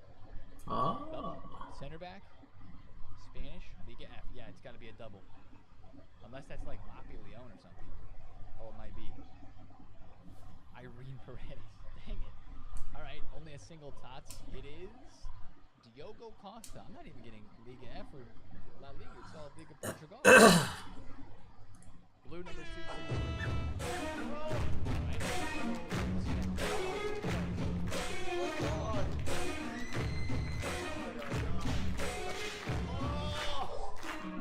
Defensive play styles. This is true. He doesn't really. What up, dog? What's happening? What's up, dude? I know you told a bunch of lies. I know he told you a bunch of lies. What up, dog? What would you do with a tradable Pedri? Yaya. I would tradable Yaya? 1.2. Yeah. 1.1. Yeah. Bro, I don't know when this market's gonna turn around. This gig is 100% covert. Positioned strategically with The chat- elevation and the cover. chat's talking? They want the Yeah, guys yeah. to come back so they can get caught red-handed. It's real. He's in the chat. And he's in the chat. Alright. The big packs keep rolling. 85-10. Scallon. Bro, now that I've seen a Spurs card and a player pick, I want to see Finish work or you still working? I want to see the tunnel next. Tunnel's a must. Oh. Not working you too hard. Get in. Let's go, Percy. Can confirm Todd's Cosmetic doesn't change the card type anymore. Oh. No. Ooh. So the glitch doesn't work anymore? Frick. No. So it just changes you. What does it change it to? Vinny is still going 1.8. Packed Hansen, let's go, Rizzo. Okay, are you guys able to get in now? Like, are we all in? Are we all getting in now, or is it still like a couple people are not getting in? You got so quick with the glitch. Elvis Balde. I've been instructed do not engage call cops and if spotted proceed to emergency exit. Location unknown to most. Oh. Holy shit. I'm skipping that. I just got booted but was able to log right back. Christ. Okay. Alright, I gotta go craft. We gotta go craft. Life's on that covert missions. Storage now. Let's go insta complete. Covert operations. 91 rated squad with 1 TOTS player. Kunde Ignacio double walkout. Let's go AVP. I had a Soxy nap again. I would take 3 milli, Yeah. I woke up, I couldn't find my phone. I searched everywhere. How much? It was in the side of the bloody bed. 3 million for Then you watch the clock on your phone, like I can't find my Medium phone. all is 6. Nah. We got that price. I've done that. I think. No. Okay, Valde's going in. No. Discarelli's going to be going in. Look at that Pedro Porro, man. Come on. Let's go. Hey, don't ask why they're cheap. Everyone's cheap. This is true. Everyone is cheap. Alright. 91 rated squad right there. Boom. First squad of the main man himself, Anthony, is completed. Let's go do another one. Gabrielle is 320. Kubarch is 35k. Dude, these cards are so cheap. And they Sent a pic of the thermal. Twitter's not working. Yeah, it has been cooked all day. That's crazy. It's like Black Ops. Yo, Boxed, thank you for the prime sub, man. Guys, I appreciate all the love today. Mercia, Kian, Diego, Javen. Thank you guys for all the resubs and all the love, man. 4 wheels. We just got to keep ripping packs to try to get as many chances at these Spurs lads that we can, bro. As we can. Okay, 90 rated squad. Probably need a couple other tots, or let's just go gold. Yeah, we got a 91 quality. We got KDB. We got. I might try to keep 1 or 2 of the golds around. Does everyone always complain when EA has server issues when there's a promo? It happens every time, guys. Just get over it. During the server issue, and now it doesn't appear. Fucking hell. Same with 2K. Oh, service, fix your service. Happens every time. Gives it overload. Gives it a bit of time, then it's better. But I don't know how you can fix that. Maybe when the servers get backed up and back to. Or did you see they're gonna do a new tower in Verdansk? Kunde Solanke double. Let's go. They're adding a building to the Verdansk map. And it's a big tower, and there's gonna be little zip ropes and different areas. Slaughter Tower, we call it. Slaughter Tower. Slaughter Tower. Look on Call of Duty on X. With how useful the thermal is, I'm going to look at a cheaper version around 700 instead of 7G. So Yeah. many people trying to log on today, man. Wow, Liga's got the juice. Alright, 8-man squad there. No way, Matthew, that's insane. Can confirm 82 plus picks are awful. You could hold Mbappe as he's out of packs, but that's maybe one of the reasons why people were investing. I'm not loving the tots for quick flips right yet. They'll start in 1 minute, but you're also going to have read lists now too, and these cards have not done that well in the first hour of them being out. Like, you had a couple of quick spikes here or there, but since then it's kind of been. Let's see if we can do it from storage. Storage. Top of the hour. We'll try to keep an eye on it. Yo, Haswood, let's go, man. He was 3.1 last time I checked. Maybe he's less now, though. 88 for an 87. Can you do that? The one I'm looking at reviews say it works, but there's much better out there. They failed to mention that most start around the 3 GS mark. Bids are stuck on processing. Servers are really cooked. Yeah. Oh. Understand that when they have promos like this that are very exciting and very hype, when the servers go down for this long, like, sure, most of the time we don't have issues with connecting to the servers, but like, man, I don't know. It just, when it goes on for this long, it actually like hurts because people just get off. Think about it from like their standpoint, business-wise. They know, but they don't care, or it's just something they have to live with because it's like not not worth it for them to like get so many servers that would handle everybody for these one-off days throughout the year, like team of the year when it does it or now. No, man. All the ones I've looked at are online, but I might check hunting shops. That's true. That's true. They Good will come idea. back. No, they will. The servers will come back. It's just, it's annoying because right now we all want to be on, right? But that's the fact. We're being held back from being on, so we can't. Boom. Oblak. Lewa. Let's go. Fodder tots are so cheap. Oh, do I even want to look at that? I don't even want to know how cheap some of those are. Di Maria 20k. Yeah, what's the Yep. 95 rated tots now? 20k.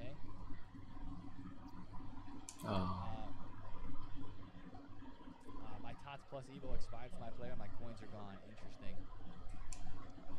Okay, well, I'd better get back to being incognito. No worries, mate. Oh, it reminds me. What's good, bro? Let's check see if the coins have come up.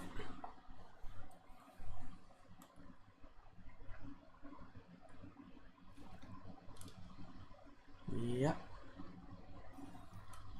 Just helping Goliath with his account because he's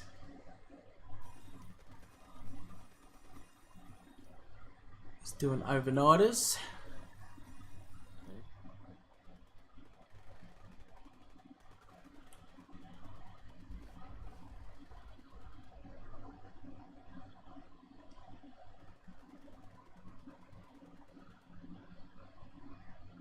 We sit.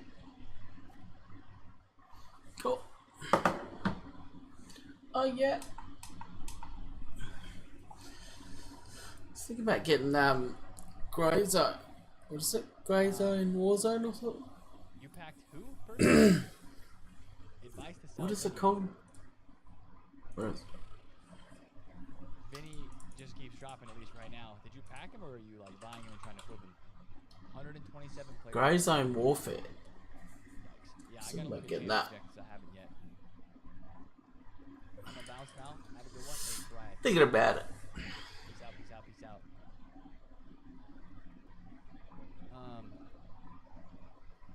I was just missing Puteus of all the gold cards and packed her tots today. No shot. Hey, what's up, Elton? I didn't say hi to you yet today. You got Hanson from an 86 times 7 and I'm disappointed. What? I'm waiting for Unchained's message. I don't want to miss it. Yo, Mohammed, have a good night, man. Am I doing Anthony? Yeah, I'm doing Anthony right now.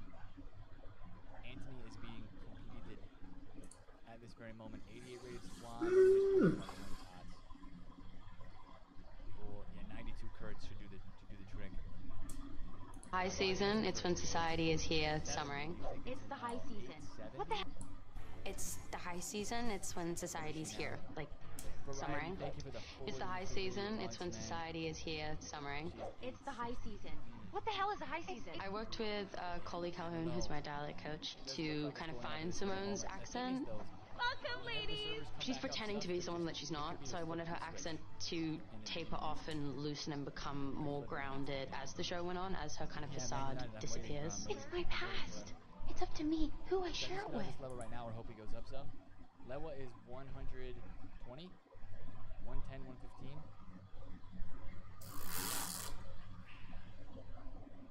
It doesn't look like he's gonna go up past like 130 or 140 in my opinion.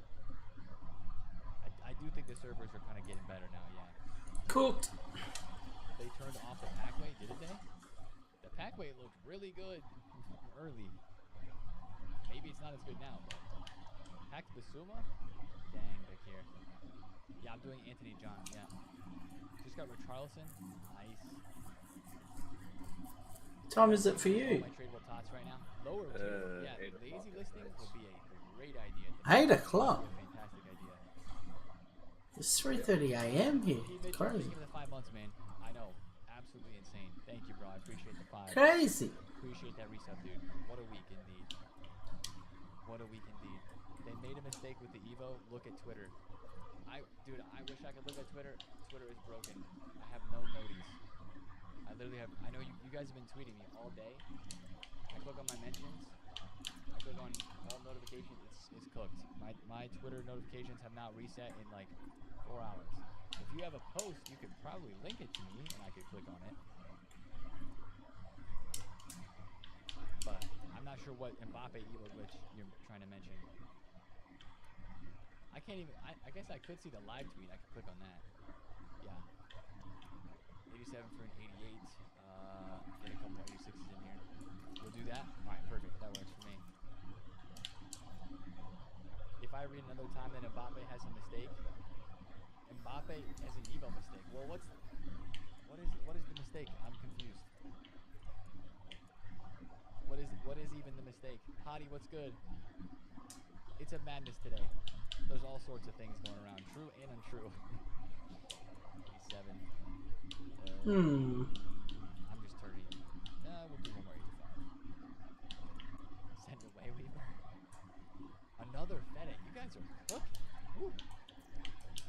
I refuse to believe Payor's a 190k card. Yeah, she should be. That's a crazy price. That's a crazy price, bro. Just packed Inigo Martinez. Is he still 290? He's still 290? He was 290k. What is he now? Inigo Martinez is 276. He's holding his price pretty well. I mean, okay, we just passed the first hour after content, though. Look at Vinny, 1.6. Okay. Wow, Bellingham, 1.5. It looks like these are going to go down even a little bit further. Maybe not every card, but some of them.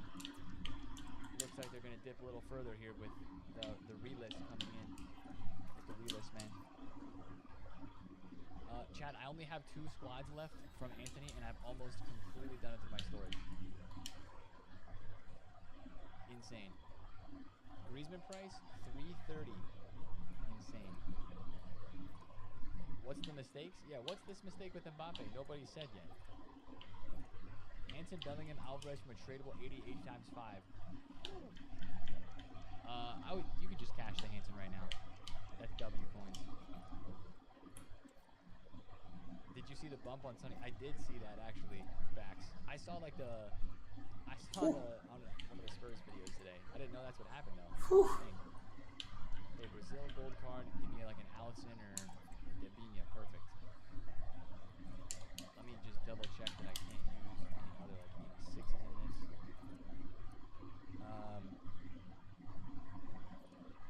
What's up, Jerry? What's up? Frank, this one's for you. Wait, you sent it to me? Let me check Twitter. You responded to my live tweet. This is a lot of work for one tweet, man. You have a picture though, so what's this Mbappe glitch? I have no tweet response. This is what's under my tweet. No limit with a Lamine Yamal gift. Oh my goodness. Jude Bellingham in a player pick. Balde. Mbappe from Lee in a player pick. Holy. Some dude asked me about wrist. And that's all that I have for that tweet. You sent the link for the Mbappe mistake. Where? I'm not seeing it, man. Let's be honest. I don't know what this Mbappe mistake is, man, but if there's only a couple people talking about it, like, is it with the glitch? You can post a link in chat too, by the way. What's this thing? Mbappe was you, Rudders. That was you. Congrats, dude. Guys are definitely rolling. I think we figured out that the glitch does not work. The Tots glitch does not sound like it works anymore. But I don't know what's going on with McFrappe here. I told you the mistake. Yeah, you said his mistake was going to Madrid. I saw that. I saw that one. Araujo, get in. What is this? An 86 rated squad. Okay. Was never a glitch. The workaround, sorry, whatever you want to call it. Just picked Valverde and Vinny. Woo. No, Eddie, I was trying to figure this out, man. And I'm trying to pack Spurs cards. And I've packed one, thankfully, but I have so many packs still open, dude. I gotta get cooking. Time is freaking ticking, dude. Time is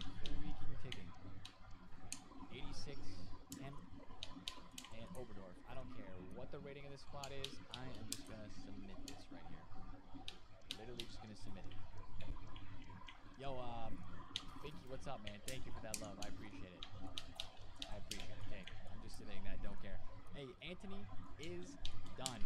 Literally, from the dupe storage, we're throwing in a few cards from the club. Easy peasy lemon squeezy. I will take my 99 dribble, fidget spinner, Anthony spin, 5-star, 4-star, biggest elite foot upgrade we've seen in a while. Regen, the Man United regen. That's going right into the team, man. Let's go. All right, now more packs. Let's go. Let's go, let's go, let's go. Is Anthony expensive? He is 480k, I think, according to Flippin. 475. You saw how I blitzed through that SBC. That wasn't too bad, man. Yo, Tashamio, thank you. Did I say that right? De La Vega, thank you for the membership, bro. Thank you for that. 92 Mbappe fits the new Evo. He does. He does. 92 Mbappe is that. How is it bugged though? Wouldn't he fit it normally? What's bugged about 92 Mbappe fitting it? It's glitched right now and he fits the new Evo. It's glitched right now and he fits the new Evo. The new Evo is 100,000 coins. It is max 98 pace, 96 shooting, and 88 physical. There's no reason he should not fit the Evo. He fits all the requirements. Pace, I guess? He has 98 pace. That card doesn't have 99 pace, right? The 92 Mbappe's, the Rush has 98, and the Inform has 98. He's got less than 88 physical, so there's no glitch there. He fits as he should. He fits as he should.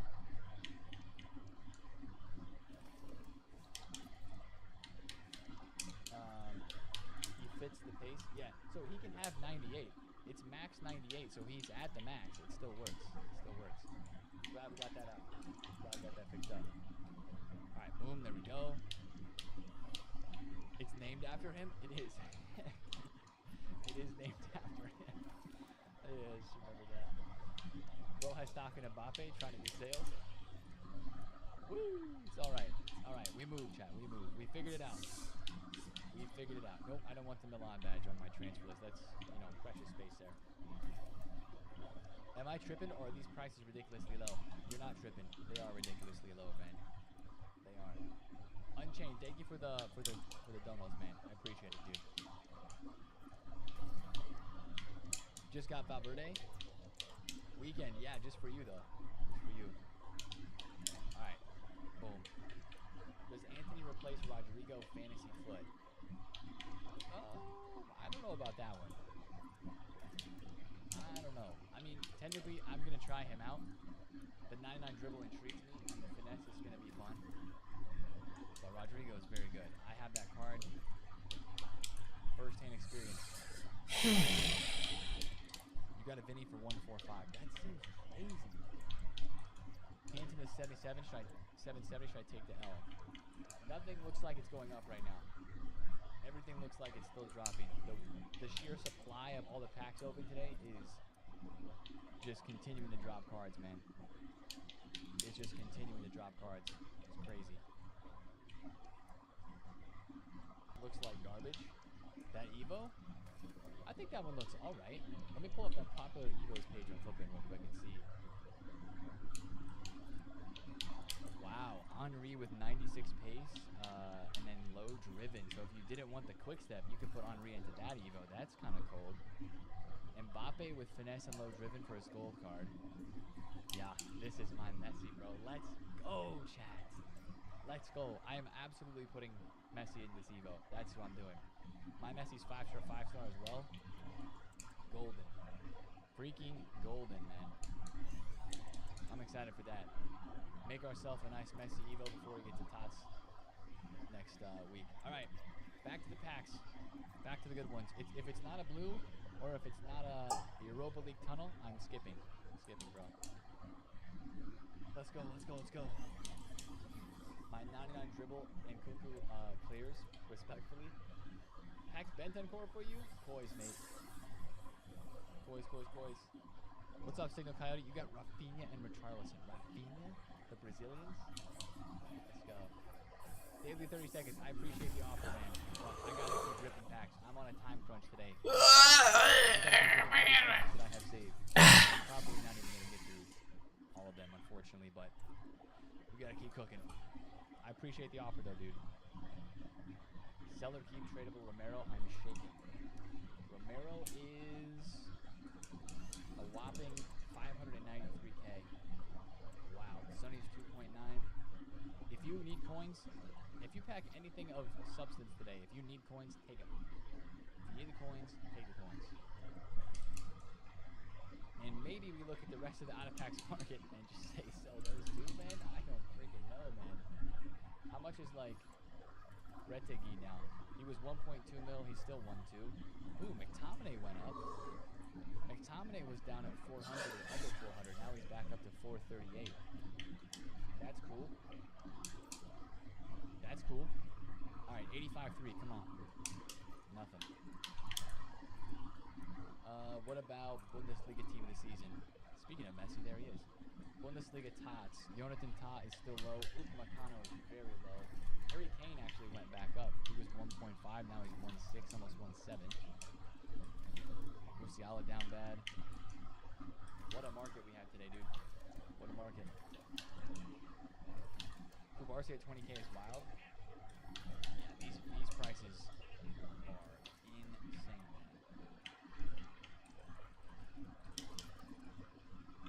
That's really how it feels. Do you think investing in tots is good? Yeah, get the highest rated tots you can and stock it in the club. Like for a fodder investment, right? Like 95 rated are 25k. 94 rated are 15k. 93s are mid price. If you can get 94s at like 12 or 13, yeah. Hit him. Get him in the club. Stock him. Oh, we got a blue. Let's go. Blue striker? Norwegian. Oh, that's Erling Haaland. Wait. Is this an 84 double? Oh my goodness, what a pack. Rodrigo De Paul, 93. That's blue number 225 in a Spurs kit. Nice. Oh, that was a crazy 84 times 2. 5-star skills, 4-star weak foot, finesse, anticipate, and long ball. And he's probably 15k, but that's fine. That's a decent little card right there. Decent little card right there. Leaves, thank you for the biddies. CTFC, P. Mitchell, thank you guys again for the resubs, man. Messi's bodyguard, that's right. Messi's bodyguard, man. And 90 rated are 40k / extinct. Yeah, isn't that wild for the fodder market right now? Actually, how much are 89s? No way. Yo. I would try to snipe and bid on 89 rateds for sure right now. Donnarumma, he's minimum price. He was up at 17k, 18k his max. Allison, Ter Stegen, VVD, definitely try to get some VVD. 12k. This brother was 24. He did come back down on Thursday with rewards, but even then this morning he was 18. That's a good investment. These 89s, all the 89s except for Hegerberg and Odegaard. Absolutely buy those. Absolutely get a Mafia Leone at 9k on bid. Because EA keeps requiring just 89s and SBCs. These were 21k pre-content. Yeah, I'd stock those, man. The thing is, if they don't go back up, you are stuck.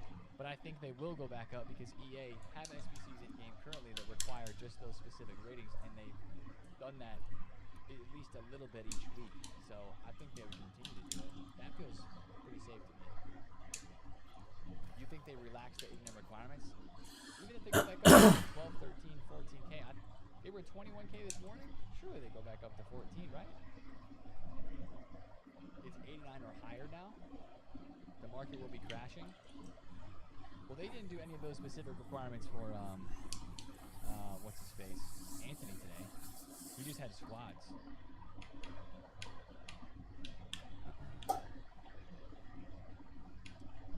player pick. We on the board? You're on the board. Let's go, bro. Team of the week packs, don't care for those. So all those packs were my crafting packs and objective packs. All right, 85 combo upgrade, 83 times 10s. Yes, blue. Come on. Center back, French. Who? Renard. Okay, it's a single blue. It's a single blue. Maybe a Spurs player in behind would be cool. But they're 96 rated, so they actually come out first. Who's that? Another Diogo Costa. Bro, he is everywhere. He is everywhere, man. That is blue number 226. Alright. Alright. And look, my dupe storage is already half full again. Oh my gosh. Woo. Come on. Keep coming with the 85 combos. 2 more. Yes. Let's go. We have good weight on these today. CDM. Swedish. Okay. Probably a Tots card. Yep. Angel Doll. Right. Purple card. Okay. We're getting at least 2 Tots here. And that is Ratio. That is Ratio. We're going up 2 Tots at 228. Nice. Look, James Madison's first player. AusForce 11,500 stock hit. Definitely. Definitely. 85 combo again. We do not go 3 for 3. Bummer. It's alright. Ooh. Yeah, chat, all of you guys with questions about the La Liga top card prices, they just keep dropping, man. They just only keep going one way and it's down. Actually, Inigo Martinez is holding his price very well. He's still 300k. But like, look at Rudiger, 270 to 211. Vinny's 1.4. This is insane, dude. Griezmann's 278. These cards are so cheap. It is insane. Insanity how cheap these cards are, bro. Should we buy? I would be careful buying too much right now. This is the time of the market where we're hoping and usually looking to see a rise, but everything is so cheap. It is wild.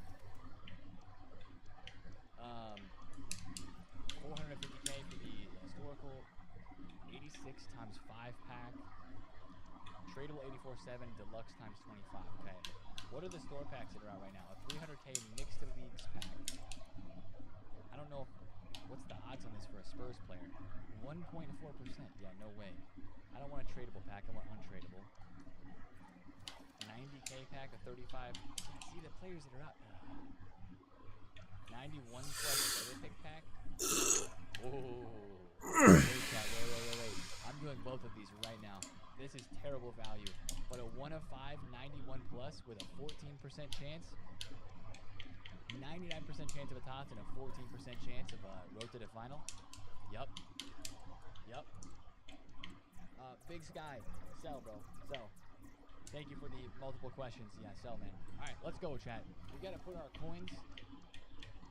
We gotta put our coins where we said we're gonna put them. Into these player picks, man. Alright? 325k coins for one single player pick is terrible value. But for a Spurs Europa League card, it's great value. Pavlidis 91.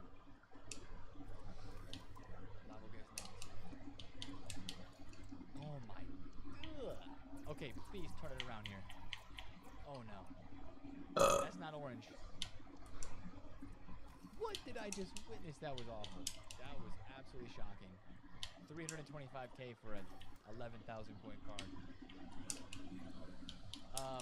Yes, I'm doing another one, but chat, don't do these. These are terrible. What did I just see? Please, this one has to redeem it. I need orange for Spurs. Caroline Weir as a 94, okay. DePaul, he's already a Duke. This one's way better so far. Onabatier. How much? Okay. 40k, what am I saying? Oh, what do you play? 32,000 coins. Okay. Alex Baena, no Spurs. Oh, you still there? Alright, I'm taking Onabatier, but holy cheap, dude. Yeah. Holy cheap, all these cards are. You need to go back to Japan. 650k on 2 player picks. Hey. I said, what are you playing? 40k worth of cards.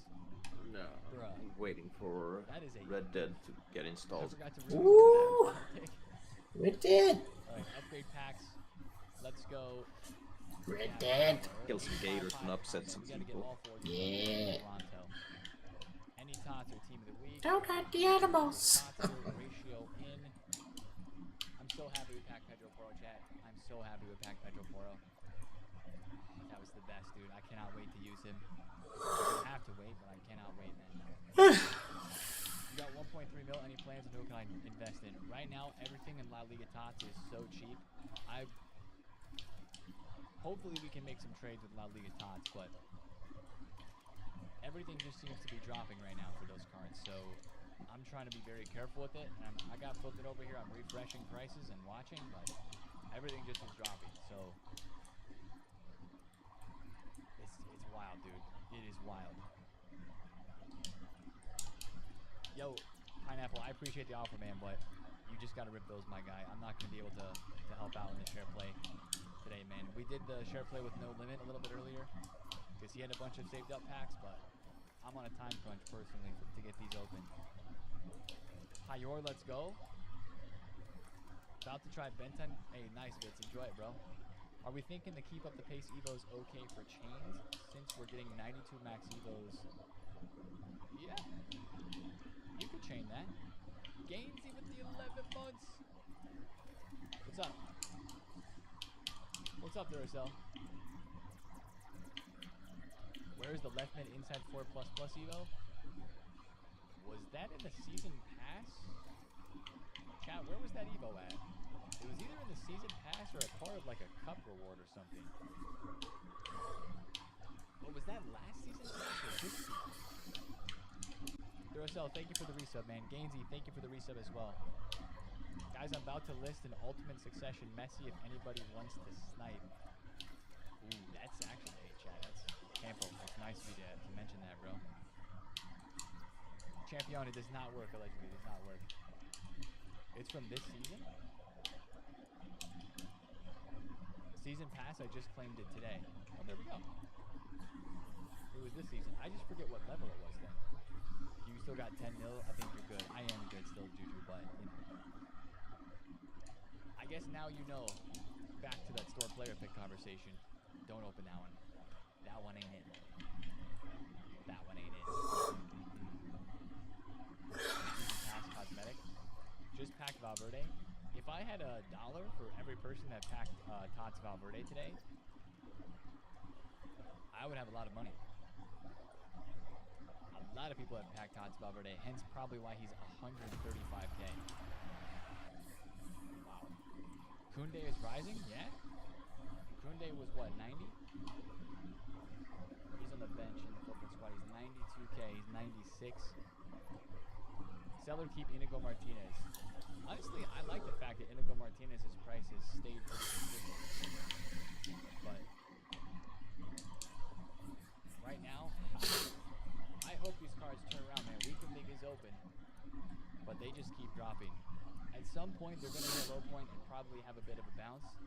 Just try to focus on the big name rare cards for that. Vinny,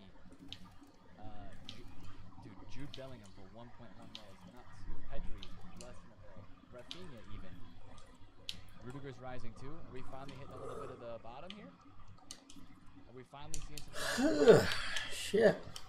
Just had to sleep. Why am I still tired? Bullshit. Yo, keep mentioning some other Spurs players. It's bullshit, man. From an 85 combo, let's go, bro. Congrats, Z-Job. That is very. I don't know why I'm tired. I just slept. That was very insane. Yeah, I'm tired too.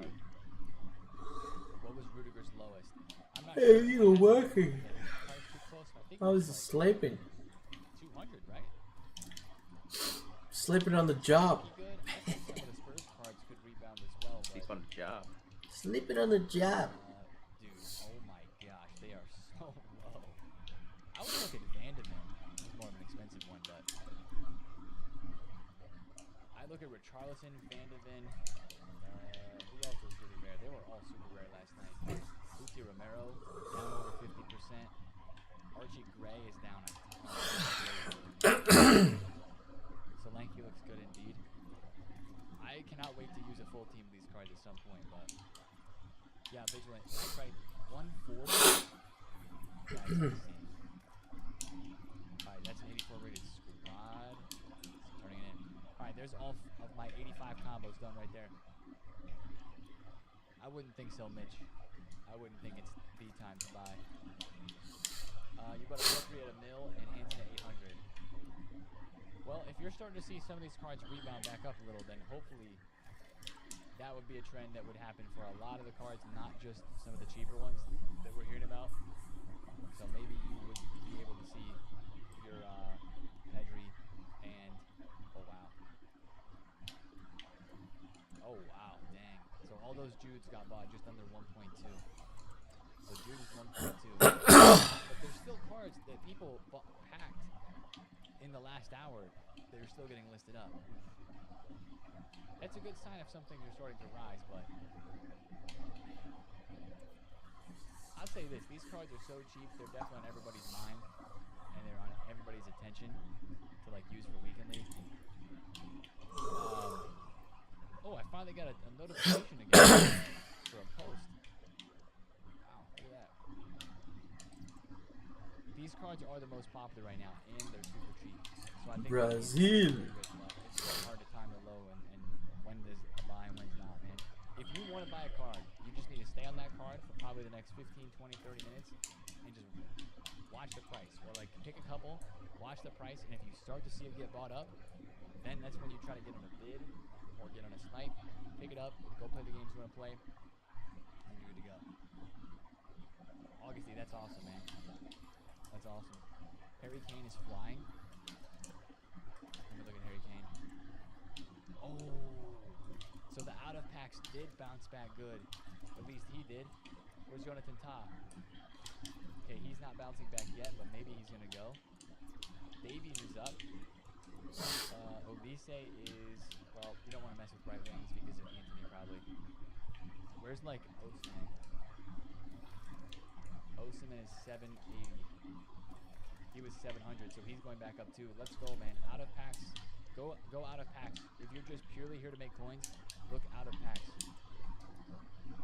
Red Tech Lee looks like he's going to go up too. Under 1.2. McTominay's going up. Bastone's up a little bit from where he was. I would look at the out of packs Tots cards. Where's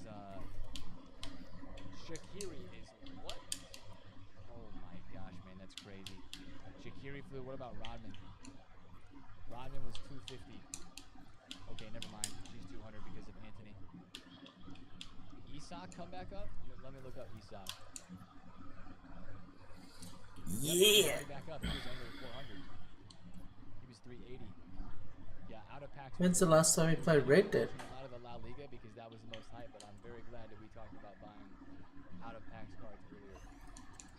Those are bouncing back up, but definitely sell those tonight. The La Liga cards are. It is not going to be good for the rest of the weekend with these prices, man. I think we'll be good. Gravenberch is up. Nice. Oh, I didn't even look at Lamine Future Stars.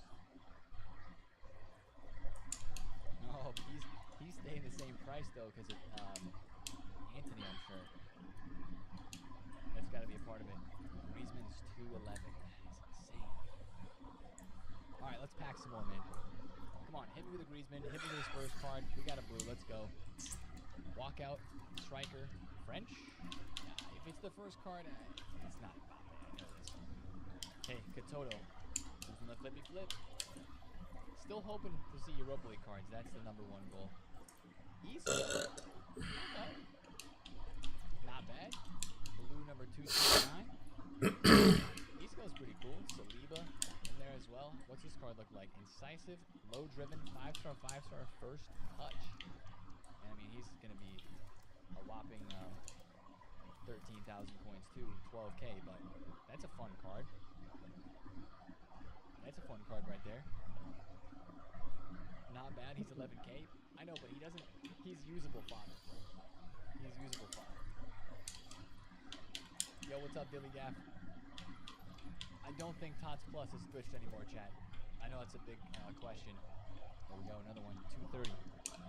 I don't think Tots Plus is switched anymore. That's what people were saying. I can go try to switch it here in a second, but. Alright, 2 more 85 combos, and then I got 85 plus picks I gotta do. Yeah. Woo! Nice. Not really. KDB. Lamine Future Star is not up yet. Nope. Goliath being incognito. Antec dude, crazy. Do I? Yeah. He's on site using his night vision. Good pin. We're going blue again. Gary. Center back. France. Why am I only packing Hmm? Guard and Katoto from these higher rated guarantee packs? They're always this is the walk. And then it's all about who's behind him. Okay.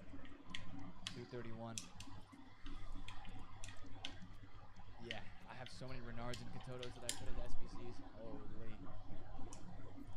Let's go, Pineapple. GG's, man. Alright, let me skip these 2 Team of the Week packs really fast. Kane to the moon. I heard. 2.2 mil, right? Simon, thanks for the shout, bro. I appreciate that. Do I sell Declan Rice? If he's up, yeah. I'm sure some of those cards, well, Declan Rice was what, like under 400 or something like that? Yeah, you could, man. Not a bad idea. I saved so many packs and got nothing. Nothing? 2.2 was a rarity spike. He's 1.5 in the game now. Got it. Shaqiri was 1.5. Oh my, that was last Friday. He was 700, 800K for the most part. All right, Duke Sword's getting full. Gypsy, I'm not today, man. I'm just trying to get so many packs over. Yes, 8310 with a blue. That's a rarity. Goldie. Oh, of course. Dude, this guy's everywhere. Remind me to not buy this card ever as a top impression because everybody will have him in their club. Diogo freaking Costa. Hey, it's a blue though. Counts for the counter. Solis hitting the W's. Danley with the 5-month resub. Happy Friday. Hope you pack all the Spurs players and I don't. Well, I've only got one so far. I'm still hunting. Another Spurs card, bro. Those are the ones that I want the most. Obviously love the La Liga tots, but really want the Spurs. Even like, you know, Solanke's 120K. What a card for 120K, by the way. What a card. Alright, what's the next highest pack in here for like percentage odds? What are the odds of this?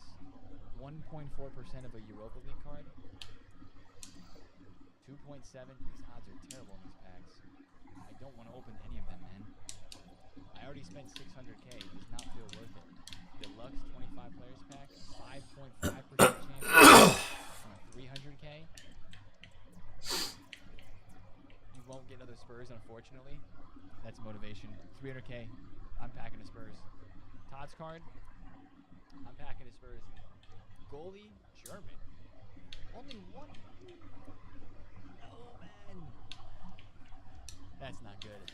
That's not good. Ter Statue and Ricardo Horta. Gosh, man. 300K down the drain. We are sending for Spurs and we're not getting anything in return, man. Not even a blue at the back. And my Duke storage is full. No, it's okay. It's a good motivation. It's good motivation. Upgrades.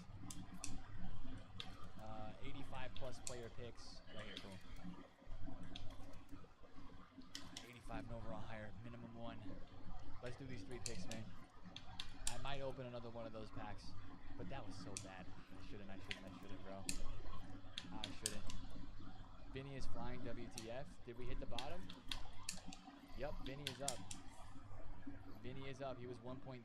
Now he's 1.35. Yep.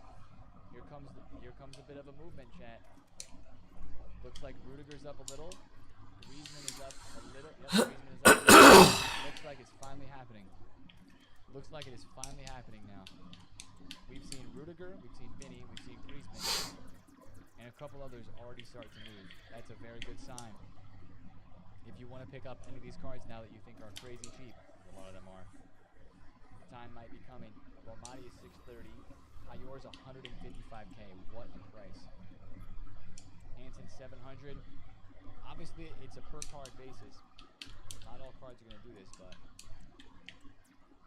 bye. Looks like it might be a good time. Doesn't look like a bad idea. We're talking impacts, by the way. Impacts. The Icarus is 665k. Has anybody been watching him very closely? What was his lowest?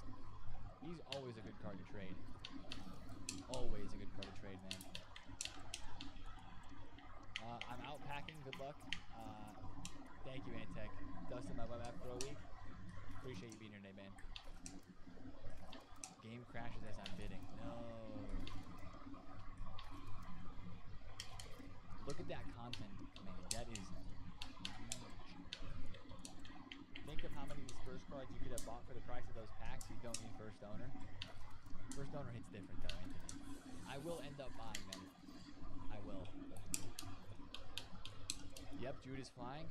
Here we go. Pick the rare. Chat, this is why we mentioned earlier the rare cards. Rare cards.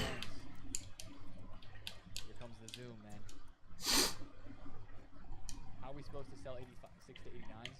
89s do sell. 89s do sell.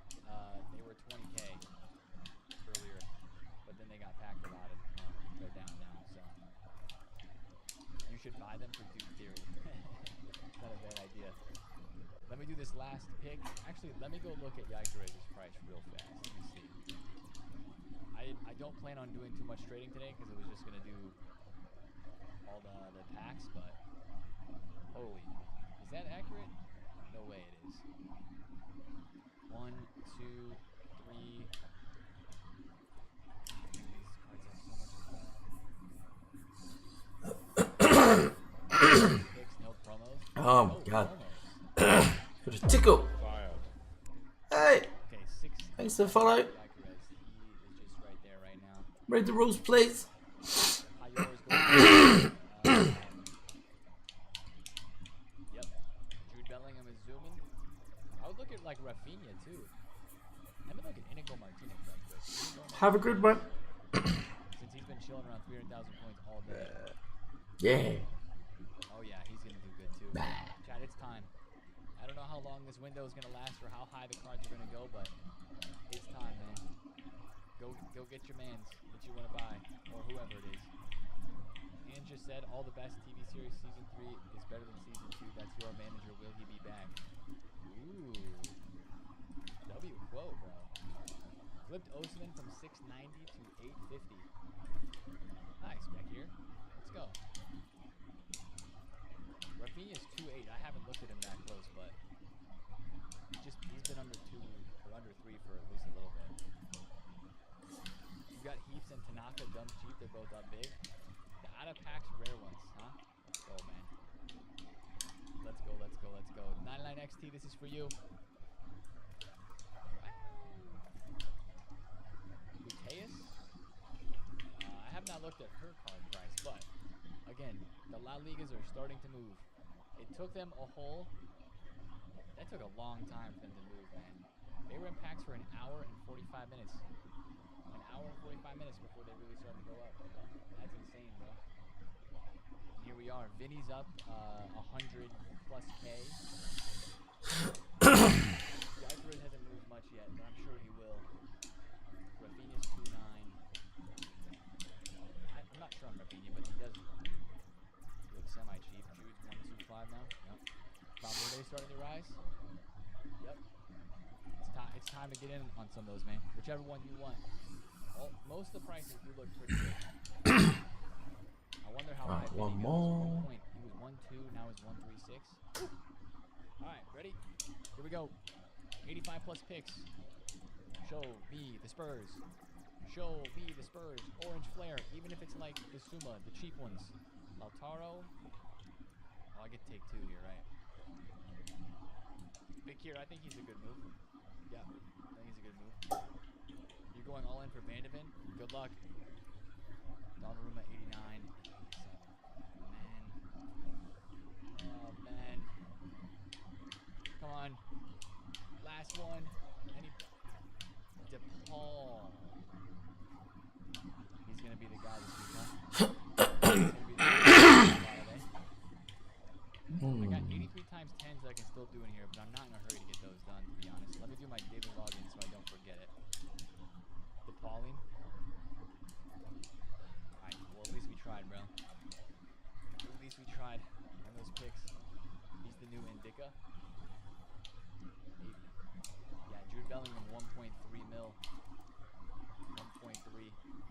go look at this Icarus one last time. Because usually he has a lot of height. Let's see. Yep, there we go, man. GG's to whoever cleaned him. I think that was a good buy. Oh, he's not even 700 anymore. What are we looking at? 720? Ooh. To the moon. 730. Let's go, man. GG's if you bought Victor. GG's. GG's.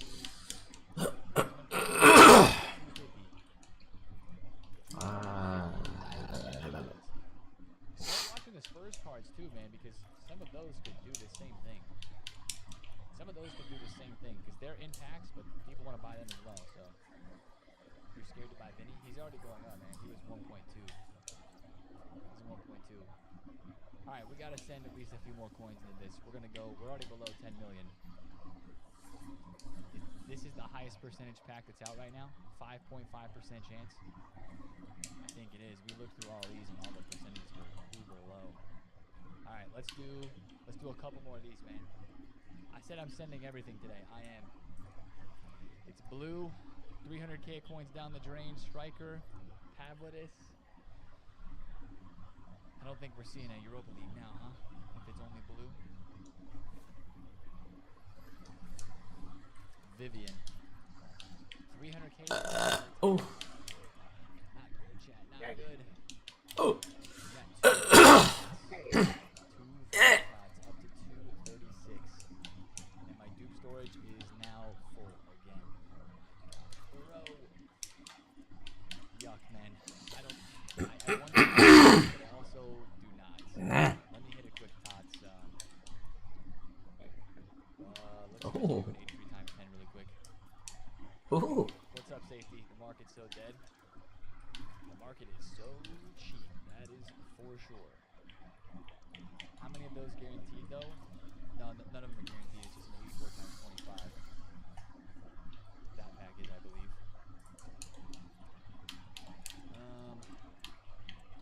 Unless I read it wrong, let's go check. I might do one more. That would put me at like, gosh, so many coins spent on the day. Nice. Try by Richarlison before the price goes up. Yes, they go out of packs tomorrow. I think they could go lower later tonight still, but like in the next 4 to 5 hours. But they have absolutely tanked today, and they go out of packs soon, so that's the interesting part about those. You packed Koundé and Alvarez in an 85.5. Woo. Back-to-back Vinny. Nah. No way. Buy the 88 times 11 lightning round. It's not there anymore. That must have gotten bought. Alright, let's do some picks. Yeah, this is a deluxe times 25 pack. That's the best one there is. The 8111 is super not there. Got one. Yeah. Please check objectives. There's a window for 15 weekend league wins. Yeah, it's not for me.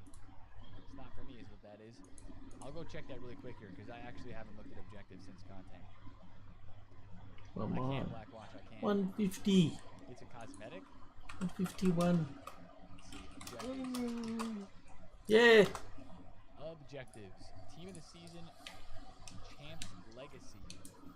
You get a 1 of 5 player pick. Wow. But only if you win 15. Competitive excellence. It's a cosmetic, allegedly. Okay. If you play 15 matches, you... Oh, wow. So if you play Weekend League, you get a 93 plus pick. You win 10, you get Nico Williams. You win 8, you get a 93 plus pick. Win 4, you get 1. Okay, this one includes League of Portugal. This one does not. That's cool. So, wow. I rate that. So for me, I'm going to be, if I was playing, hopeful to get Nico. But at least for 2 93 plus picks. And another one for playing 15. That's cool. No quitting? Yeah, so that's very true. There's not going to be any rage quits for this weekend. That's a good point. Yep. Daily play games completionist gets you some good packs. Yep. Has anybody opened the 93 times 5 from the season yet? Did any of you guys get this done and open that one yet? Oh, if you get disconnected, that would suck. AFK, here we go. Yeah, so I guess if you go down to foot champs, just drop the controller, right? What's up, Mr. B? I'm not gonna be able to, unfortunately, bro. I'll look later if that's all right. It will happen. Really? Have I gotten any Tottenham players yet? I got one. I got Pedro Porro, bro. I got Pedro Porro. I think we're gonna do one more pack. We're gonna do one more pack right here. It's my best chance. Last big chance, chat. And then we probably have to dip. Harry, what's up, Harry? Then we have to dip, alright? 300,000 On the tube. Deluxe times 25 players pack for the Spurs. Yes! No way! Come on! Who is it? Striker! Dom Solanke! Wait, what? Harry Kane! It's meant to be! It's meant to be! Imagine he had one of these cards too. Who's the card? Who is it? Papsar. Let's go, man. We got two, chat. Papsar and Pedro Porro. I don't care. I spent 900,000 coins to pack that card, and he's only 66k. Don't care. Let's go, man. Bro, Harry Kane walking out of the front of that was hilarious. I thought I had Dom Solanke for a second there, though. Get in, Papsar. First owner. First owner. Europa League winner. Boom. So we got Papsar and Pedro Porro. Worth it. And we got Angel Dahl at the end of that pack. Okay. Worth it, man. First owner means everything. Second season, mate. Yup. Hey, you know what? This worked kind of. I didn't pack any of these guys. I did pack Pedro Porro, though. Squad selector, main team. Get these guys freaking in here, man. Get these guys in here. New players. Special, newest, Papsar, and Pedro Porro. Let's go. And Anthony, too. And Anthony as well. I mean, he's not a Spurs card, but, you know, he's our SBC that we just got done. And technically our best tots pull on the day is Onabatier. That's kind of pain, but it is what it is. Pedro Porro in, he's clear, and then Papsar in for DLP++. We're gonna put you in for Rodri, yeah, for right now. Let's go, man. Let's go, Chad. He's very good. Woo.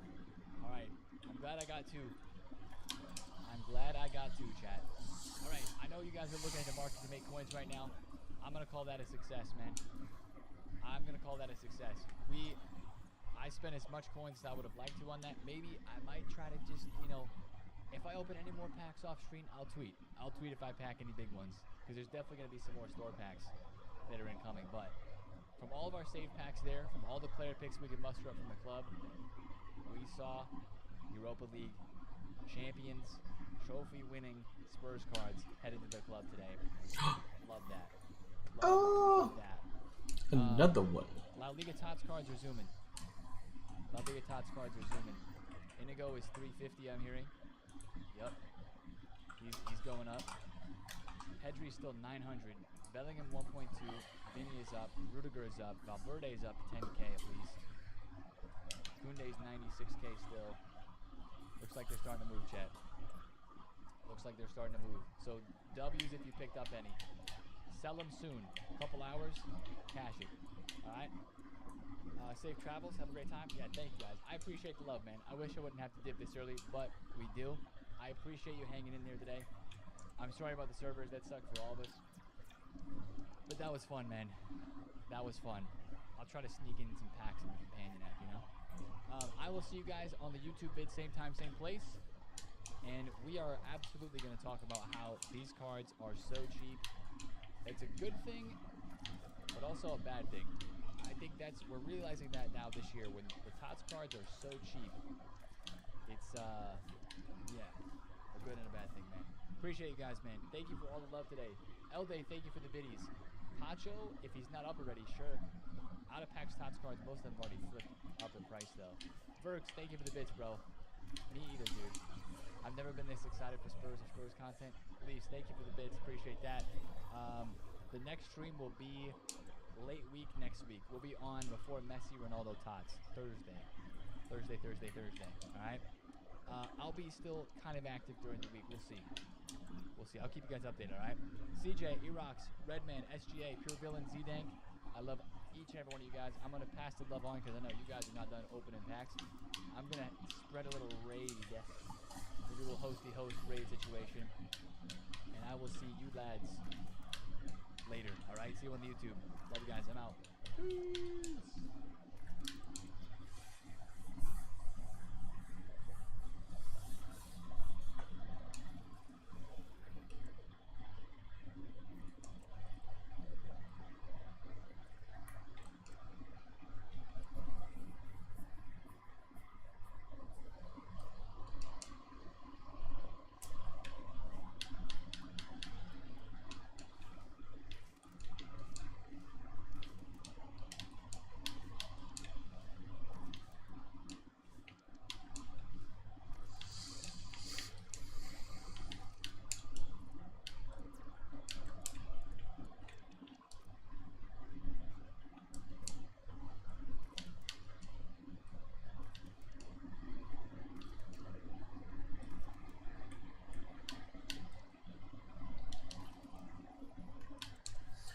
Alright, need to get back on the station.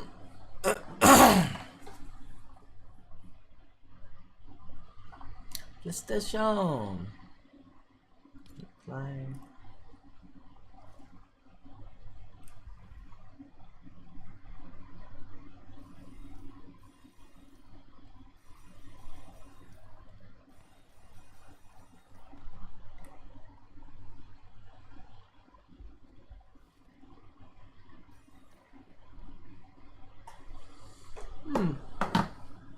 And we're back.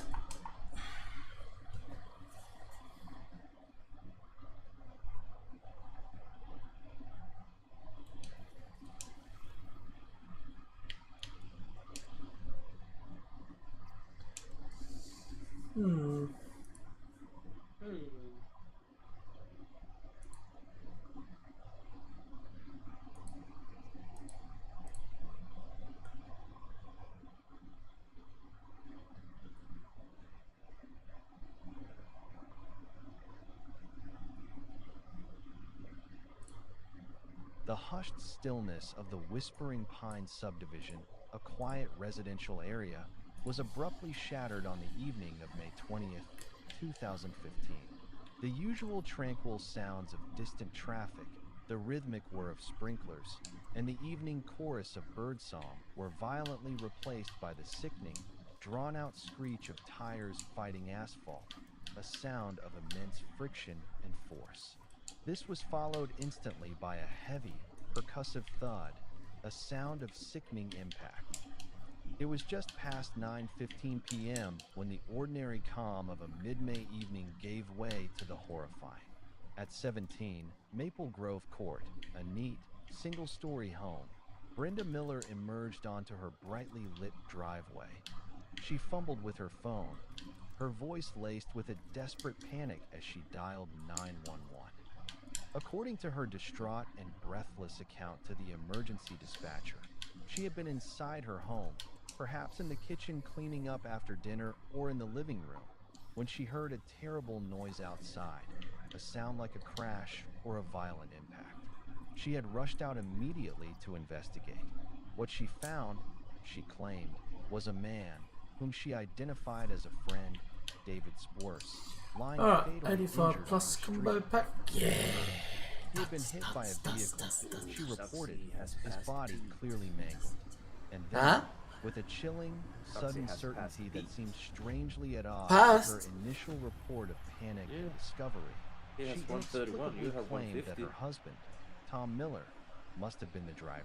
Yeah, I got past She me. repeated the accusation, Lewandowski! Tom had recently discovered her affair with the man who lay dying, Let's go! already deceased on the pavement, just yards from her front door.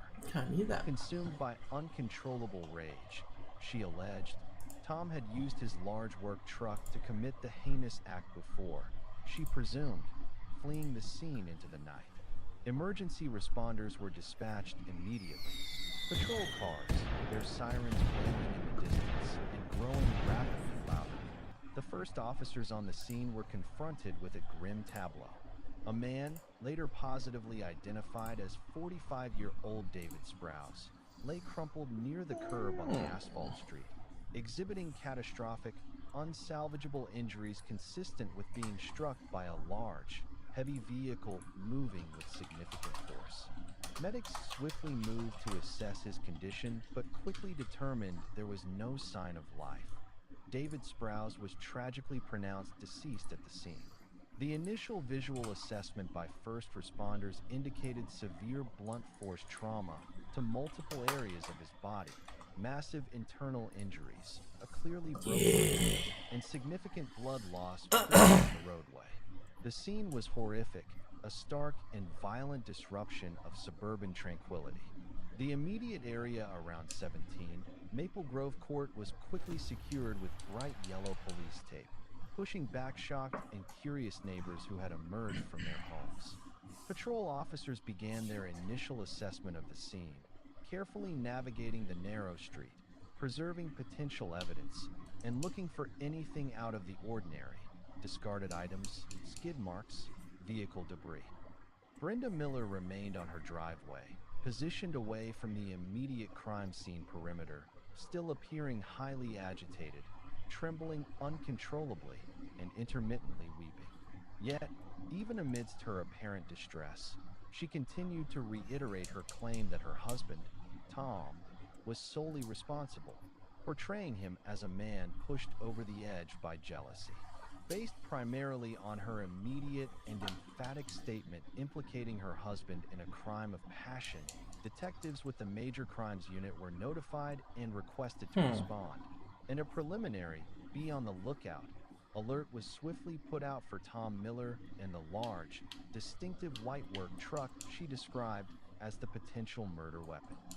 Detectives from the Major Crimes Unit arrived shortly thereafter and took charge of the rapidly unfolding death investigation. Amidst the chaos of the immediate aftermath, Brenda Miller, though visibly distressed, stated that her husband, Tom, was responsible.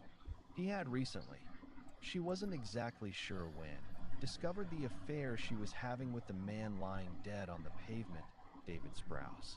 This discovery had ignited a violent, previously unseen rage in Tom, a sudden, brutal fury. She described finding David and immediately assuming Tom had done it because of his supposed jealousy. Detectives began building a broader picture of the individuals involved. Standard investigative protocol dictated a deep dive into the personal lives of the victim, David Sprouse, and the accused, Tom Miller, along with the key witness, Brenda. This involved speaking to neighbors, friends, and colleagues to establish backgrounds, relationships, and potential motives. The initial portrait painted by those who knew Tom Miller was one of quiet reliability, described as a hard-working man dedicated to his construction business. Often putting in long hours, Tom was seen as steady, reserved, perhaps a little shy, and not prone to outward displays of emotion or conflict. Neighbors knew him as the man who kept his lawn tidy and waved politely. Colleagues saw him as a competent, if sometimes quiet, professional. There was no history of violence, no reports of a quick temper or aggressive behavior. The idea of him committing a sudden, brutal act of vehicular homicide seemed jarringly out of character to those who offered these early impressions. Oh, shit. Brenda Miller, conversely, Yes. was often described as the more outgoing of the pair. She was known in the neighborhood as friendly, sociable, and active, perhaps involved in local events or book clubs. She was perceived as energetic and capable, often seen taking charge in social situations. While her emotional distress on the night of the incident was evident to everyone present, her usual demeanor, as recalled by acquaintances, was cheerful and confident. As a couple, Brenda and Tom Miller were widely perceived as, well, normal. Married for several years, they fit the suburban mold. To outsiders looking in, they appeared stable, conventional. Neighbors might have noted the contrast between Tom's quiet nature and Brenda's more social one, perhaps joking that Brenda wore the pants. But there were no obvious outward signs of deep marital trouble, no public arguments, no calls to the police for domestic disputes. This initial perception of a stable coupled with the stark contradiction between Tom's character references and Red Brenda's Dead, you reckon, accusation eh? of violent rage, immediately raised questions for the seasoned investigators, I think I've subtly got it hinting on that the Epic. story Brenda presented might not be the whole or accurate truth. Crime scene analysts, working under portable lighting brought in to illuminate the area, began their detailed work. Using chalk and measuring tapes, they documented the position of David Sprou's body, the location of any debris, and the extent of the vehicle marks on the asphalt. They noted significant, deep tire marks etched into the asphalt near where David Sprou's body was found. Marks consistent with a heavy vehicle braking or accelerating rapidly. The marks showed a distinct and identifiable tread pattern that would be crucial later. There were also fragments of plastic debris and paint chips scattered in the immediate vicinity of the body, suggesting direct physical contact between the victim and the striking vehicle. 122 the absence gigs. of any immediate weapon other than the That'll vehicle take me all itself, day. and the singular, targeted nature of the event on a quiet residential street meant the focus quickly shifted to identifying the specific vehicle involved and confirming the identity and whereabouts of Brenda's husband, Tom Miller, whom she had so readily accused. Tom Miller was located by responding officers approximately 30 minutes later at The Dugout, a local sports bar several miles from the Whispering Pines subdivision. He was cooperative and appeared genuinely shocked, even bewildered and confused, when officers discreetly approached him, informed him of David Sprou's death, and his wife Brenda's accusation that he was responsible. He readily provided a clear and consistent account of his evening, stating he had finished work earlier than usual, approximately 8 p.m., gone directly to the bar, and had been there since about 8:30 p.m. He produced a time-stamped receipt for a draft beer purchased at 8:35 p.m., providing tangible proof of his arrival time. Bar staff present were interviewed and consistently corroborated his presence for well over an hour leading up to and including the exact time of the incident reported by Brenda. They noted nothing unusual or agitated about his demeanor. He had simply been watching sports and quietly having a drink. His appearance and demeanor were calm and consistent with his story, starkly contrasting with the image of a raging, violent husband Brenda had painted in her panicked 911 call and initial statement. Back at 17 Maple Grove Court, forensic investigators, under the direction of the detectives, turned their focused attention to the large pickup truck parked in the Miller driveway, the vehicle Brenda had specifically implicated. It was indeed Tom Miller's work truck, a large, distinctive, heavy truck used in his construction business. A preliminary visual inspection, conducted carefully without disturbing potential evidence, revealed several points of interest that immediately demanded closer scrutiny. A small but noticeable dent on the front passenger side fender, subtle staining near the wheel wells that appeared inconsistent with normal road grime, and what appeared to be trace biological material adhering to the underside of the vehicle's front fascia near the bumper. Based on the direct accusation by Brenda, the potential for the vehicle to be the murder weapon, and these initial visual cues, the truck was immediately secured and transported to the forensic lab for detailed, controlled analysis. The investigation quickly Do you have to download the... Is it just the online one? Affair with David Sprouse. Friends and acquaintances of both individuals were surprisingly aware of the relationship, which had reportedly been ongoing discreetly but intensely for nearly 2 years. Initial inquiries among David Sprou's circle suggested he had recently become more vocal about wanting Brenda to leave her husband, expressing increasing frustration with the secrecy and the perceived lack of tangible progress towards building a future together openly. He was reportedly pressuring her more intensely in the weeks before his death. You guys are still waiting for me here. Deadline by which she needed to tell Tom. My dog gets alive. This provided a potential, albeit complex, pressure point in their relationship. What's the dog? Suggesting Get over David here. had perhaps Where are become you? a problem Brenda needed to solve in order to hear maintain you. control over her own life and avoid can hear confrontation or difficult choices.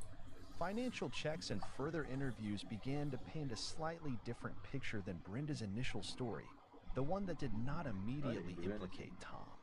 The Millers' finances were stable, if not extravagant, with no significant looming debts or financial crises that might have served as a desperate motive for Tom related to money or revenge tied to financial strain potentially caused by the affair. There was no evidence the affair was creating financial hardship that would push Tom to violence. This undermined a key component of Brenda's narrative, that the affair had created a desperate financial situation for Tom that might lead to violence. The pivotal turn in the investigation, irrevocably shifting suspicion away from Tom and towards Brenda, came with the meticulous analysis of cell phone records and associated cellular tower data. Don't lie to me. The court authorized warrants for both Brenda and Tom Miller, as well as David Sprouse. Brenda Miller's phone records showed extensive and intense communication with David Sprouse stretching back months, conclusively confirming the depth and duration of their relationship. Thousands upon thousands of texts and countless hours of calls. Messages exchanged in the days and even hours leading up to the incident hinted at increasing tension and urgency. Some messages showed David pushing Brenda harder than ever to make a decision about their future together, expressing his impatience and even hinting at ultimatums or his intention to tell Tom himself if she didn't act soon. Others indicated Brenda felt trapped, not necessarily by Tom or a failing marriage, but by the constraints of her current life, the potential social fallout and financial disruption of a public separation, and the perceived escalating pressure David was now placing on her. Crucially, cellular tower data provided undeniable proof of Brenda Miller's physical location during the critical time frame. Her phone was squarely within the immediate vicinity of the Whispering Pines subdivision, and specifically pinging off towers that covered her residence at 17 Maple Grove Court, precisely during the time frame the noise of the incident was reported, between 9:15 p.m. and 9:20 p.m. on May 20th. Tom Miller's phone data, conversely, corroborated his alibi without question, showing his device consistently pinging off towers consistent with his location at the Dugout Sports Bar during that critical period and for hours prior, with no pings anywhere near his home or the scene of the crime.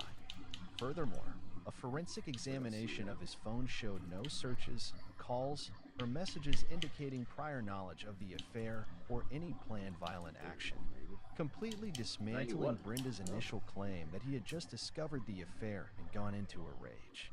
Meanwhile, the forensic analysis of the impounded pickup truck yielded even more damning and conclusive evidence, solidifying the case building against Brenda.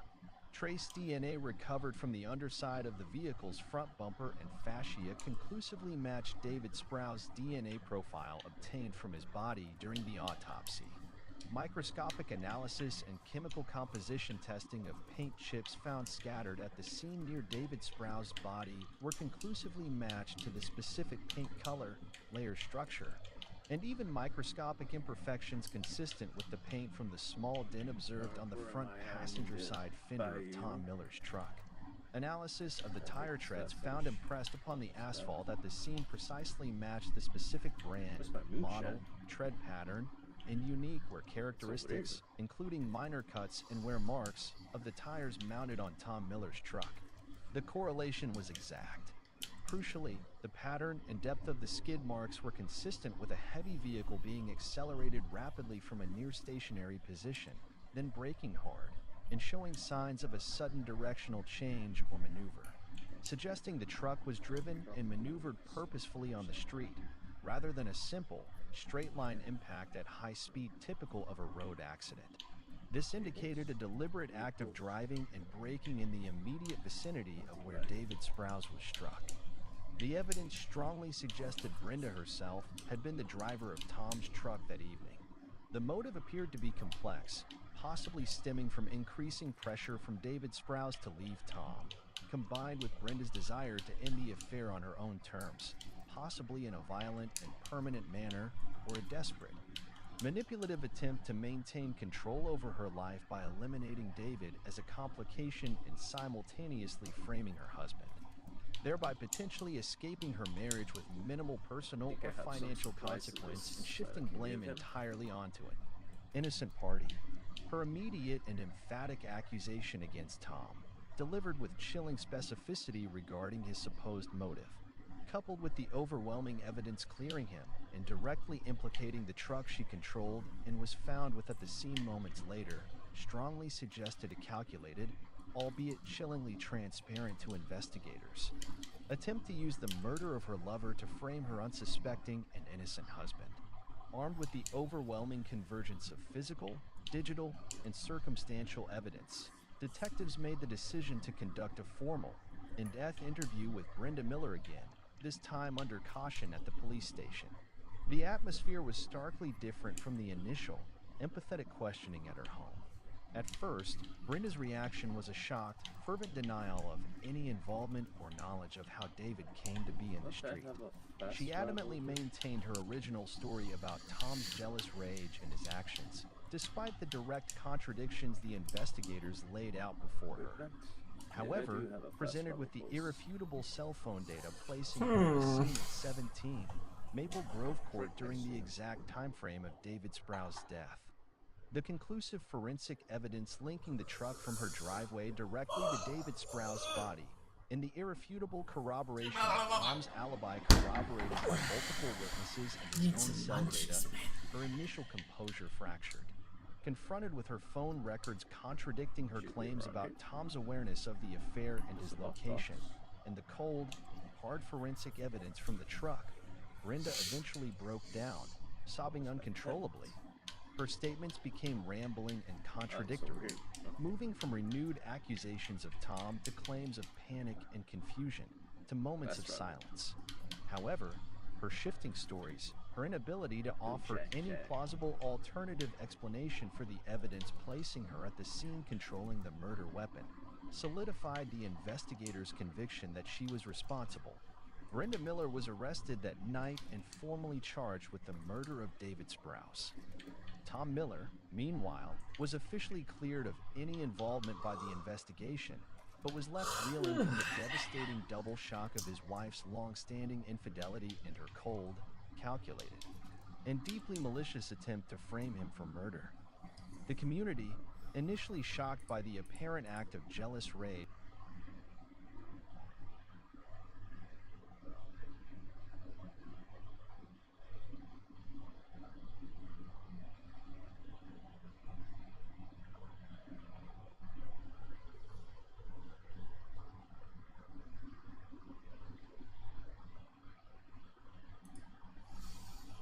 One more dub. Hey, man. Hey, best of luck to you, brother. Best of luck. He saw my whole squad and he said, nope. Hey, that's exactly, Jamal, what you just said, bro. Your squad wasn't that bad. Let's keep.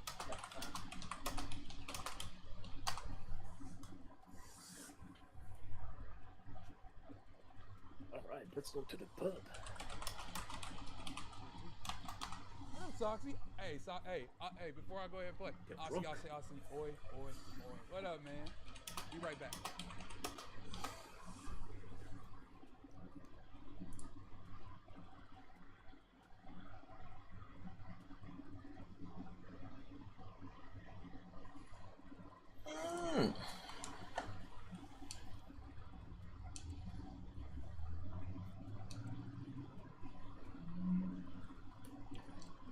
I'm getting drunk in my own pub. Oi. I see. Oi. Alright, let's go play some music. It's good to see you, man. Alright, let's play the piano. Nope, I'm gonna play the piano. Shut it. A moment like this only take a lifetime. You too, bro. Hope you're having fun. I am, man. I've been a good day, bro. Blessed, Soxy. It's cold in here. I'm about to put a hoodie on.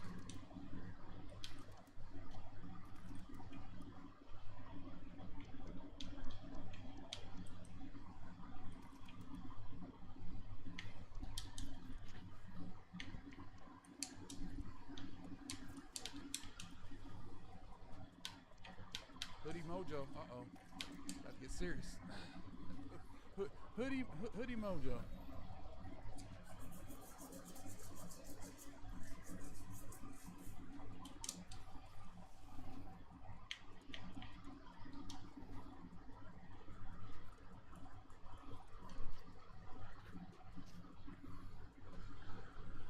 I was too patient there. I thought he was doing something else. Give me that.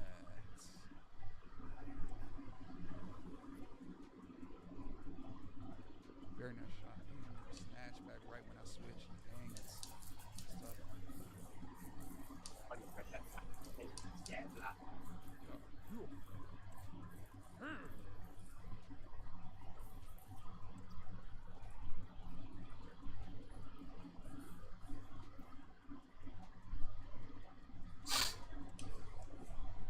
Should have slapped that from the sky. Okay, now me and Anthony. He loves that little snatch. Slow down. Let's be old. Let's be old. Let's play old school.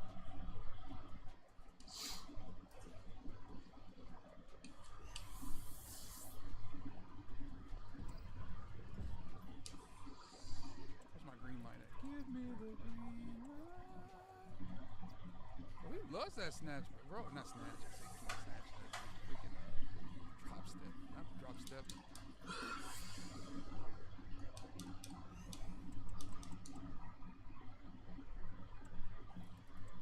I am going to lose if I throw reds up again like that. He does it every play, bro. Okay, so I know what to expect every play. This dude sucks. Okay. He don't suck. I'm sucking. That's what sucks. We can go all night. I'm making shots, bro.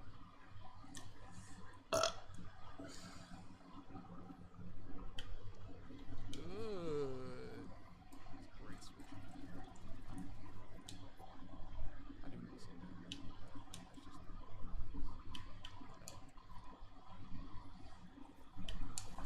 should have took it right there. That was me.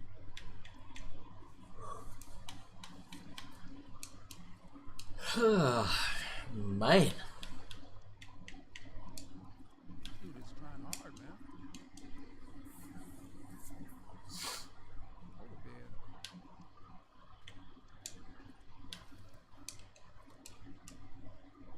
Sweat out, Mojo. Sweat out.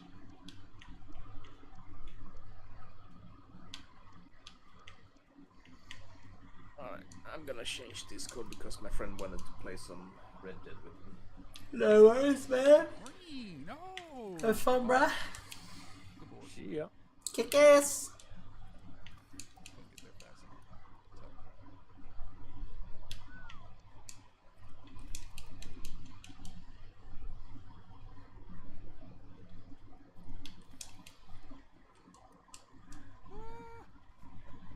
I didn't even go at him, bro. I was trying to avoid him, and he still ran into him. Hey, nice, Diego. How you doing? Big. That's what's up, bro. Hey, bro. Hey, bitch. Can I get a switch, bro? What was the newest one that we just got? Can I not switch?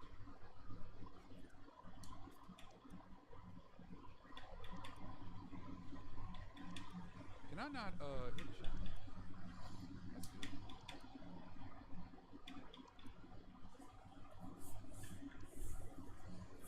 That's good.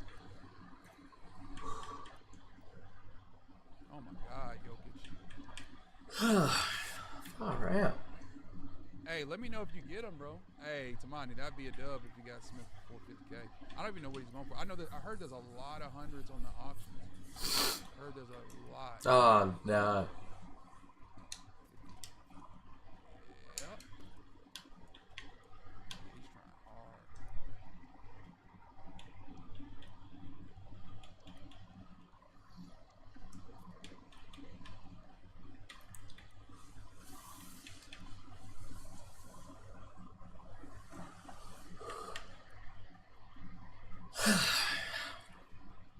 I'm fucking tired, man.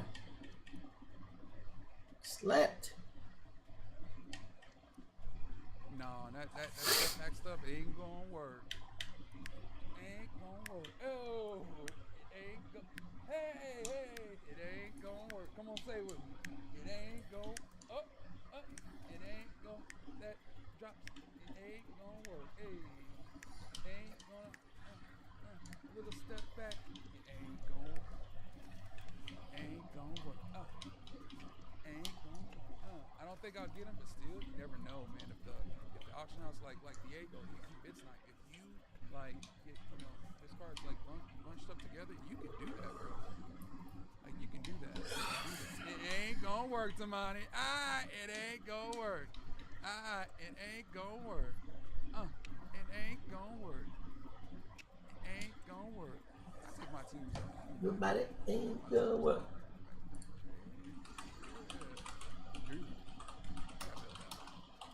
Ain't gonna work, Tamani. Ain't gonna work.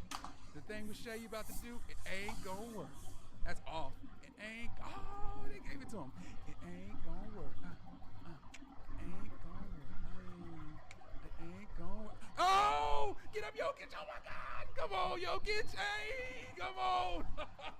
Jokic, bro. Hey, hold on. It ain't gonna work. It ain't gonna work. Hey, it ain't gonna. 1 minute, let me know if I sit on this game for. It ain't gonna work, everybody.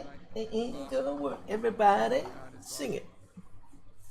It ain't gonna work. It ain't gonna work. It ain't Black Pope. What? It ain't gonna work. Come on now. Ain't gonna work. It ain't gonna work. It ain't gonna work. It ain't gonna work. He missed it. It ain't gonna work. He smoked it. It Ain't gonna work. Everybody, ain't gonna work. Take it to crib. Classic. Slightly early on my Pro 2 fades is killing me right now. Maybe I'm just asking for Pro 2 fades. I hope he hits this. Yeah. Oh. It ain't gonna work. All right, man. It's lucky. Pass the ball. That's a good defense, actually. That's what you're supposed to do. You're supposed to blitz that. I'm Derek Ray, and sitting next to me with his tactics charts at the ready is Stuart Robson. It ain't what we have gonna coming up for you is Quad Squad Battles action. It's the biggest snakes out there versus the Velvet Touches.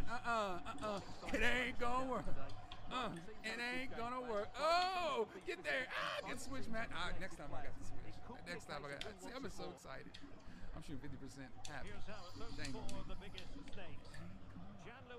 Oh my God, it ain't gonna work. Come on. It ain't gonna work. Can you click on? Jesus. It ain't gonna work. Oh, my guys are tired. Oh my God. Let's get everybody out of here. Evans got Invincible GB Pro. Who's Evans? I don't know who he is, but congratulations to Evans. Michael Evans. JJ Evans. Evans. Only Evan I know is Evans and not sent that block to the cheap seats, you said? I sure to the cheap seats, I sure did. Hey, it's good, man. How you doing? Happy today. Yeah, man. Hey, bro, it's been a blessed day. Bro, that is chat.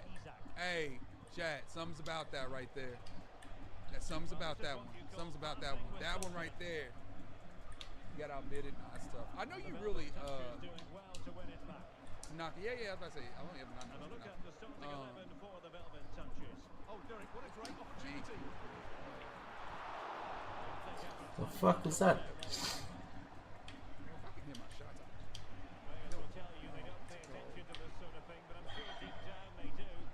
Oh my God. Good. Well, what an achievement it will be, and I'm sure it's going to come with screening today. Let's just hope we can take one of them. Can he finish? Only by the crossbar. Oh my God. Oh my God. Never mind. I understand it now. I need to hold just a second. Let's play some defense. He's gonna go for the screen. We fight. Let it go. That's good. Looking dangerous here from the biggest stakes. Wants to cut in from the wide area. Oh. Good diving save.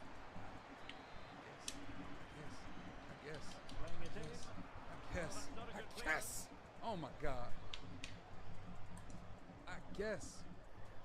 That's all this is, bro. That's it. That's all I need. Tanaka.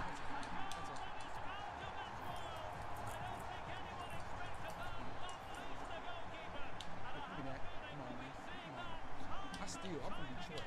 I steal, bro. I steal. I'm from Detroit. We we steal in the other word that rhymes. Yeah, we do all that.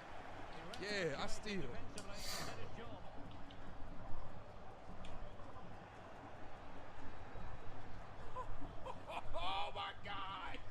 Oh my God! The vid sucks, bro. 2K's terrible. Get back on that. He's rattled. Oh, he's ratty. He's ratty. Get there, Larry Legend. Oh no. You don't know where to go. Oh no, he boxed this up. Bro, they called a foul. Oh my God. That was good D. Bottom line. He's gonna miss one of these.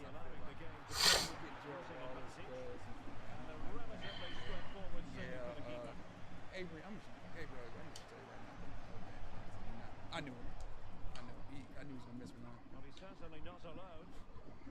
Those are the types that be missing. Oh, nice work to get past his opponent. You know what I'm saying? Ah. Some of y'all follow me already. Ah. Some of y'all already get the drift. You feel me? And Bellingham. It's someone's assessment of the situation at the back. He's in with a chance. Woo! Melo's better than by a mile. Steal. Oh no. But bro, that Bob looks like I want Bob Pettit. I ain't gonna lie. Yeah. There's, he would play the 3. He would never play the 4. I mean, unless it's like let you get Bob. I don't think he would play the 4. Get that. Stop letting him do that. Okay, you know what? I'm jumping. Fine play, and maybe it'll set something up. Ah. I'm here, homie. He's ready for that rebound too. Look at the way this dude. He's terrible. Like this dude is over here trying to get free with Ben Simmons at that. I'm saying free game. Charges, bro. He knows he's at this.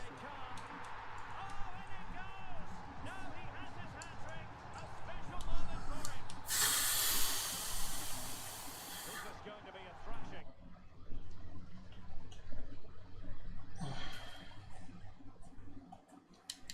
3-0 now. Zinedine Zidane. Spot on with that challenge.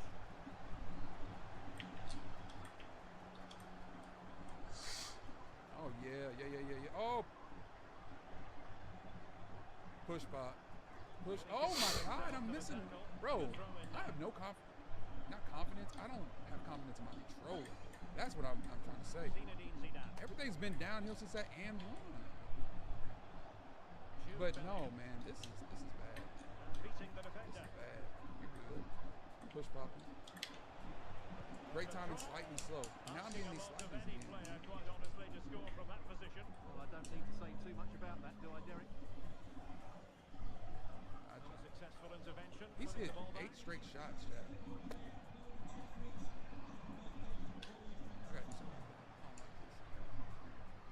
Hey Jay, what's good, man?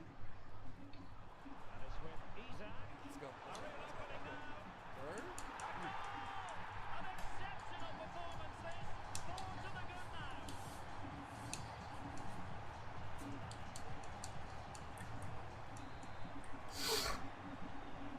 And this is turning into something of a rout. 4-0. Oh, good looking run. Oh, it's in. And a goal on his debut, no less. Oh my God, bro. He is got lucky there. Gosh, I saw them Bulls. I'm telling you, man, I'm blessed. I needed it too. Get out. Mickey votes event. Guard Tim. I was there though. Doing well to win it back. I got you. And he's through here. I thought I had you. And in range.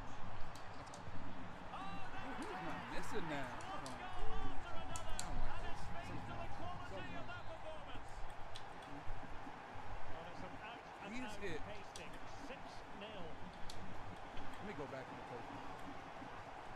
He's not missed a shot. I don't know if I have any time to look. Let's see. You feel me? But he's not missed. Y'all see what I'm saying? What I said earlier. Some of them contestants. Anyway, I'm not worried about none of that. I don't phase me. Well, that's really strong play to keep hold of the ball. And the referee takes exception to the challenge. Free kick. He X-switch. Is it switch all? I shouldn't even try. Really crazy.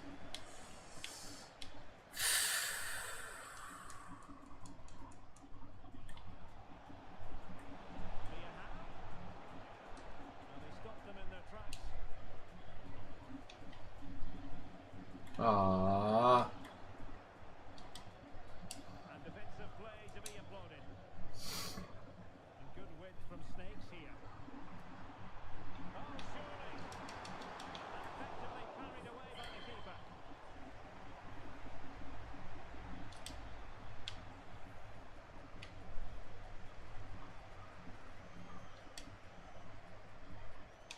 Given away by the velvet touches.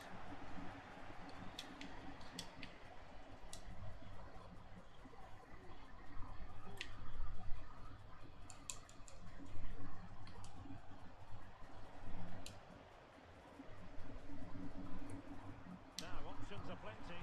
My goodness, that save. Fully stretched he was. One for his own highlights reel. They've decided that now is the time to go to the bench. High pressing at its best. And it's the turn of the Snakes now. Fingers crossed, hopefully you get blessed, bro. A foul it most certainly was. Free kick given.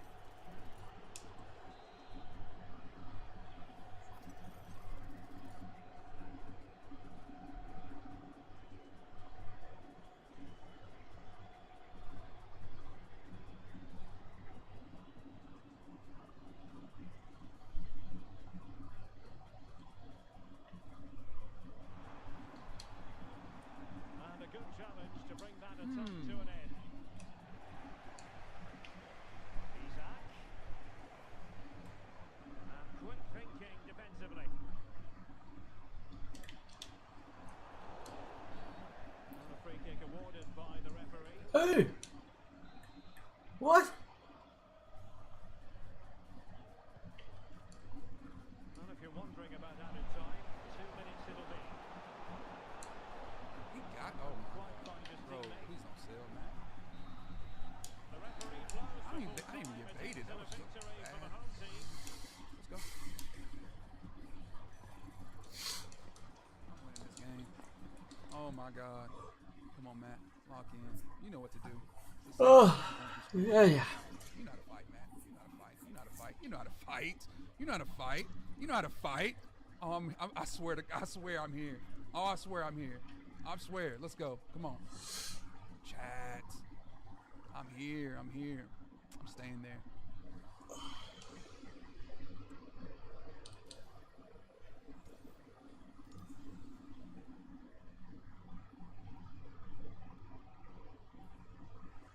Slightly late now on my button fades, bro. I've been using the stick, but that's crazy. Block that, please. Jesus. Everything, 82. Okay, don't hold me. Don't hold me. You know you can win this game. Get off my nose. Shit. Oh, we got the 6. Oh, man. What's the other one?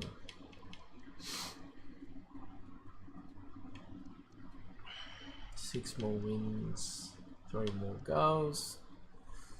I'll take care of itself, man. Milestones.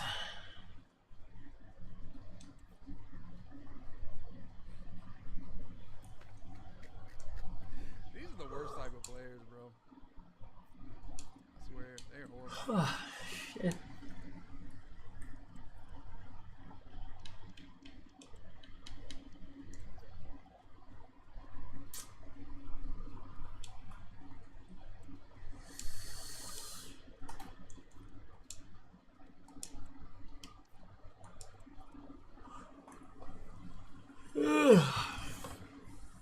God damn.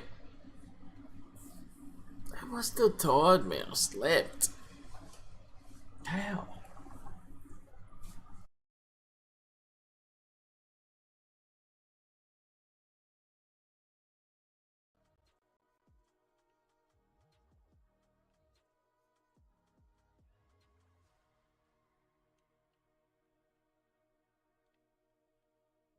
That's me. I didn't switch off of that properly.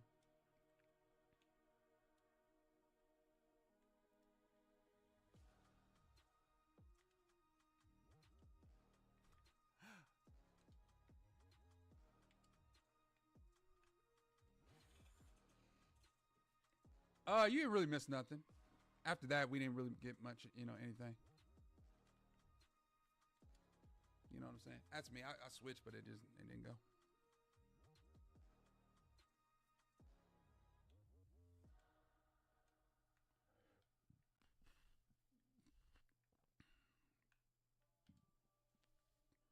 I love you.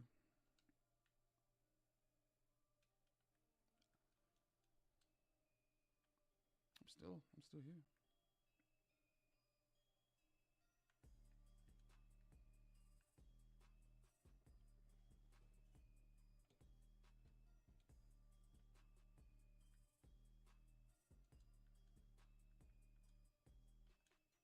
Still 2K. Oh my God, give me my steal. Oh my God, give me my steal, 2K. I stopped watching after you pulled the melon, Dark J. No, you didn't miss nothing. Just been playing.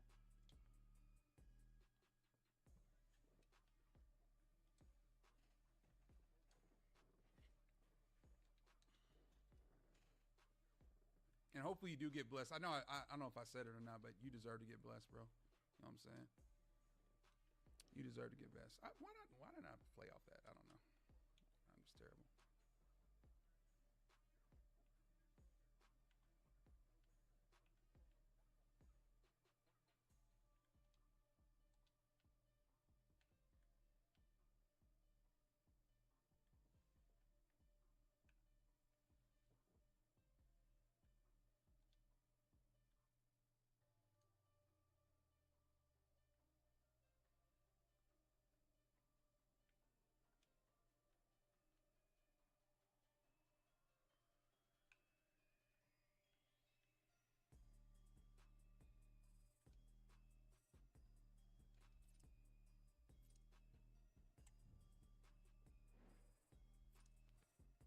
I couldn't get there fast enough.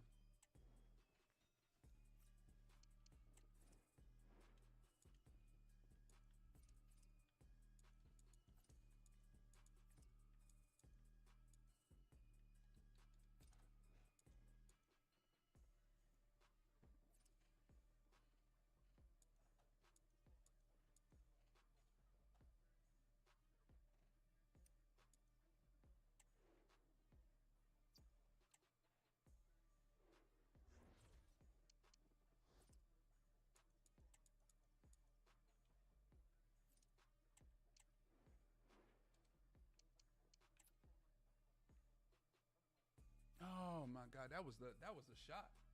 And you know what's crazy? I should have faded. You know. It's tough. I'm gonna see that again.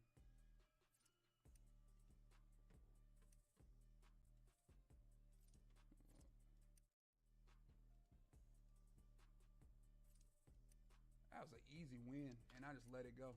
But that's on me. Nobody's fault. That was actually a good shot. I see it.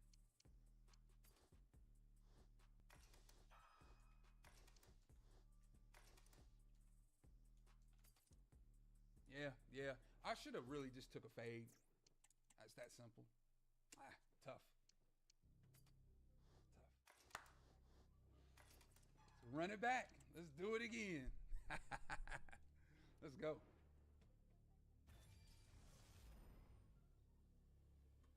All right, be right back, y'all.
completely honest with you, I'm upset as well.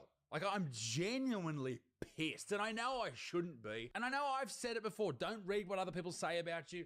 But for whatever reason, this has really struck a chord with me. This has really got under my skin, and I need to address it. Because not only will I prove this person wrong, but I'm going to completely destroy their entire theory altogether. Because I have buried my head in research over the past couple of days. I have completely obsessed myself with it. And what I have for you today, ladies and gentlemen, is nothing short of, well, very interesting, to say the very least. Now, I dish enough shit out there to piss people off, and often I get criticism, and that is part of the job. That is what I get paid for. So when you hear people on the internet, be that influencers, comedians, Instagram models, whatever, when you hear them say, oh, this is not part of the job, it's part of the job, shut the fuck up. Anyway, what's happened to me blew my mind and pissed me fucking right off. And I couldn't say that right at the start, but it fucking pissed me off. I saw a post, I got tagged in it 1,000 times, I got it sent to me from a Facebook page with 1.7 million followers. 1.7 million. This page is called Meanwhile in Australia. It's a meme page. It posts memes about crocodiles, Steve Irwin, Vegemite, fucking spiders, all that shit. But for some reason, just over the past couple of months, they must have a new admin or moderator or something. They've gone extremely political. And unfortunately, they have some and there's no other word for it, it describes it perfectly, but woke shit opinions. And their number one shit opinion is this. In Australia, 1 in 4 women have experienced domestic abuse, which is horrible, okay? The fact that 25% of women experience domestic abuse. In Australia, 1 in 5 women have experienced sexual violence since the age of 12. Once again, horrible. Wake up, Australia. Now, obviously, that opening statement is horrible. We don't want to have that. Terrible. If you think we don't have a problem with aggression, sexism, and misogyny in this country, then I'm afraid you are part of the problem. Yeah, okay, sure. Bad people, we do. All over the world, we always have had a problem with people being too aggressive and angry and violent and all that type of stuff. It's part of the human condition, unfortunately. But it's this bit that got me. Why won't the parents of little boys, let's blame the young men, good idea, teach them respect or how to treat women with respect? If your teen child is seeking out the Andrew Tates, okay, fair enough, Andrew Tate's bad man, horrible man, the Isaac Butterfields, fucking what? Me? Why am I in the same realm as fucking this guy? I refuse to have a nerd carry the name Tate. If my son is a nerd, one of us has to die, him or me, and I'll challenge him to mortal combat. The last time I took one of these spaces, someone goes, "Excuse me, are you disabled?" I replied, You're a slave if you have a job in any form. Some slaves are better paid than others, but most people are slaves. What the?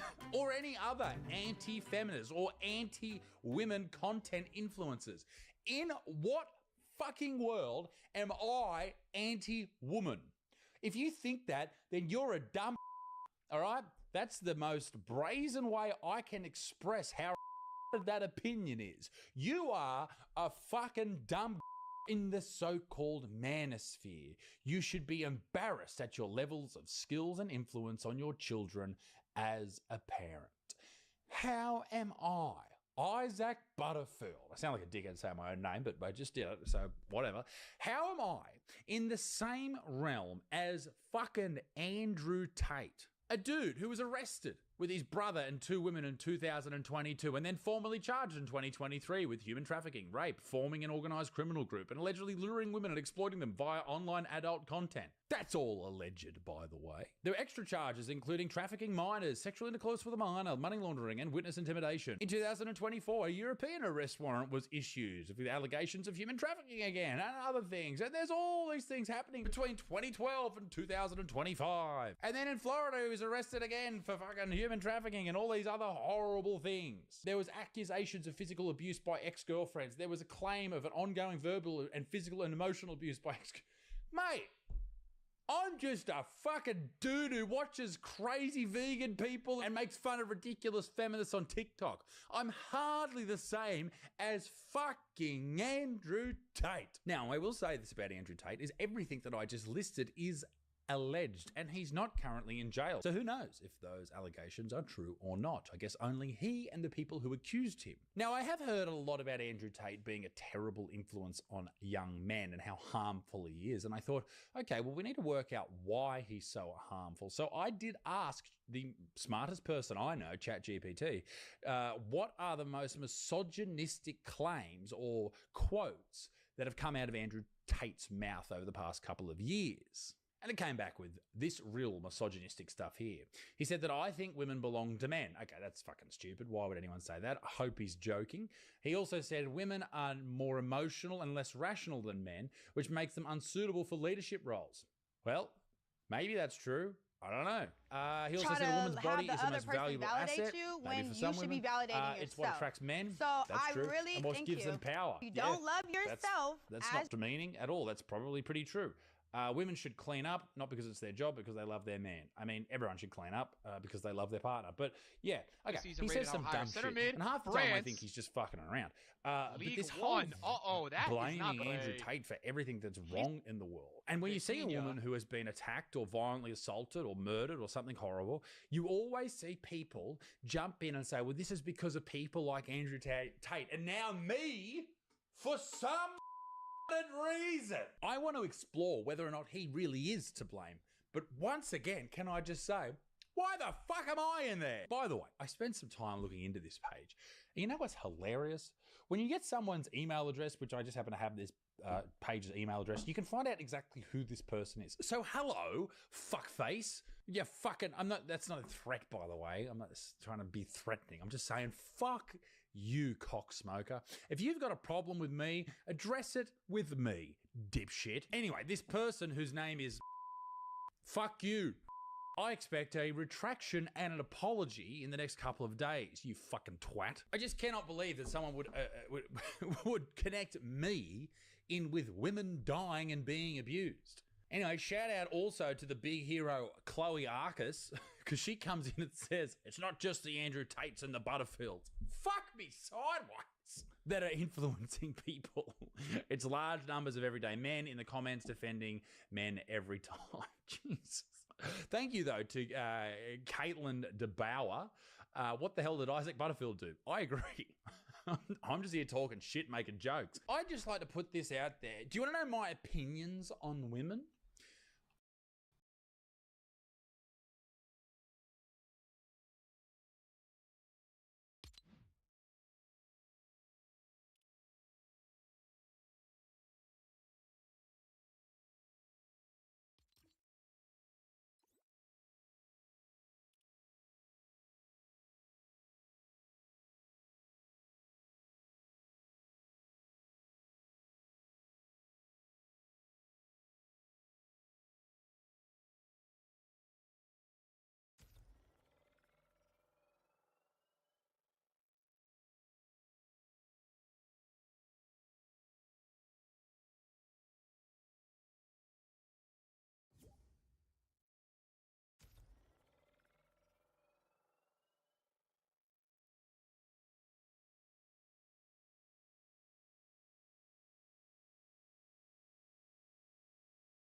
think right now there are a lot of people who are trying to conflate opinions, and sometimes very mild opinions, with outright misogyny.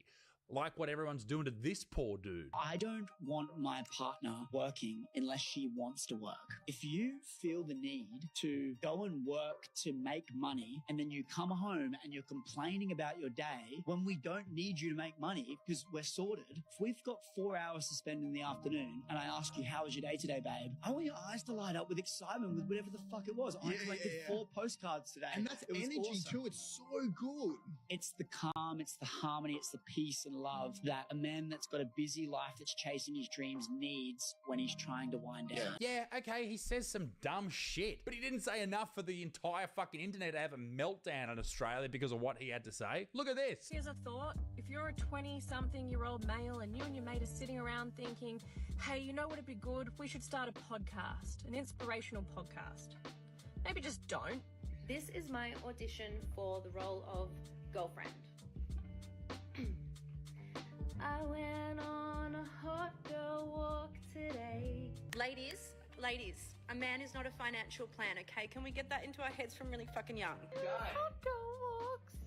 I got a little feminine energy. I want to talk about that recent podcast where a man-child basically explained that he wanted a partner that stayed home so that it didn't inconvenience him when his partner had a bad day at work. All he said was if his wife didn't have to work, she doesn't have to work. If you want to work, fucking work. Jesus. Listen, my best friend, my wife, my partner, the person I spend every day with is obviously a woman, like a real life one. And just when people say this type of shit, it fucking annoys me. Like, it's madness. And I know from talking to her and listening to her lived experience, things like harassment and violence and things like that are very real. There are very much a problem that we have to get to. Now, how do we address that? I think maybe it's up to us, the dads of this next generation, to make sure that we raise a generation of young men who are good, strong, masculine, good people.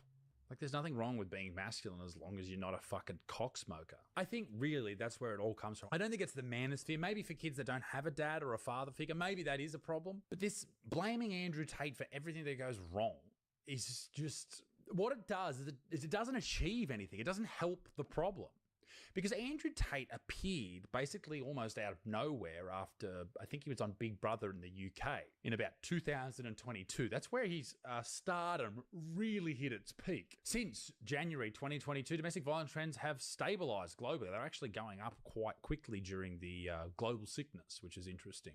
And there's been no significant increases or decreases in the prevalence of domestic violence throughout the Western world since 2022. When Andrew Tate became quite famous. So why are we blaming him for everything, even though he's a dick? In fact, it's safer than ever to be a woman. Like, are you going to tell me with a straight face that it's more dangerous now than 50, 60, 100 years ago? Come on. So since Andrew Tate's been around, the rates of violence haven't gone up at all. Like, every year you might see a little bit of one of these, but statistically not significant. Personally, very significant. People losing family members, horrific, horrible. But statistically speaking, not that significant. We don't see these massive rises like the media would have you believe. Both social, new media, and legacy media. From 2005 to 2022, the Australian Bureau of Statistics Personal Safety Survey indicates a drop in intimate partner violence for women from 2.3% to 1.5%. So that's in Australia. In the United States, intimate partner violence, approximately 1 in 4 women have experienced severe intimate partner violence, a figure that has shown minimal change over the past 2 decades. So this is really interesting. It seems all of these first world countries that, you know, are the main people who watch YouTube, well, my YouTube channel anyway, they are not seeing these drastic increases. And this is seen also in healthcare data in America. Between 2007 and 2019, there was a noted decrease in the proportion of women presenting to trauma centers with injuries from abuse or assault. Now, that doesn't mean that people aren't being abused emotionally or financially or in other ways, coerced into things. But when you look at just these violent outbursts from these crazy people, it seems to be that it is just a certain amount every single year. Now, that doesn't mean that that's a good thing, or that doesn't mean that anyone should be given a free pass. It just means that it's not this dramatic, crazy outbreak of violence everywhere that can't be stopped. It just means that it happens, and it shouldn't, but it's happening just the same amount as it does every year, and hasn't increased in 2 or 3 decades. Now, there are statistics that show there is a gradual increase, but the criticisms of that are that there has been, in fact, more reporting, which is great. These pricks should go to jail, but it doesn't necessarily mean that there's been more crime, just more reports of the crime. So yes, domestic violence is a very real issue, but is Andrew Tate to blame? I don't think so. I think we're barking up the wrong tree. And am I to blame? Fucking no. Okay, so to wrap all of this video up, I just want to say that blaming all men is a problem, and this is why people seem to have an issue with it, even though it is men that are committing these violent crimes. Because you're teaching young boys that they are the problem. And if you grow up as a problem, you're probably going to be a problem. Like if you treat a dog like shit, then they're going to be a piece of shit. There's no getting out of that. So I don't have an answer, I guess. It's unfortunate. I think we, as, you know, people my age, I'm nearly 32, the fathers of this next generation, we need to make absolutely sure that the children we bring up are respectful, loving, great creatures. That's number one here. And we need to make sure that the trauma that some of us faced as younger people, be that big trauma, like horrific things or just little things, if we can just avoid those traumas for our kids and look after them, then maybe these numbers of domestic violence will gradually decrease. But we'll never get rid of it because human beings are flawed forever. They will always be flawed. And this is why I can't stand the argument from a lot of ladies out there when something horrible happens and they say, we should be safe. Of course you should be safe. Of course you should be able to walk at night. We all should be able to, but that is not the reality. And if you try to live in that reality, then it is dangerous. Let me know what you think in the comment section down below. But shout out to the Meanwhile in Australia Facebook page. Fuck you to the moon. Ladies and gentlemen, be a good motherfucker. Peace in the Middle East. Me big sticks. Toodaloo, au revoir. Bye-bye.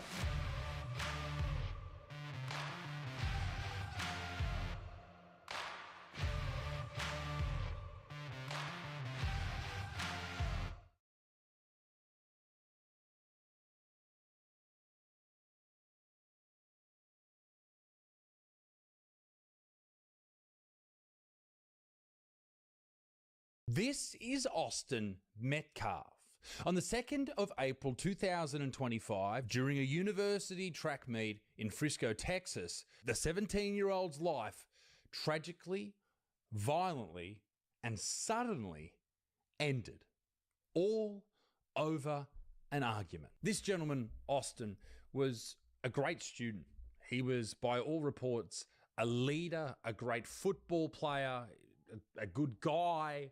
All of those really nice things. Things that you would hope people would say about you when you passed away. From all reports, he was a lovely young man. My son is gone, and I don't really have words. I've tried to figure out what I was going to say, but he's just going to be so missed. Was able to see my son on the gurney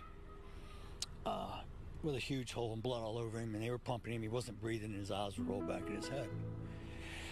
So I had to find his brother. Regrettably, his life ended in the most unnecessary fashion. But this story is absolutely bewildering, and the events that transpired after it are even more shocking. And it left me with the question, would it have all been treated the same way if he wasn't white? Austin's life was taken by this guy, Carmelo Anthony. He's also 17 years old, from Centennial High School in Frisco, and he was identified as the assailant, and he's been charged with first-degree murder. A 17-year-old. So, why did this happen? Well, Austin asked Carmelo Anthony to leave a particular tent at the football stadium, and then he was stabbed. That's what all this was over. Like, don't get me wrong, there was an altercation, but those are the steps. They're the facts of the situation. Metcalf allegedly approached Carmelo A verbal dispute ensued, and apparently Carmelo warned Austin not to touch him. He said, "Touch me and see what happens." He then reached for his backpack. When Metcalf then tried to remove the murderer again, he pulled a giant knife from his backpack and stabbed him in the heart. It's very heavy, this story. Carmelo then ran away from the situation. Now, at this point, Metcalf is bleeding out profusely. Perhaps it severed his aorta or punctured a hole in his heart. He asked for help, and help came quickly. When I read the police reports on this story, it's a very traumatic and extremely distressing affair, it seems, for everybody involved. CPR was administered and he was rushed to hospital, but he couldn't be saved. He was unresponsive moments after the incident, and then he never woke up. He didn't deserve it. I know people that lose family members all the time, but I just didn't know it would be mine so soon. My best friend, my brother, my whole life. That was from Hunter, Austin's brother and twin. Apparently he held Austin as he laid on the ground, dying. And perhaps the most distressing part of this initial story is that all of this took place at 10 a.m. in the morning. What is this young man doing with a knife? What has happened to this young man in his life leading up to this point, where his first point of rebuttal to an argument is to pull a giant knife on someone? And who has raised this child where they believe that it's okay to inflict deadly damage upon someone immediately? Like, this is a very quick situation that's happened, at least from what I've seen, and I assume, and this is all my opinion, of course, but this seems to be his almost initial reaction. I'm sure he's pushed back, or maybe he's argued, or there's people yelling at each other, but to reach into your bag, as soon as someone says, "Hey, get out of here," to reach in your bag and pull a knife out and thrust it into someone's flesh is absolutely crazy. And it says a lot about the youth. And usually in these videos, you'd probably say, "Oh, it says a lot about the youth in America," but it seems to be everywhere, all over the first world at the moment. Young men are committing heinous crimes. I don't know why that is. Well, it's definitely because their fathers are just piss poor examples of men. And I know people want to blame toxic masculinity for this, but that's just a buzzword and just a great way for people to blame men that do anything on just being a man. It's not that. It's to do with whatever has happened to this young man in his life. Like, something has gone wrong here, surely. Carmelo was then arrested. He was found and put in handcuffs. The arresting officer communicated to the other first responders on the scene that he had the alleged assailant in custody, to which Carmelo allegedly said, "I'm not alleged, I did it." He also then reportedly said that he put his hands on me and I told him not to. On top of all of that, while sitting in the back of the police car, he asked if Metcalf was going to be okay, and reportedly asked the officer if what he did would be considered self-defense. He then went off to jail. Maybe these were moments that he was just going, "What have I done? I hope he's going to be okay. Do you think I can get away with this? I'm going to be locked up forever." Because this kid's just ruined his life over nothing. Obviously destroyed Austin's life and his family's lives. His brother's life will never be the same. But he's ruined his own. Like, for what? Over what? At this point, it's important to note that in this part of Texas, a 17-year-old will be tried as an adult, and in this case tried for first-degree murder, but he cannot face the death penalty, apparently. So that's interesting as well. Judge Angela Tucker agreed to release the accused from jail, citing his clean criminal record, other than stabbing someone in the heart because of an argument, and background in academics and athletics. Don't worry about the stabbing that just happened. He's not a danger. He's good at maths. He was placed under house arrest with an ankle monitor. His bond had also been lowered from $1 million down to $250K. Mike Howard, the lawyer for the accused, said that he would plead not guilty and claim self-defense at his future trial. So this story is obviously tragic, but it's what's happened since that really made me want to make this video. Obviously, these things happen. Horrific events like this happen. People lose the plot. They lose their mind. It's got nothing to do with white or black, okay? And I know people want to make it about race. It doesn't. Like, there's white dudes that stab black dudes. There's black dudes that stab white dudes. There's black people that stab black people. White people stab white people. Mate, this happens, okay? And I don't think that Carmelo Anthony did this because Austin was white. I think that's the point, right? I don't think he did that because he's white. It's not a race thing between these two young men. But everyone else made it a race thing. And that's what's concerning. So this story went viral. And what happened next is the victim's family made a GoFundMe. And here it is, $500,000 on the way to $1 million. 12,000 people have donated. That's a lot of money. And I'm sure it's going to help them with funerals and costs associated with it. And probably just give them a leg up in life as well after they've lost, how are you going to work after your kid's just been murdered? But here's the kicker. The killer's family, the alleged killer's family, even though he admitted to it, has started their own fundraiser on Give, Send, Go, all to help with his legal defense, to defend himself for murdering a child. Now, you would probably think, and I think we would all probably think this, that if you saw someone who murdered and admitted to murdering someone, if they tried to start a GoFundMe or a Give, Send, Go or a raffle, people would probably tell them to fuck off. Why would we give our money to someone who would do such a horrific thing? Not in this case at all. Oh, fuck. What about this? There's more people have donated to this than Austin's by quite a bit. So here's the purpose of the fundraiser for the alleged killer's family. The purpose of the fund. While legal defense is a critical part of this journey, we want to make it clear that this fund is not solely dedicated to legal expenses.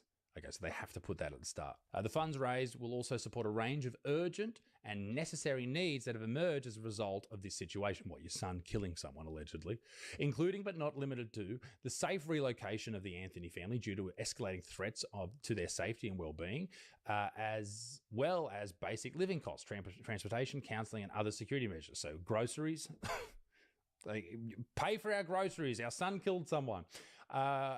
We ask you for your continued prayer, support, and solidarity. What? Your contribution will not only helps protect and stabilize the family, but also serves as a powerful message of community care and resistance in the face of injustice. Now, the police haven't released any videos of the incident, and I wonder if that's deliberate. I wonder if they know that this proves that it wasn't self-defense. I don't know. I'm just speculating. Thank you for always standing with the Anthonys, it says. Standing with? What the fuck? Why did your son have a knife in his backpack, mate? He was at a football game at 10 in the morning. Why is his first move to lunge it into someone's chest? Even though there was witnesses who claimed that this was not a self-defense situation, that this was just like mad, this was crazy. They're still going through with this, and they've raised $500,000.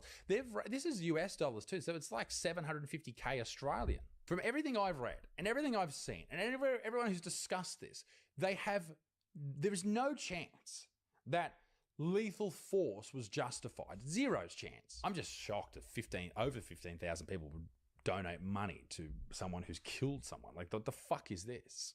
There's no other answer than it being because Carmelo, whatever his name is, happens to be a black dude.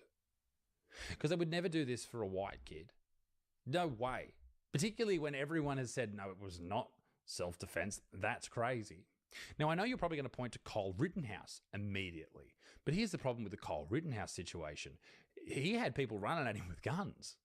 And some dude was trying to hit him in the head with a skateboard. I know you're like, skateboard. Have you ever felt how hard trucks are on the bottom of a skateboard? That'll kill you. From all reports, the incident that happened in Frisco was just a push and shove and an altercation of young dudes yelling at each other. And a young boy died. Like, it doesn't matter who started this also. It does not matter at all. Someone died. Someone escalated to the point of no return in what seems to be an unjust situation. And what's absolutely mad about this is the media aren't up in arms about this either. No one's going, this is absolutely crazy that people would give all this money to the alleged killer's family. You'd think that the media would be in shock. No, they're in support, which would not happen if Carmelo was white or brown. And if he was brown, his name would be Caramello. thought I'd throw one joke in this video. Also, the Anthony family is apparently living in a house that's worth like $1 million, or at least renting it, and then they need $3.5K a month to rent it in a gated community. Now, it's not fair that they are being attacked or they're being threatened, of course, and no one should threaten anyone, okay, if I have to make that clear. But wouldn't you think that they should do that under their own steam? Why should they get a leg up because their son's done something allegedly horrific? Now, I would like to just state that I don't think this whole thing's to do with race, okay? This is just an unfortunate situation between two young men that should never have happened. But I would like to say this. I think all of the people, most of the people that paid money, that donated money to Anthony's fund are white people. Yeah. I think that the vast majority of people that paid into his fund were white, what would be called woke people, who are like, they're just desperate to virtue signal, and they're like, yes, this poor boy who happens to be black, we need to support him, even though he's killed someone allegedly. That's what I genuinely think. I genuinely think these are all like some really far left leaning, like full like mad people, and they're like, right, we need to give them some money so they can, because of all the systemic racism that they've had to deal with and slavery, we'll give them some, like, this is how people think. I genuinely think that. I think that these, like, the skinny blue-haired fucking whingers on the internet, they are the people who are paying this money into his legal defense because they are trying to virtue signal and apologize for things because they've got white guilt. I genuinely think that's what's going on. I'm sure some people in the black community are getting behind him as well, but it shouldn't be a race thing. Like, these kids' lives should matter equally because they are children.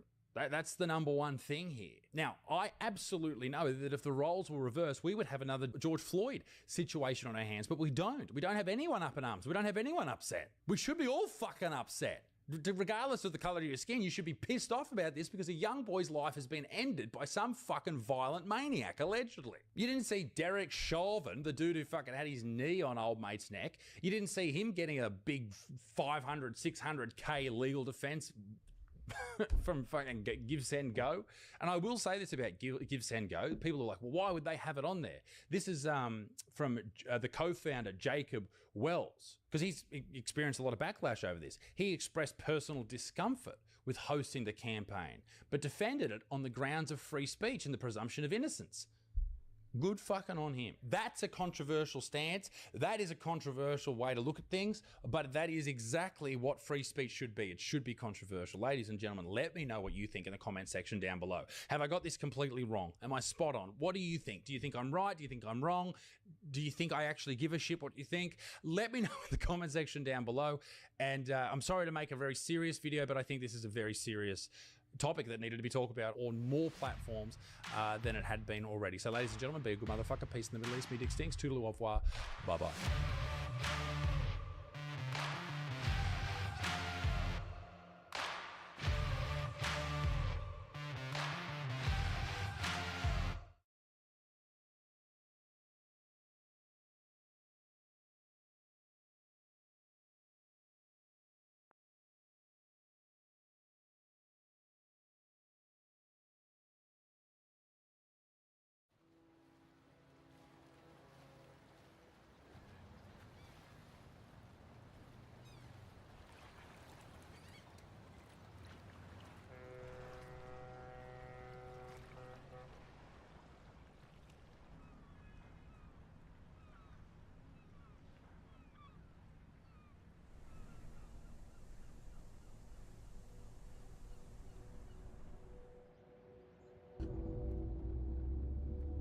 You only really have one shot to get it right, to tell the story.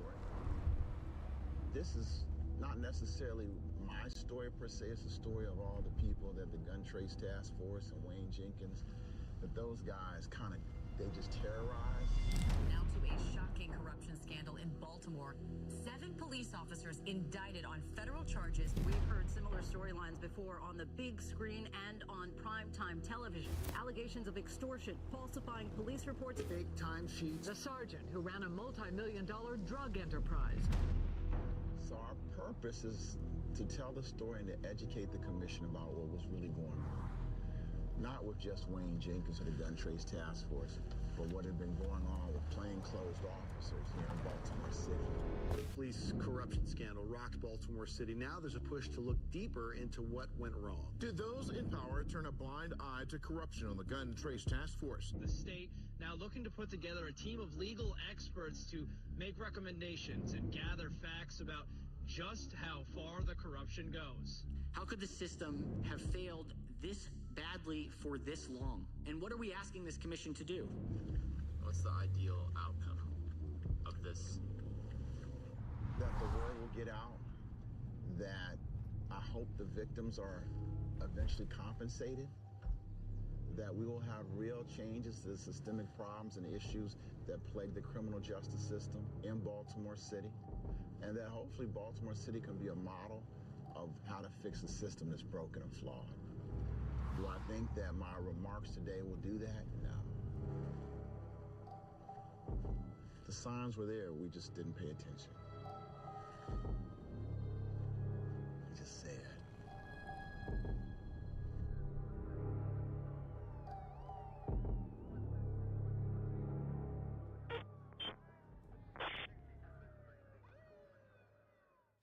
Good morning. I want to thank the committee, the Commission to Restore Trust in Policing, for inviting me to speak this morning. I have been an attorney in the criminal justice system for over 20 years, and for the past 17 years as a private defense attorney. It was in 2003 that I first witnessed an officer lie on the witness stand. Over the next 15 years, I kept hearing the same stories. They lied, they stole, they even planted evidence, including guns and drugs. I witnessed a law enforcement agency and a criminal justice system which, despite numerous warnings and red flags, refused to hold officers accountable. Right now, I'll be speaking on my personal experiences with the members of the Gun Trace Task Force, specifically Wayne Jenkins, and the criminal justice system overall. Ivan Bates and Wayne Jenkins had been battling each other in courtrooms in Baltimore for years.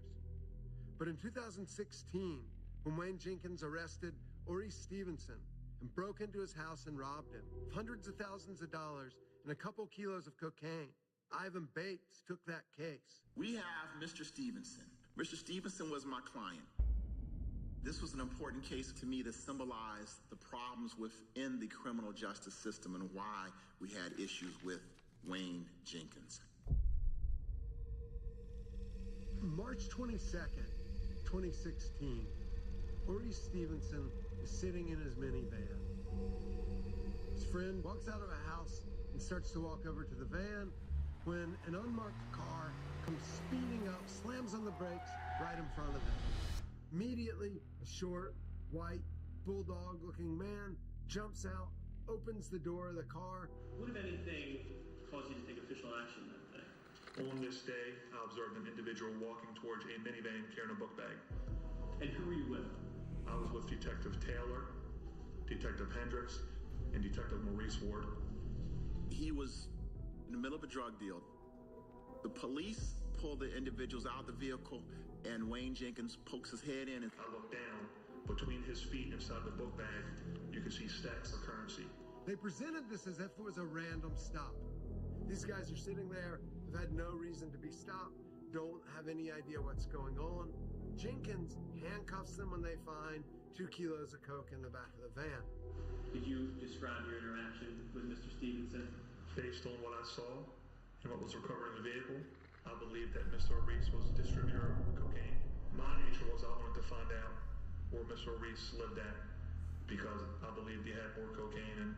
And what, if anything, did Mr. Stevenson advise you of with regard to his residence? He advised me he had kilograms of cocaine, a large amount of currency, and firearms inside that dwelling.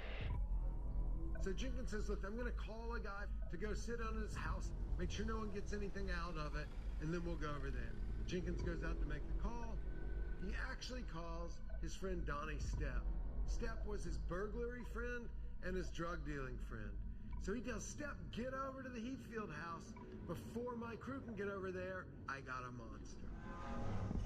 He said he's got a monster, means that he's working on somebody big, not a nickel-dime drug dealer. You're going to be something serious.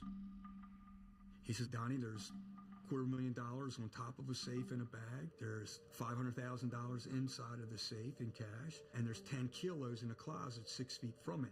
go kick in the bottom door, walk in at the basement where it's at, go ahead and take it all.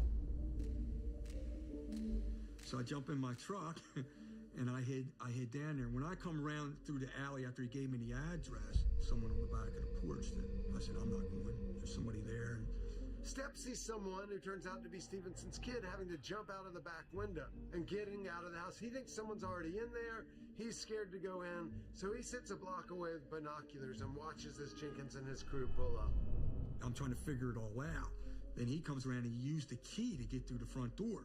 So as I'm watching in binoculars, well, he never told me about a key. Now, why wouldn't you tell me about a key when you want me to kick the door? It just could feel like, man, what is he up to? They go into the house. Jenkins immediately grabs 2 kilos of cocaine and says he's going to go back out and get their pry bar because they find a safe in there and he wants to get in it.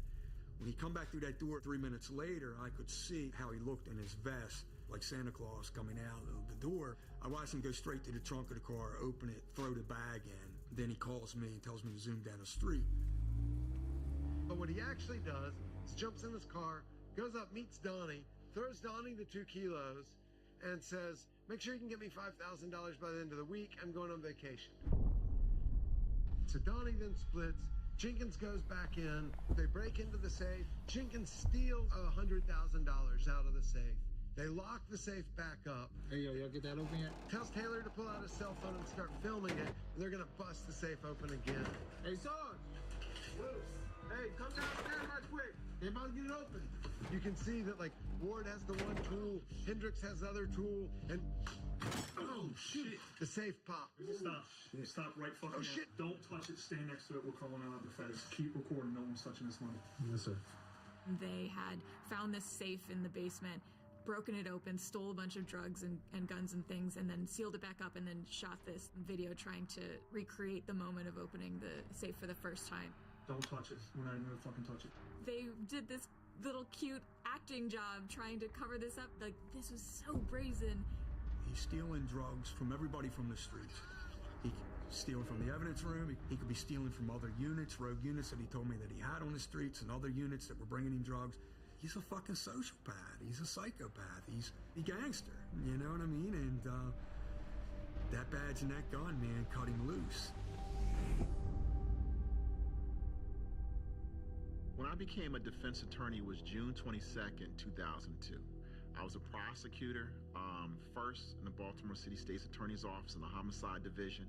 I didn't have any thoughts or illusions about what it would be. I just thought I was going to jump to the other side of the courtroom. And I really enjoyed it because I got to really talk to the people and meet the people on a different level.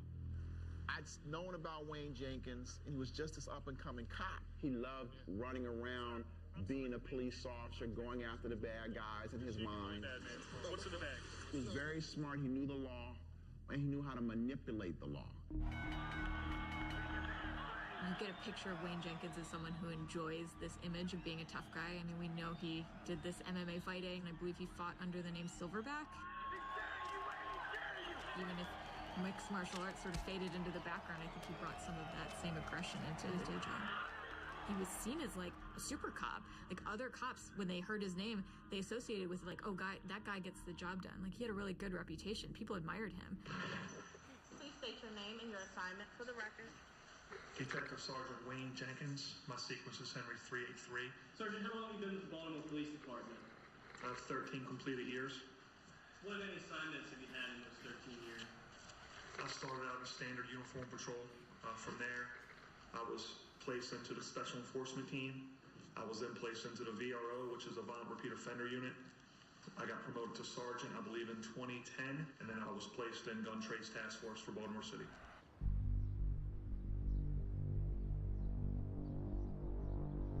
Jenkins grew up in the Bowley's Quarters section of Middle River, which is a largely white community outside of Baltimore City proper. Jenkins was a small little kid. He was the youngest of 5. His father was a Marine, and he really wanted to live up to that. I went to school with Wayne's brother, so I knew the family for 35 plus years. Didn't know that much about Wayne except that he was a super cop. Obviously worked in narcotics. Obviously was on TV at a frequent basis of showing unbelievable bust in Baltimore City. So Eventually, I get a phone call from Wayne who says, Donnie, I need to talk to you. He asked me, Donnie, I get a lot of drugs, and can you get rid of them? Me with my gambling habits of tremendous amounts of money, I've lost $2-3 million in casinos. I got addicted to making money, and I love to make money. It's just who I am.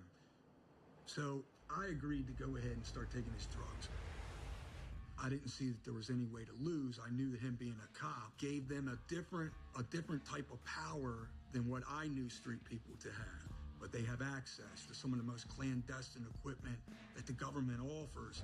He could go anywhere in the city, any jurisdiction, anything that he wanted. It was a network of snitches within Baltimore. Wayne had capitalized in using these informants, so he would get vital information from the streets about who was doing this, who was doing that. To me, it just opened up a different world of what was going on. I knew the stakes were much, much bigger, but I was always a gambler. I realized in 2010 these officers had an MO. This wasn't a tale, nothing out from a movie. It's what I actually witnessed and saw. And the case that gave me the pause was the case of Jamal and Javon Walker. Guys I used to hang out with, we all used to hang at this bar, and I was going to the bar. So I came around. This is actually the same way I went. I actually drove around there. I didn't notice anybody following me. As soon as I pulled over my car and parked it, that's when Wayne Jenkins just out of nowhere walked up to my car. I could see with the aggressiveness that he was walking, like he had to be a police officer. Jamal Walker and Javon Walker were party planners, and the weekend that they were stopped, he was stopped on a Monday, they had 3 parties and made around $43,000. Mr. Walker was riding down the street, parking his car, saw one of his friends on his way to the bank with the money. That's when Keith Gladstone and Wayne Jenkins approached his vehicle. As he walked to my car, I'm like, okay, he's just checking license. He's obviously looking for somebody. So I gave him my license. He read under his breath my license. I'm Jamal Walker, silver SUV. And then as he said that, he just went for my door. As we walk around to the side of the car, he's asking me questions. Do I have any weapons? I told him no. Do I have any money? I said, well, there may be money in the car. So he goes in the car, gets the money, takes me around to the back and puts me in cuffs. I'm like, well, why are you putting me in cuffs? Just for having money? That's not illegal. I didn't know at the time his partner was in my car looking around. Next thing I know, Gladstone, he was like, oh, look what I got. And he pulled out a little teeny bag of marijuana. Now we get to keep your money. So I was like, well, why? That's not, first of all, that's not mine. I don't know where y'all got that from. Second of all, how can you keep my money? It's against the law. You can't have money and weed at the same time. And they threw me in the paddy wagon and took me to Central Brooklyn. So I get a call and it's an unfamiliar voice. This is Officer Jenkins and we have your car. If you want your vehicle, you need to come get it. So I was like, well, my kids are here. I have to wait for someone to come and to watch them. Probably an hour and a half had passed and I hear a knock at the door. So I look out my bedroom window. They was like, well, if you want your keys in your car, you got to come downstairs and show us ID. And I was like, well, first of all, who are you? Like, they're in plain black clothes, nothing saying police, FBI, anything. So I went to the front door and I opened the door up. They forced their way in and it's 2 of them. So the other one is like running up the steps, like charging in there. So we have a device like a panic alarm. So I hit the alarm system, it goes off, it wakes my son up. So he comes downstairs and they was like, well, we're going to search your house. And I said, well, no, you're not going to do that. You don't have a search warrant. So at this time, regular Baltimore City police officers come there. And they was like, ma'am, are you okay? I said, I'm not okay. These officers or whomever they are do not have permission to be in my home. When I said that, they then pulled the 2 officers outside on my front porch. They come back into the house. They searched the house. They searched my room. Then they tore the basement apart. They came upstairs with white trash bag. And it was like, well, we have money and you had guns in your house. There was 1 shotgun in here. That was my grandfather's old shotgun. Everything else, that's not mine. Well, you're going to jail. You'll have to tell them that. Like, they were just nasty. So they placed me under arrest. For me, the emotional part of it was that they made my kids see it. My girls and my son had to witness their parents or their mother getting into a paddy wagon.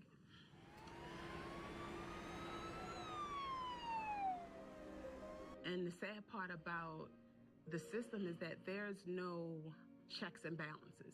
They don't hear your side of the story. All they know is what these officers wrote in black and white in your charging documents, and that's all they see.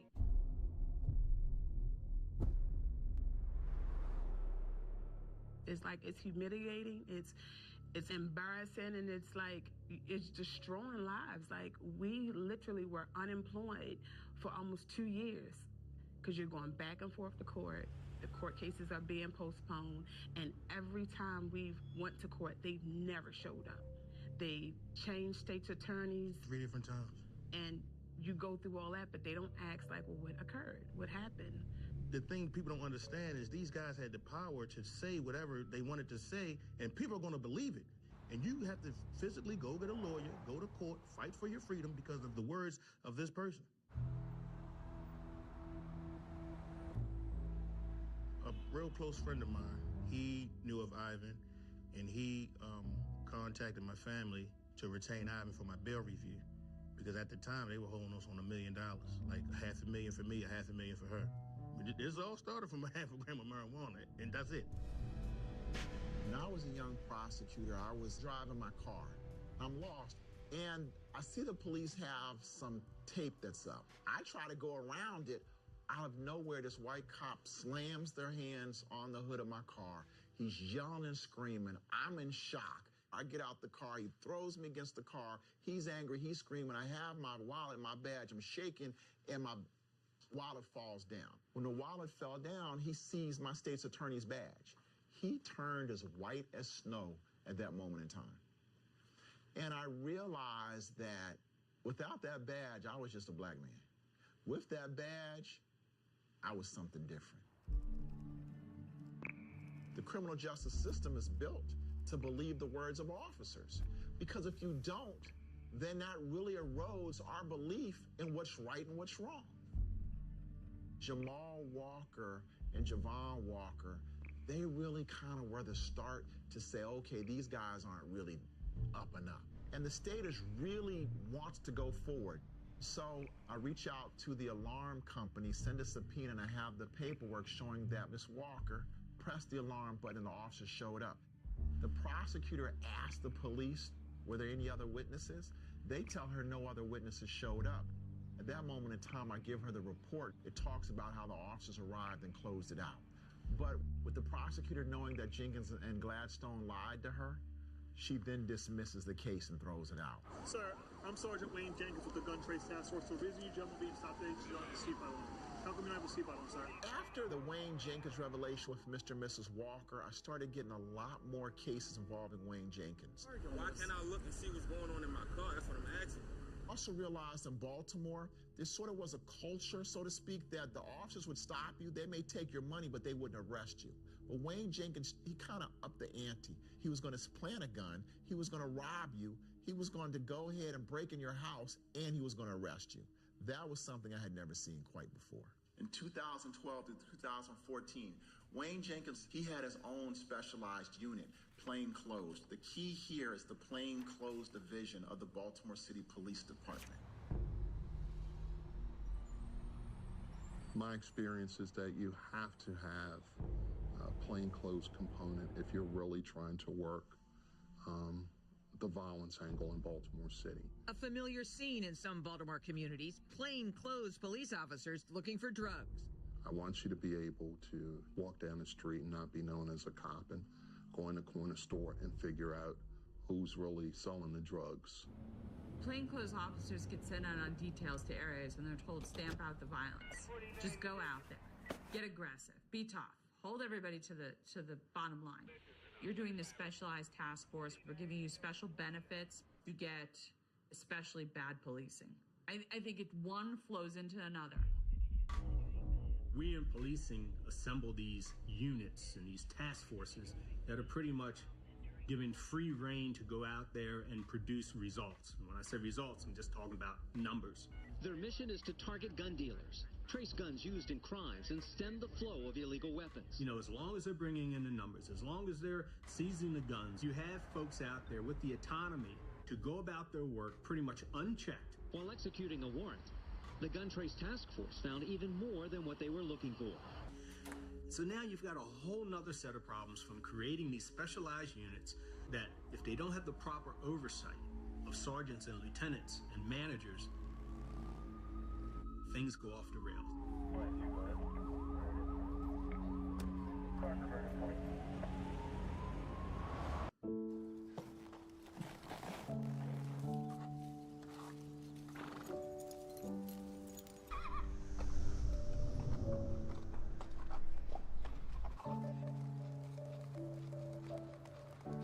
Baltimore is a city of hustlers. You have all types, all kinds. Now you talking to a hustler. I sold dope, I sold coke, crack, all kinds of drugs. TGIF. Happy Friday, my friend. Have an amazing stream. I had a moral duty, you know what I'm saying, to try to give back and try to restore some of that. I was on VPU, Violent Prevention Unit. It was like an intense monitor to those who they felt was like high risk. My probation officer was stationed inside of Western District Police Station. That's where Jenkins and I was at. So they was in contact with my probation officer. They knew that I had a track record of handguns, especially handguns in vehicles. And this was his tactic.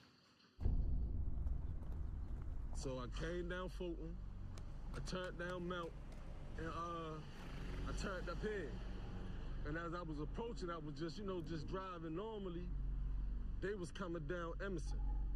So as I was approaching the stop sign, they cut all the way from over there and swung all around and stopped me right here, bumper to bumper. So I backed up and they boxed me in some more. So I said, oh damn, it's the police. As I was sitting here, he approached this side window. I wound my window down like, what's up? He said, well, you got anything in here? I said, no, I ain't got nothing in here. Can we check? I said, no. My partner right there will ask you some questions, man. Wind your window down for him so you can hear. So as I'm leaning over, winding the window down, he stuck his hand in the door and unlocked my door, and they pulled me out the vehicle. They put me in the car, and then Jenkins of one of them drove my car to Western District Police Station. I'm thinking they're just gonna hold me there for a couple hours. So I asked the intake officer, man, what am I being charged with? He said, looks like loitering or something. So the next morning, they slide the charge papers on my door. It's a handgun violation. With my criminal background and, my history and things of that nature, so it's easy to put that together because I got a history of it. I was charged with the state first, then the feds picked my case up. Took the plea, 96 months, and went to FCI Allenwood. Because they always say, man, you live in this life, it's either death or jail. See, I felt Wayne Jenkins, he viewed the citizens of Baltimore as sheep. And you're a wolf, so you're going to prey on the sheep. And the only way that the system is going to beat a wolf is you have to become a wolf. So what do I really mean by that? You have to think like Wayne Jenkins. You have to understand Wayne Jenkins. You have to look at where Wayne Jenkins is going. I began to try to have a better understanding of Wayne Jenkins' cases. And going to the jail, I would tell guys, I'll take your case half price. If the system isn't going to protect you, then I'm going to protect you because I don't want to see you have criminal convictions because of this dirty cop and these dirty cops. You can see who the defense attorneys are in some of these cases, and Ivan had a good chunk of them. I started talking to him more about this issue when I could just see the volume of cases that he had done. People knew to come to him. I realized that just me alone, I would not be successful with Wayne Jenkins. I need to partner with other people. Other people had resources. They were private defense attorneys I would talk with. Josh Ensley was a private attorney. Natalie Finnegar was a public defender, but head of the felony division, and Deb Levy was a public defender as well. And she was dealing a lot with police corruption. They were able to put together charts that showed the number of cases that Wayne Jenkins had. He wasn't showing up for court. He was arresting individuals, not showing up for court. Almost 60% of the gun cases weren't being prosecuted. If they never went to court, and these are gun cases, what is this saying? Yeah, sir, do you understand your rights? Is there a reason you have a gun in the car and cocaine? When you're not coming to court, that's telling me that you're lying, you're stealing, you're planting guns on people. Every single case in Baltimore City and in any jurisdiction turns on the credibility or the truthfulness of the officer. So if the prosecutor has information that says that this person, that as a pattern in our practice, isn't truthful, under the law, you don't get to conceal it. And not only do they not get to conceal it, they have the right to see his internal affairs files. Internal affairs records are employee records, so defense attorneys, they have to fight in court to get access to that internal affairs record. And that's not just in Baltimore City, that's throughout the state of Maryland. The state of Maryland has the Law Enforcement Officers' Bill of Rights. Even supervisors who supervise these officers know who's getting complaints. They know what types of complaints they're getting for the most part. Certain commanders are so blinded by statistics and being able to brag about how many gun arrests they've made and have the press conferences where they can lay out guns and drugs on a table that trumps any sort of internal TGIF. Happy Friday, my friend. Have an amazing stream. Personnel records, and they have to be protected. Even though they describe things that have to do with that officer's integrity directly, maybe even with my case. If you got shit on an officer that says that he did something wrong, I want it. So they just go to somebody else without no warrant. It's called exigent circumstances. And there's this understanding that I won't tell anybody in the world about what's in that file. Are you fucking kidding me? A criminal defendant has the right to a fair trial under the Constitution. And under no scenario or circumstance should a criminal defendant not have access to that information. So then it begs the question, why have they been able to keep it secret for so long? The state's attorney's office would never let me have Wayne Jenkins' file. And so part of the problem is until you have the transparency, until you're going to hold the officers accountable, until the officers know that their bad acts will be known by the defense or will be known within the system's